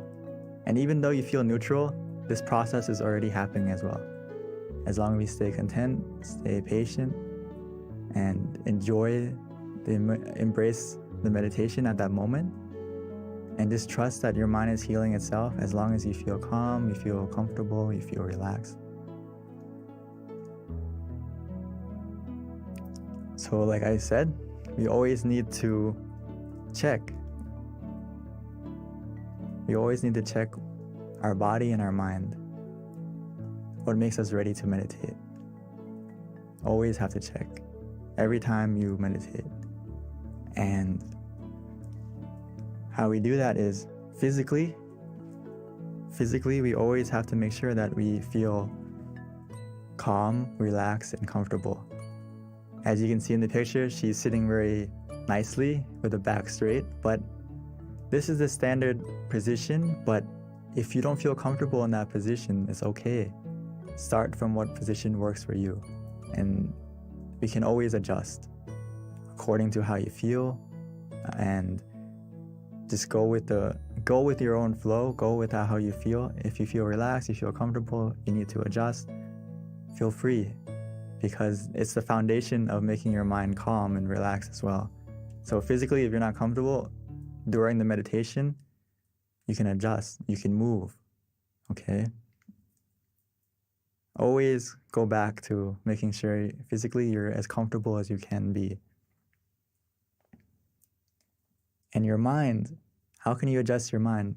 When you go, after you adjusted your body, we also have to adjust our mind by just changing our mindset and switching modes, like we would do with our phone. If you turn on airplane mode, there's no Bluetooth, there's no connection anymore, right?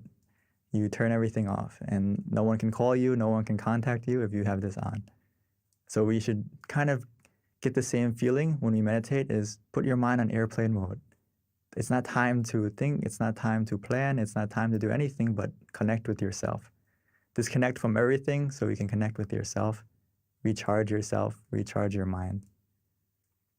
And it's just about starting from that mindset. And then of course we need something else to help us to stay in that mindset, is why we use the visualization and the mantra to adjust the mind bit by bit. And I always love to use this example about adjusting the body because it's really important. It's really important that you don't rush to start your meditation. You know, when I say let's start to meditate, it doesn't mean you need to start as a sprint to get to the peacefulness. You need to see what works for you, what position works for you, what method works for you at this moment. So the crab and the shrimp, they have their own specialty. You know, the crab runs side to side, the shrimp goes backwards. So it needs to adjust itself in the right position so it can go in the right direction. Our meditation's the same. When you adjust your body, adjust your mind, it's about looking at yourself, reflecting on yourself, what method, what technique, what position works for you that helps you to feel comfortable this session. It's not always the same. It's not always a fixed 1 + 1. It's sometimes you have to find the position that works today. And it's not always the same. And the method is the same. Sometimes we use the mantra, sometimes we use visualization. Sometimes we just relax and do nothing. It depends on you. It depends on how you're feeling now. That's the key thing. So just a small checklist to check when you're meditating is, and when you start, is what's easy. If it's easy, it's going to be the next bullet point. It's going to be calm and relaxing. So do what's easy for you and helps you to stay calm and relaxed. And if you do these two things, it's obviously going to make you feel like the time passes quickly because it's easy, it's relaxing. And what happens? You feel happy, you feel content. So just like anything in life, if you have fun with it, if you're enjoying it, time is going to pass quickly. And you're going to feel eager to continue to meditate. You're not going to be like, oh, when is it going to stop? When are we going to get to the end? You're going to be feeling these 4 things. So this is the only thing we need to observe is, do you feel easy? Does it feel calm and relaxing? And then just allow the time to pass.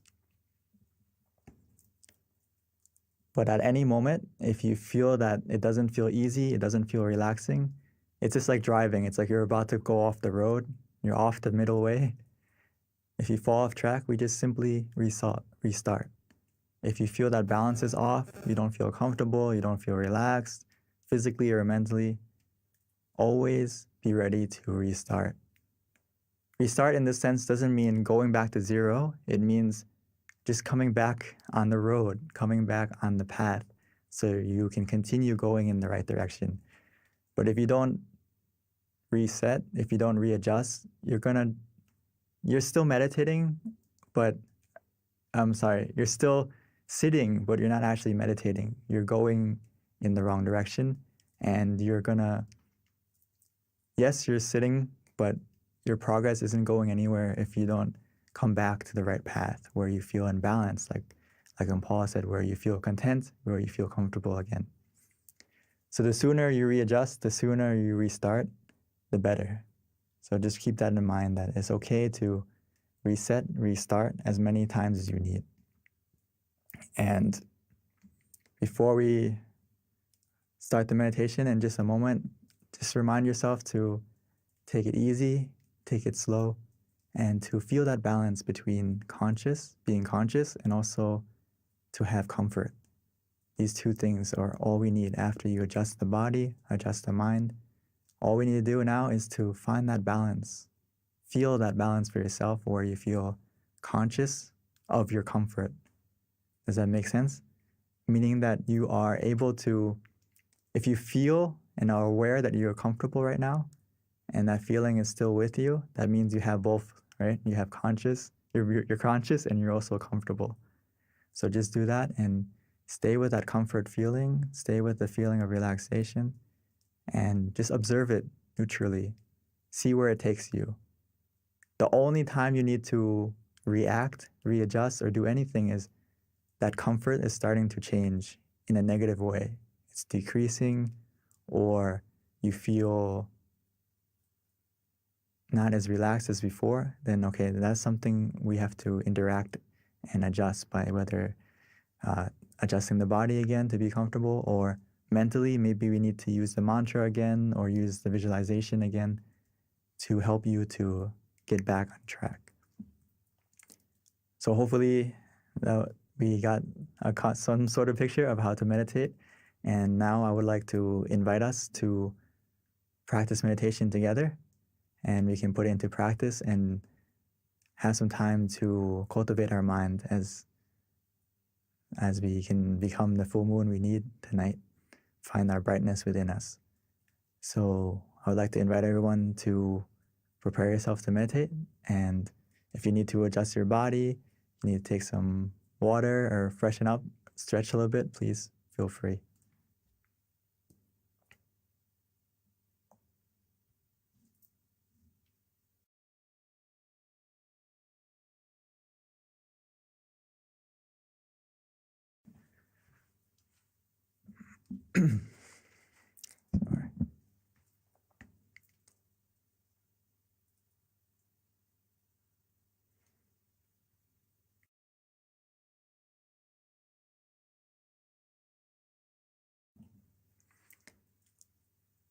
So let's take some time to switch modes. Now it's time for us to meditate. Time for us to find the miracle waiting inside. All we need to do now is to look within, easily and simply.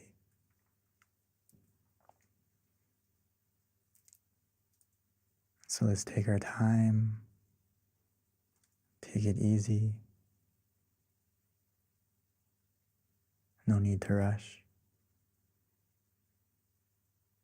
As we softly and gently, naturally close our eyes,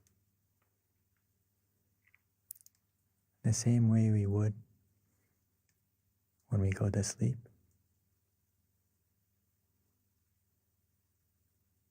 Because now is the time for us to rest, to reconnect, to recharge, to rest our body, and to truly rest our mind.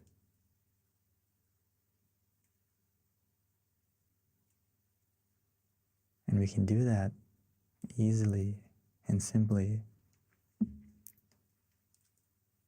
by first taking the time to adjust our body, making sure that our body is completely relaxed, comfortable, by finding the position that works for you. Whether you're sitting on the floor, in a chair, wherever you may be, take a moment to check yourself. Finding that position that feels good. feels relaxing.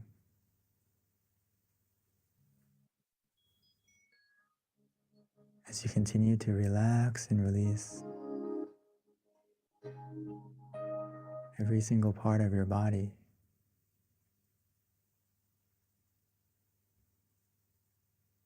making sure that every single muscle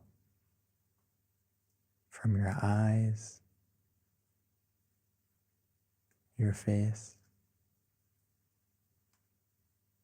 your shoulders, arms and hands is relaxed and released. Our back,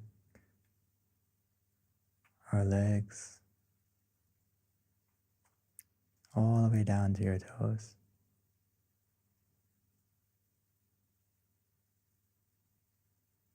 Relaxing and releasing.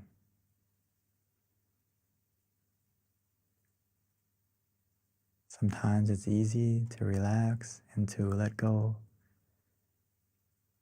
by taking a deep breath, breathing in deeply, exhaling slowly, bringing your mind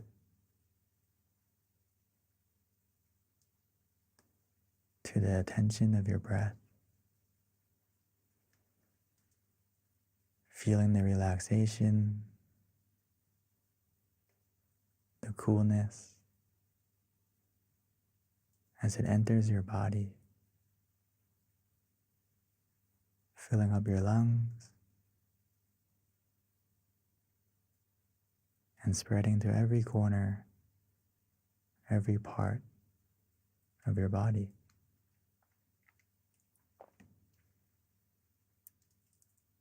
Even as we exhale, allow all the tension, all the tightness to leave, to melt away, to fade, leaving only relaxation and comfort within you, around you, as if we're embraced, surrounded in a cloud of comfort where we feel safe, where we feel free.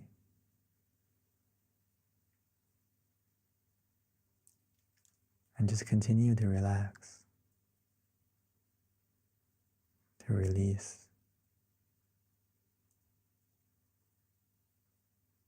And gradually our body will begin to fade away,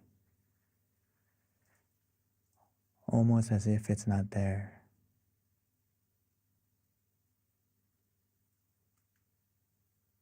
This is the power of simply relaxing, where we feel comfortable physically and mentally.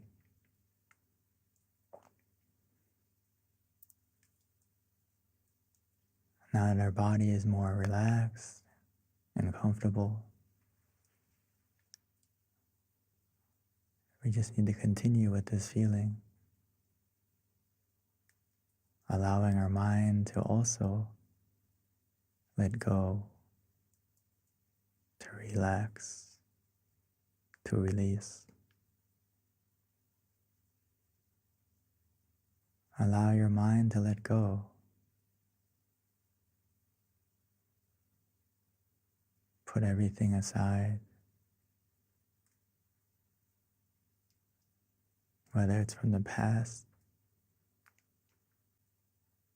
because it's the only time that we can truly control. It's not time to do anything.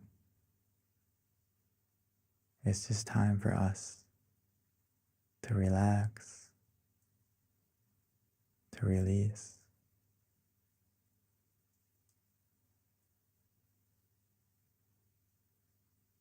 Allow your mind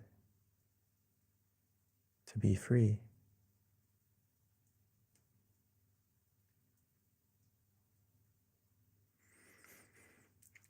To help your mind to be free and to slowly let go, to stay in the present,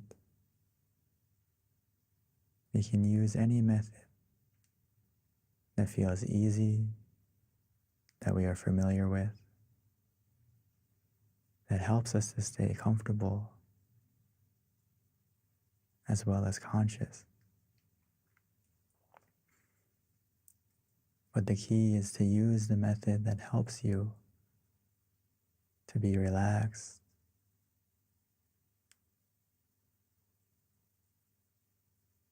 so whether we use the mantra Samma Arahang, Samma Arahang, Samma meaning purity, Arahang meaning freedom. So every time we repeat that mantra, allow it to resonate, allow it to help our mind to become more clear, more free from any distractions, as it helps our mind to be calm, comfortable, present.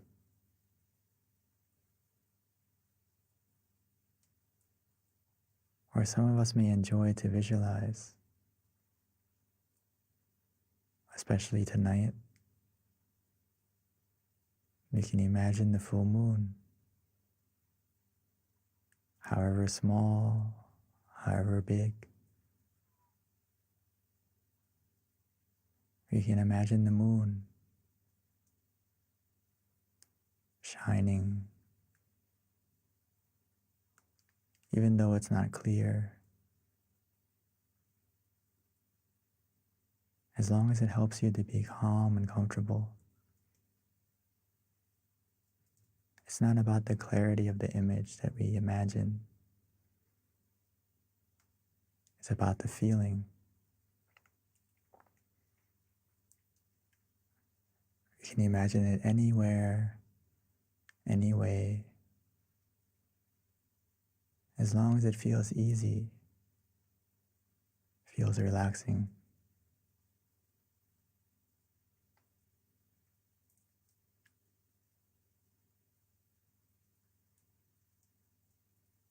Or for some of us, we feel ready to just do nothing, just to relax, allowing that relaxation to take us inside, as if the relaxation and comfort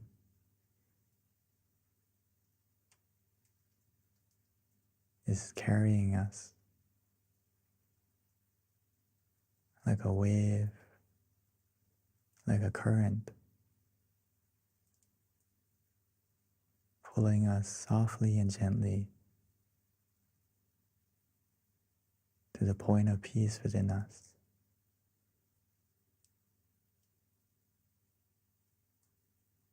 Within us, we all have a point of peace,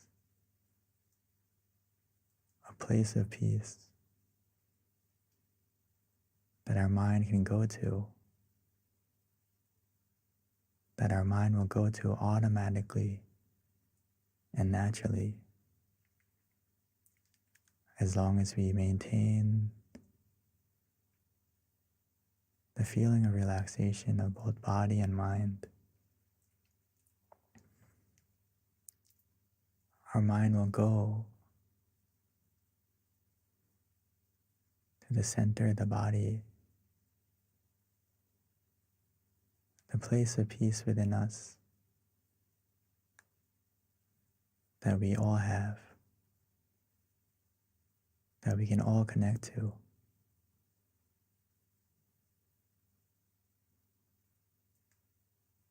It's located within us. at the center of our abdomen, 2 finger widths above the navel.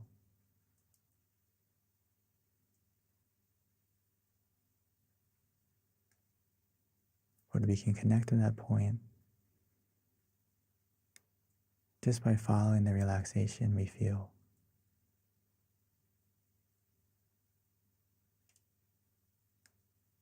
The relaxation of both body and mind will be our guide.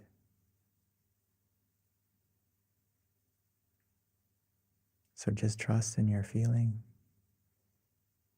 trust in yourself. Follow that feeling of relaxation.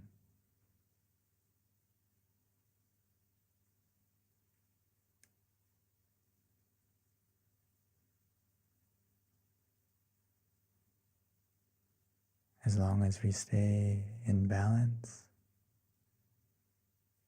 where we feel calm and content, comfortable and relaxed, our mind is becoming clearer. Our mind is becoming brighter. As bit by bit, gradually and naturally, our mind will heal itself. The negativity, the darkness of our mind, the clouds, they will begin to fade and disappear, leaving our mind full of happiness, full of brightness, full of positivity, as we'll be able to find our own full moon shining within us. It's always been there, waiting for you to look within, calmly, comfortably, relaxingly.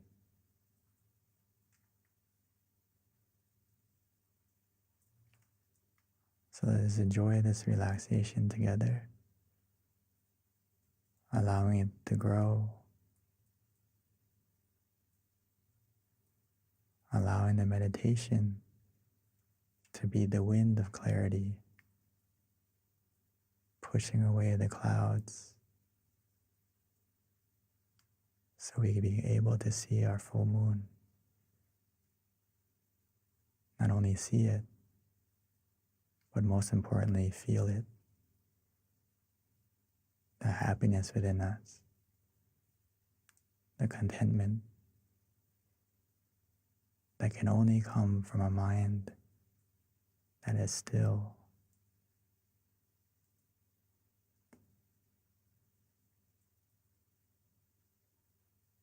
So let's enjoy the meditation together in silence.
Now that we have taken the time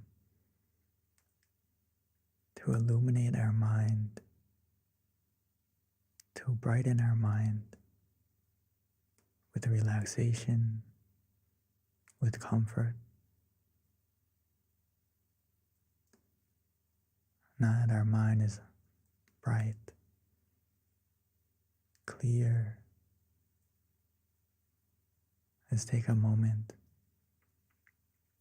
to light our candle.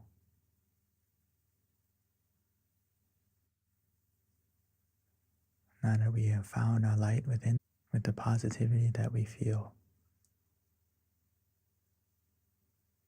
And once we've lit it,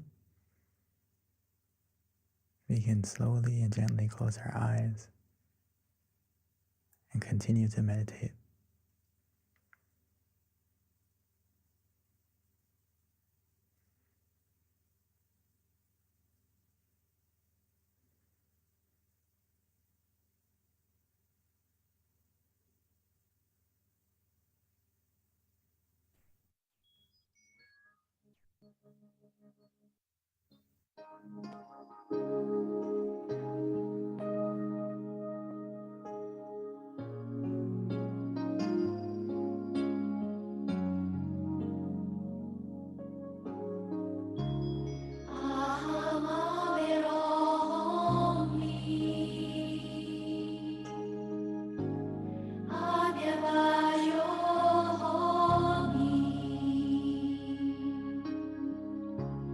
Arigato.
Now that our mind is more bright,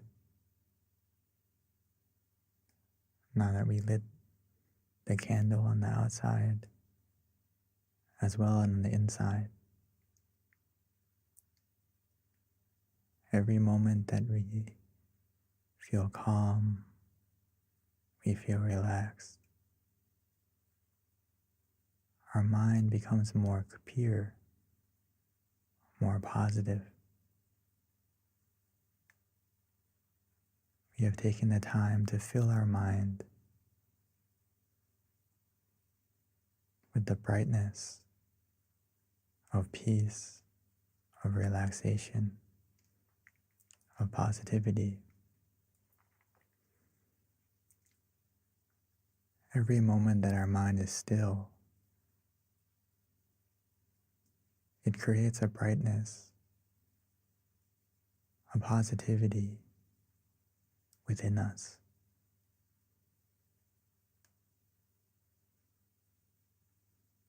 Because every time our mind is still, it becomes more pure. It stops the greed, it stops the anger, it stops the delusion. So now that we have taken the time to fill our mind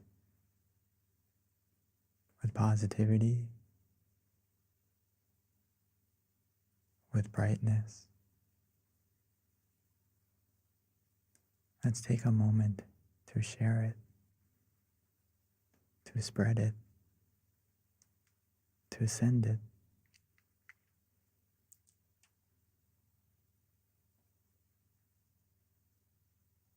We can imagine our mind is shining like the candle we lit. And we can spread our positivity, our love and kindness, our good intentions